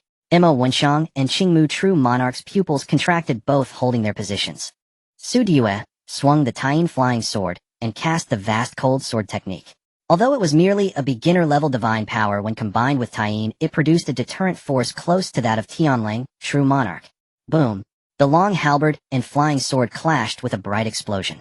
However, Su Diyue's strength was ultimately lacking. Had her divine powers reached their peak, she might have been able to withstand this blow. At this moment, the sword light shattered, and the terrifying might of the halberd caused her blood to surge. She was accidentally grazed by the halberd's edge, and blood instantly soaked her white attire. She was forced to fly back over 10 feet, a trace of crimson oozing from her lips, clearly sustaining internal injuries, but she ultimately endured this thunderous blow. Few golden cores present could likely guarantee that they could withstand Tianlang, true monarch's full force strike, at such a cost.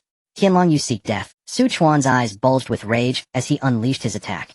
He shot into the sky, transforming into a green light, and instantly appeared before Su Diyue, flipping his palm to reveal the Azure Dragon Treasure Umbrella.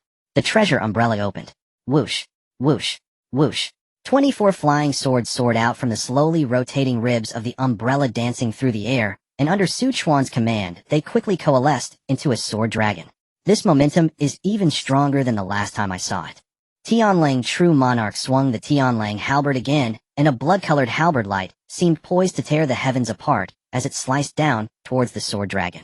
However, the halberd light was abruptly blocked by the dragon's horn. Roar! With a thunderous dragon roar, the blood-colored halberd light was shattered on the spot, and a shockwave sent both of them flying back several feet. Neither the Azure Dragon Treasure Umbrella nor the Taiyin Flying Sword could be compared to the treasures in Tianlang, true monarch's hands. What kind of luck does the Su family have? Each one possesses high-grade magical artifacts, and they are not ordinary items. Kurong, are you all right? Qingmu Zhenjuan asked. Su Chuan formed the hand seals to withdraw his flying sword. The Azure Dragon Treasure Umbrella condensed into a streak of blue light and sank into his dantian. He cupped his fist and said, Thanks to Qingmu Taoist intervention, otherwise our Su family would hardly have driven off Tianlang Jinjuan so easily. Yet he actually surfaced in Tiansong Prefecture. How long had he been here, and what had he been doing? Many of the Golden Core cultivators present betrayed a faint, almost imperceptible unease in their eyes. Many among them had had dealings with Tianlang Jinjuan. What astonished them was that he would brazenly attempt to slay Su Diyue in the open. Ordinarily, given the Su family's potential, the Tanlang sect should have sought to court them. Could they be frightened? At the same time, the assembled felt a growing dread at the Su family's underlying strength. Su Diyue had only just formed a Golden Core, and yet possessed a superior life-bound flying sword. That was due to ties with the Tianling sect, prepared in advance, not something one would refine so hastily. A superior treasure takes at least 5 or 6 years to refine into a true life-bound artifact. Qingmu Jinjuan fell into thought, then cupped his fist. Kurong, I have urgent business, I will take my leave first. In that case, Qingmu Taoist safe travels. Others likewise took their leave. Mo Wenshang stepped forward and asked, is Immortal Hanyue all right?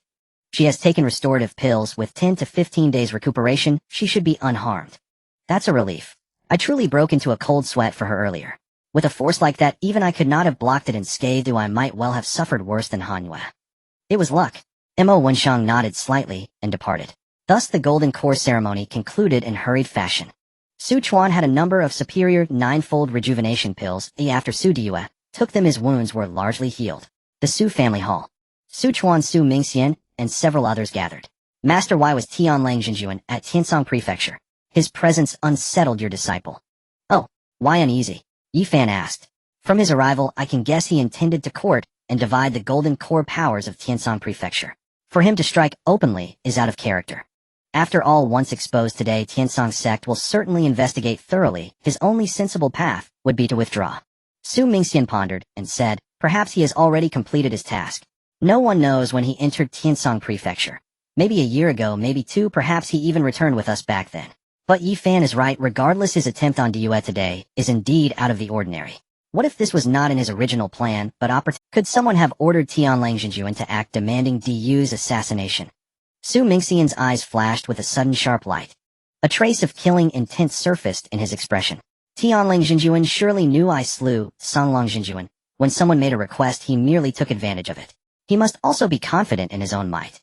He reckoned that with a perfected Golden Core, consummate divine arts, and a superior life-bound artifact in hand, killing a cultivator who had formed a Golden Core only half a month ago, perhaps without even an artifact, would be effortless. He could also incidentally avenge his junior brother, Songlong Jinjuan. Master, who do you think that person might be? Someone who fears the Su family but dares not strike us openly, and who can persuade Tianlang Jinjuan to accept such a task willingly. After a moment, Su Mingxian and Yi Fan spoke in unison. Mo Wentian. The Mo family that betrays principle for profit. Master, you helped him reach nascent soul, and this is his thanks. Detestable. Yi Fan spat the words viciously, eyes full of scorn. It was a transaction at the time. I received fair recompense. Mo Wentian is far-sighted. He knows that no matter how the 2 prefectures quarrel, the Mo family will endure. He was thinking of the Mo family's future. Though our Su family is far from the Mo family, now the potential we have shown has already made him uneasy. Yi Fan, if you endured for centuries to become a nascent soul, and faced my Su family, would you suppress us, or idly watch as one day we surpass you and kneel beneath another's heel? Yi Fan fell silent, and pondered.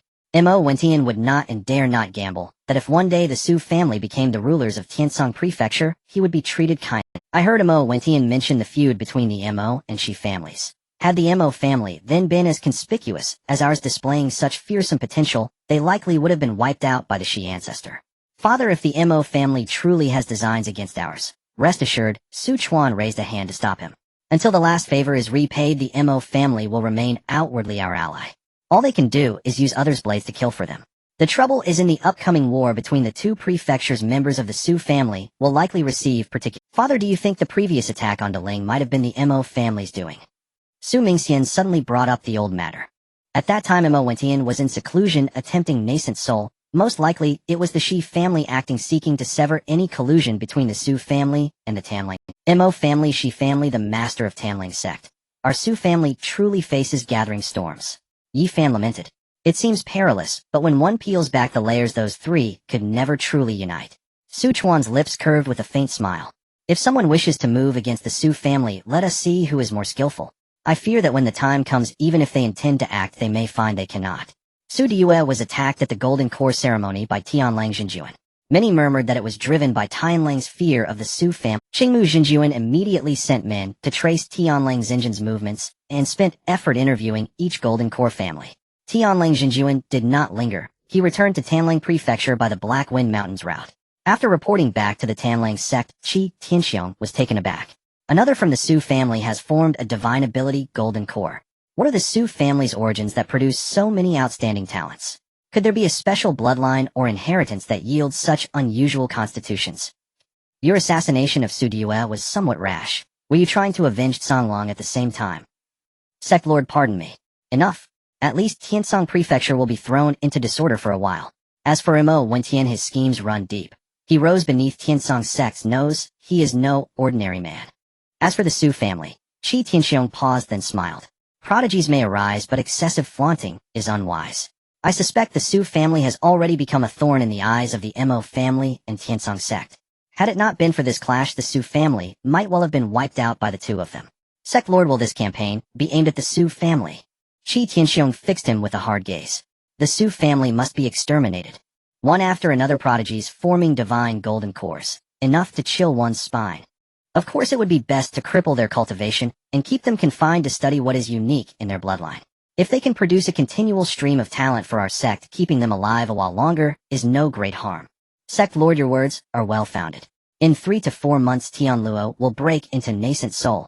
Until then, remain safely within the sect. Yes, Sect Lord. 3 months passed in the blink of an eye. On one day, the heavens above the Tanlang sect's domain convulsed with sudden change. Black clouds gathered from all directions like ink roiling, as if boiling, instantly blanketing hundreds of miles of mountains and rivers. Within the clouds, not ordinary thunder, but blood-colored lightning serpents writhed and danced, tearing the long sky and staining the world a lurid red.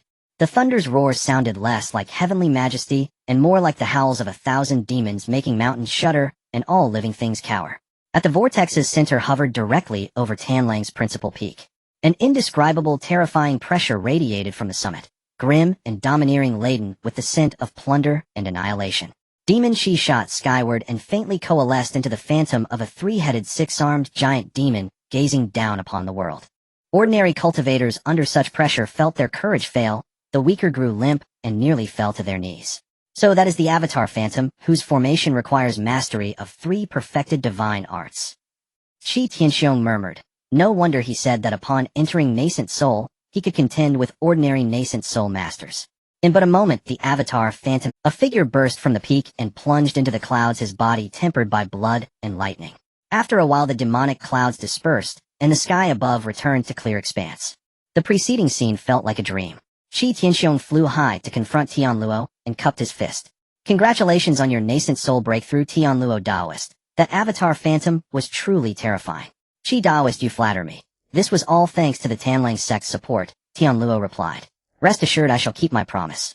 After all, I once swore the oath of true demon. Wait half a year for my realm to consolidate, and then Qi Taoist launch a full assault on Tiansong Prefecture. Excellent. Qi Tianxiong laughed. Meanwhile, within Songshan Prefecture, beneath a mountain range in a dim great hall, only eerie green ghost fire provided light. Blood-red demonic runes scarred the walls, and a pall of cold and blood hung thick in the air. In the hall, a waist-high black compass hovered above the dais, forged of dark iron and nether demon jade. Its face was densely carved with demonic sigils. At that moment, the compass hummed, countless intricate symbols lit in turn, and an uncanny light swelled like a deep demonic eye abruptly opening. On the east side, 3 thrones formed a trident shape, crafted from 1,000-year sullen wood. Their backs were carved with 3-headed demon lions whose mouths held skeletons, ghost fire flickering within. Chains forged from cultivators' spines wound the armrests. The seat cushions were ancient feral beast pelts, reeking and rank. The 3 thrones radiated the oppression of a prison. Each was occupied by a figure in black robes embroidered with blood-red demonic runes. Seeing the compass stir, all 3 opened their eyes and fixed their gaze upon it. Someone has formed a true demon nascent soul, the middle robe rasped. I wonder whether it is one of our kind, or a human demonic cultivator. Big brother, the compass points northwest, seemingly in the Tanlang Prefecture. The left-robed man said in a rough voice. Shall I go and let the third go? As you command, big brother. The right-robed man responded coldly, brushed his sleeve, and transformed into a streak of black light that vanished. After a moment, the burly left-robed man said, Big brother, after all, the third is a human demonic cultivator. There is a saying among humans, not of our kind their hearts are different. Yet this realm is a human domain. With him as our agent we can avoid much trouble, the middle-robed man replied. He cultivates our true demon path, and has formed a true demon nascent soul. Ordinary demonic methods are ill-suited to him. If the third wishes to grow stronger, he must obtain true demon techniques from us. Cursed the heavenly Tao of this realm. Before the rise of true demon nascent souls, there was no such terrible suppression. 2,000 years, and I remain trapped at the early nascent soul stage. Who knows how long this state will last? The contest of fortunes will have its reckoning in time. By the way, in 10 years the ancient battlefield will open again. Then we must release more of our true demon clan's primal spirits into the Blackwater region and slay more of the Tianan prodigies. Understood, big brother. Over a month later a solitary peak towered into the clouds 1,000 li from the Tanlang sect. Its summit was jagged with stones, and the wind howled bitterly. A black gleam split the sky like a falling star and crashed upon the peak. When the light faded a black-robed man stood, revealed his wide sleeves shrouding his body, hood shadowing most of his face, only a pale jaw visible. He clutched a jet-black compass, the Yuming organization's true demon-sensing compass. Its demonic runes flickered, and the needle was fixed unwaveringly toward the western direction of the Tanlang sect. It seems the newly born true demon nascent soul belongs to someone of the Tanlang sect. The robed man said, his voice low and hoarse as dry leaves rubbing. Having spoken, he swiftly performed the Yuming's secret art. Black chi curled at his fingertips and formed 3 twisted demonic sigils that burst apart. The secret art's power spread instantly across 10,000 li. Wherever a true demon nascent soul had formed, they felt its unique resonance. Deep within the Tanlang sect, in a cave on a certain peak, someone stirred. Tianlua, still consolidating his realm, suddenly opened his eyes as demonic light flashed within them. True demon secret art. Only one forming a true demon nascent soul can cast that. Interesting. Is the caster kin or a human demonic cultivator? A cold smile tugged at his lips. Demonic chi around him drew in quietly. He became an almost imperceptible black shadow, slipped through the sect's mountain guarding formation, and silently sped toward the solitary peak. In less than the time of half a teacup, Tianluo arrived above the lone summit and looked down upon the black-robed man. Who are you? The robed man slowly lifted his gaze and met Tianluo's. So you are an ancient true demon who has taken a host and is restoring your cultivation. You are not, without merit yourself, cultivating our sacred clan's techniques and forming a true demon nascent soul here. Have you sworn allegiance to our sacred clan? Each takes what they need, the robed man replied. With that he flicked his sleeve, and a pitch-black token shot forth, hovering before Tianluo. The token was carved with demonic runes. On its face were the characters Yoming, and among the runes on the back was the demonic glyph for 4. The token exuded thick demonic chi and contained a trace of true demon aura. What is this? A Yuming token, the highest authority token of our Yuming organization. Each time a king is born, another throne token is issued. Tianluo considered for a few breaths, then smiled faintly. It appears Yuming is an organization established by my sacred clan, who only those who form a true demon nascent soul may become its kings. Indeed. If you accept this token, you will become the 4th king of our Yuming organization. Agreed. Tianluo did not hesitate. He flicked his fingertip, and a drop of dark green blood fell upon the token.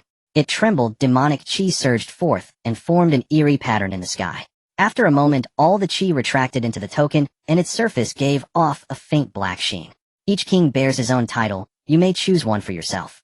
The earlier kings. What are their names? The first king is Rakshasa, the second king is Infernal, and I am the king of silence. The figure in the black robe slightly nodded his face, betraying no other emotions. Since the task is complete, the king of darkness must follow me to the underworld headquarters to meet the other 2 kings. No, I have matters to attend to in the Greedy Wolf sect. After everything is settled, I will visit the other 2, but how will I find them then? The activated underworld token contains records of the headquarters and its branches. If you need the underworld organization to handle something, you can go to a branch and present the token. The people there will serve you unconditionally. That is indeed convenient. If there is nothing else, I shall take my leave now. Aren't you curious about why I remain in the Greedy Wolf sect, and what it's merely courting disaster. Those who make deals with ancient true demons ultimately meet with bad ends. Are you speaking of yourself? The figure in the black robe said no more, his form flickering slightly before vanishing into a streak of black light in the sky. Tianluo stood atop the peak, his black robe billowing, the underworld token in his palm, glowing faintly. He smirked, stowing the underworld token away, and transformed into a shadow, darting back to the Greedy Wolf sect to continue solidifying his realm. Months later, Tianluo had stabilized his nascent soul realm preliminarily. He wished to progress faster, but it was slower than he had imagined. During this period, he constantly felt an invisible pressure causing his magical power refinement to slow down several times over compared to before. Is this the suppression of the heavenly Tao? Tian Luo furrowed his brow, feeling helpless as he sighed. It seems I will be stuck at this realm for a long time.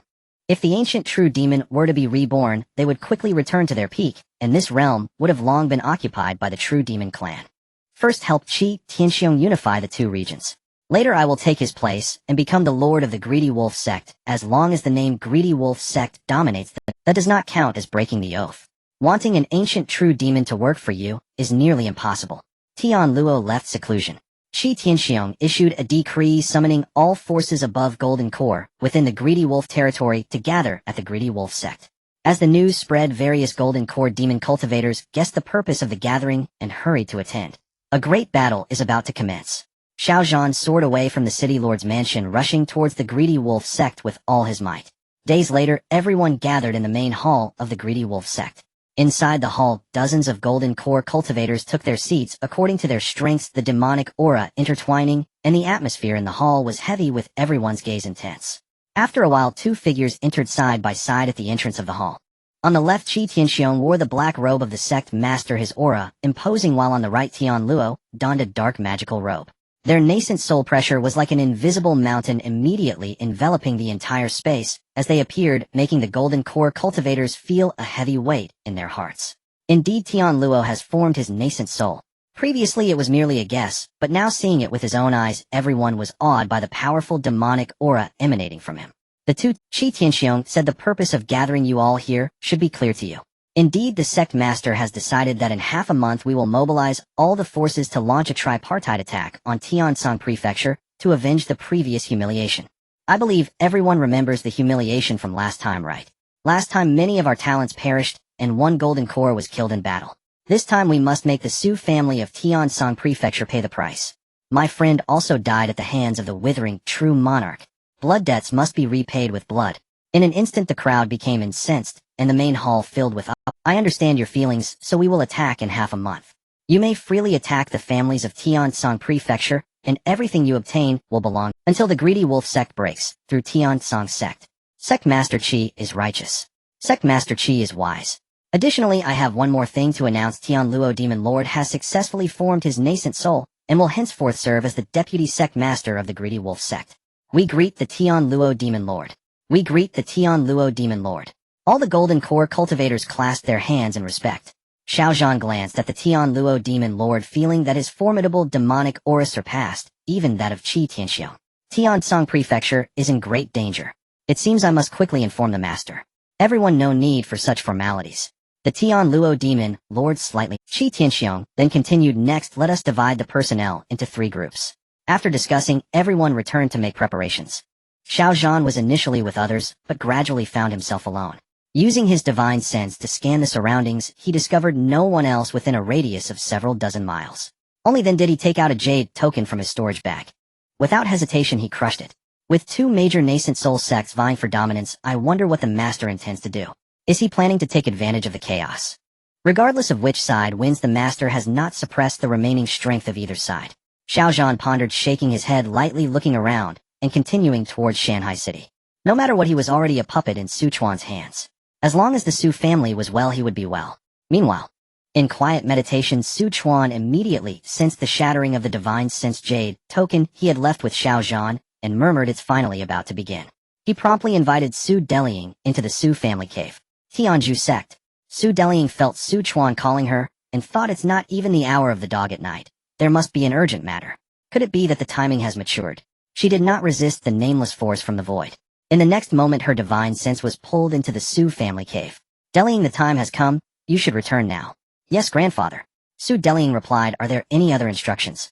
If possible, ask Yin Longzi to personally come to my Su family to retrieve the dragon blood fruit.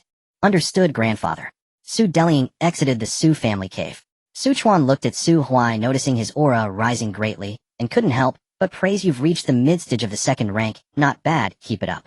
Thank you, master. Su Huai joyfully swayed his body, and the dense tree canopy rustled. He is no ordinary locust tree. It seems to be an ancient spirit wood, the Xian Yin spirit locust, a top-grade Yin attribute spirit wood. But it felt different. It seemed to have mutated and whether it was related to the initial creation of the Su family cave, he could not ascertain. Compared to Su Chuan himself, Su Huai undoubtedly benefited from this fortune, but the specifics of the fortune remained unknown to him. But he was certain that Su Huai was already inseparable from the Su family. Once he steps into the third rank, he might see some clues. Su Chuan's gaze flickered slightly, then he also exited the Su family cave. The enemy is strong, and we are weak. We should still allow Tiansong Prefecture to prepare, otherwise if they are caught off guard the losses could be severe. Su Chuan immediately sent a message to the person in charge at the Ascending Immortal Pavilion in Xinshu City instructing him to relay the news to the deacon stationed at Tiansong Sect in Xinshu City. Although the process was troublesome, it was much faster than him personally rushing to Tiansong Sect. Xinshu City. At the location where Tiansong Sect was stationed, the deacon was quietly meditating in his room when a disciple came to knock on the door. What is it? Deacon, the Ascending Immortal Pavilion, sent a message saying, "Don't beat around the bush, just say it directly." The message from there says that the Greedy Wolf Sect will soon take action, and we need to notify the sect to prepare early. Is this true? The deacon suddenly opened his eyes, leaping from his bed, and with a wave of his robe, opened the door, appearing before the disciple, like the wind nearly bumping into his face. How do you know if it's true? I don't know the truth, but since it's of great importance I hurried here to report. Then what are we waiting for? Quickly send a message to the sect, and remember to emphasize that this news comes from the Ascending Immortal Pavilion Su family. Understood, Deacon. After a short while the sect master of Tiansong Sect received the message. Due to its importance, he immediately relayed it to Qing Mu True Monarch Bing, Qian True Monarch, and other latest Golden Core elders. They gathered in the sect's main hall. Brother Qing Mu, how much do you think this news is true? Given the character of the Withering True Monarch, he wouldn't deceive us. The credibility should be around 60 to 70%. Elder Bai Yin was puzzled, and said, "I'm very curious about how the Withering True Monarch obtained this news. After all, both sects are almost sealed off, now making it impossible to relay information." Qing Mu True Monarch's expression grew serious, as he said, "I will take a trip to Yinshi Town. Wait for my news. If it proves true, we will summon all Golden Core forces to Tiansong Sect to discuss countermeasures." Understood, Brother Qing Mu. Qing Mu used his escape technique, not sparing any mana. In less than half a stick of incense he arrived at the Su family. "Taoist Withering, I hope to see you." Knowing that the Su family had powerful formations protecting them, he could not break in even if he tried, so he sent a message through the entrance. The guards immediately clasped their hands, and said, "Qing Mu True Monarch, the family head has instructed that you may follow me inside." Qing Mu nodded slightly as he followed the guard into the Su family's main hall. In just a moment Su Chuan also appeared there. "Taoist Qing Mu." Su Chuan clasped his fists. "Taoist Withering, I will not indulge in pleasantries. I came to ask you one question. Was the message you sent to my sect true?" After sitting down, Su Chuan slightly nodded. "How did you find out? Aren't you very curious, Taoist Qing Mu, about why I left alone back then? It was to plan a hidden peace and normally messages shouldn't breach the restrictive formations, and the two locations are so far apart that it would be impossible to contact you. It's simple. I merely made a trade with someone instructing him to crush the Divine Sense Jade token I left with him when the Greedy Wolf Sect took action. This was not a message but a notification, although we had already agreed on the specifics of the notification." Impressive. Qing Mu True Monarch felt a deep admiration in his heart. Years ago many might have predicted that the Greedy Wolf Sect would fully attack Tiansong Prefecture, but no one had thought as intricately as Su Chuan to leave a backup plan in the Greedy Wolf Sect. "I do not know who the other party is, nor how accurate the information is," Qing Mu True Monarch pressed on. "It's a private transaction, so Taoist Qing Mu should not pry too much. As for the information's accuracy, you will need to judge for yourselves, but based on my speculation, it should be about 80 to 90% accurate. Considering the strength Tian Luo displayed, if he formed his nascent soul within the last 3 to 4 years, the possibility of him having perished in that time is considerable. Once the Greedy Wolf Sect decides to launch a full-scale attack, it is certain that Tian Luo has succeeded in forming his nascent soul." Mentioning Tian Luo, Qing Mu True Monarch's heart sank. "So how long do you think it will be before they attack?" "Based on the preparations of all parties, it will be fast in half a month or slower in over a month." "I understand, thank you." Qing Mu True Monarch hurried there and left in a rush. Before he could return to Tiansong Sect, the news of the gathering of forces had already spread layer upon layer. Tiansong Sect demanded that all Golden Core forces arrive within 2 days to discuss the impending war between the two sects. Many forces knew this day would eventually arrive, but they did not expect it to come so quickly. Almost every Golden Core cultivator felt a heavy weight in their hearts as they made their way. 2 days later, in the main hall of Tiansong Sect, the Golden Cores filled the seats, and this scene seemed somewhat familiar. The difference was that last time Tiansong Sect was confident due to the Withering Ancestor forming his nascent soul, discussing how to break through the Greedy Wolf Sect, and profit immensely. Indeed, although they were defeated in the last battle, each family had at least gained significant benefits. For someone like Chuan, the gains were enormous. He directly acquired 2 trump cards, a peak 3rd rank Rakshasa Demon King, and 5 3rd rank latestage, Xianin Blood Corpses. But this time Tiansong Prefecture had become the party being attacked. Although everyone present did not show expressions, their hearts were filled with. Chuan scanned the crowd. He suspected that many Golden Core forces from Tiansong Prefecture had likely secretly met with the Tian Wolf True Monarch, and quite a few might have already reached agreements with him. Since you are all here, you must have some guesses in your hearts. Qingmu True Monarch said solemnly, indeed, according to the news we received, the Greedy Wolf sect has fully mobilized all forces. They plan to launch a full-scale attack on us in Tiansong Prefecture soon. Mo Wenxiang raised his head to look at Qingmu True Monarch. Is there any definite news? Not yet, but it is expected within half a month to a month. Therefore we in Tiansong Prefecture must also be prepared to face the enemy fully within half. Today we must come to a conclusion. Otherwise, if the battlefield ignites within Tiansong Prefecture, you can all imagine the losses you will suffer. Everyone felt a heavy weight in their hearts. Last time when they went to the Greedy Wolf sect, they obliterated over a dozen families and several Golden Core families. Faced with the combined strength of one sect, they would be crushed unless they had a 4-rank protective formation like Tiansong sect.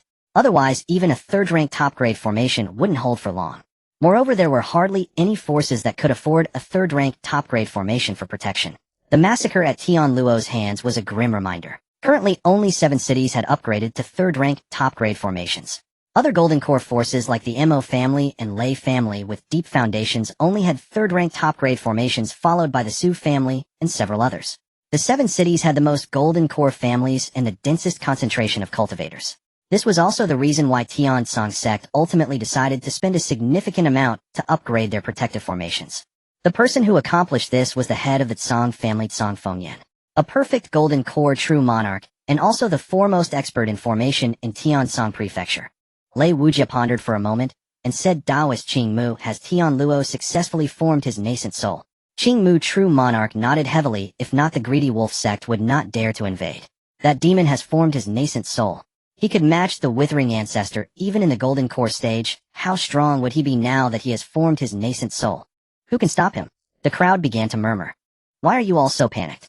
The nascent soul demon cultivators have our supreme elders and the Withering Ancestor to handle them. They won't come at us Golden Core cultivators right away. After all, we are not yet on the radar of the nascent soul ancestors. Upon hearing the words of the Qingmu Jinjuan, many nodded slightly. Indeed, the difference between Golden Core and Nascent Soul is a vast chasm in status within Tian-Nan. When the divine transformation does not occur, the Nascent Soul is the pinnacle of power. Yet there are few like Tian Luo who with a perfected Golden Core can stand against the early-stage Nascent Souls throughout Tian-Nan. Qingmu Daoyo, the various forces of Tiansong Mansion, look up to Tiansong sect. Please take charge of the arrangements, said Mo Wenxiang. The allocation of personnel will be similar to last time, but due to the aggressive advance of the Tanling Mansion, each of you may retain 40% of your strength in your clans, preparing for the failure of the 3 main formations. Given the self-serving nature of the Tanling faction after breaking through Qianshi Forest, Taihe Lake, and Qianmen Pass, it is expected they will scatter. If they were to band together with the Tanling sect, it would be difficult for them to gain any advantage. If the Tanling sect wishes to command, they will certainly arrange it this way. If things progress to this point, it will depend on each clan's own foundation and strength, as the first to bear the brunt will undoubtedly be my Tiansong sect. However, I must caution you, if your strength is insufficient, do not scheme against the tiger. If you listen to the flowery words of the opponent leading to the destruction of your entire clan, you cannot blame my Tiansong sect. The conflict between the 2 factions is a matter of life and death. At least until the grand scheme unfolds, the slaughter and plunder will not cease. Qingmu Jinjuan, then why not simply defend within your own clans? One Golden Core cultivator inquired. Firstly, it consumes resources, and secondly, it lures them to scatter. Qingmu Jinjuan was not angered, merely stating, with the Tanling Mansion's divided battle strength, which of the friends present here can withstand even a single incense stick of time apart from my Tiansong sect? Everyone fell silent. Dividing and luring them to scatter into several groups is the only way to preserve the majority of Tiansong Mansion's strength. Chuan slightly nodded. Though he agreed with Qingmu Zhenjin's words, every matter has its 2 sides. If they scatter, the threat to Tiansong sect will naturally diminish. If more than 70% of the Golden Cores from Tanling Mansion converge upon Tiansong sect, there is no way Tiansong sect will last for long. Unfortunately, Tiansong sect has still underestimated the strength of Tian Luo Mo Jun. With the strength comparable to a great cultivator, he alone could break through the fourth-grade inferior formation of Tiansong's sect. Of course that required him to unleash all his strength and manifest his Dharma projection. If he were to hold back along with the others from Tanlang's sect, it would likely take just a day or two. Shi Daoyan would undoubtedly restrain Shi Tianxiang. Otherwise, with both nascent souls acting together, the speed of breaking the formation would only increase. Mo Wentian will most likely not participate. At least when the forces of Tanlang's sect approach Tiansong's sect, he should still restrain a nascent soul. The more famous one becomes, the more one will be targeted. My Su family will likely be among the first to be watched, just like the 7 cities' 3 sects and Lei family. After a brief discussion of half an hour, what I wish to say is this: each of you should go back and prepare. Within half a month arrive at the respective battlefields. There is no need to gather at my Tiansong sect again. This battle concerns life and death. If you do not exert effort, my Tiansong sect will certainly hold you accountable afterward. Any traitors will face the destruction of their homes and clans with no mercy. Golden Core forces have occupied their territories and reaped benefits for hundreds of years. If they do not exert themselves in a time of crisis, Tiansong sect will naturally not tolerate it. However, if they resist until the end and are powerless, that is also understandable. The crowd could sense the extra meaning in Qingmu Zhenjin's words, and they all clasped their fists, saying, "We will surely do our utmost in this battle to protect the peace of Tiansong Mansion." After a brief moment, everyone began to leave. Shimin Jinren approached and greeted, "It's been a while since we last fought alongside Taoist Ku Rong Yu. I hope we can support each other on the battlefield." "Certainly," Su Chuan nodded slightly. The Yin family, Tang family, and Luo family from Yinshu City, as well as the 4 noble families from Jiaosu City, namely the Shangguan, Oang Wenren, and Dongfang, all came to greet Su Chuan in succession. Su Chuan responded politely. He calculated with his fingers, and sensed there would be difficulties knowing that among these people there was likely someone who had defected to Tanlang's sect. As for who exactly it was, he could not determine yet. However, even without divination, he would not let his guard down. In this battle between the 2 factions, he only trusted his own people. Upon returning to Yunshi town, Su Chuan withdrew the personnel stationed outside, halting all operations and concentrating resources in the Su family. Aside from some necessary pills and magic tools, over 90% were stored in the storage bags and sent to the Su clan's cave heaven. Next, a meeting was convened in the Yunshi Square to inform everyone of this matter. Su clan master Tanling Mansion is launching an all-out assault. Can we hold them off? Su Chuan shook his head. I must clearly inform you all that the 3 formation checkpoints at Qianshi Forest, Taihe Lake, and Tianmen Pass cannot withstand the assault from Tanling Mansion. However, this does not mean we are completely powerless. At least we can hold on for a few days, perhaps even longer. Those who do not wish to abandon their foundations may remain to defend. Those who are alone may leave, but in either case, everyone must be responsible for their own life. Su Chuan scanned the crowd and continued, "For those who remain, if you survive, my Su family will exempt you from taxation for 100 years, and if you have descendants, we will provide some care." The square was filled with people, all looking at each other, hesitating. I am willing to share life and death with Yunshi and the Su family. A foundation-building cultivator named Li spoke. I am a loose cultivator, and have spent time in many places within Tiansong Mansion, including Baiyin Square, Yuzhu Square, and the 7 cities of Tiansong. However, these past few years in Yunshi town have been the most comfortable and stable. This stability is hard to come by. If the Tanling Mansion occupies this place, one can easily imagine the days to come. Rather than constantly fleeing and living in turmoil, it is better to contribute to this stability. What Brotherly said is true, who I also wish to stay. Not all the demonic cultivators are concentrated in Yunshi town. If we unite our efforts, we can surely ensure Yunxi's safety. More and more responded. Su Chuan nodded slightly. I thank you all here.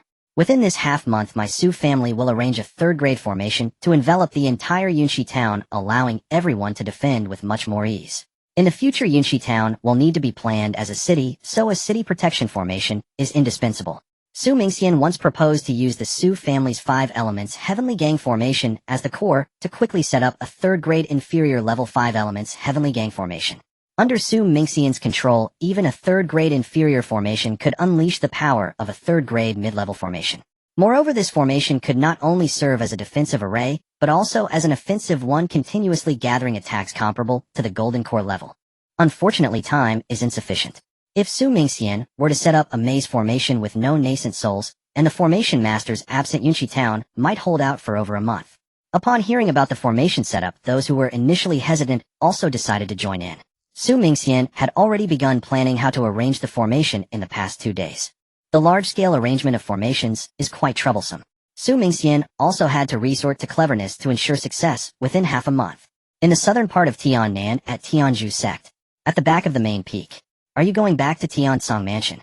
Zhenyangzi and Yanlongzi looked at Su Delying before them, their brows furrowed. It's about time to return.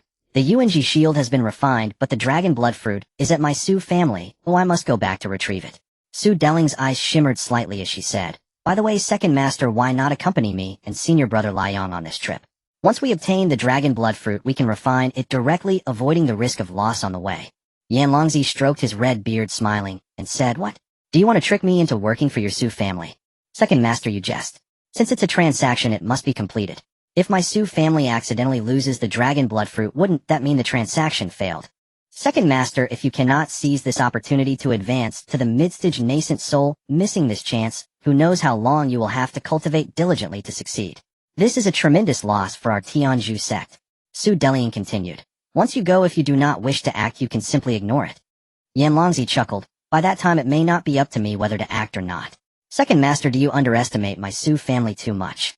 I can assure you that as long as there are nascent souls present, my Su family will not be in any great danger.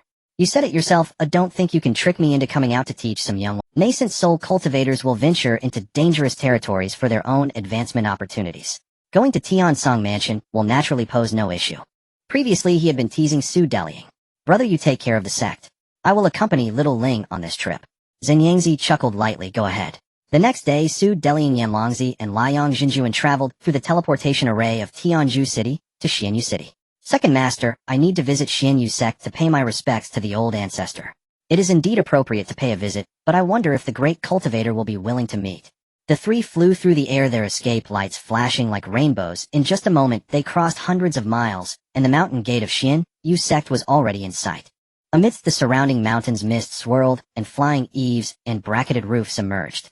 At the mountain gate, two white jadestone lions stood guard, surrounded by spiritual energy, presenting an ethereal atmosphere. Who goes there? Halt and announce yourselves. The two disciples in blue robes guarding the mountain, intending to shout sternly, suddenly felt three overwhelming auras of the golden core. Pressure from Su Delying and Liang Jinjuan was already considerable, while the nascent soul aura radiating from Yanlongzi was even more like a surging ocean. The two disciples found it hard to breathe, and cold sweat instantly soaked their robes. The two disciples dared not delay, immediately bowing and clasping their fists, their attitudes extremely respectful. We did not know the three seniors had arrived. Please forgive our rudeness. May I ask which elder you are here to visit?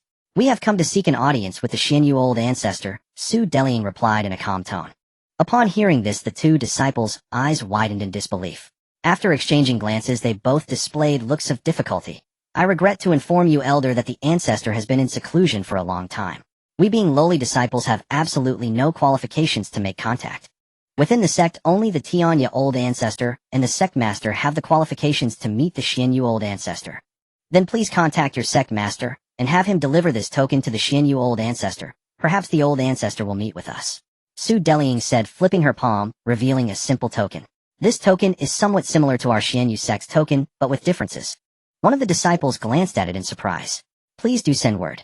The disciple immediately transmitted the message to a certain elder of Xianyu sect, informing them of it. He pointed out that a nascent soul cultivator had come, and the elder did not dare to be negligent, so he relayed the message to the sect master.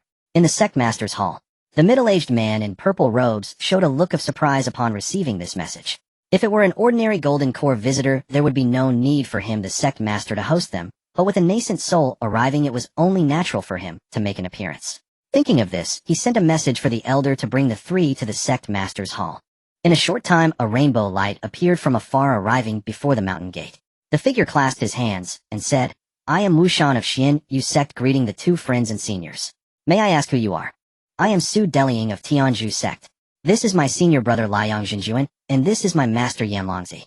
I come with the first prodigy, the Feng Ling fairy. Wushan looked slightly surprised and said, so it is the friends from Tianzhu sect visiting from afar. My Xianyu sect has failed to welcome you properly. Oh, please follow this elder to the sect master's hall, where the sect master is already waiting. Thank you for your trouble. Su Delying clasped her fists and said. They soon arrived at the sect master's hall. Liang Jinjuan, what brings you to my Xianyu sect to visit? Wushan had already transmitted the identities of the several people to the middle-aged man in purple robes. Yanlongzi replied indifferently. It is not I who wishes to meet the Xianyu Daoyo, but rather my disciple wishes to pay respects. The middle-aged man in purple robes looked at Su Delying with surprise, and then asked, I have heard you possess a token resembling that of my Xianyu sect to present to my master. Indeed. Before he finished speaking, the token appeared in Su Deling's hand and was presented to the middle-aged man in purple robes. The middle-aged man in purple robes' pupils constricted slightly. This sect master is aware you may wait here. I will go to see my master. As for whether he is willing to meet you, Zhang cannot guarantee. The middle-aged man in purple robes was Zhang Daran, the only disciple of Zhang Fan, who had entered the nascent soul stage. The others had mostly perished. Zhang Daran departed. Yan Longzi curiously looked at Su Deling and said, Little Ling, where did this token come from? It seems to have a deep connection with Xianyu sect, otherwise the sect master would not be so accommodating. Second master, this is a secret of my Su family. Unless you become a guest elder of my Su family, I cannot disclose it. Su Deling smiled mischievously. Your heart is far too biased. You even want to lure me to your Su family. Yan Longzi joked and scolded. On a certain mountain peak at the Grand Hall on the summit, the purple-robed Zhang Daoran descended from the air and walked into the hall, bowing to the white-bearded elder seated cross-legged on the 70-yard steps, and said, Master, what is it? Someone has come holding the ancient Xianyu token. Who is it? From Tianzhu sect, Feng Ling Fairy, along with Liang Jinjuan and Yan Longzi. As he spoke, he took out the ancient Xianyu token. The white-bearded elder opened his eyes and raised his hand, drawing the token into his grasp and gently stroking it. It has been 1,000 years, what a pity it is not him. There is no need to ask too much, go bring the girl called Feng Ling here. As for the other two, treat them well. Yes, master. Zhang Daoran then departed, returning to the hall to report. Su Deling said, My master wants to see you alone, please follow me. As for you Taoist Yanlong, you two can wait here for the time being. Elder Wushan, please present the spiritual wine and fruit, and ensure that they are well entertained. Su Deling slightly nodded to Yanlong, who said nothing more, only thinking. It seems that the Su family is indeed not simple. Even a nascent soul cultivator like him is not someone you can meet casually. Zhang Daoran took Su Deling to the main hall, and then turned to leave. Su Deling stepped forward and bowed, saying, Junior Su Deling, I pay my respects to Senior Zhang. You are much more handsome than your grandfather, Zhang remarked. Su Deling did not expect such a question from the other party, and smiled lightly in response. I inherited more of my mother's looks, but my grandfather is not bad either. Does Senior know my grandfather? I have only seen him, cannot say I truly know him. Zhang Fan stroked the ancient Xianyue token in his hand. I thought he would come with the token himself. My grandfather respects you greatly, and naturally wishes to meet you in person, but unfortunately he is caught up in the conflict between Tiansong House and the Greedy Wolf House, and those are all excuses. Zhang Fan stroked his beard and said, if it were someone else they would have wanted to stay far away from that place of strife. Since he remains there, he must have ulterior motives. Is he hoping to take advantage of the chaos and replace them, or even to swallow both houses? However, your Su family currently shouldn't possess such formidable strength. Zhang Fan grinned. Young lady, what exactly does your grandfather intend to do? What scheming? Senior is joking. My Su family merely wishes to develop peacefully. Zhang Fan stared at Su Deling for a moment before saying, Alright, if you do not wish to discuss this, that is fine. So what brings you to me? My grandfather said that token can allow one person to join the Xianyue sect. Indeed, could it be that you wish to join our sect? I would certainly welcome that. Zhang Fan chuckled as he stroked his beard. Senior is joking. My grandfather mentioned that you are a 4th stage array master, and I am here to recommend a disciple to you. Recommend a disciple to me, Zhang Fan said, but I have not taken in disciples for hundreds of years. Let him come directly to my Xianyue sect, someone will take him as a disciple. But you are the only one in the entire Xianyue sect qualified to teach. Little girl, what an audacious remark. He is just over 100 years old. Within 10 years, he can easily reach the Golden Core stage, close to the 3rd stage high-grade array master level, and has created his own battle formations. Do you think this person is suitable to be your direct disciple? Hearing this, Zhang Fan showed a look of surprise, and after some thought said, Are you referring to your 5th uncle Su Mingxian? Exactly. Zhang Fan stroked his beard, and said his talent is indeed tempting. But does your grandfather really want him to join my Xianyue sect?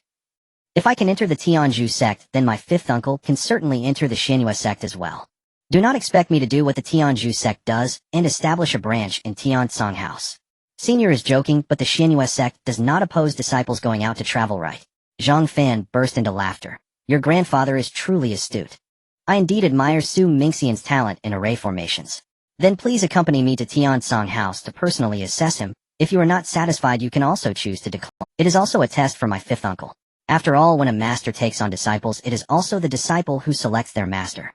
This reasoning is indeed novel, but are you certain this isn't just an excuse to draw me to Tiansong House? You come at this time, surely the Greedy Wolf House has fully launched an attack on Tiansong House. Su Delying seemed to feel an invisible pressure gathering in the air and clasped her hands in a bow saying, I have been at Tianju sect these past few years, and am not clear on the specifics of Tian Song House. However, the Greedy Wolf House indeed shows intentions of a major offensive, just not sure when.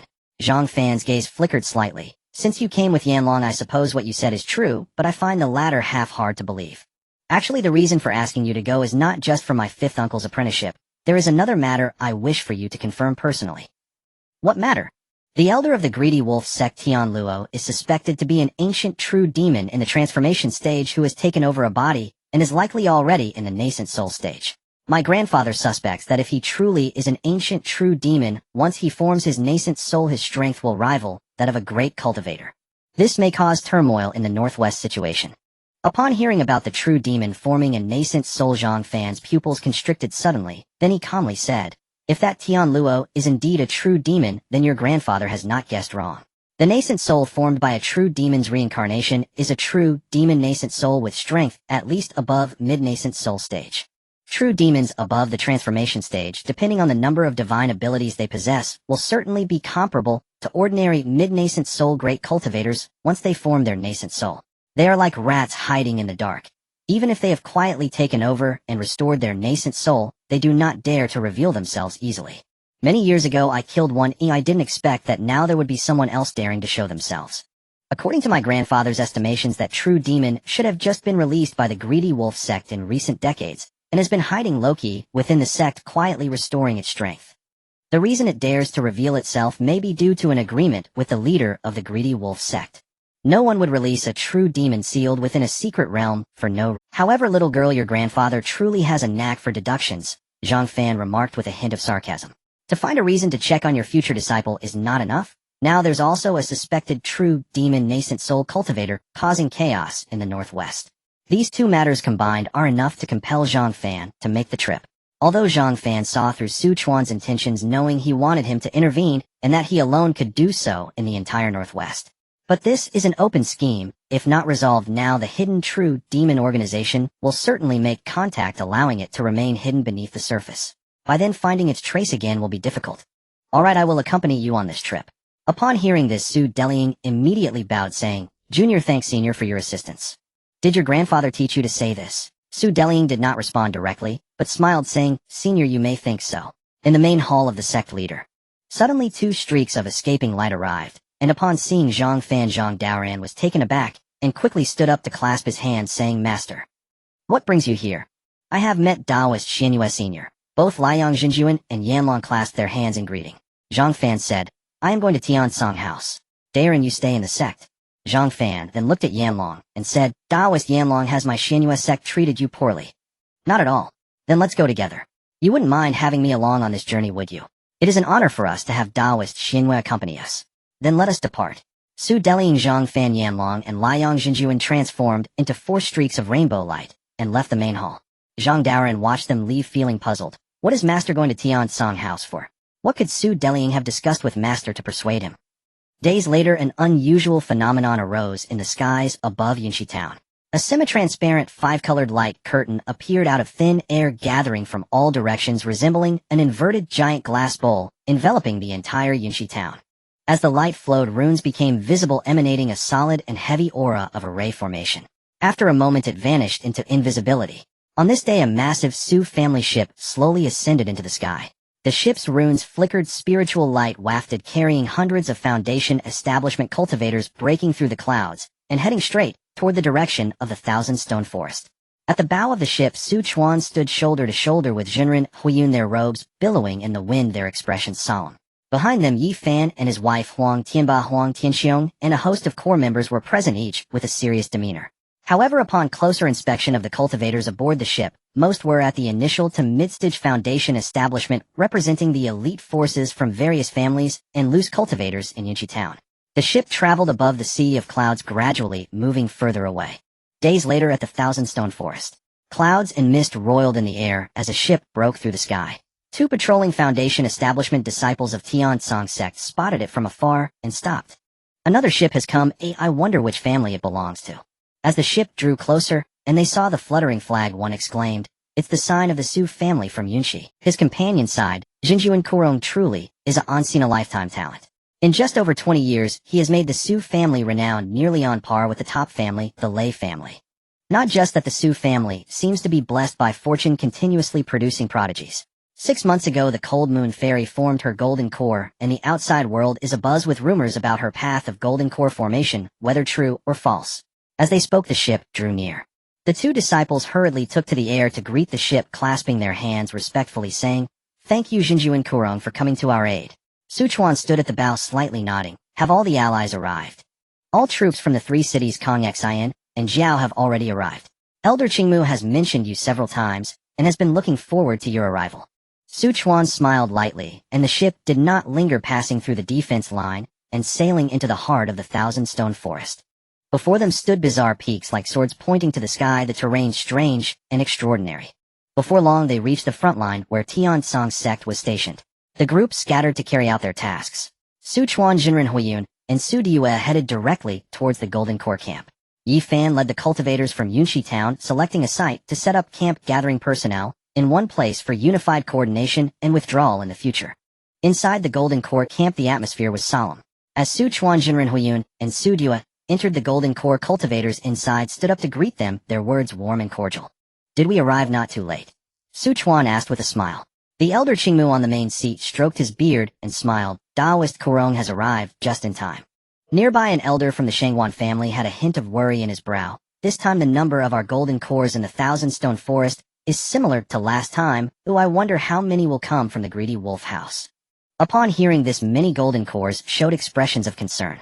The number of golden cores from the greedy wolf house significantly exceeds that of Tian Song house, though at least 10 had already died last time. However, it is estimated that it still exceeds Tian Song house. "When soldiers come, block them. When water comes, bury it." Qingmu waved his hand, his expression calm. "We will know the specific enemy situation when the time comes. Today we should first entertain Daoist Kurong and the Cold Moon Fairy. Other matters can be discussed later." Exactly so, the Golden Cores. After a brief welcome meeting they discussed for a while, and then each left the camp to return to their respective positions. "Diyue, when the great battle begins, you and Jinren Huiyun should not stray too far so you can look after each other." Jinren Huiyun chuckled with a hint of pride. "Master, you can rest assured, I will take good care of Elder Diyue." Unexpectedly, before he finished speaking, Chuan's mouth twitched slightly as he calmly corrected, "What I mean is let Diyue look after you more." Su Diyue giggled lightly. Jinren Huiyun's smile suddenly froze, revealing a hint of embarrassment and defiance, arguing, "What? Master, why do you say this? I am at least a 4th-layer Golden Core cultivator, and I have just refined a mid-grade defensive magic treasure. Can you withstand a full strike from Jinjuan Tianling?" With just this one remark, Chuan immediately silenced Jinren Huiyun. Jinren Huiyun opened his mouth, recalling the scene where Su Diyue took a full blow from Jinjuan Tianlong, and his momentum immediately deflated, only able to awkwardly stroke his beard and mutter, "This indeed cannot withstand." Even with a mid-grade defensive magic treasure, he would still be heavily injured by a single strike. "I might as well inform you, Elder Huiyun, that Diyue is also a cultivator who has formed her golden core. Although she has only recently formed her golden core, and Delying hasn't prepared any magic treasures for her, she fortuitously possesses a high-grade magic flying sword as her life treasure." "Is it that sword from last time?" "It actually is her life treasure." Jinren Huiyun was taken aback. "Exactly." Chuan nodded, slightly smiling. "In terms of the quality of magical power, Diyue surpasses you. The only thing lacking is the total amount of magical power. But her strongest attack is enough to seriously injure a latest-stage golden core cultivator. No wonder everyone wants to form their golden core through divine abilities. Once successful after entering the golden core stage, they can easily deal with mid-stage cultivators. If they have a high-grade magic treasure, they need not fear even ordinary latest-stage golden core cultivators." Jinren Huiyun expressed his sentiments, and then Chuan clasped his hands, saying, "Master is truly thoughtful for me. I thank you in advance. You are Deling's master, and also an honorary elder of our Su family. We naturally have a responsibility to protect your safety." Jinren Huiyun stroked his beard and smiled. "It seems my decision to join the Su family was not wrong." Su Diyue said, "Grandfather, rest assured, I will ensure nothing happens to Elder Huiyun." Chuan nodded slightly. "However, the battlefield changes rapidly. If you encounter danger, do not worry about anything else. Use self-destructing magical tools and flee directly to a safe distance." Days passed swiftly. Outside the Thousand-Stone Forest, the sky changed suddenly. From the direction of the greedy wolf house, clouds billowed and massive ships broke through the mist, surging like a black tide across the boundary, approaching. In a moment, 7 or 8 huge ships were already stationed before the defensive formation set up by Tiansong sect. Banners blotted out the sky, spiritual pressure intertwined, and their momentum was overwhelming, showing no signs of concealment. Senior fellow Chi, senior fellow Tianluo, you are indeed here. Two figures descended upon clouds. To the left stood Shi Daoyun, clad in gray robes, his hair and beard snow white, the supreme elder of the Tiansong sect. To the right stood Mo Wentian, patriarch of the Mo clan, dressed in azure robes, his countenance stern and aloof, spiritual energy coalescing around him like solidified mist. Humph, not cold snort rang out. From a nearby spirit vessel, 2 arcs of radiant light shot forth, soaring into the high sky, to confront Shi Daoyun and his companion. In an instant, the crushing pressure of nascent soul cultivation vanished entirely. I did not expect you both to be here, said Qi Tianxiong calmly. Let this day's battle be fought solely by Foundation establishment cultivators, no nascent soul intervention. Do you agree? Shi Daoyun's voice was placid, yet carried unassailable authority. Why should this sect master heed your command? If you refuse, then let us perish together. Let us see who strikes faster, you or we. His tone was glacial, utterly devoid of emotion. Upon hearing these words, both Tiansong sect and Tanling sect cultivators paled. If nascent souls clashed openly in brutal combat, what purpose had brought them here? Merely to offer their heads. Are you threatening this sect master? And if I am, our 2 sects have long since reached a point of mutual annihilation. Shi Daoyun continued, all those below, listen well. Should you violate this accord, this elder will not hesitate to storm the Tanlang sect itself. Let us see whose demonic arts wreak greater havoc, or whose sword cultivators' techniques cut deeper. And he had pushed them to the edge. Su Chuan murmured inwardly, but if Shi Daoyun and Mo Wentian could draw them away, this place would become far safer. Even he had not anticipated that 2 nascent soul cultivators would converge upon this path through Qianshi Forest. Should they fight? Should one glance at him with disdain before striking without warning? Su Chuan knew he would scarcely survive such a blow. Qi Tianxiong's brow furrowed deeply as he locked eyes, with Shi Daoyun silent for a long while. Tianluo, Demon Sovereign, transmitted a voice into his mind. Brother Qi, advantage lies with us. Why not indulge them a little? We still have ample time before reaching the gates of Tiansong sect. As you wish, Brother Tianluo. Thereupon Qi Tianxiong declared aloud, very well. We 2 brothers shall play along with you. 4 pairs of eyes met, and in that instant a cataclysmic clash erupted. Shi Daoyun summoned his life-bound flying sword. Its radiance cascaded like an inverted Milky Way. Mo Wentian activated his divine art, conjuring a colossal celestial tree. Qi Tianxiong unleashed a demonic technique, dark chi coalescing into a monstrous wolf that lunged with murderous intent.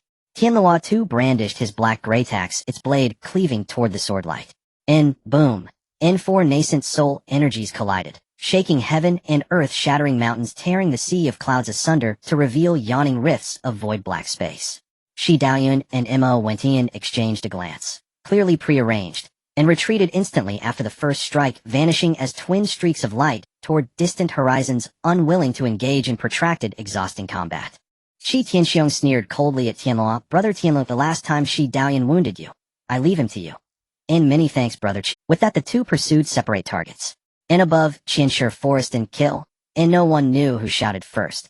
But from spirit vessels, figure after figure surged forth, swarming toward the Tiansong sect cultivators like a tide. All cultivators engaged midair. Within the golden core battlefield, swordlight, demonic flames, arcane spells, and divine arts crisscrossed violently, each strike radiating terrifying power.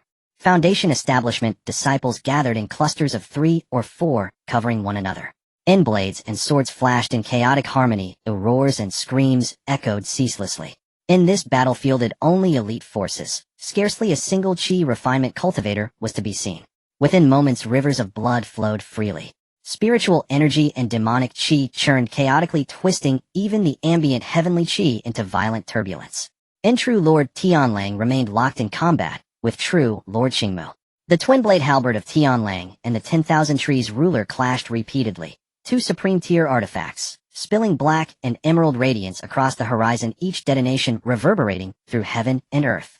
This rout hosted primarily elite forces of the Tanlang sect, bolstered by the top-tier Golden Core clan, the Sima clan, and several other Golden Core families. Meanwhile, Taihe Lake and Tianmen Pass were led respectively by Guyu City and the Nye and Chao clans, commanding the remainder of the Golden Core factions. Both contingents included true lords at the peak of Golden Core cultivation. Nguyu City faced Aishian True Lords coalition of 3 sects and elite troops of the Tiansong sect. The Nye and Chao clans confronted the Mo and Lei clans alongside remnants from 3 other cities. Originally 7 cities, but Jishio City, ravaged by the previous calamity, now existed in name only. It would take decades before it fully recovered its vitality. Clan Master Sima, you faced True Lord Kuruong, transmitted True Lord Tianlang. And he himself was a 9th-layer Golden Core True Lord wielding a supreme-tier artifact, his strength rivaling True Lord Qingmu's, without question. Chuan struck down several early-stage Golden Core demon cultivators with a single palm strike, then heard a crisp silvery chime pierce his consciousness, inducing vertigo. Chuan bit hard on his tongue, and instantly regained clarity. Lifting his gaze, he saw Clan Master Sima, standing nearby, fingers forming a sword seal. His life-bound flying sword hovering midair, suddenly multiplying into hundreds upon thousands of shimmering sword images raining down upon him like a tempest. Each blade gleamed with lethal coldness, sealing every possible avenue of evasion. And at the decisive moment, Chuan flipped his palm, and the Azure Dragon treasure umbrella materialized. Infusing it with spiritual energy, he unfurled it instantly. Its surface shimmered with azure light, revealing exquisitely rendered azure dragon motifs, while a thick cerulean barrier enveloped him completely. Clang, clang, clang. Dense sword images slammed against the barrier in rapid succession, a cascade of sharp, ringing impacts. The cerulean veil trembled violently, yet remained unbroken, repelling every single blade. So swift to awaken from my Sima clan's soul-capturing mind-control bell, True Lord Kuruong possesses truly formidable soul strength. Clan Master Sima gazed at Chuan in genuine astonishment. Chuan held the treasure umbrella steady, meeting Sima's gaze. You flatter me, senior fellow. May I ask your name? Sima Xiangheng of the Sima clan. Sima Xiangheng knew full well that breaching the defense of a supreme-tier artifact, especially one no ordinary defensive treasure, was nearly impossible by its strength alone. Its ribs were themselves flying swords, capable of forming a deadly sword formation of immense power. And he had heard rumors of this very trait. Four early-stage Golden Core demon cultivators nearby immediately abandoned their opponents and dashed forward as shadowy blurs, encircling Chuan completely alongside Sima Xiangheng. 5 assailants struck simultaneously, divine arts artifacts and demonic flames converging upon the cerulean barrier. The barrage hammered the barrier. The Azure Dragon treasure umbrella shook violently, its Azure Dragon motifs dimming slightly, the cerulean veil rippling wildly, like turbulent water. Chuan's complexion paled, his spiritual energy drained rapidly. He swallowed a spirit-reviving pill instantly. Shushu. From the umbrella's ribs, over a dozen azure flying swords shot forth, flashing as they wove into a lethal net, slashing toward the 4 demons. Simultaneously, his left hand flipped upward, and an ancient solemn seal manifested midair, the Fantian seal, bearing crushing force, plummeting toward the nearest demon. Sima Xiangheng, anticipating this, flicked a finger. His black bronze bell hanging at his waist chimed once more, and the chime resonated again.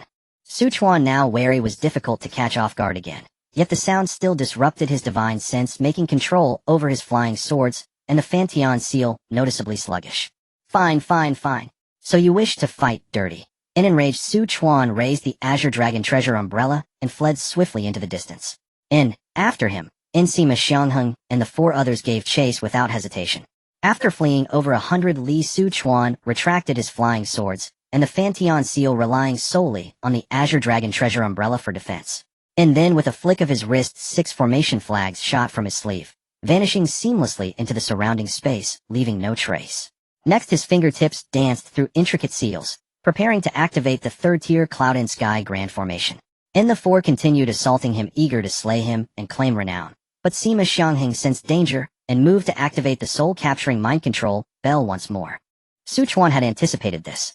At the very instant Sima triggered the bell, 24 silver beams coalesced within Chuan's soul sea, condensing into needle-fine divine sense needles. With a mere thought, they shot forth like meteors, piercing deep into Sima Xiangheng's soul sea. In divine sense assault, triggering immediate backlash upon the soul-capturing mind control bell. Double the delight. Sima Xiangheng convulsed as though pierced by 10,000 needles, agony flooding his entire body. Blood streamed from his nose and mouth. He staggered dazed. Before he could recover, Chuan flicked his sleeve and launched the Zhongshuan seal.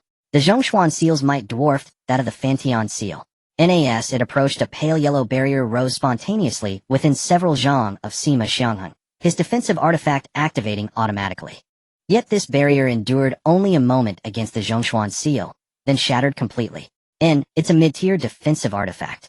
Su Chuan was faintly surprised. Truly the Sima clan, as a premier golden core lineage, possessed extraordinary resources. And had Sima not suffered soul injury and poured full spiritual energy into activating his artifact, he might have held out for a tea break, even against the Zhongshuan seal. That brief window would have sufficed for escape. And the seal's momentum unabated. It slammed into his chest with a sickening crunch of bone. Sima Xiangheng flew backward like a severed kite, his aura collapsing instantly, grievously wounded. The remaining 4 demon cultivators witnessing this saw their ambitions of fame instantly replaced by terror. They dared not linger, turning to flee as dark shadows. Since you came, you stay? Su Chuan barked, coldly channeling his divine sense once more, its residual power transforming into invisible blades that lanced into all 4 soul seas. Their bodies froze mid-motion. Then cries of agony tore from their throats. In early-stage Golden Core soul strength stood no chance against the divine sense, art rivaling peak Golden Core mastery, like an ant attempting to halt a chariot. Simultaneously, Su Chuan formed the sword seal. The Azure Dragon treasure umbrella's ribs vibrated fiercely, and over a dozen azure flying swords shot forth, interweaving spiritual energy into a fearsome azure dragon of swords. Its body comprised countless sword beams, scales and claws razor-sharp, as it roared and lunged toward the 4 demon cultivators. In thwip, thwip, thwip, and swordlight flashed, screams followed. The 4 were instantly slain by the Azure Dragon of Swords. Their residual souls captured, their golden cores extracted. Su Chuan fixed his gaze upon the gravely injured Sima Xiangheng. The Azure Dragon of Swords pivoted its head and charged, bearing apocalyptic fury. Sima Xiangheng's eyes widened in horror. He snatched a crimson fire pearl from his storage pouch and hurled it outward. Instantly, black fire and violet lightning erupted in concert, coalescing into a colossal energy storm that forcibly halted the Azure Dragon of Swords' advance. Su Chuan was hurled backward dozens of zhang by the shockwave. Sima Xiangheng dared not remain, not a moment longer, filled with bitter regret. Swallowing a healing pill, he forced a final surge of spiritual energy and fled as a black streak toward the heart of the battlefield.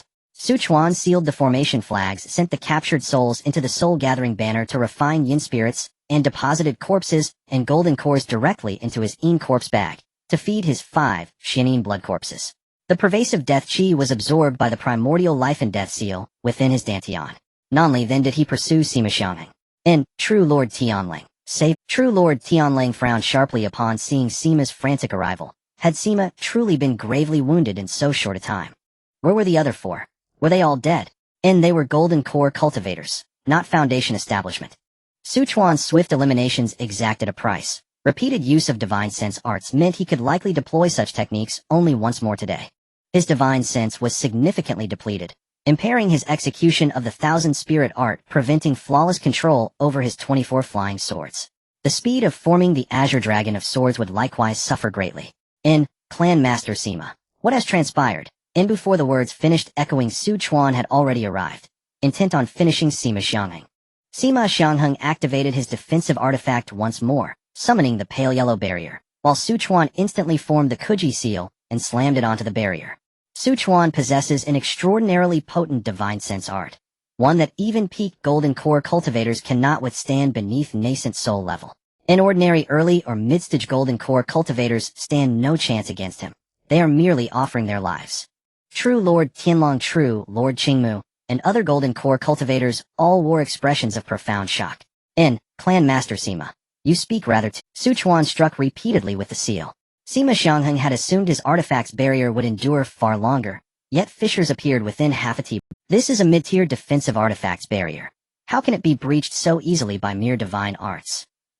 Seeing Su Chuan move to kill Sima Xiangheng, True Lord Tianlang erupted, blasting True Lord Qingmu aside, then unleashed a bloodwolf phantom that surged forward with savage ferocity. Su Chuan was forced to retreat swiftly, then formed 3 Ronghua seals in rapid succession, intercepting the bloodwolf and halting True Lord Tianlong's attack. Sima Xiangheng seized the opportunity to escape, rejoining True Lord Tianlong's side. True Lord Tianlang said, Clan Master Sima, do not panic. Though True Lord Kuruong wields a powerful divine sense art, it is common knowledge such arts are severely limited in frequency and drain the soul heavily. His failure to deploy a sword formation or multiple artifacts reveals his current soul state. With coordinated assault by multiple cultivators, you may surely suppress him. No, I refuse. Sima Xiangheng's inner shadow still loomed large. I'll handle True Lord Qingmu. True Lord Kuruong is yours. True Lord Tianlang opened his mouth to protest, but paused then acquiesced. Gripping the Tianlang halberd, he flew towards Su Chuan. In wounded Sima, Xiangheng joined 2 early-stage golden core cultivators in besieging True Lord Qingmu. Though Sima Xiangheng alone could not match True Lord Qingmu their combined assault, and timely activation of the soul-capturing mind control bell to disrupt his divine sense proved effective. True Lord Qingmu repeatedly attempted to unleash overwhelming force to eliminate one early-stage cultivator, but each time the bell's chime interrupted his focus, stirring frustration and quiet admiration for the Sima clan's profound heritage. Such artifacts were exceptionally rare and unique, much like Su Chuan's divine sense art. In divine sense, arts themselves varied in tier, some functioned only at foundation establishment level, losing potency upon golden core ascension. Golden core level divine sense arts, however, were exceedingly precious, valued no less than supreme tier artifacts. Sima Xiangheng circled the periphery, periodically launching artifacts, spells, or divine arts at True Lord Qingmu, watching as he and the 2 others gradually overwhelmed their foe. The confidence within him returned. It was not that he was incapable, but that Su Chuan was too monstrous. The true lord of the celestial wolf emanated a demonic aura like a prison, with a faint wolf howl echoing through the skies. He swung the celestial wolf halberd, unleashing a terrifying beam that cleaved towards Su Chuan. Su Chuan's azure dragon umbrella gently spun the azure curtain as steadfast as before, directly blocking the halberd's light. He was merely pushed back several zhang, suffering no damage. Seeing that the azure curtain merely trembled violently, the true lord of the celestial wolf frowned. Breaking through this defense would not be easy. He could only continuously deplete Su Chuan's mana until he could no longer activate this treasure or rely on a group assault to force it open. As for the former, the true lord of the celestial wolf had heard that Su Chuan was a top-tier alchemist. Although third-tier pills were precious, he assumed Su Chuan would have some mana-stirring pills on hand. As for the latter, Su Chuan was no puppet standing there to be assaulted. His attack power was also close to that of the true lord, and he excelled at manipulating multiple. Even when facing a group attack, he could respond with ease. Damn it, the more I think about it, the more I find Su Chuan troublesome. Although he is not as overwhelmingly strong as the Tian Luo Demon Lord was during his Golden Core stage. But he has a plethora of methods, and is very balanced with no obvious weaknesses. This is a different kind of terror. The most crucial point is, he is still at the early Golden Core stage. Though the desire to kill surged within the Celestial Wolf, he also knew that it would be extremely difficult to kill Su Chuan relying solely on himself. His gaze flickered slightly as he continued to unleash halberd light while contemplating ways to kill Su Chuan. Su Chuan occasionally unleashed his divine abilities to attack, casting ice and fire spells, but more often relied on the Azure Dragon umbrella for defense, giving the impression that he was struggling. In truth, most of his energy was focused on absorbing the life and death energies of this place, while his divine sense monitored other battlefields. 20 to 30 li away, the battlefield of the Foundation Establishment stage had already turned into a true Shura bloodbath. Looking around, spiritual lights exploded like stars falling to the ground with the sounds of roars, screams, and clashing weapons intertwining. A sea of blood mist enveloped the sky, staining the originally gray-brown stone forest a dazzling dark red. Severed limbs and broken treasures mixed together, constantly falling from the air. All factions of cultivators were already blinded by rage. Some scattered cultivators were heavily injured and spitting blood after just a brief encounter with several spells, while family disciples struggled to hold on, with combined formations only to be swallowed by the surging tide of people. When one person died, the combined formation was immediately broken and the others fled in panic. In just a moment, rays of sword light surged in, piercing their bodies with countless blood holes, creating a rain of blood. There were also many who defended, with one person unleashing a talisman treasure. After a moment, the talisman transformed into a red fire phoenix, its cry resounding, soaring downwards, and reducing more than a dozen early Foundation Establishment demon cultivators to ashes, while heavily injuring several mid to late Foundation Establishment demon cultivators. These demon cultivators were soon slaughtered by the Foundation Establishment cultivators from the Tiansong Mansion. The Foundation Establishment cultivators from Yunxi Town formed a circular formation, struggling to resist. Outside the formation, the Foundation Establishment cultivators of the Greedy Wolf Mansion surged in waves, their numbers far exceeding theirs.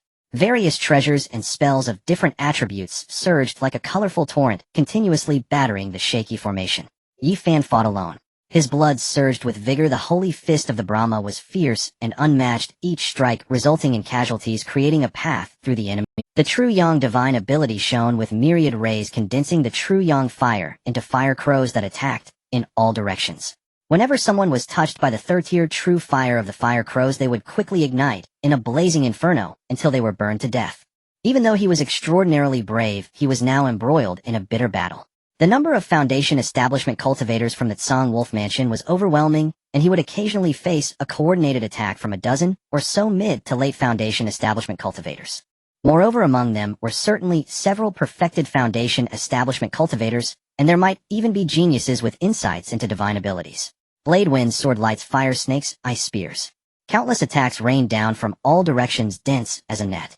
Yi Fan's body had reached the perfected second stage sufficient to engage in hand-to-hand combat, with peak second stage demon beasts, his iron fists dancing, as if no water could penetrate. However, the relentless attacks from treasures and spells eventually left countless fine blood marks on his once strong body. Deeper within, sounds of bones straining under pressure could be heard, and fine cracks spread quietly. He was like a ferocious beast trapped in a spider's web. Though valiantly fighting, he was tightly ensnared. Huang Tianxiong and Huang Tianba had perished, and he could only watch helplessly, trying to retrieve their corpses. By this time, the number of Foundation establishment demon cultivators killed by Yi Fan had reached as many as 60 or 70. This record would be enough to instill fear and trepidation in normal circumstances. But this was on the battlefield where nearly everyone was blinded by rage. Their eyes filled with bloodshot veins, their minds consumed solely by the intent to kill. Yi Fan was also gradually sinking into the vortex of murderous intent. Just at that moment, a voice entered his mind, causing him to shiver and feel clarity in his sea of consciousness. The battlefield is the best place to temper one's will. Calm your mind and spirit, unleash your battle intent to the extreme, resonate with it, and refine your battle intent. Also, what is the talisman treasure for? Use it to support your defensive treasures for a moment, and if it cannot hold self-destructed, you have plenty. Thank you for your guidance, Master. I almost got swept away by the battlefield's murderous intent, becoming a mere existence that knows only slaughter. Do not be careless. Understood. Yi Fan complied, self-destructing 2 second-tier defensive treasures before finally managing to activate the talisman treasure. The ink-colored great seal hung high above. The terrifying ceiling pressure was heavier than a mountain. It enveloped a radius of 100 zhang, rendering all Foundation establishment demon cultivators immobile. Fight! Fight! Fight! Yi Fan ignited his battle intent to the utmost, causing others' battle intents to resonate as well.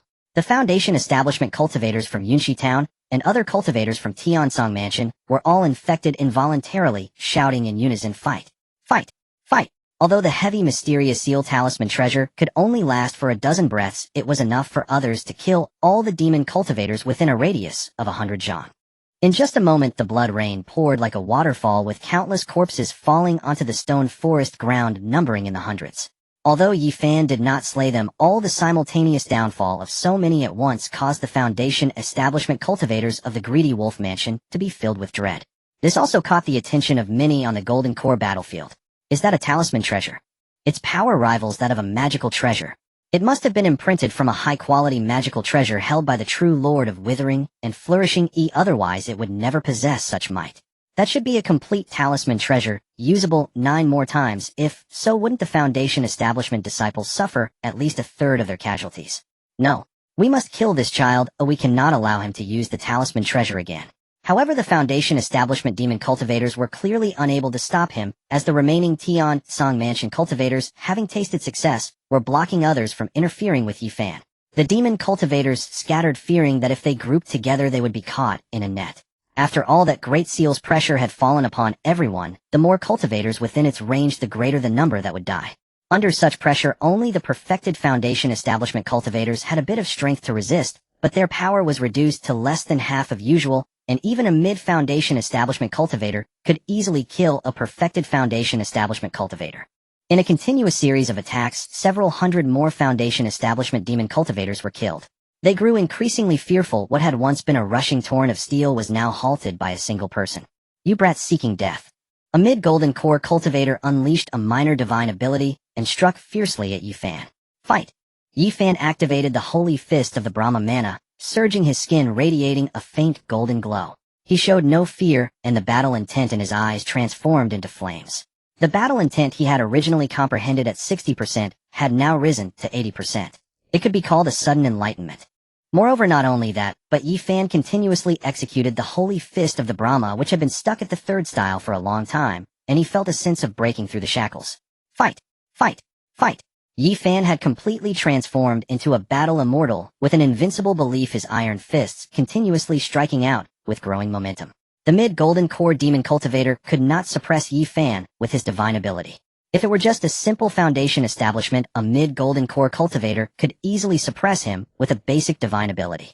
But Yi Fan practiced both body and law, his physical body reaching perfection in the second stage with unmatched physical strength. With the empowerment of mana, physical strength, and battle intent, the power of the Holy Fist of the Brahma was multiplied several times, and because his divine sense had already crossed into the golden core level, he could perfectly control this power that exceeded his own. Battle intent is very special. It is not just the true meaning of divine abilities, but it can also enhance one's own power, like taking a stimulant to activate one's potential. However, igniting battle intent has no side effects. How is this possible?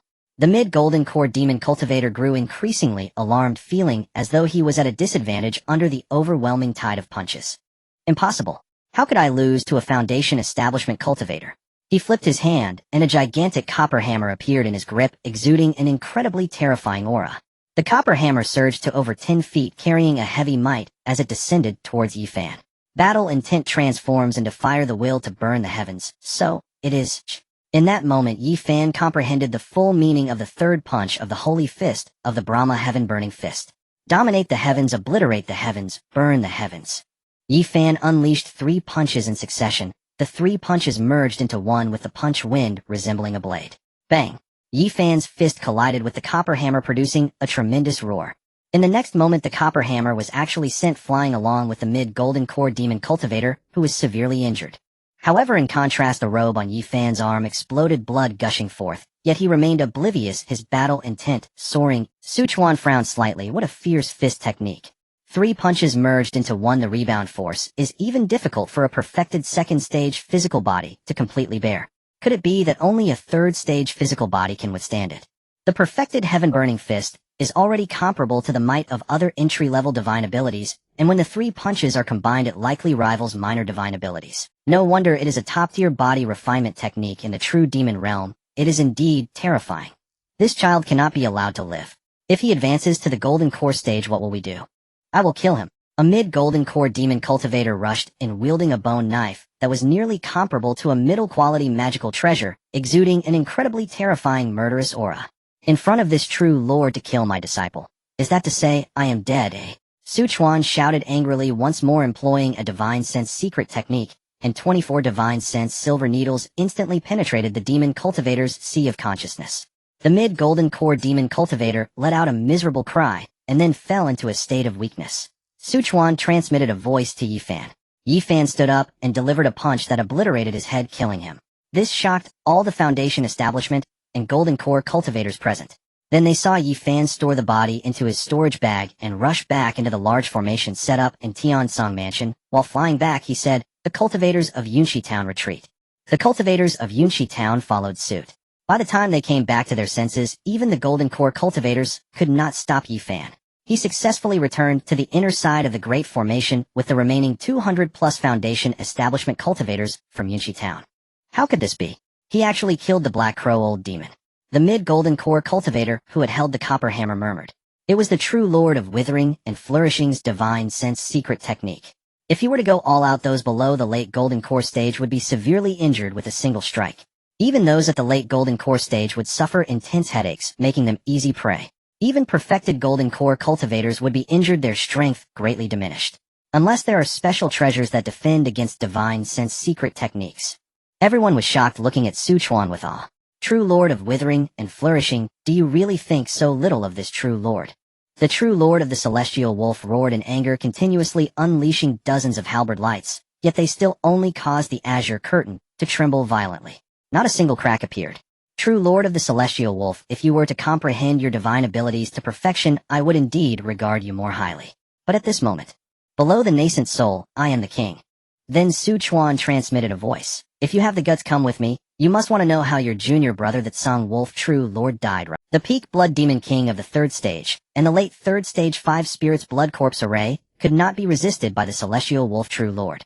Even if he barely managed to escape, there was still Chuan to contend with. Chuan pretended to fly far away. Sima Xiangheng immediately panicked, and said, True Lord of the celestial wolf, do not pursue. Be wary of a trap. The true lord of the celestial wolf furrowed his brow, hesitating for a moment, ultimately not pursuing Su Chuan. Su Chuan turned back midway and mocked, "I won't fight anymore, I'm going back." Su Chuan immediately returned to the Great Formation. Upon entering the light barrier, he spat out blood, revealing a wilted appearance, and his face turned pale. The Golden Core demon cultivators were taken aback upon seeing this. Could it be that he has exhausted too much energy and suffered internal injuries from being continuously attacked by the celestial wolf true lord? Very likely. Damn, he managed to escape. Indeed, if the celestial wolf true lord had not been stunned at that moment and had pursued him, he might have truly been killed. Now he has escaped with his life, though it will be difficult to kill him next time. Su Diyue and the Fire Cloud true lord also transformed into escape light, returning to the inner side of the Great Formation while others were still in a daze. Qingmu, I need to return to recuperate. You all hold the fort. Su Chuan had killed 5 Golden Core demon cultivators, and Qingmu True Lord could not say much. After all, he was the one in charge on the surface, but had gained nothing. Qingmu True Lord, it seems your leading position is now non-existent. However, it is also true, the True Lord of Withering and Flourishing is too monstrous. If he were in my greedy wolf mansion, my sect would also be uneasy. True Lord of the Celestial Wolf, do not try to sow discord. The battle reignited. However, Qingmu True Lord, facing the combined forces of the True Lord of the Celestial Wolf and Sima Xiangheng, was severely injured and desperately fled back into the Great Formation within less than a stick of incense. The remaining Golden Core and Foundation Establishment cultivators from Tiansong Mansion also retreated. This battle appeared to be a victory for the Greedy Wolf Mansion, but they had lost more Foundation Establishment cultivators than Tiansong Mansion, and 5 Golden Core Demon cultivators had fallen. Attack! Quickly break this Great Formation. The True Lord of the Celestial Wolf gritted his teeth and roared.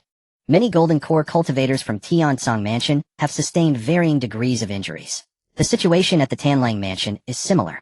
For instance, Sima Xiangheng can only play a supporting role without at least a day or 2 of recovery. If it weren't for the special artifact soul-capturing bell, he would have likely retreated from the battlefield by now. The only ones truly capable of launching a full-scale attack are just a few Golden Core cultivators and a few hundred Foundation Establishment practitioners. The formation must be broken, but if he exhausts himself to do so, even if it is breached, it would only invite attacks from the cultivators of Tiansong Mansion. Thus, the true lord of Tianlang ultimately decided to take turns attacking, also giving others a chance to recuperate. Inside the Yunshi camp, Yi Fan handed the body of a mid-Golden Core demon cultivator to Su Chuan. His fate would naturally be the same as the others. Golden Core cultivators are highly nourishing. In a short time, the 5 Xian blood corpses of the 5 Spirit blood corpse array have actually made some progress. Refining the Yin souls is a bit troublesome. If relying solely on the function of the Gathering Soul banner, it would take a year or 2 to convert the Golden Core Divine Souls into Yin souls. However, under Su Chuan's control, aided by secret methods, the progress is much faster. On the battlefield where life and death intertwine, Su Chuan's original life and death seal is rapidly condensing. If not for everyone being present, Su Chuan could even manipulate the Gathering Soul banner to absorb all the residual souls of the fallen cultivators enough to form an army of Yin souls. In addition, the 3 special skulls obtained from the Withered Bone Old Ghost nourished by Golden Core Essence blood have greatly increased in power. Outside the formation's spiritual light obscures the sun, and the sounds of battle are deafening. Hundreds of cultivators from Tanlang Mansion swarm, like ants. Various artifacts, talismans, and spells transform into streams of light, continuously bombarding the translucent blue light curtain like a torrential storm. The light curtain trembles violently, ripples rising, and the sound of explosions is incessant, as if it will shatter at any moment. In contrast, the people inside the formation wear grim expressions, their faces clouded with concern. The cultivators of Tiansong Mansion, who had just retreated, mostly bear injuries, some meditating to recuperate pale-faced, while others bandage each other, their clothes stained with blood. The air is thick with the heavy scent of blood and the fragrance of medicinal pills. No one speaks, only the heavy gasps and the booming sounds from outside the formation intertwine, making it hard to breathe. Everyone looks at the dark mass of enemies outside the light curtain, as well as the flickering and dimming spiritual light of the formation, their faces shrouded in gloom. The only fortunate aspect is that with the current firepower of Tanlang Mansion, it won't be able to break through in a day or 2. If they continue to engage in battle tomorrow, they could hold out for a few more days. Yet this back and forth leads to a bleak future that inevitably breeds despair. 1 or 2 hours later, the true Lord of Qingmu takes a high-grade, 3rd-tier, healing pill, recovering about 60 to 70% of his injuries. The offensive from the Tanlang army also leaves him worried. The outcome of this battle hinges on Su Chuan. He alone faced the fully powered Si Ma Xiang Hung plus 4 mid-golden core demon cultivators managing to slay 4 and severely injure Si Ma Xiang Hung, making him as frightened as a startled bird. However, facing the severely injured Si Ma Xiang Hung and 2 early golden cores, he finds it quite challenging. Among cultivators, comparison is to be feared. More than a decade ago, he was someone Su Chuan looked up to, but in the blink of an eye, Su Chuan has surpassed him and possesses the strength to slay him. Under nascent soul, Su claims kingship. It seems Su Chuan is not boasting. But is he truly injured? The true lord of Qingmu with doubts in his heart ponders for a moment before heading to the Yunshi camp. Because Su Chuan's tent has a divine sense restriction, the true lord of Qingmu cannot probe with his divine sense to see what he is doing. Taoist Ku Rong, I have come to pay a visit. Please allow me to see you. Taoist Qingmu, just enter. Upon entering the tent, he sees Su Chuan sitting cross-legged meditating to restore his energy. Taoist Ku Rong, are your injuries feeling better? Thank you for your concern, Taoist Qingmu. I am much better after taking the pills. Su Chuan opens his eyes and says the people from Tanlang Mansion are still attacking outside. It seems that if we do not fight tomorrow, the formation will eventually break. Taoist Ku Rong speaks wisely. Do you have a good strategy? Su Chuan shakes his head. We can only take one step at a time. Then can I ask if your divine sense secret technique can be... The recovery of divine sense consumption is much slower than that of mana.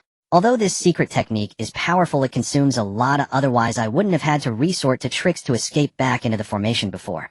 But don't worry, Taoist Qingmu, blocking one true lord level powerhouse is still no problem. You can hand over either the true lord of Tianlang or the head of the Sima family. I understand.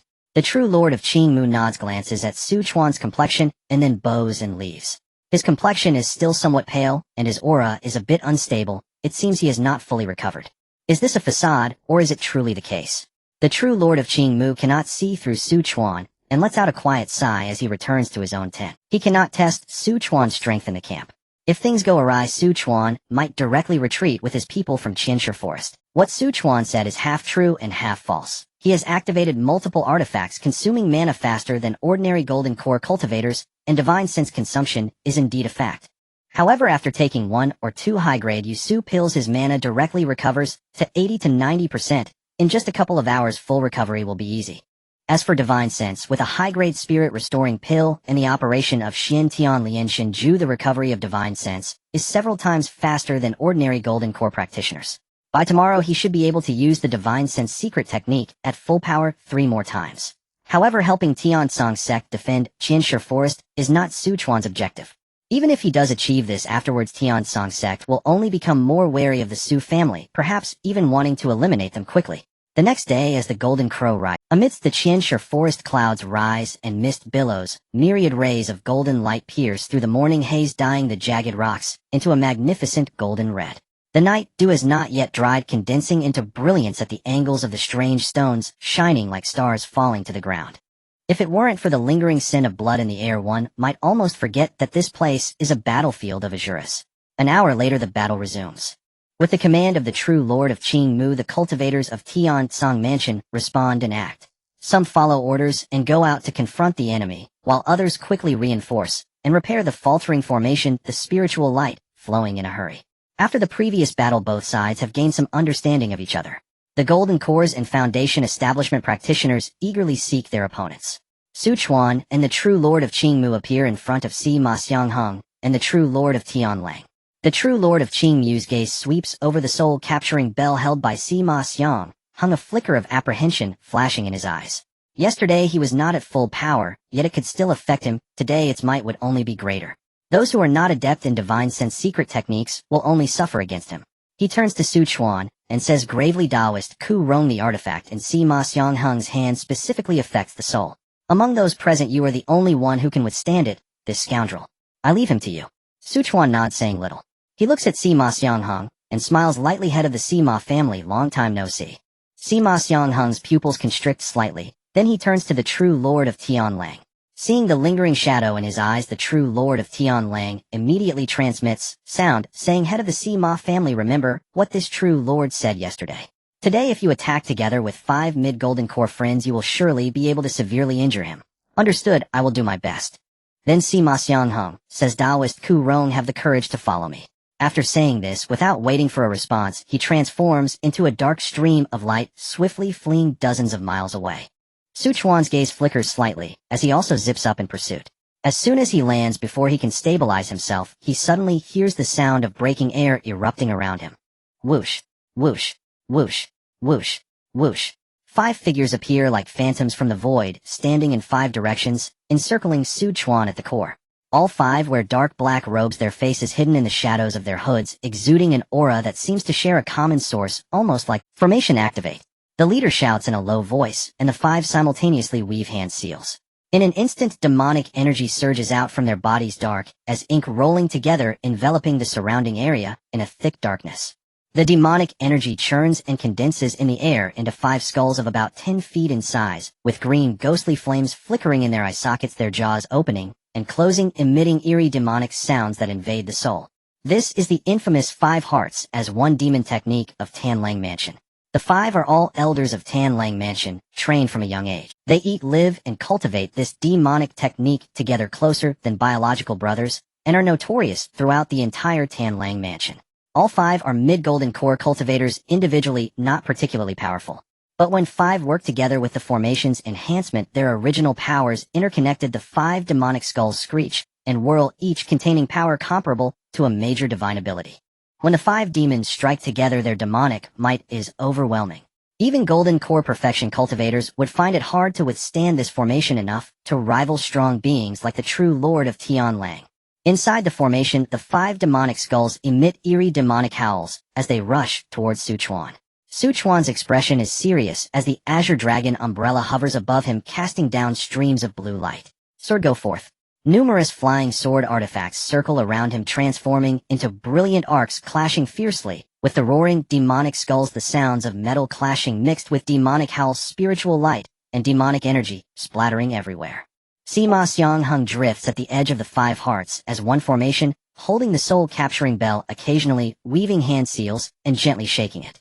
Invisible sound waves directly assault Chuan's sea of consciousness, while high-grade flying swords attack from tricky angles, targeting the blue light curtain, causing it to shake violently.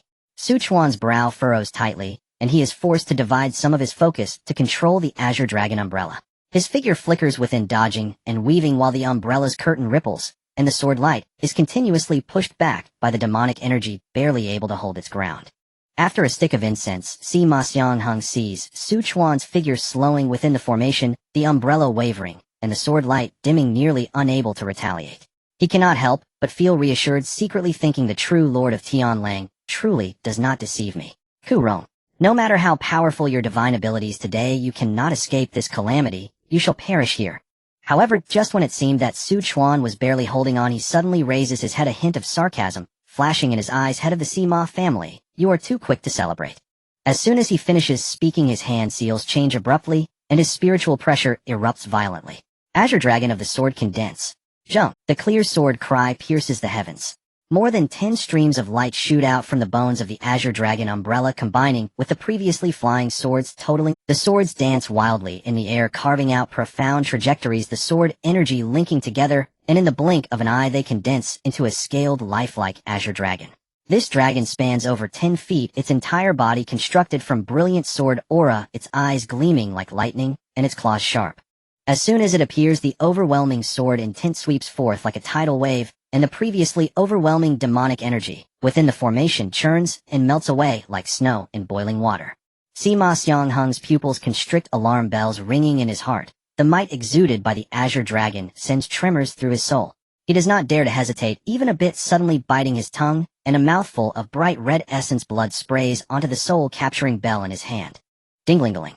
The demonic bell, nourished by the essence blood, glows ominously, and the demonic sounds suddenly sharpen several times, transforming into invisible spikes that viciously stab towards Chuan's sea of consciousness.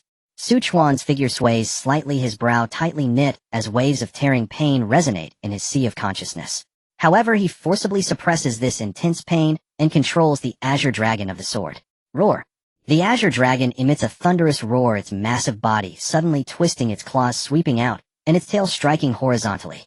The 5 hearts as one formation shatters in response. The 5 Tan Lang sect elders who presided over the formation are struck hard, collectively spitting. The 5 hearts as one formation shatters in response. The 5 Tan Lang sect elders who presided over the formation are struck hard, collectively spitting out mouthfuls of blood, their figures slumping to the ground, their aura instantly fading. Sima Xiangheng is also violently hurled away by this terrifying energy storm, as if hit hard, his complexion turning as white as paper, his eyes filled with shock. He struggles to lift his head, gazing towards Su Chuan 100 feet away. Yet he sees Su Chuan also grunting softly, a trickle of blood oozing from the corner of his mouth, his spiritual light in disarray, and his complexion pale, appearing as if he has been heavily injured by a backlash from his own divine abilities. The intense fluctuations here attract the attention of many golden core cultivators. They are actually both injured. Taoist Ku Rong has actually defeated the Five Hearts as one formation. Even if the true Lord of Tianlang is trapped in the formation and under attack, it won't be easy to break through, and there's still the influence of the head of the Sima family soul-capturing bell. Taoist Ku Rong is too strong. Perhaps in the lands of Tianzong and Tanlang below the nascent soul, it indeed is Ku Rong who reigns. Seeing this, Sima Xiangheng's eyes burst with joy. A great opportunity. He suppresses the intense pain in his body, fully aware that his injuries are far lighter than those of the Five Elders. At that moment, disregarding everything, he activates a high-grade flying sword artifact that shifts with dark light, turning into a streak of astonishing brilliance aimed straight at Su Chuan's heart. To be safe, he also conjures a black iron shield to surround his body, which is a medium-grade defensive artifact. As the sword light is about to reach him, Su Chuan seems to struggle to raise the Azure Dragon umbrella to block. Now's the moment. A cold glimmer flashes in Su Chuan's eyes, and vast divine sense condenses into an invisible spike, fiercely unleashing his secret technique. The black iron shield can withstand the might of high-grade artifacts, but it cannot defend against this targeted attack on the soul. The divine sense attack instantly penetrates the defense and viciously stabs into Sima Xiangheng's sea of consciousness. Sima Xiangheng screams in agony, his old wounds unhealed, suffering new injuries, black blood seeping from his 7 orifices, his figure swaying. Su Chuan forcefully channels his mana. Just as he is about to take advantage and strike to kill, he suddenly coughs up another mouthful of blood, missing the perfect opportunity. His complexion is pale as paper, and his aura is in disarray. The true Lord of Tianlang is also paying attention to their situation, witnessing this scene of mutual injury. He actually braved the attack of Qingmu Zhenjin's Dao technique, slipping away like a ghost, while his battle spear erupted with a torrential blood light aiming straight for Su Chuan. This strike unleashed a demonic might so overwhelming that it aimed to achieve its goal in one blow. In a moment of panic, Su Chuan could only once again use the Songlong treasure umbrella to take the hit. A deafening boom shook the heavens. The azure light curtain swayed violently, and numerous web-like cracks appeared under the impact of the blood-colored spear light. Su Chuan was violently sent flying like a broken kite, blood spilling into the sky. Taking advantage of his momentum, Tianlang Zhenjuan did not hold back, raising his battle spear, once more intending to finish Su Chuan off completely. In a critical moment, a jade-green Wanmu Qi struck through the air, interrupting his spear's momentum. Immediately after Qingmu Zhenjin's figure arrived, blocking Su Chuan's expression, grave Tianlang. Your opponent is me. He knew that if Su Chuan was to die now, the situation in Tianzong Mansion would collapse in an instant. He must protect him at all costs. Damn it. Seeing the opportunity slip away, Tianlang Zhenjuan roared in anger, but he could only engage Qingmu Zhenjuan in battle one. Sima Xiangheng, slightly recovering, cursed in his heart, that damn Tianlang Zhenjuan has pushed me into the fire pit again. If I trust you once more, I would be worse. At this moment, Sima Xiangheng's divine sense was severely injured, and even controlling his magical treasures was extremely difficult. He could only exert less than 30% of his strength. He glanced at Su Chuan, his eyes filled with fear. Is that guy Ku Rong really injured, or is it just an act? At critical moments, he can always counterattack, yet in the next moment, he suddenly spits blood, revealing again and again, he must be putting on an act. With this thought, he immediately distanced himself from the battlefield without hesitation. Sima family master, you actually fled in the face of battle. Qianlong, it was you who put me in this situation. I am heavily injured because of you. How can you still blame me? Are you determined to send me to my death? If you want to engage, let your sect's 5 demonic elders come forward. Tianlang Zhenjuan gritted his teeth, entangled with Qingmu Zhenjuan, unable to escape, and said, Ku Rong Zhenjuan has been heavily injured. Killing him will earn you the favor of my Tanlang sect. There is also a high-grade magical treasure and 10 spirit stones. With such a heavy reward, there will surely be brave souls willing to step up. If Su Chuan were at his peak, they might have many concerns, but with his injuries, it instantly ignited the greed of others, spreading like wildfire, becoming uncontrollable. He'll go. A burst of cackling laughter was heard as a mid-golden core, cold-faced demonic cultivator rushed towards Su Chuan. Whoosh whoosh whoosh. 6 streams of light swiftly followed. A total of 12 golden cores surrounded Su Chuan. The remaining golden cores from Tianzong Mansion were drenched in cold sweat, while simultaneously feeling fortunate that they were not targeted by the Tanling sect. With so many golden cores surrounding Su Chuan, the pressure on the others suddenly eased. Su Chuan sent a voice transmission to Yi Fan Huiyun Jinren and Su Due, saying, "Do not trust anyone present. If the formation cannot hold, do not hesitate to leave immediately and return to Yunxi to oversee the defenses. I will definitely return in 2 days." Su Chuan then revealed a look of fear, immediately fleeing into the distance. Behind him, one by one, the golden core demonic cultivators laughed, wildly bombarding the light curtain of the Songlong treasure umbrella, while taunting Ku Rong, "Little thief, today marks your day of death. Have the guts not to run. Fight me for 300 rounds. Ku Rong Jinjuan, obediently accept your fate." Apart from coveting the rewards from the Tanlang sect, they were also eyeing the treasures on Su Chuan. If he could elevate a mid-golden core to such a level, one can imagine the opportunities and precious items he possessed. Su Chuan ran, while he kept them at bay like a kite on a string, afraid they would lose their way and he would be left behind. Su Chuan managed to hold off more than 10 golden cores, and the pressure on the Tiansong Mansion's golden cores significantly decreased, stabilizing their formation. However, only 2 hours later, an unexpected change occurred. Within the Qinshe Forest's protective formation, a series of earth-shattering booms suddenly erupted from various core array bases without any warning. Boom. Rumbling. Spiritual light shattered, the earth shook. The light curtain enveloping the area rapidly dimmed and collapsed, turning into countless fireflies dispersing across the sky. Kill. Accompanied by the battle cries, the cultivators from the Shiman family, Wanren family, and Luo family all turned their swords against the unprepared companions of the Tiansong Mansion, ruthlessly striking. The formation was instantly thrown into chaos, blood splattered everywhere. "Shiman old dog. Wanren thief. How dare you do this?" Qingmu Xinjin's eyes widened with rage, his voice filled with disbelief. He never expected that these 3 families, which had been rooted in Tiansong Mansion for hundreds of years, would collude with the Tanlang sect, delivering a fatal blow at such a critical moment. With the protective formation collapsing, the Tanlang sect's cultivators surged like a tidal wave, attacking madly. The Tiansong Mansion side was in total disarray. At the very beginning of the chaos, Su Due sensed that something was amiss. Her beautiful face turned cold, and without a moment's hesitation, she shouted, "Run." The Guanghan sword chi swept up Yi Fan Huiyun Jinren and the other cultivators from Yunxi town, transforming into a swift and unmatched light of moonlight, unhesitatingly leaving the battlefield and fleeing far away. Tianlang Jinjuan glimpsed that escaping light, a sinister smile curling at the corner of his mouth, not pursuing. In his eyes, the Su family would eventually have to face him personally, and there was no need to rush. Although Qingmu Jinjuan wished to rip those 3 traitors apart, the tide had turned, and it was too late to turn back. He suppressed his overwhelming anger, his voice as cold as ice resounding among the remaining cultivators of the Tiansong Mansion. "It is no longer feasible, everyone. Break out on your own." With the order given, the remaining cultivators lost all will to fight, transforming into various escape lights, scattering like startled birds. Qingmu Jinjuan led the Tiansong sect's cultivators toward their sect.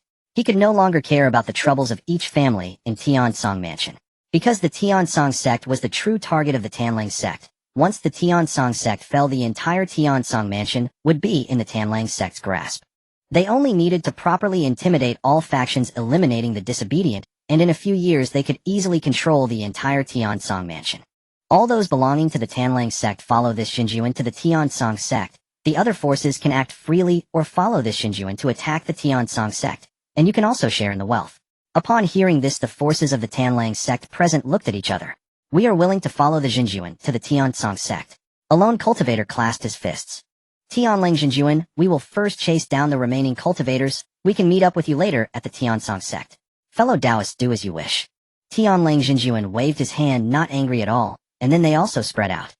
8,000 miles away in an unnamed valley, Su Chuan's escape light suddenly halted, turning to hover in midair, his robes fluttering, no trace of the previous disarray. He coldly surveyed the dozen or so golden cores from the Tanlang sect pursuing him, his voice, "I see you all are like a malignant tumor relentlessly pursuing me. It seems you are determined to fight to the death. If that is the case, the scenery here is not bad. Su will send you all on your way, fulfilling your hard work." The leading mid-golden core cultivator forced himself to calm down, sternly shouting, "Ku Rong Jinjuan. You are injured, your magical power exhausted, at the end of your strength, and you still dare to speak so arrogantly. This place will be your burial ground. Shut up." Without waiting for him to finish, Su Chuan coldly smiled and suddenly waved his sleeve. Whoosh whoosh whoosh. 6 dark array flags shot out, instantly disappearing into the void in all directions. At the same time, he formed a hand seal with one hand, infusing spiritual light into the surrounding space, while the other activated the Songlong treasure umbrella, lowering a thick azure light curtain to protect himself thoroughly. Not good. It's an array. Quickly retreat. Someone realized something was wrong and shouted loudly. However, it was already too late. Su Chuan's eyes glowed with divine light, his immense divine sense no longer concealed, and he boldly activated his secret technique. Countless refined silver needles of divine sense precisely pierced the sea of consciousness of every golden core cultivator. Oh, ugh. A chorus of agonized screams suddenly erupted. If Sima Xiangheng were present, he would probably be delighted, saying, finally someone can empathize with me.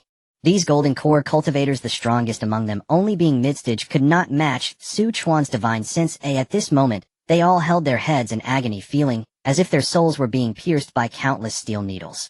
The unbearable pain caused their escape lights to dissipate, their figures swaying unsteadily. Some endured the excruciating pain, wanting to break free and flee, but they saw one flying sword after another sealing off the surroundings. Any attempt to approach was met with force, the sword energy chilling and merciless. Only at this moment did they realize in horror that Su Chuan's previous injured and weak demeanor was merely an act. His divine sense was as vast as before, his magical power as robust as ever. The so-called backlash was at most just a minor injury, and even that was just a ruse to lure the enemy in. Tianlang deceived me. Ku Rong, old thief, you are truly cunning. In an instant, curses and regrets filled the air, all directed at Tianlang Jinjuan for misjudging the situation.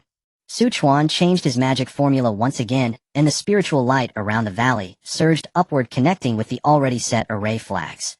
Yun Tian illusion. Su Chuan changed his magic formula once again, and the spiritual light around the valley surged upward, connecting with the external daylight was instantly cut off, and within the array clouds and mist swirled, confounding the senses, disorienting positions. The more than 10 golden core cultivators had become trapped like fish in a barrel. They were all isolated from each other, unable to see one another, and did not dare to act rashly. Su Chuan then began to subdue them one by one. If they were willing to submit, he would set a soul restriction. If they were unwilling, he did not want to waste time, and immediately released the Blood Demon King and the Xianin Blood Corpse to The 5 elders of the Tanlang sect perished, and from them, he received the 5 sons of the same heart demonic technique. This was a nascent soul demonic technique. 5 could cultivate together, but 1 could also cultivate alone. It contained the 5 sons of the same heart's supernatural power, using 5 nascent souls as the main materials, combined with secret methods to refine the demon. As for the cultivation techniques, let that go, but this 5 sons of the same heart could be refined later when the opportunity arises, and even improved using third-tiering spirits as the main material to refine into a demon. It shouldn't be impossible. As for the cultivation techniques, let that go, but this 5 sons of the same heart could be refined later when the opportunity arises, and even improved using third-tiering spirits as the main material to refine into a demon. It shouldn't be impossible. Then Su Chuan went on to subdue the remaining golden core demonic cultivators. Of the other 7 golden cores, 5 were reluctant to die and surrendered to Su Chuan, while the remaining 2 were swiftly slain. After setting the soul restrictions, Su Chuan gathered them together. They looked at each other and understood that they had all been placed under Su Chuan's restrictions. Su Chuan's gaze swept indifferently over the 5 before him, and he said in a deep voice, if you encounter anyone questioning you in the future, do you all know how to respond? One of the mid-golden core demonic cultivators immediately bowed, respectfully replying, rest assured, master. If anyone asks, we will say we were chased and found it unworthy, thus leaving midway to seek our own opportunities. As for the whereabouts of the others, we know nothing. Upon hearing this, Su Chuan nodded slightly. Then he waved his sleeve, and 5 ancient-looking black iron tokens flew before the 5. With this battle concluded, after you return to the Tanlang sect, you can go to Shanghai City to find Xiaozhan. He will arrange the follow-up for you. Xiaozhan. He is actually one of the master's people. The 5 were all astonished. That Xiaozhan was a late golden core cultivator of the Tanlang sect with powers nearing completion. Though a loose cultivator, his reputation far exceeded theirs. In recent years, he had begun to establish his own force, but unexpectedly his foundation had long been subdued by Ku Rong Jinjuan. Thinking of this, the 5 felt even. There is no need to ask about other matters, you can proceed according to your original plans. Su Chuan's tone was flat, but carried an undeniable meaning. Even if someone invites you to attack Yunshi Town, soon you must not show the slightest flaw. When I need to use you in the future, commands will be issued. Yes, we will strictly follow the master's orders. The 5 responded in unison. After arranging everything, Su Chuan waved his hand to withdraw the array, allowing the 5 to disappear into escape lights. Once their figures vanished into the sky, he himself quietly concealed his presence and returned to the battlefield of the Chinshur forest. He had originally been cautious. Yet upon returning he found it completely deserted and could not help but sigh. The situation changes so quickly. Such a large battlefield it wouldn't do without. At this moment in Qinshe Forest the blood energy had not yet dissipated and resentment lingered in the air. Chuan found a secluded spot sitting cross-legged and activating his mysterious techniques. The rich life and death energy permeating the battlefield was drawn in forming black and white currents that continuously flowed into his body, slowly condensing at his dantian, refining the profound source of life and death seal. At the same time, he summoned the soul-gathering banner, which danced in the wind. The banner's surface surged with dark energy, producing a massive pull as countless lingering souls and fierce spirits that had not yet dissipated manifested, emitting silent howls. Then they transformed into streams of black energy like rivers flowing into the sea, all merging into the banner. Those remnants of bones and corpses left behind were also collected, feeding the Xian blood corpse and the skeletons. The blood corpses greedily devoured the essence of flesh and blood, while the demonic skeletons gnawed on the marrow of the bones, also extracting vital blood, both making sounds that made one's teeth ache, their aura of malevolence steadily rising. The battlefield, once shrouded in smoke, had now become Chuan's treasure trove for cultivating his divine powers and enhancing his trump cards. Half a day later, Chuan rose, his gaze fixed on the distance. There are still 2 other battlefields. Oh, I wonder how the situation is there.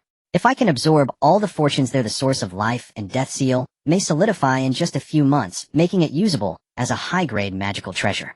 In addition, the Xian blood corpse, having digested the 3 battlefields as well as the golden core corpses I previously fed, it should have a chance to reach the peak of the 3rd tier. As for the skeletons nearing the 3rd tier late stage, perhaps they could directly break through. Chuan's gaze flickered, a slight smile appearing at the corners of his lips. Then, with a flash of his figure, he activated the small-scale Imu Qingguang escape technique, heading toward Taihe Lake. The escape technique was so swift that in the time it takes to burn a stick of incense, Chuan arrived at the distant Taihe Lake. As far as the eye could see, Taihe Lake stretched out, its surface shimmering with the light of the sky. Once a place of ethereal beauty, it now lay shrouded in the aftermath of battle, filled with a chilling sense of desolation. The surface of the lake was littered with broken magical artifacts and uncollected corpses, the blood staining the lakeside waters a faint reddish brown. Only the small island in the center of the lake remained enveloped in a misty aura of spiritual energy, where a few remnants of pavilions and terraces could be seen, still retaining a hint of their former elegance. Surrounding the lake, only about a dozen foundation establishment stage demonic cultivators wandered about, busying themselves with clearing the battlefield, hoping to collect any elixirs or fragments of artifacts left behind by others. They spoke in low voices, their expressions a mix of delighted discovery and tense vigilance. Chuan concealed himself among the clouds, his gaze indifferent. With a slight movement of thought, an invisible force of divine sense radiated outward. Dozens of fine silver needles of divine sense simultaneously pierced into the sea of consciousness of those foundation establishment demonic cultivators with pinpoint accuracy. Suddenly the figures of those below became rigid, their faces frozen in expressions of greed or alertness, their eyes dimming rapidly before they silently collapsed to the ground, their breaths extinguished. Not even the slightest sound escaped them. After eliminating the small fry, Chuan waved his sleeves again, and 6 formation flags shot out once more, vanishing into the void surrounding Taihe Lake. Yuntian illusion formation, activate. In an instant, mist rose from the lake's surface, rapidly spreading out, and soon enveloping and sealing off the area of Taihe Lake within dozens of miles. It became impossible for the outside world to catch even the slightest glimpse inside. With the formation complete, Chuan no longer hesitated, sitting cross-legged in midair. He began to weave profound hand seals, drawing upon the rich life and death energies lingering in the area, with the source life and death seal hovering above his head. Absorb.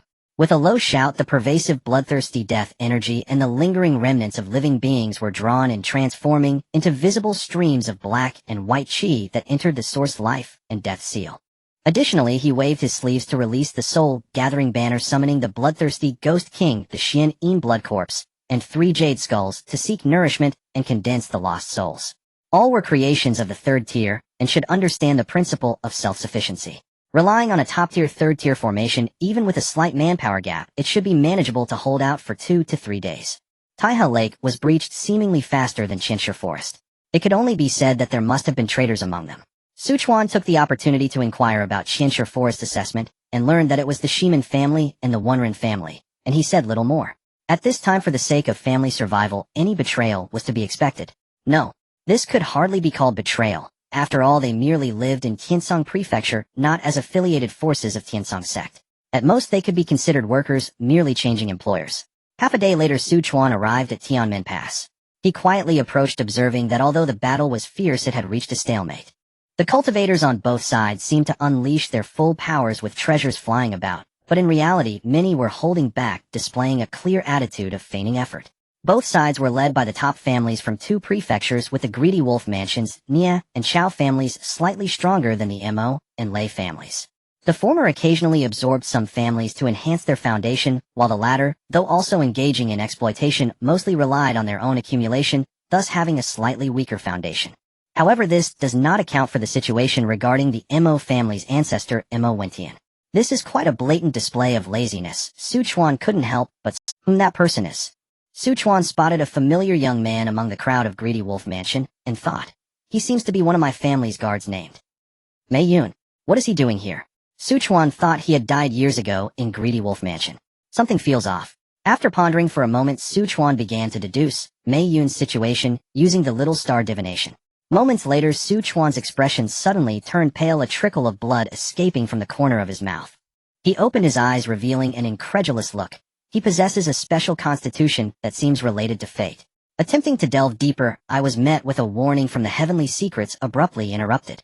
Who exactly is this person? Even attempting to calculate his nascent soul stage, I could not discern clearly. Unless it involves significant figures or great karma, it would not reach such a level. For now I will not concern myself with his background, but this special constitution of his, could it be some kind of fate's spiritual body? Yet he does not exude a strong aura of fate. To survive in Greedy Wolf Mansion for several years, and even join the Foundation establishment team attacking Tianshan Prefecture. Is it a talent similar to seeking fortune and avoiding calamity? It fits well with the three major families. The eldest Su Mingwei's line has many outstanding talents, with Su Delying and Su Jingwu being the most prominent. The second Su Minjiwan's family produced a small sword master, Su Chongjian, born with a sword bone and a clear sword heart, destined for a bright future. Su Mingshuan's descendants, however, do not have any outstanding individuals, but compared to other Golden Core families, they can still be considered geniuses. Su Mingshu is all alone. Among the descendants of Su Mingxian, both Su Diyue and Su Chongfei have great prospects.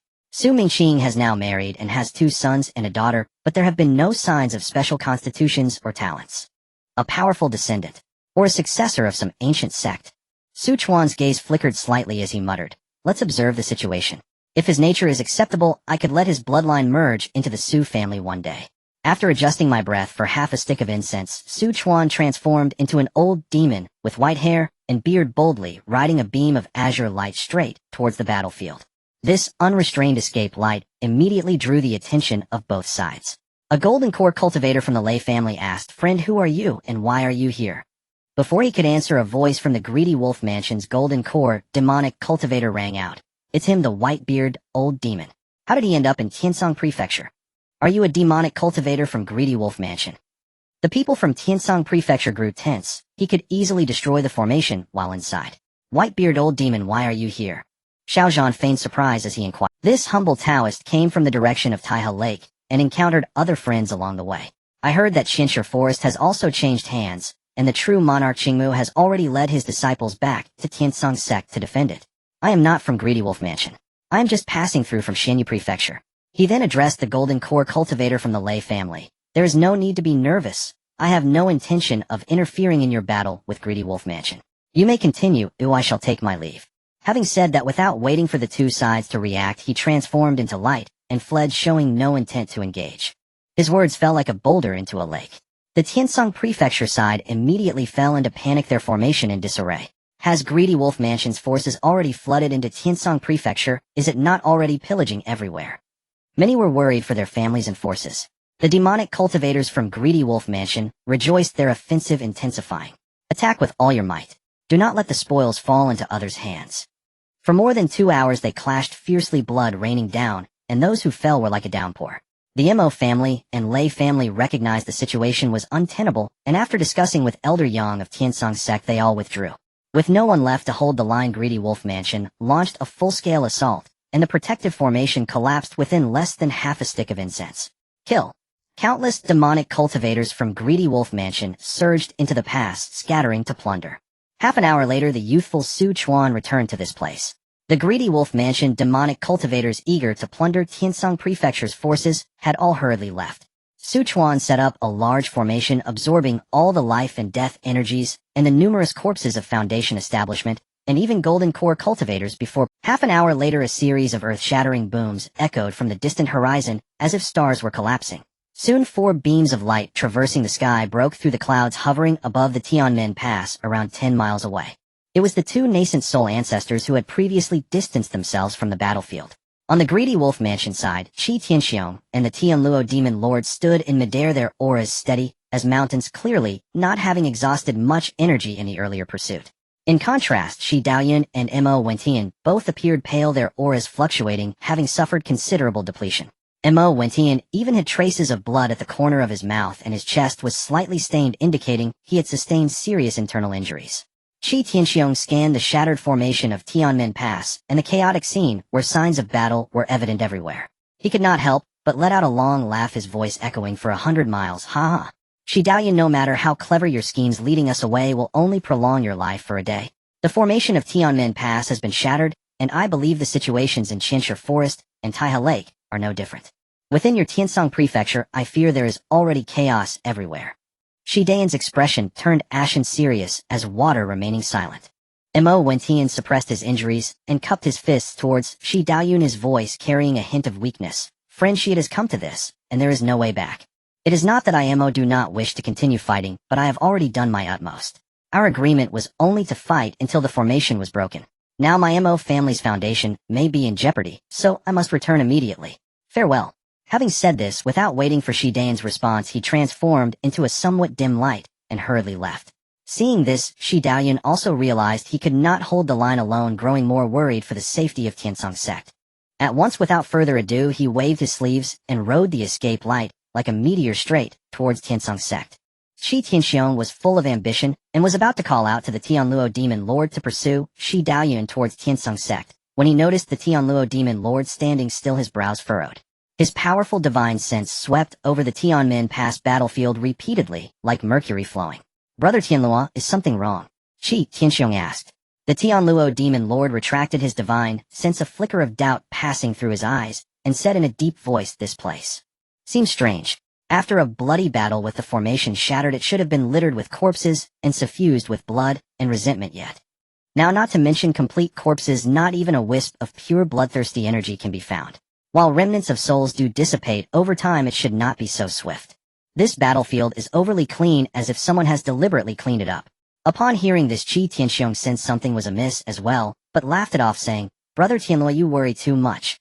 Perhaps some of the demonic cultivators in Greedy Wolf Mansion, who practice ghostly or blood-refining methods, acted quickly and conveniently tidied up this area. A few remnants of souls and blood energy are hardly worth mentioning.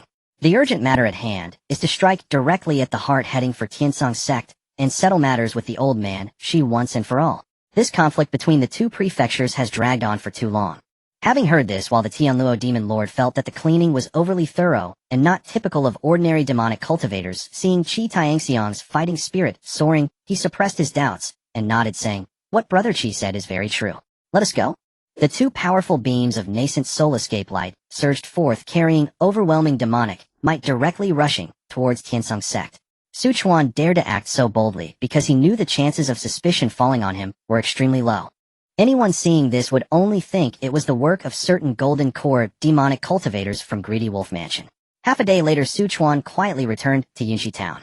Upon entering the mansion, he sensed the presence of Su Diyue and others, knowing they had just arrived a quarter of an hour earlier. In the main hall, everyone met. Father, Su Mingxian was the first to bow and greet respectfully, his expression earnest. Grandfather, Master, Su Diyue and Yi Fan also greeted simultaneously, and despite the battle their auras had stabilized, though both still bore signs of fatigue. Beside them, the real person of Fire Cloud clasped his hands and smiled, his tone filled with genuine admiration. The head of the family truly possesses great powers blessed by fate. To return safely under the pursuit of over a dozen golden core demonic cultivators, I am in awe. Chuan approached the main seat and waved his hand lightly, saying, Please sit. It was merely a stroke of luck. Halfway through, 5 demonic cultivators found it uninteresting and left on their own. The pressure on me was thus alleviated. Moreover, I continuously consumed elixirs to restore my spiritual power during my escape. In the end, I found the opportunity to counterattack and kill a few, causing the rest to scatter in fear. Hearing this, the real person of Fire Cloud stroked his beard and exclaimed, Even so, the head of the family is unrivaled among the two prefectures. Below the nascent soul stage, you are the first among all. You overpraise me. Chuan shook his head slightly, his expression calm. The words spoken on the battlefield before were mostly meant to intimidate the enemy. How could they be taken seriously? In the end, I am merely at the early stage of golden core cultivation. While I have some burst power, it is difficult to sustain. He paused briefly, scanning the faces present, and his tone turned solemn. Let us set this matter aside for now. The situation is currently unclear. We must prepare early. In my view, within a day or two, there will surely be unwelcome guests at the door. He then instructed in a deep voice. Mingxian, you will stay in the mansion, fully control the protective formation, and ensure there are no mistakes. This is also an opportunity to prove yourself. Yifan, you are responsible for organizing all foundation establishment and Qi refinement cultivators in Yunxi town, maintaining strict vigilance and unified commands. As for the golden core enemies, Chuan turned his gaze to Su Due and the real person of Fire Cloud. It will be handled by me, Due, and the real person of Fire Cloud. Understood. We will obey the orders of the head of the family, Grandfather Master. Several people responded in unison, and the atmosphere in the hall became solemn. Chuan returned to his courtyard to meditate. He then contacted Su Due to check where she was at this moment. Moments later, Su Due's divine sense was drawn into the Su family cave heaven. Grandfather, you finally contacted me. How is the situation between the two prefectures now? Is war imminent? I specifically took a magical boat with my second master and the old ancestor of Xian, Yue, taking a detour from the Haifeng mountain range. Even at a slow pace, we can reach Tiansong Prefecture in 1 or 2 days. Please remain calm, Chuan replied with a faint smile. Due, you have done very well. The situation is developing step by step as anticipated. Qianshi Forest, Taihe Lake, and Tianmen Pass have all been breached. Our Su family is distant and has yet to be reached by the forces of Greedy Wolf Mansion. If my estimations are correct, the forces and personnel of Greedy Wolf Sect are gathering at Tiansong Sect. Su Due inquired, what should I do, Grandfather? You should rush to Tiansong Sect with all your might. If you do not catch Tianlua, then come to Yunxi town. After Tiansong Sect falls, I believe my Su family will surely be the next target. If Tiansong Sect has not yet fallen, you should persuade them to observe the situation. When Shi Daoyun is severely injured and on the brink of death, then let the old ancestor of Xian Yu take action. Why not wait until Shi Daoyun dies? Su Deliang asked, perplexed. If Tanlang Fu intends to seize control of Tiansong Fu, Shi Daoyun would surely have to perish. But their sortie will not wholly succeed. It suits the Su family's interest that Shi Daoyun be grievously wounded and Tiansong Sect suffer heavy losses. Su Deliang listened in silence. Chuan continued, because the Mo family still exists. If Tanlang Fu withdraws, Tiansong Fu will become dominated by the Mo family alone, though with Mo's current strength, outright annexation of Tiansong Sect is not simple. Yet without a nascent soul, Yuaning anchoring Tiansong Sect absorption is only a matter of time. During that interval, Tiansong Fu will be thrown into chaos, factions will be forced to take sides, and the Su family will inevitably be drawn in. If Tanlang Fu withdraws while Tiansong Sect is crippled, even a lean camel is larger than a horse. Though Shi Daoyun is gravely wounded, Mo Wentian would still dare not act rashly. Both sides would tacitly maintain a pact to recuperate and grow stronger. The Su family can seize that opportunity to expand and prepare for MOU's tribulation transcendence. Only when our household produces a nascent soul-level warrior will we truly secure our foothold in this southern land and no longer drift with the tides of fate. This time the Mo family likely has no faction bold enough to provoke them. If the Tanlang sect succeeds, they will mainly seek to win Mo over rather than annihilate him, precisely because Mo Wentian is a nascent soul cultivator. If the Tanlang sect presses too hard, Mo Wentian, a newly risen nascent soul, could simply depart and carve out his own clan. His lifespan is long after all. And if they cannot kill him, a nascent soul's vengeance is terrifying. Both fiefs would be plunged into turmoil, an outcome unfavorable to Tanlang sect's rule. Then isn't Shi Daoyun the same? Wouldn't the Tanlang sect leader and Tian Luo fear him running amok? Su Deliang asked. Not the same, Chuan smiled faintly. Tiansong sect is the ruler of Tiansong Fu. Even a nascent soul will not lightly abandon governance of an entire fief. Even if Shi Daoyun could abandon family and sect to flee, he could only ever become a lone cultivator elsewhere. The real difference between him and Mo Wentian lies in years of life. I heard Mo Wentian speak of the grudges between their houses, reckoning the years Mo may have, but a few decades left. I see, Su Deliang said. Your granddaughter understands. Everything will proceed according to your plan, grandfather. The rest you may handle as you see fit. If mistakes happen, it matters not. Yes, grandfather. Immediately Su Deliang's spiritual sense withdrew from the Su family cave town. Above the Black Wind Mountain range, a magic boat sped through the night. Su Deliang opened her eyes within a cabin and silently quickened the vessel's pace, heading straight for the Tiansong Mountains. Yin Longzi and Zhang Fan noticed, but only curved their lips and said nothing. Yin Longzi merely came to collect traded goods. Zhang Fan's visit to take disciples also served to verify the matter of true demonic usurpation. If true, he would act. If merely a human practicing demonic techniques and condensing a demonic golden core, he would let it be. Many demonic cultivators from Tanlang Fu had gathered at the 7 cities of Tiansong and the Baiyunfang market. Because traders from the Wenrin and Luo families appeared in several of the 7 cities, the defensive arrays of many cities failed without attack. Numerous foundation establishment families were pillaged and suffered grievous losses. Though Baiyunfang had no traders, its defenses were only a 3rd-tier mid-grade array. Under an assault of many golden core cultivators and numerous foundation establishment attackers, it too fell and was then thoroughly looted. The Yunshi Su family is famed. Their wealth is said to rival the top golden core houses. Perhaps several powers are already pillaging. Let us go and see, maybe we can take a share, someone suggested. I was thinking the same. Let's go together. A small band flew toward Yunshi Town. Among them were 2 golden core demonic cultivators. Su Chuan had outside Yunshi Town. Dark clouds pressed like a lid over the settlement. A few miles out, the sky seethed with fleeing lights. Hundreds of foundation establishment cultivators hung in the air, robes, varied magical implements, flashing spiritual light. More chilling still were a dozen or so floating figures ahead, each bearing deep ancient power, like mountains poised over an abyss. Clearly golden core cultivators. 2 among them radiated far beyond the others, having already reached golden core consummation.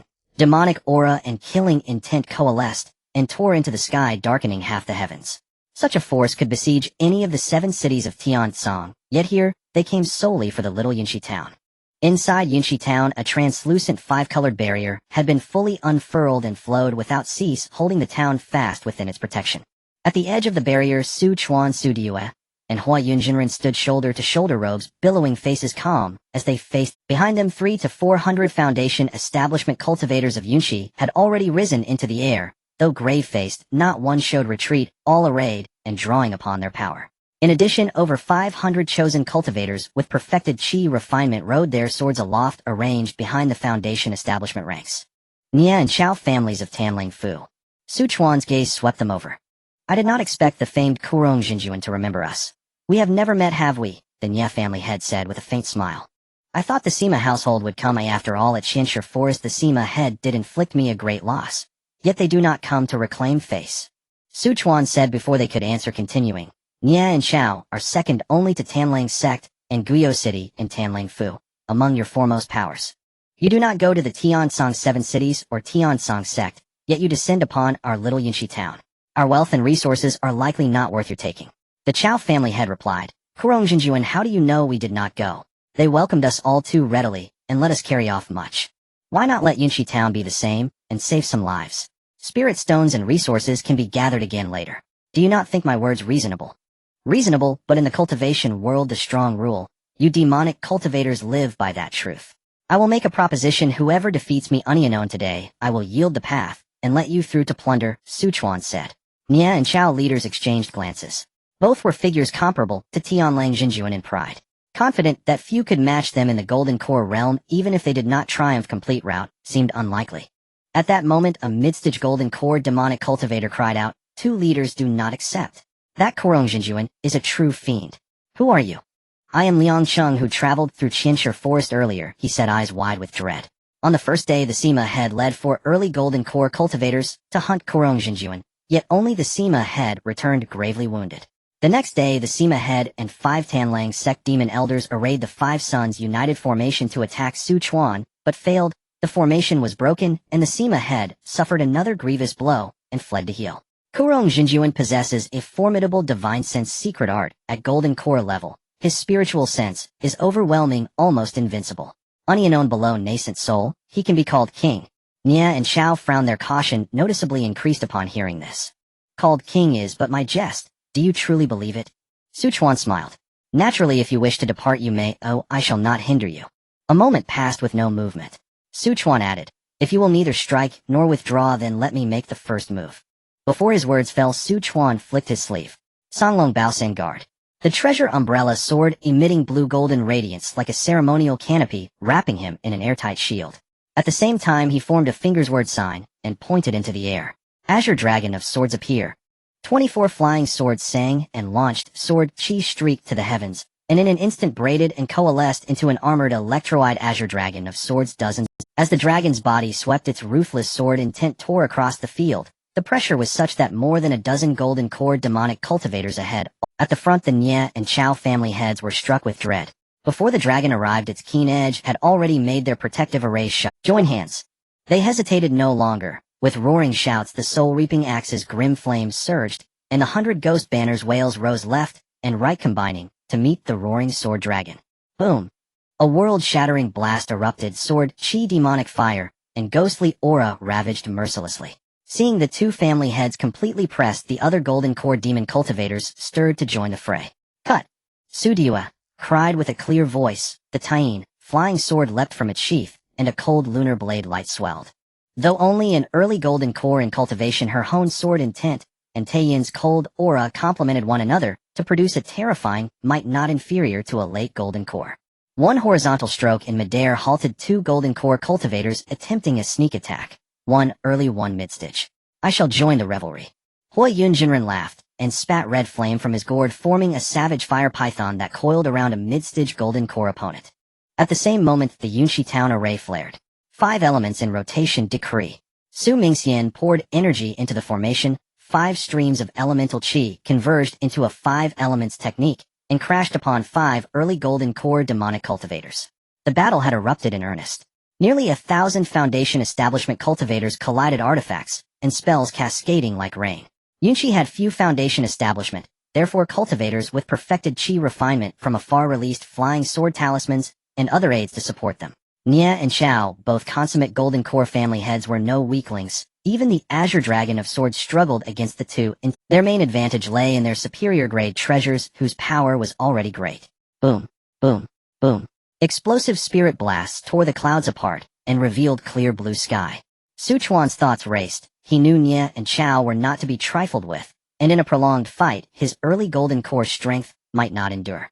Moreover, his divine sense secret art was somewhat lacking against consummate golden core opponents. His spiritual sense intensity had not yet reached golden core consummation. Rather than tangle, better to kill those 5 first. Su Mingxian controlled the array to harry them, but the formation was only a 3rd-tier low-grade array. However skillful, its lack of power remained its weakness. If the engagement lengthened, the array would be broken, and the situation would collapse like a falling mountain. With that in mind, he immediately divided half his spirit. Invisible ripples pulsed through his sea of consciousness. Jing Shensi I go.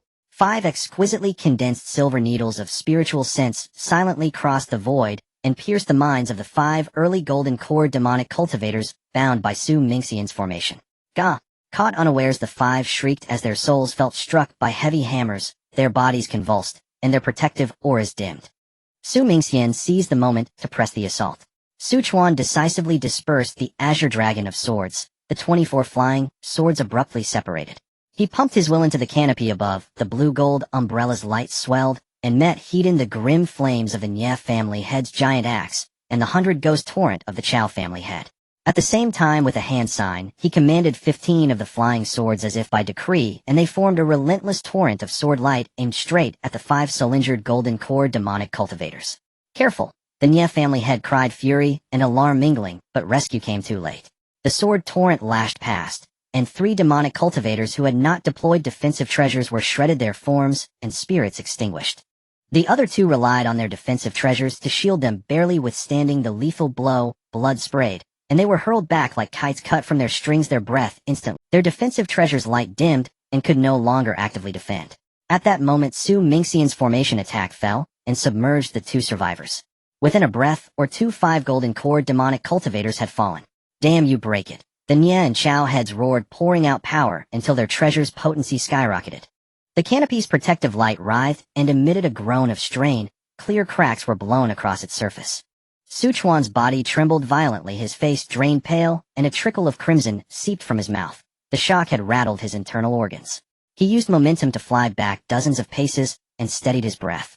Then life force circulated within him. In only a few breaths, the wound to his inner organs had healed. Su Chuan, patron of Kurong, had mastery of life and death, his corporeal self-healing far outmatched even fierce beasts like flood dragons.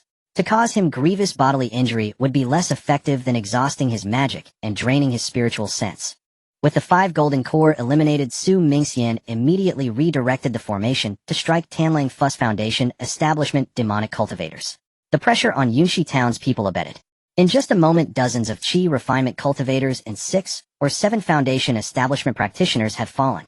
Of course, the opposing side suffered far more. Yi Fan charged straight into the enemy lines, each punch felling a foundation establishment without hesitation.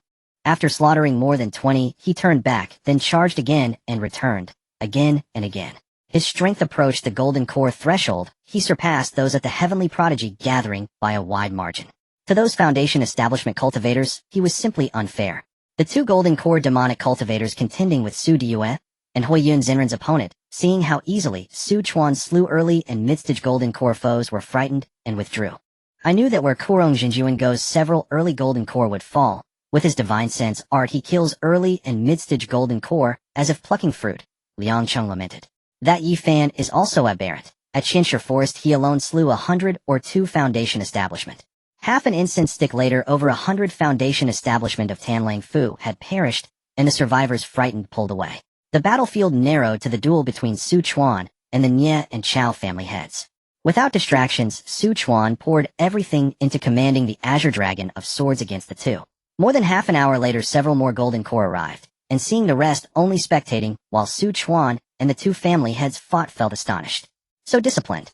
The commanders are not felled, so no full assault.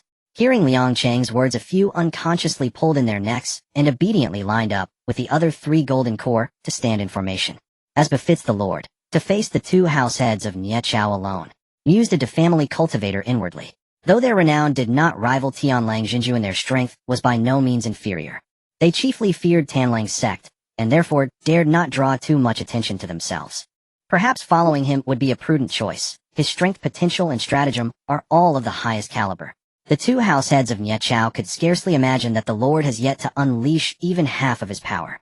Yet the Dark Ace is likely reserved for the Lord to uphold his guise, as Baimi Laoma. He will not reveal it lightly. With no worries behind him, Su Chuan threw himself into battle, fully calling upon the Sword Azure Dragon to contend with the 2 foes. At times he only half-activated it, then used the Chongxian seal to suppress them.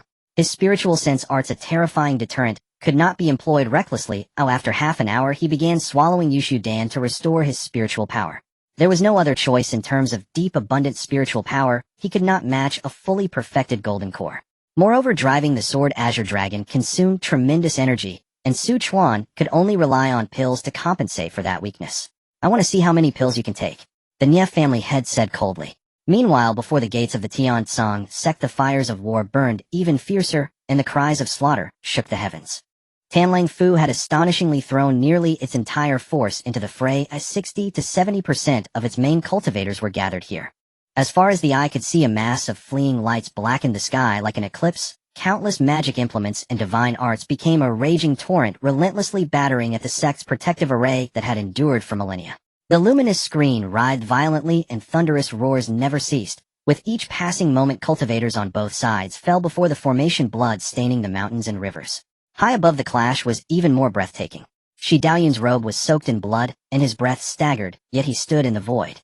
His gaze locked onto Qi Tianxiong. His voice was hoarse and resolute. Qi Tianxiong, do you Tanlang Fu truly mean to carry out such annihilation, to fight until none survive?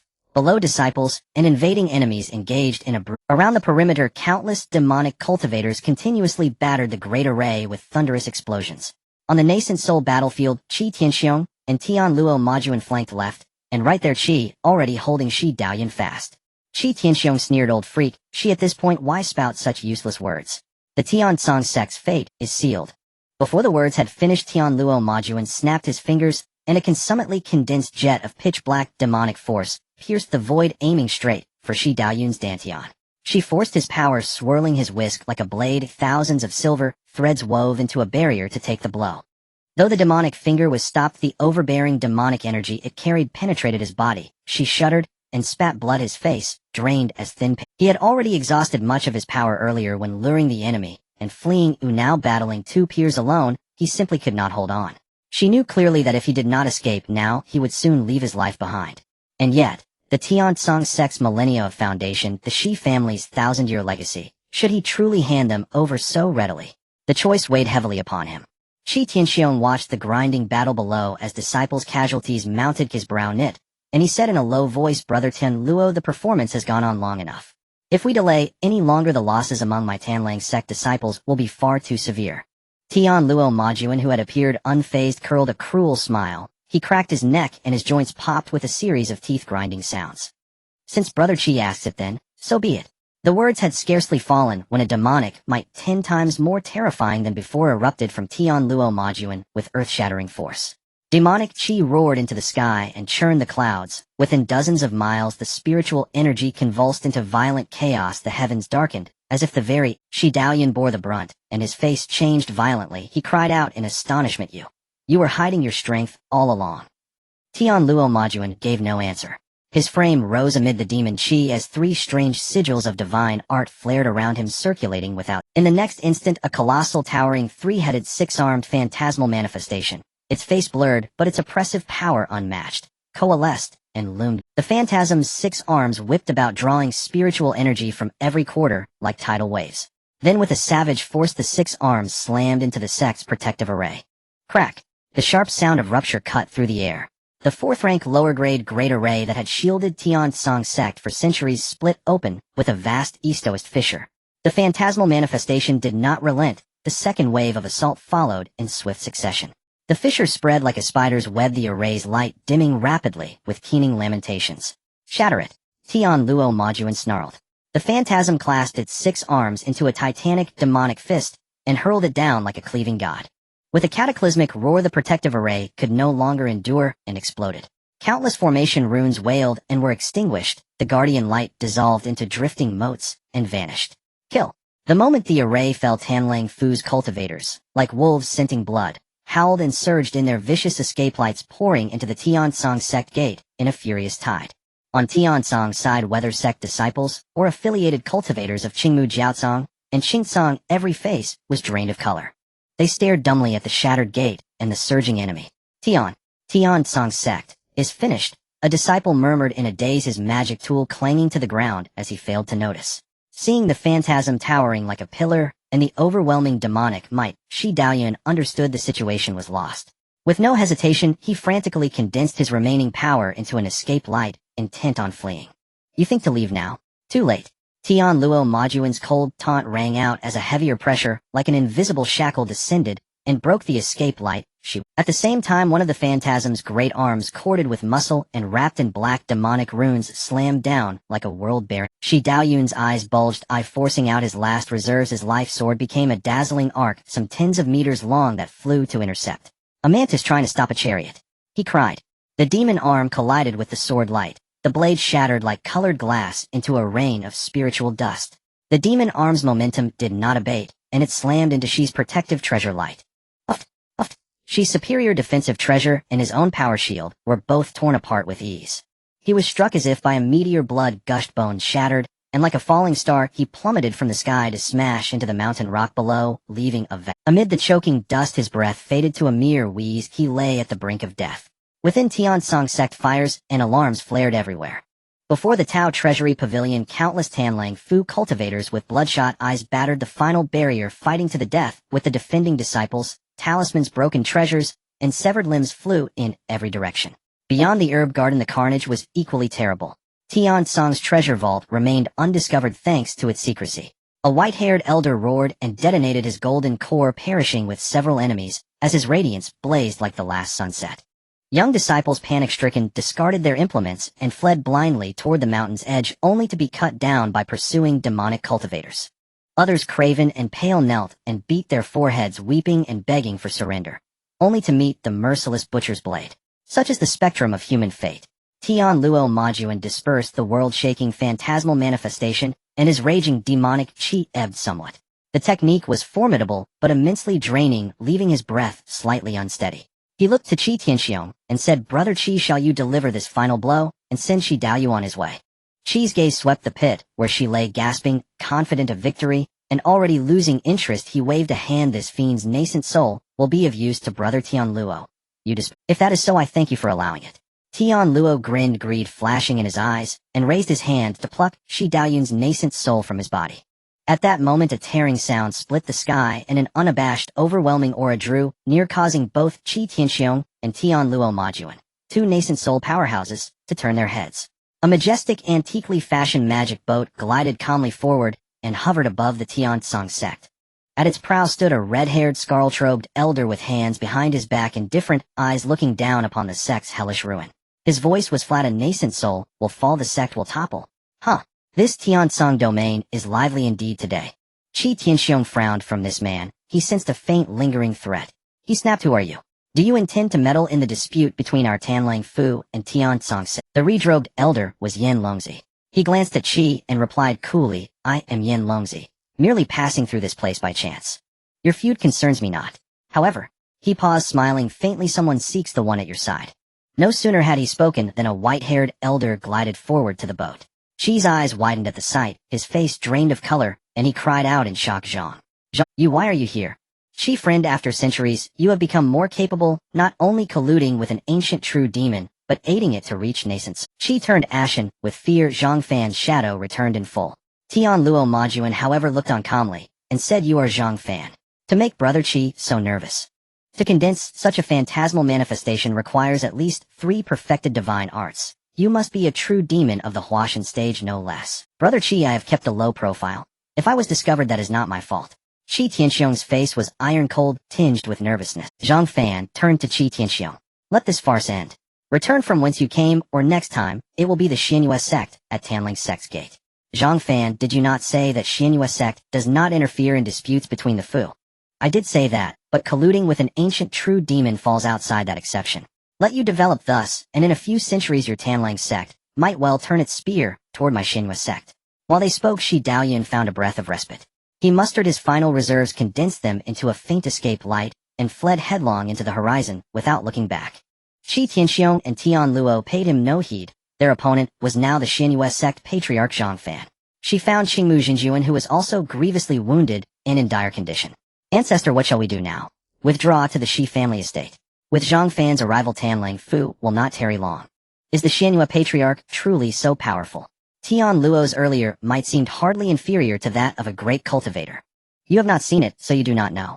Do you imagine Xianyue sect's dominance in our northwest grew from nothing?" Shi Daoyun said gravely, "Follow my orders. No matter how great the losses, now Tiansong sect can be rebuilt and its foundation regained." "Yes, Patriarch." Qingmu Jinjuan clasped his hands and at once sent word for the remaining Shi clan disciples to return to their family lands. The Shi estate also possessed a third-rank high-grade array that could buy them time. "Brother Qi, you and I together can stand against even a nascent soul great cultivator." Qi Tianxiong gritted his teeth. "Very well." Their divine arts and treasures unleashed a tide of demonic flame that surged toward Zhang Fan. Yet Zhang Fan merely shook his head. Faced with their combined assault, he did not retreat, but advanced, casually flicking his sleeve. "Break." A consummately condensed crimson light shot from his sleeve, arriving with uncanny swiftness. It tore through the swirling demonic qi and struck directly and precisely upon Qi Tianxiong's protective demonic jail. Qi Tianxiong was struck as if by lightning, blood gushed, and a charred hole opened in his chest. His qi collapsed in an instant, and he was hurled like an empty sack, crashing heavily to the ground. In a single encounter, Qi Tianxiong was grievously wounded. He is by no means an ordinary nascent soul great cultivator. Tian Luo Majuan realized with dread that unless his own cultivation reached late nascent soul, he could not contend with him. He roared, and at any cost summoned the 3-headed 6-armed phantasm once more. The demonic might shook heaven and earth. The 6 arms coalesced into a pitch-black demonic sun, a desperate gamble to buy himself a chance to escape. Stubbornly imbecilic, Zhang Fan's tone remained flat. He closed his right hand on empty air, and a long staff materialized in his palm. The staff gleamed a dark golden hue, its shaft wound with a crimson dragon pattern. The dragon's head rose at the tip, its jaws parted like a breath of flame. The spiritual pressure it exuded warped the surrounding space. It was his famed spirit treasure, the Qian Panlong gun, the crimson flame, coiling dragon staff. Without ceremony, he swung once. The dragon upon the shaft seemed to come alive, unleashing a thunderous world-shattering roar. A crimson gold dragon-shaped staff force spanned heaven and earth, tearing the sky as it barreled forth with overwhelming might and struck the vast phantasmal manifestation. Boom. There was no stalemate, no prolonged clash. Beneath that crimson gold dragon force, the once formidable phantasm shattered like colored glass, issuing a piercing keening as it broke apart. It fell to pieces inch by inch and exploded into a storm of demonic qi. With the phantasm destroyed, Tian Luo Majuan suffered a violent backlash. He spewed blood, and his breath withered to its nadir. Even those of the same realm. In battle, unless I possess a spiritual treasure, I am no match for him. Those who can reach such realms under the suppression of heaven and earth are indeed extraordinary. If placed in ancient times, his achievements would undoubtedly be dazzling, far beyond what a peak transformation realm cultivator like him can compare. The Tian Luo demon lord's eyes finally revealed unprecedented fear, no longer daring to linger, transforming into a dark demonic light, attempting to escape. Want to leave at this time? It's too late. Zhang Fan's voice was calm as he raised his left hand, and a beam of golden light shot out, suddenly expanding in midair, transforming into a massive golden net that overshadowed the heavens. Runes flowed on the net, the rhythm of the Tao formed naturally, emanating unparalleled power that sealed heaven and locked earth. This was yet another spiritual treasure, the Tian Luo net. Under the golden net, the space seemed to freeze. No matter how the Tian Luo demon lord struggled using various escape methods, he found himself trapped, as if in a quagmire, unable to break free even a little. The golden net rapidly closed in, binding him tightly, and his furious roars and struggles were in vain. With a sweep of his sleeve, Zhang Fan captured the Tian Luo demon lord imprisoned within the Tian Luo net, and instantly the chaos in the world was cleared. Injured, Qi Tianxiong saw the Tian Luo being subdued, realizing that their greatest reliance was lost. His face turned ashen, knowing that nothing could be done. He sighed deeply, filled with endless reluctance, and hoarsely ordered, "Retreat." The entire army retreat. The remaining cultivators of the Tanlang mansion hastily formed escape lights, carrying the injured retreating in a disarray, tide their former arrogance gone. Zhang Fan stood in the void, overlooking the shattered Tiantsang sect below, remaining silent for a moment before letting out a soft sigh. He then turned and stepped onto the long-suspended magic boat. The magic boat changed direction, transforming into a streak of light, heading swiftly towards Yinshi town. Yin Longzi clasped his fists and said, "I have heard of the esteemed reputation of Taoist Xianyu in the south for quite some time, and now that I see you in person, it truly is not a Taoist. Yin Longzi, you flatter me. If the Tian Luo had not just recently condensed its true demonic nascent soul, even I would find it difficult to capture it so easily. However, now that the Tanlang mansion has retreated, it seems you have clearly been used as a pawn for free." Yin Longzi immediately shouted, "You little girl, why aren't you quickly apologizing? Do you think your little tricks could deceive us?" Su Delying stepped out from the cabin, smiling faintly, and said, "Master, what are you talking about? I know nothing of it. I merely introduced a suitable disciple to Senior Xianyu for assessment, and Yunshi town is located near the Tiansong mountain range. This time passing by, it was merely a coincidence to encounter the Tanlang sect attacking the Tiansong sect. Could it be that Master thinks I can predict when the Tiansong sect will face a great battle? Indeed, Taoist Yin Longzi, this must be a coincidence.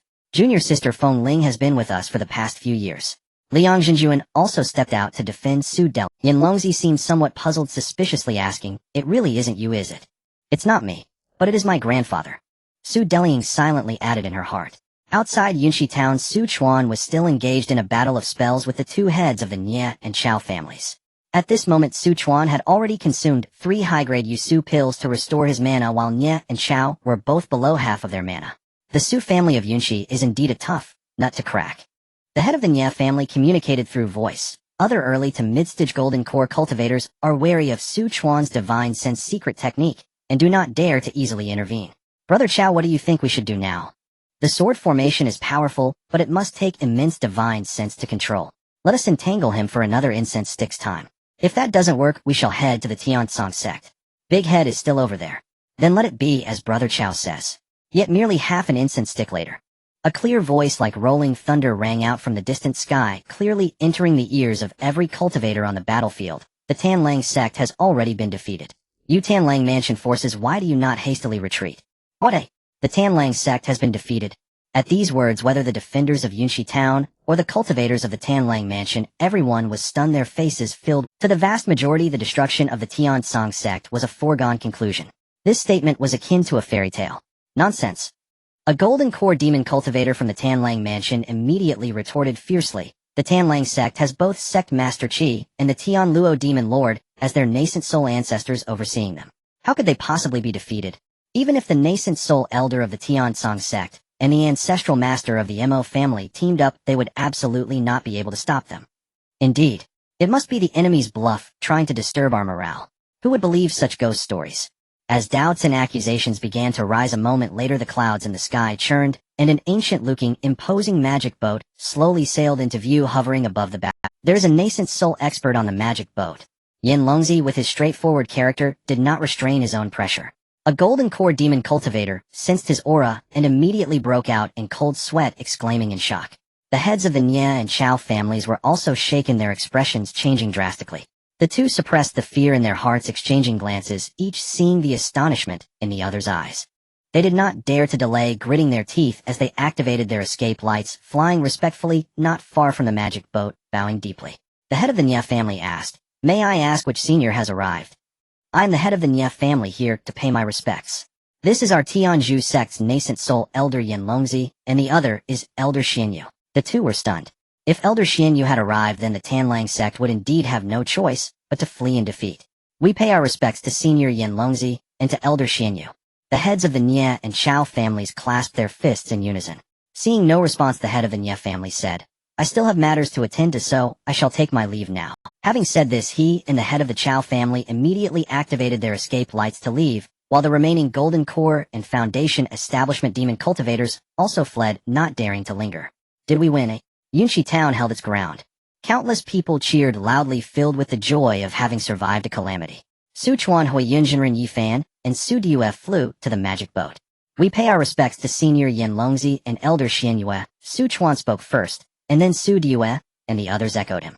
"You two should come to my Su residence for a chat." Su Chuan, this old ancestor came a long way, do not let me down.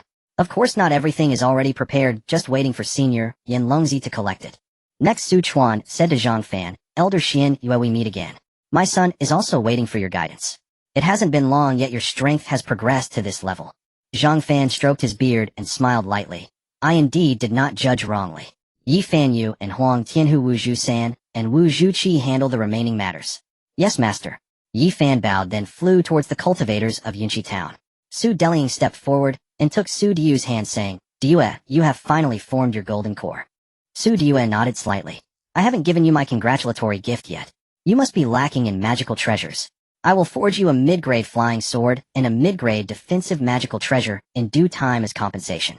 "Thank you, sisterling." In the Su family main hall, everyone gathered. Zhang Fan looked at Su Mingxian and said, "Not bad, your bones are extraordinary, and you are remarkable, quite different from your father." "You flatter me, senior. The five-element formation from earlier in Yunshi town was created by you, right? Its core should be your Su family's set of mid-grade five-element formations at the third tier." Su Mingxian's eyes brightened. "Senior, your vision is indeed keen. Nothing escapes your notice. In addition to the five-element formation, there is also a composite formation with traces of cloud fog and illusion formations, which should not be limited to just that. This formation is called the Cloud Sky Illusion Formation, combining cloud fog formations, illusion formations, killing formations, and trapping formations into one. My proficiency in formations is limited, and I can currently only deduce it to a low-grade third tier." "What 4 types of formations combined into one?" Yin Longzi exclaimed. "Is it really that easy to integrate such formations?" "Naturally not." Zhang Fan chuckled lightly, saying, "To create such a high-tier composite formation, one must at least have the skills of a 4th-tier formation master or possess exceptional talent in formation deduction." Pausing for a moment, he stroked his beard and said, "Your father intends for you to become my disciple. Are you willing?" "I am willing." "You agreed just like that. Aren't you going to test me?" "Senior, your divine sense restrictions were exquisite and have already impressed me. To this day, I am still studying your formation notes, treating them as treasures." "Ha ha, seeing your cold demeanor, I didn't expect you to also be so adept at flattery. When the old man leaves, will you accompany me, or will you wait some time before going to the Xianyu sect?" Su Mingxian fell silent, but Su Chuan transmitted a message saying, "Go for the following 10 or so years, Yunshi town will be stable and without worries. You need to quickly learn the ultra-long distance teleportation formation and the positioning teleportation formation. Thus it will be more convenient to travel." "Understood, father." Su Mingxian then respectfully bowed to Zhang Fan, saying, "I am willing to leave with my master." Zhang Fan nodded in satisfaction. Then Su Mingxian used the excuse of consulting Zhang Fan about formations to take Zhang Fan out of the hall. Su Chuan took out a sealed Zeton wooden box and handed it to Yin Longzi. Yin Longzi received the wooden box, and with a flash of spiritual light from his fingertip, gently opened the lid. In an instant, a scorching and ancient aura mixed with a faint dragon's might spread out. Inside the box lay a fruit the size of a fist, entirely blood red, with faint dragon scale patterns on its surface. His eyes sparkled with joy. Indeed, it's a 6,000-year dragon blood fruit. This item will be greatly beneficial to me, so I shall accept it. As for what your Su family seeks. He turned his gaze to Su delying beside him and smiled. It is already in the hands of the girl delying. Having obtained this spiritual fruit, Yin Longzi was preoccupied with refining it. Without further delay, he and Liang Jinjuan transformed into two streaks of crimson escape light, heading towards the Tian Ling sect to prepare for secluded cultivation. That night the moonlight was cool and the stars dotted the sky like ink. Su Chuan arrived alone at the courtyard where Zhang Fan was temporarily residing. The two sat across from each other under the moon with a stone table in between holding 2 cups of clear wine. Su Chuan poured spiritual wine into the 2 jade cups and raised his cup with a smile, saying, "To meet again in the future, let us drink a cup together, senior, please." I didn't expect Taoist Su to still remember. Zhang Fan, hearing this, showed no airs, raising his cup and clinking it with Su Chuan's. The two drank it all in one go. Separated for 1,000 years, we both entered the secret realm together. This is fate. Senior, I toast you another cup. Refilling their cups, the two drank again.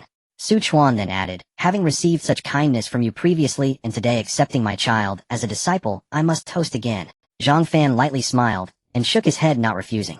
After finishing, he asked, "So what is it that you seek from me?" Su Chuan bowed respectfully. "Since you and I hail from the same place, you should be able to guess what I wish to know." Zhang Fan's gaze seemed to penetrate the void as he spoke slowly. "That matter is of great significance. Are you sure you want to know?" "Actually, I can guess part of it, but knowing its origins will allow me to better devise a response." "Very well, it doesn't hurt to tell you," Zhang Fan said. "Actually, the place we come from is the final battlefield of the ancient war." "The ancient battlefield? Isn't it a prison?" Su Chuan was astonished. "That is what the demon clan claims. If it is the ancient battlefield, wouldn't there be many opportunities?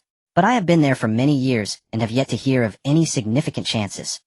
The true battlefield is in another space, and it can only be opened with a large amount of blood sacrifices. With the passage of time, it ultimately formed a clash every 500 years between the two realms. The ancient battlefield opens once every 500 years. Zhang Fan nodded, stroking his beard. "Then what about the so-called 1,000-year blood feast of the demon clan in the 10,000 mountains? The demon clan is not weak, and naturally, they must be given benefits. Our human race can enter once every 500 years, but the demon clan can enter once every 1,000 years. Because of their lifespans. Taoist Su is indeed wise. You thought of it even before I spoke. Since it is the final battlefield of the ancients, it must be filled with various fortunes and opportunities.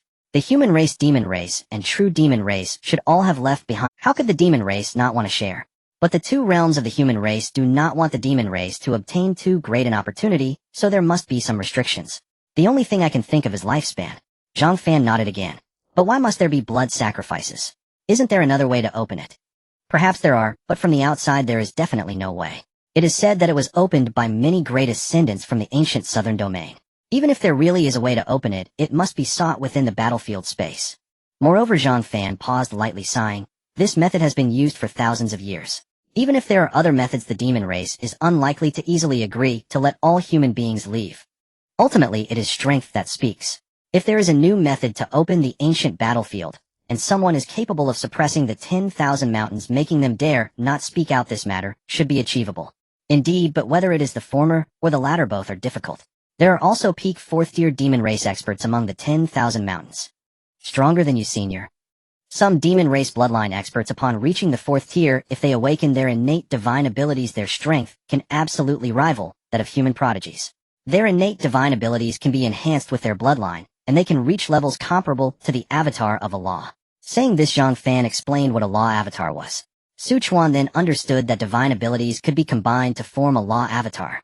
Upon hearing this, Zhang Fan's gaze was piercing as he fixed his eyes on Su Chuan's face. Noticing only a firm resolve to uncover the truth in Su Chuan's eyes, he pondered briefly and said, "At this point, it would be futile to keep it from you. With the ancient battlefield now open, you must surely be going there. Perhaps you might find that crucial item within." Su Chuan's curiosity was piqued. "May I ask, senior, what is this crucial item?" Su Chuan's curiosity surged. Zhang Fan's expression grew solemn as he began to detail. "This brings us to the origin of the ancient battlefield. Previously, I only mentioned that it was a space opened up jointly by many great cultivators from the southern region in ancient times. However, the vastness of that battlefield and the solidity of its spatial barriers far exceeded imagination.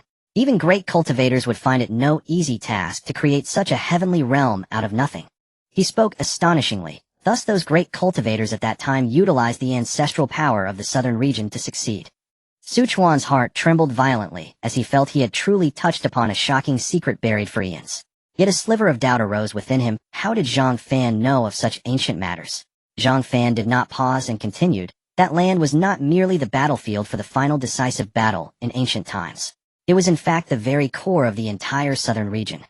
It was the location of the first holy land of antiquity, the source of the ancestral veins. What a... Chuan exclaimed in surprise, his heart stirred. That hidden corner, was it truly the source of the ancestral veins in ancient times? The first holy land of antiquity. In those days the great cultivators severed the ancestral veins with their immense powers to open the ancient battlefield. They drew in all beings above the transformation stage from both clans into that independent space, engaging in a life-and-death struggle that would determine their fates. And that first holy land was sealed away, dragged deep into the battlefield, lying silent for countless ages, awaiting the day it would once again grace the world. Zhang Fan said with a hint of distant sentiment. In the southern cultivation world, it is said that whoever can seize that first holy land will become the ruler of the southern region, worshipped by all races and commanding the universe. He stroked his beard with a smile. Of course, such grand ambitions are far beyond our reach. It is likely that in our lifetimes we may not even witness the scenery of that first holy land. What is the name of that first holy land? Chuan couldn't help but ask. I do not know. Zhang Fan shook his head. All records regarding the specific name and details of the first holy land seemed to have been deliberately erased by an invisible force after that. Chuan nodded, and suddenly a thought struck him, recalling the earlier clue. He exclaimed, could the crucial item you mentioned earlier, Senior, be referring to the ancestral veins of the southern region? Precisely. Zhang Fan's gaze was intense. It is because of that astonishing battle in antiquity that the ancestral veins were severed, causing nearly all spiritual veins in the southern region to fall in rank. The spiritual energy of heaven and earth has grown increasingly sparse. Furthermore, because of this, the heavenly Tao has fallen into slumber, unconsciously suppressing all cultivators' breakthroughs. Thus, achieving the perfect nascent soul has become the insurmountable peak for cultivators in this realm. Is it truly so? Chuan frowned, then posed a question. But I've heard that both the southern region and the Blackwater domain seem to have dominant powers, with transformation stage cultivators stationed there. That is indeed the case, Zhang Fan explained. However, those transformation stage old monsters are forced to hide away in their own paradises due to the suppression of heaven and earth, not daring to easily reveal their true forms. They fear falling in rank or provoking terrifying tribulations they cannot withstand. They can only traverse the world in the form of magical incarnations or avatars. Nevertheless, they have arranged for proxy forces in the world. Our southern region's transformation stage proxy force occupies a stronghold in the central area of the southern region, and when you advance to the nascent soul stage in the future, you will have the opportunity to meet them. Of course, there is no need to overly mythologize them. Their apparent foundation is likely comparable to that of a top-tier nascent soul sect. Chuan realized there were many twists and turns in this matter. Is there any current clue about the ancestral veins lost in the ancient battlefield? Chuan asked. There are no definitive clues. Zhang Fan shook his head. On the surface, whether in our southern region or the Blackwater domain, all factions are striving to locate the whereabouts of the ancestral veins. Once any faction finds and retrieves them first, the luck of their region will surge immensely, making it much easier for cultivators within to break through their bottlenecks. Meanwhile, the true demon clan lurks in the shadows, their main goal being to rescue their kin sealed within the battlefield. The more they can rescue, the stronger their foundation will become. Our southern region fundamentally rejects the true demon clan, but the Blackwater domain, having been eroded by demonic energy, for a long time harbors many factions colluding with the true demon clan, making the situation even more complex. Such entanglements are indeed intricate and perilous. Chuan sighed softly, feeling the road ahead was difficult. Let's leave it at that for today. Oh, I've already said quite enough. Zhang Fan stroked his beard. I have greatly benefited. Thank you for your enlightening words, Senior. Chuan stood and respectfully bowed. After a moment, he seemed to recall something and inquired. By the way, I heard that Senior did not kill that Tianluo demon lord on the spot, but instead captured him alive. Zhang Fan smiled faintly. This fellow is a true demon clan strongman, who has undergone soul possession and reconstruction. Once he condenses his true demon nascent soul again, he will gradually refine his true demon body. His blood, for cultivators practicing body refining techniques, is an exceptionally potent elixir. Therefore, keeping him alive is far more valuable than a mere corpse. I see now. Chuan nodded in understanding. Then I will not disturb Senior's quietude any longer. He said this, cupping his hands again, before turning to leave the courtyard.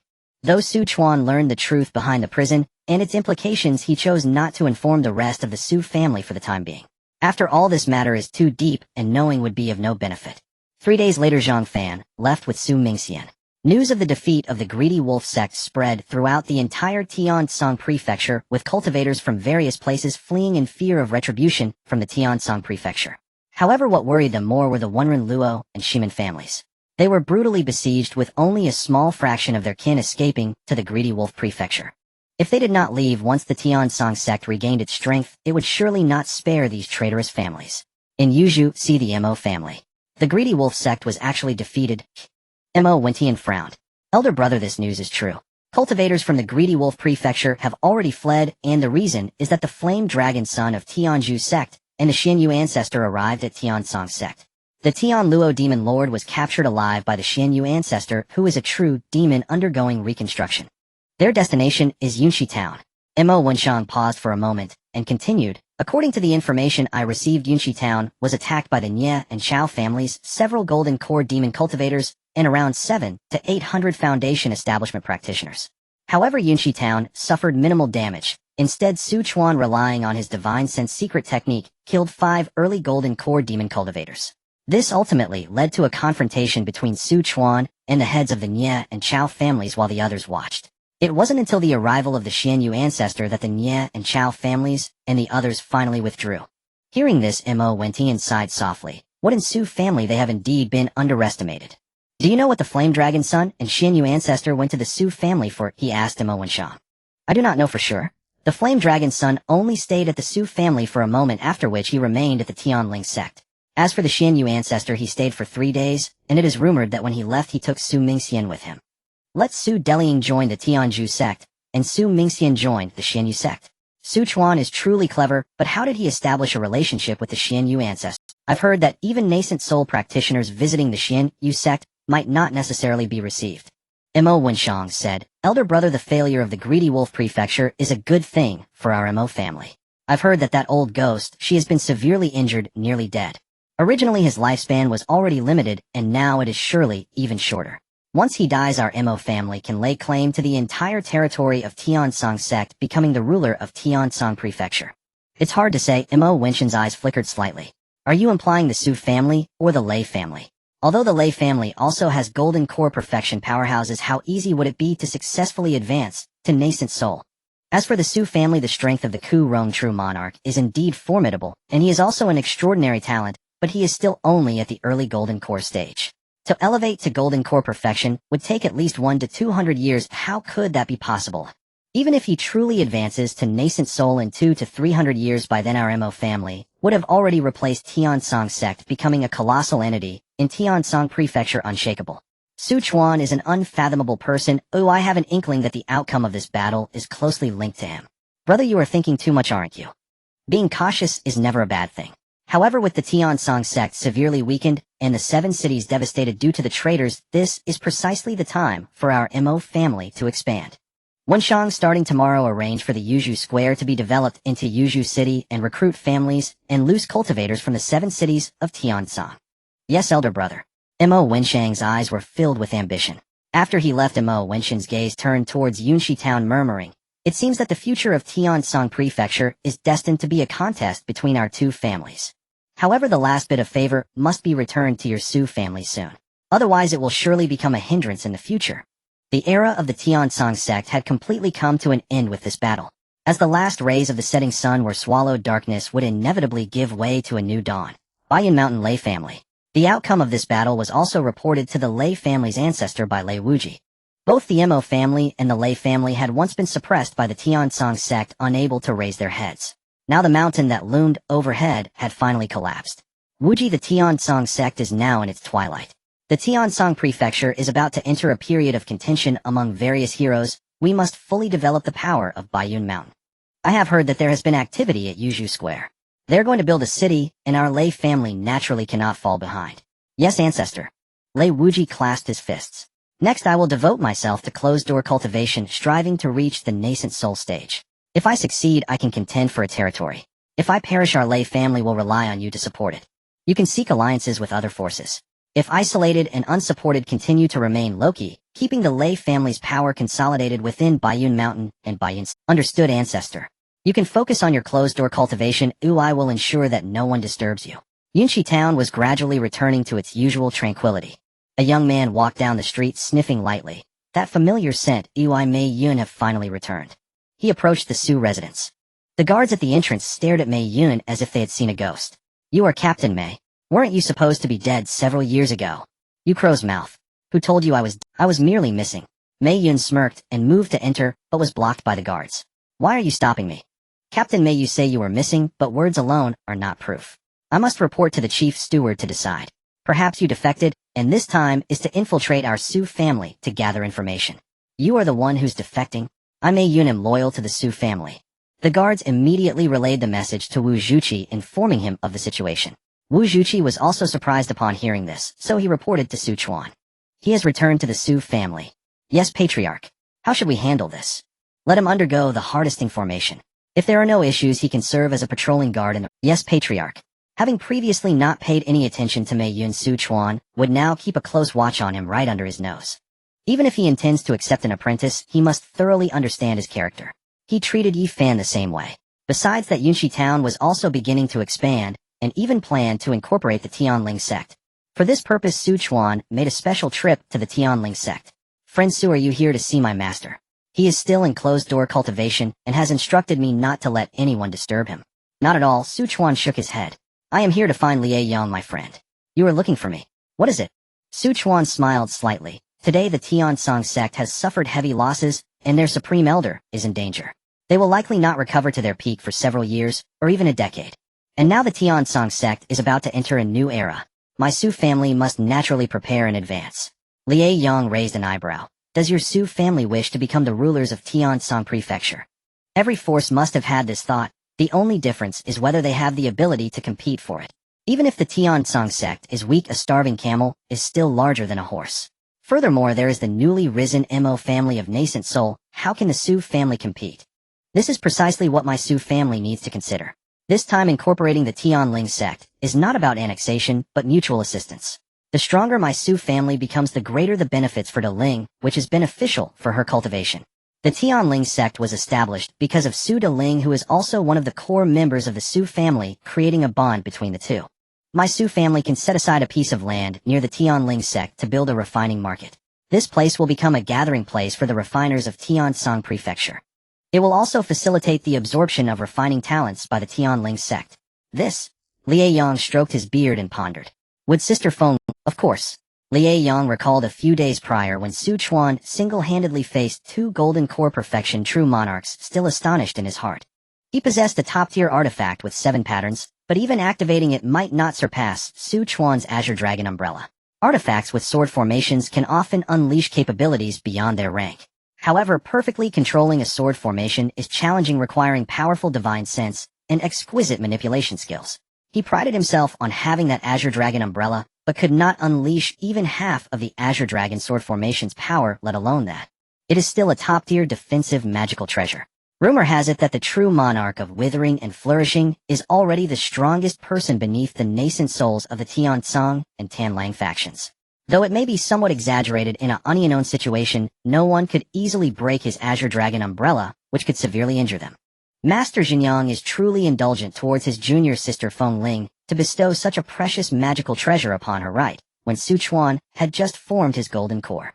He probably never anticipated that Su Chuan could already unleash 70 to 80% of this treasure's power during the early stage of his golden core.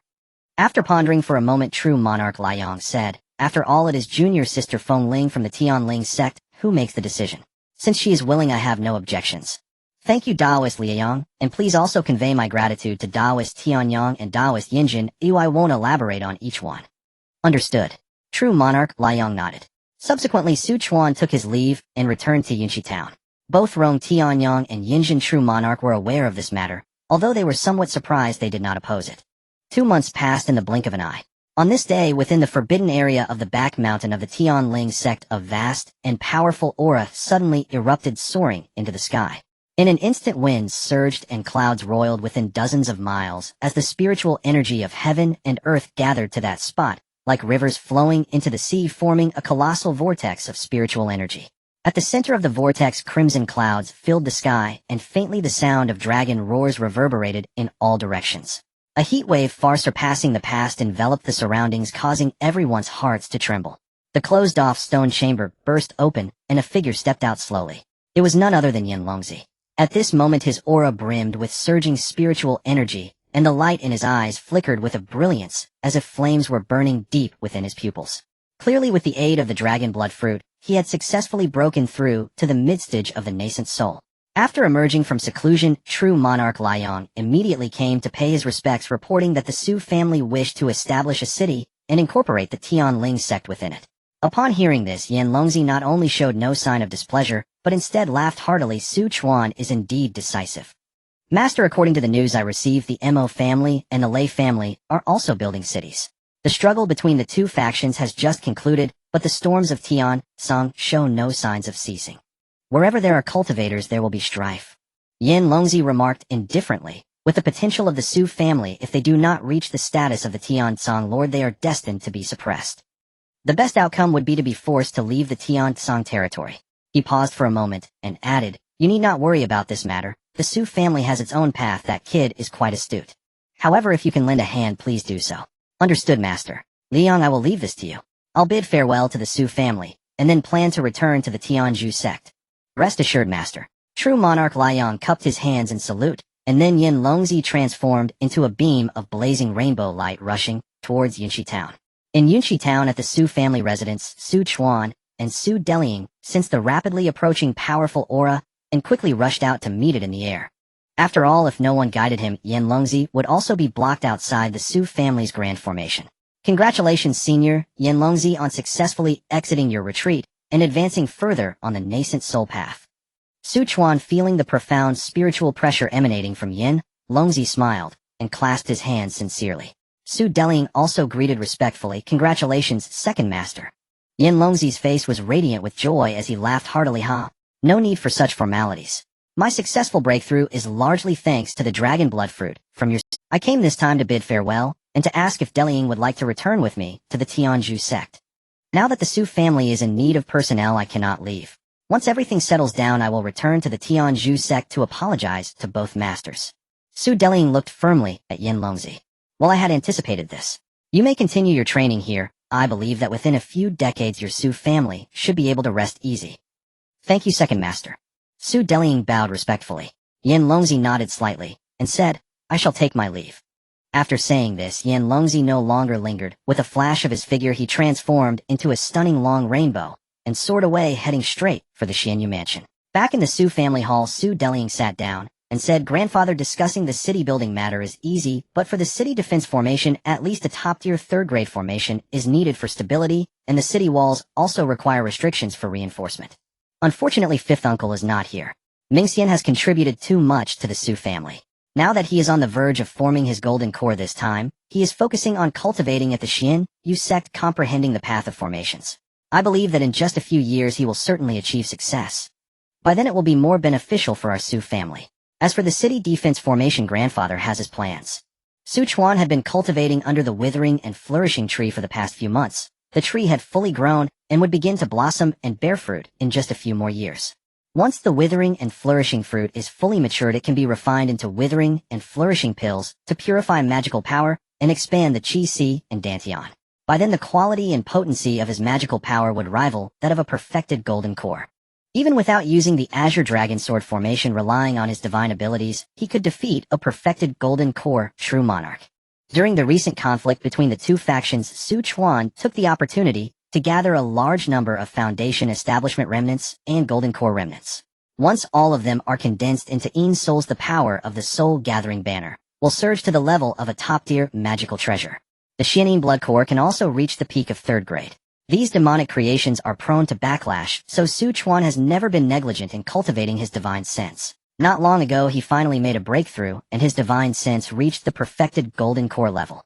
Once he cultivates the Xian Tian Lian Shinju to the 2nd layer's perfection, his divine sense will surely elevate to the peak of the Golden Core stage. At that time, he can use the Crystal of Divine Sense to smoothly allow his divine sense to reach the nascent soul level. Possessing nascent soul divine sense in the early stage of golden core is likely a rare prodigy, even in ancient times. A few days later, Chuan went to the Tian Song mountain range and spent considerable effort to locate the Song family estate. Due to the Shi family, the Song family had remained as low-key as possible for hundreds of years. Although the name of the Qingmu true monarch of the Shi family is renowned, few know that the Song family also possesses a perfected golden core true monarch. Moreover, he is the foremost formation master of the Tian Song territory. This place is surrounded by unique peaks forming a natural barrier with mist swirling in the valley and spiritual energy suffusing the air, creating an exceptionally serene environment. A semi-transparent light curtain of pale blue hue faintly envelopes the entire valley with its spiritual pressure indicating that it is a high-grade, third-tier protective. Through the light curtain one can see that the valley is filled with neatly arranged houses, pavilions, towers, and palaces. Though not ostentatious, it exudes an atmosphere of deep-rooted heritage. As Chuan approached, the formation's light curtain rippled slightly, and a group of patrolling guards in Song family attire immediately appeared, their expressions vigilant as they stepped forward to question him. Who goes there? This is the Song family estate. No trespassers allowed. I am Chuan from Yunxi, here to visit the head of the Song family. Chuan calmly stated his name. The guards were momentarily taken aback upon hearing this, then displayed astonishment, exchanging glances with disbelief in their eyes. Could it be that esteemed true monarch of withering and flourishing? The leading guard's tone suddenly became several degrees more respectful. After receiving Chuan's nod of confirmation, the group became even more reverent, not daring to show. True monarch, please wait a moment. I will relay this immediately. The guard leader promptly took out a communication jade talisman and whispered a few urgent words. In just a moment, a portal opened in the formation's light curtain, and an elderly man in a blue robe looking spirited and vibrant flew out. His aura was profound, revealing him to be a latest-stage golden core elder. Upon seeing Chuan, he wore a warm smile and bowed from afar. I apologize for not welcoming the esteemed true monarch of withering and flourishing properly. Please come in with me, he said. Chuan returned the bow. Taoist Fenghong, it has been many years since we last met. I did not expect you to have entered the late stage of golden core. Just fortunate, just fortunate. Song Fenghang waved his hand with a smile and made a gesture for Chuan to enter. Upon entering the Song family estate, Chuan looked around and sensed the suffusion of spiritual energy, speculating that there might be more than one third-tier spiritual vein in this place, and even possibly a high-grade third-tier vein. Given the Song family's background, they must also possess elixirs for breaking through the golden core bottleneck. Even if there aren't many, helping one or two individuals at the golden core bottleneck to break through would certainly be no problem. In the Song family hall, neither of them occupied the main seat. A disciple served tea and snacks, then quickly left the hall.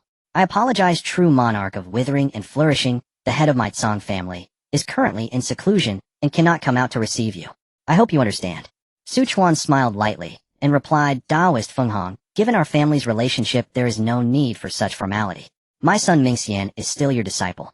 Mentioning Su Mingxian, Song Fenghang's eyes flickered, and after a moment of hesitation he asked, I have heard rumors that Mingxian has gone to the Xianyu sect with the ancestor of Xianyu. Is he going to join the Xianyu sect? That's for the best. Mingxian's talent in formations is extraordinarily high. He is already on par with me, and may possibly even surpass. He paused for a moment before continuing, true monarch of withering and flourishing, what brings you here this time? My Su family wishes to establish a city in Yunxi, and I would like to trouble the head of the Song family to arrange a high-grade, third-tier grand formation. With the speed at which cultivators build cities, the city walls will surely be completed within a year. This?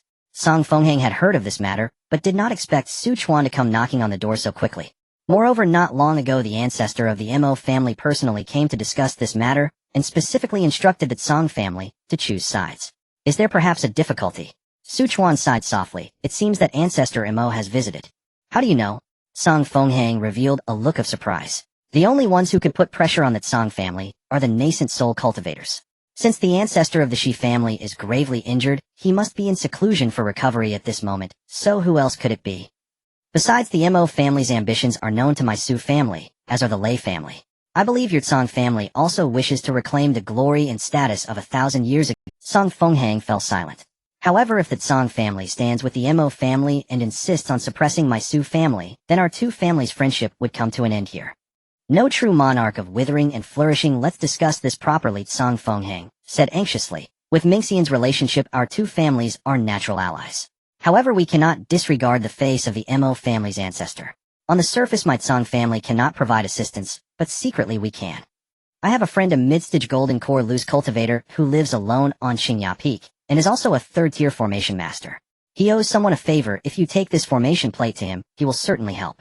Is it the true monarch of Xingya? Exactly. What level is he in formations? He is a beginner third-tier formation master. Chuan stroked his chin and sighed softly. Well then, since the Tsang family cannot assist, I won't force the issue, but please do not stand against my Su family. Arranging formations is a small matter, but if you become enemies, my Su family will not show mercy. Although it would be difficult for me to break through a high-grade third-tier formation, once my son Mingxian returns after gaining knowledge, I believe breaking it would not be a problem. Mingxian will return. Song Fenghang's eyes brightened. Naturally, he has merely gone to the Xian Yu sect to study the path of formations. As Su Chuan said this, Song Fenghang's attitude became considerably friendlier, and he smiled broadly. Rest assured, true monarch of withering and flourishing Mingxian was once my disciple as well. My Tsang family would not go so far as to become enemies with the Su family.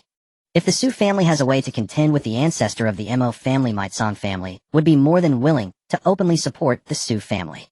However, if there is currently no plan, and today the Tiansong territory is chaotic for the sake of my Tsang family's inheritance, I can only choose to remain neutral. I hope the true monarch understands. Understood, then I shall take my leave, Su Chuan replied, taking the somewhat burnt and damaged formation plate and departing. At Tiansong sect. In the Grand Hall, Elder Yun, can the protective formation be repaired?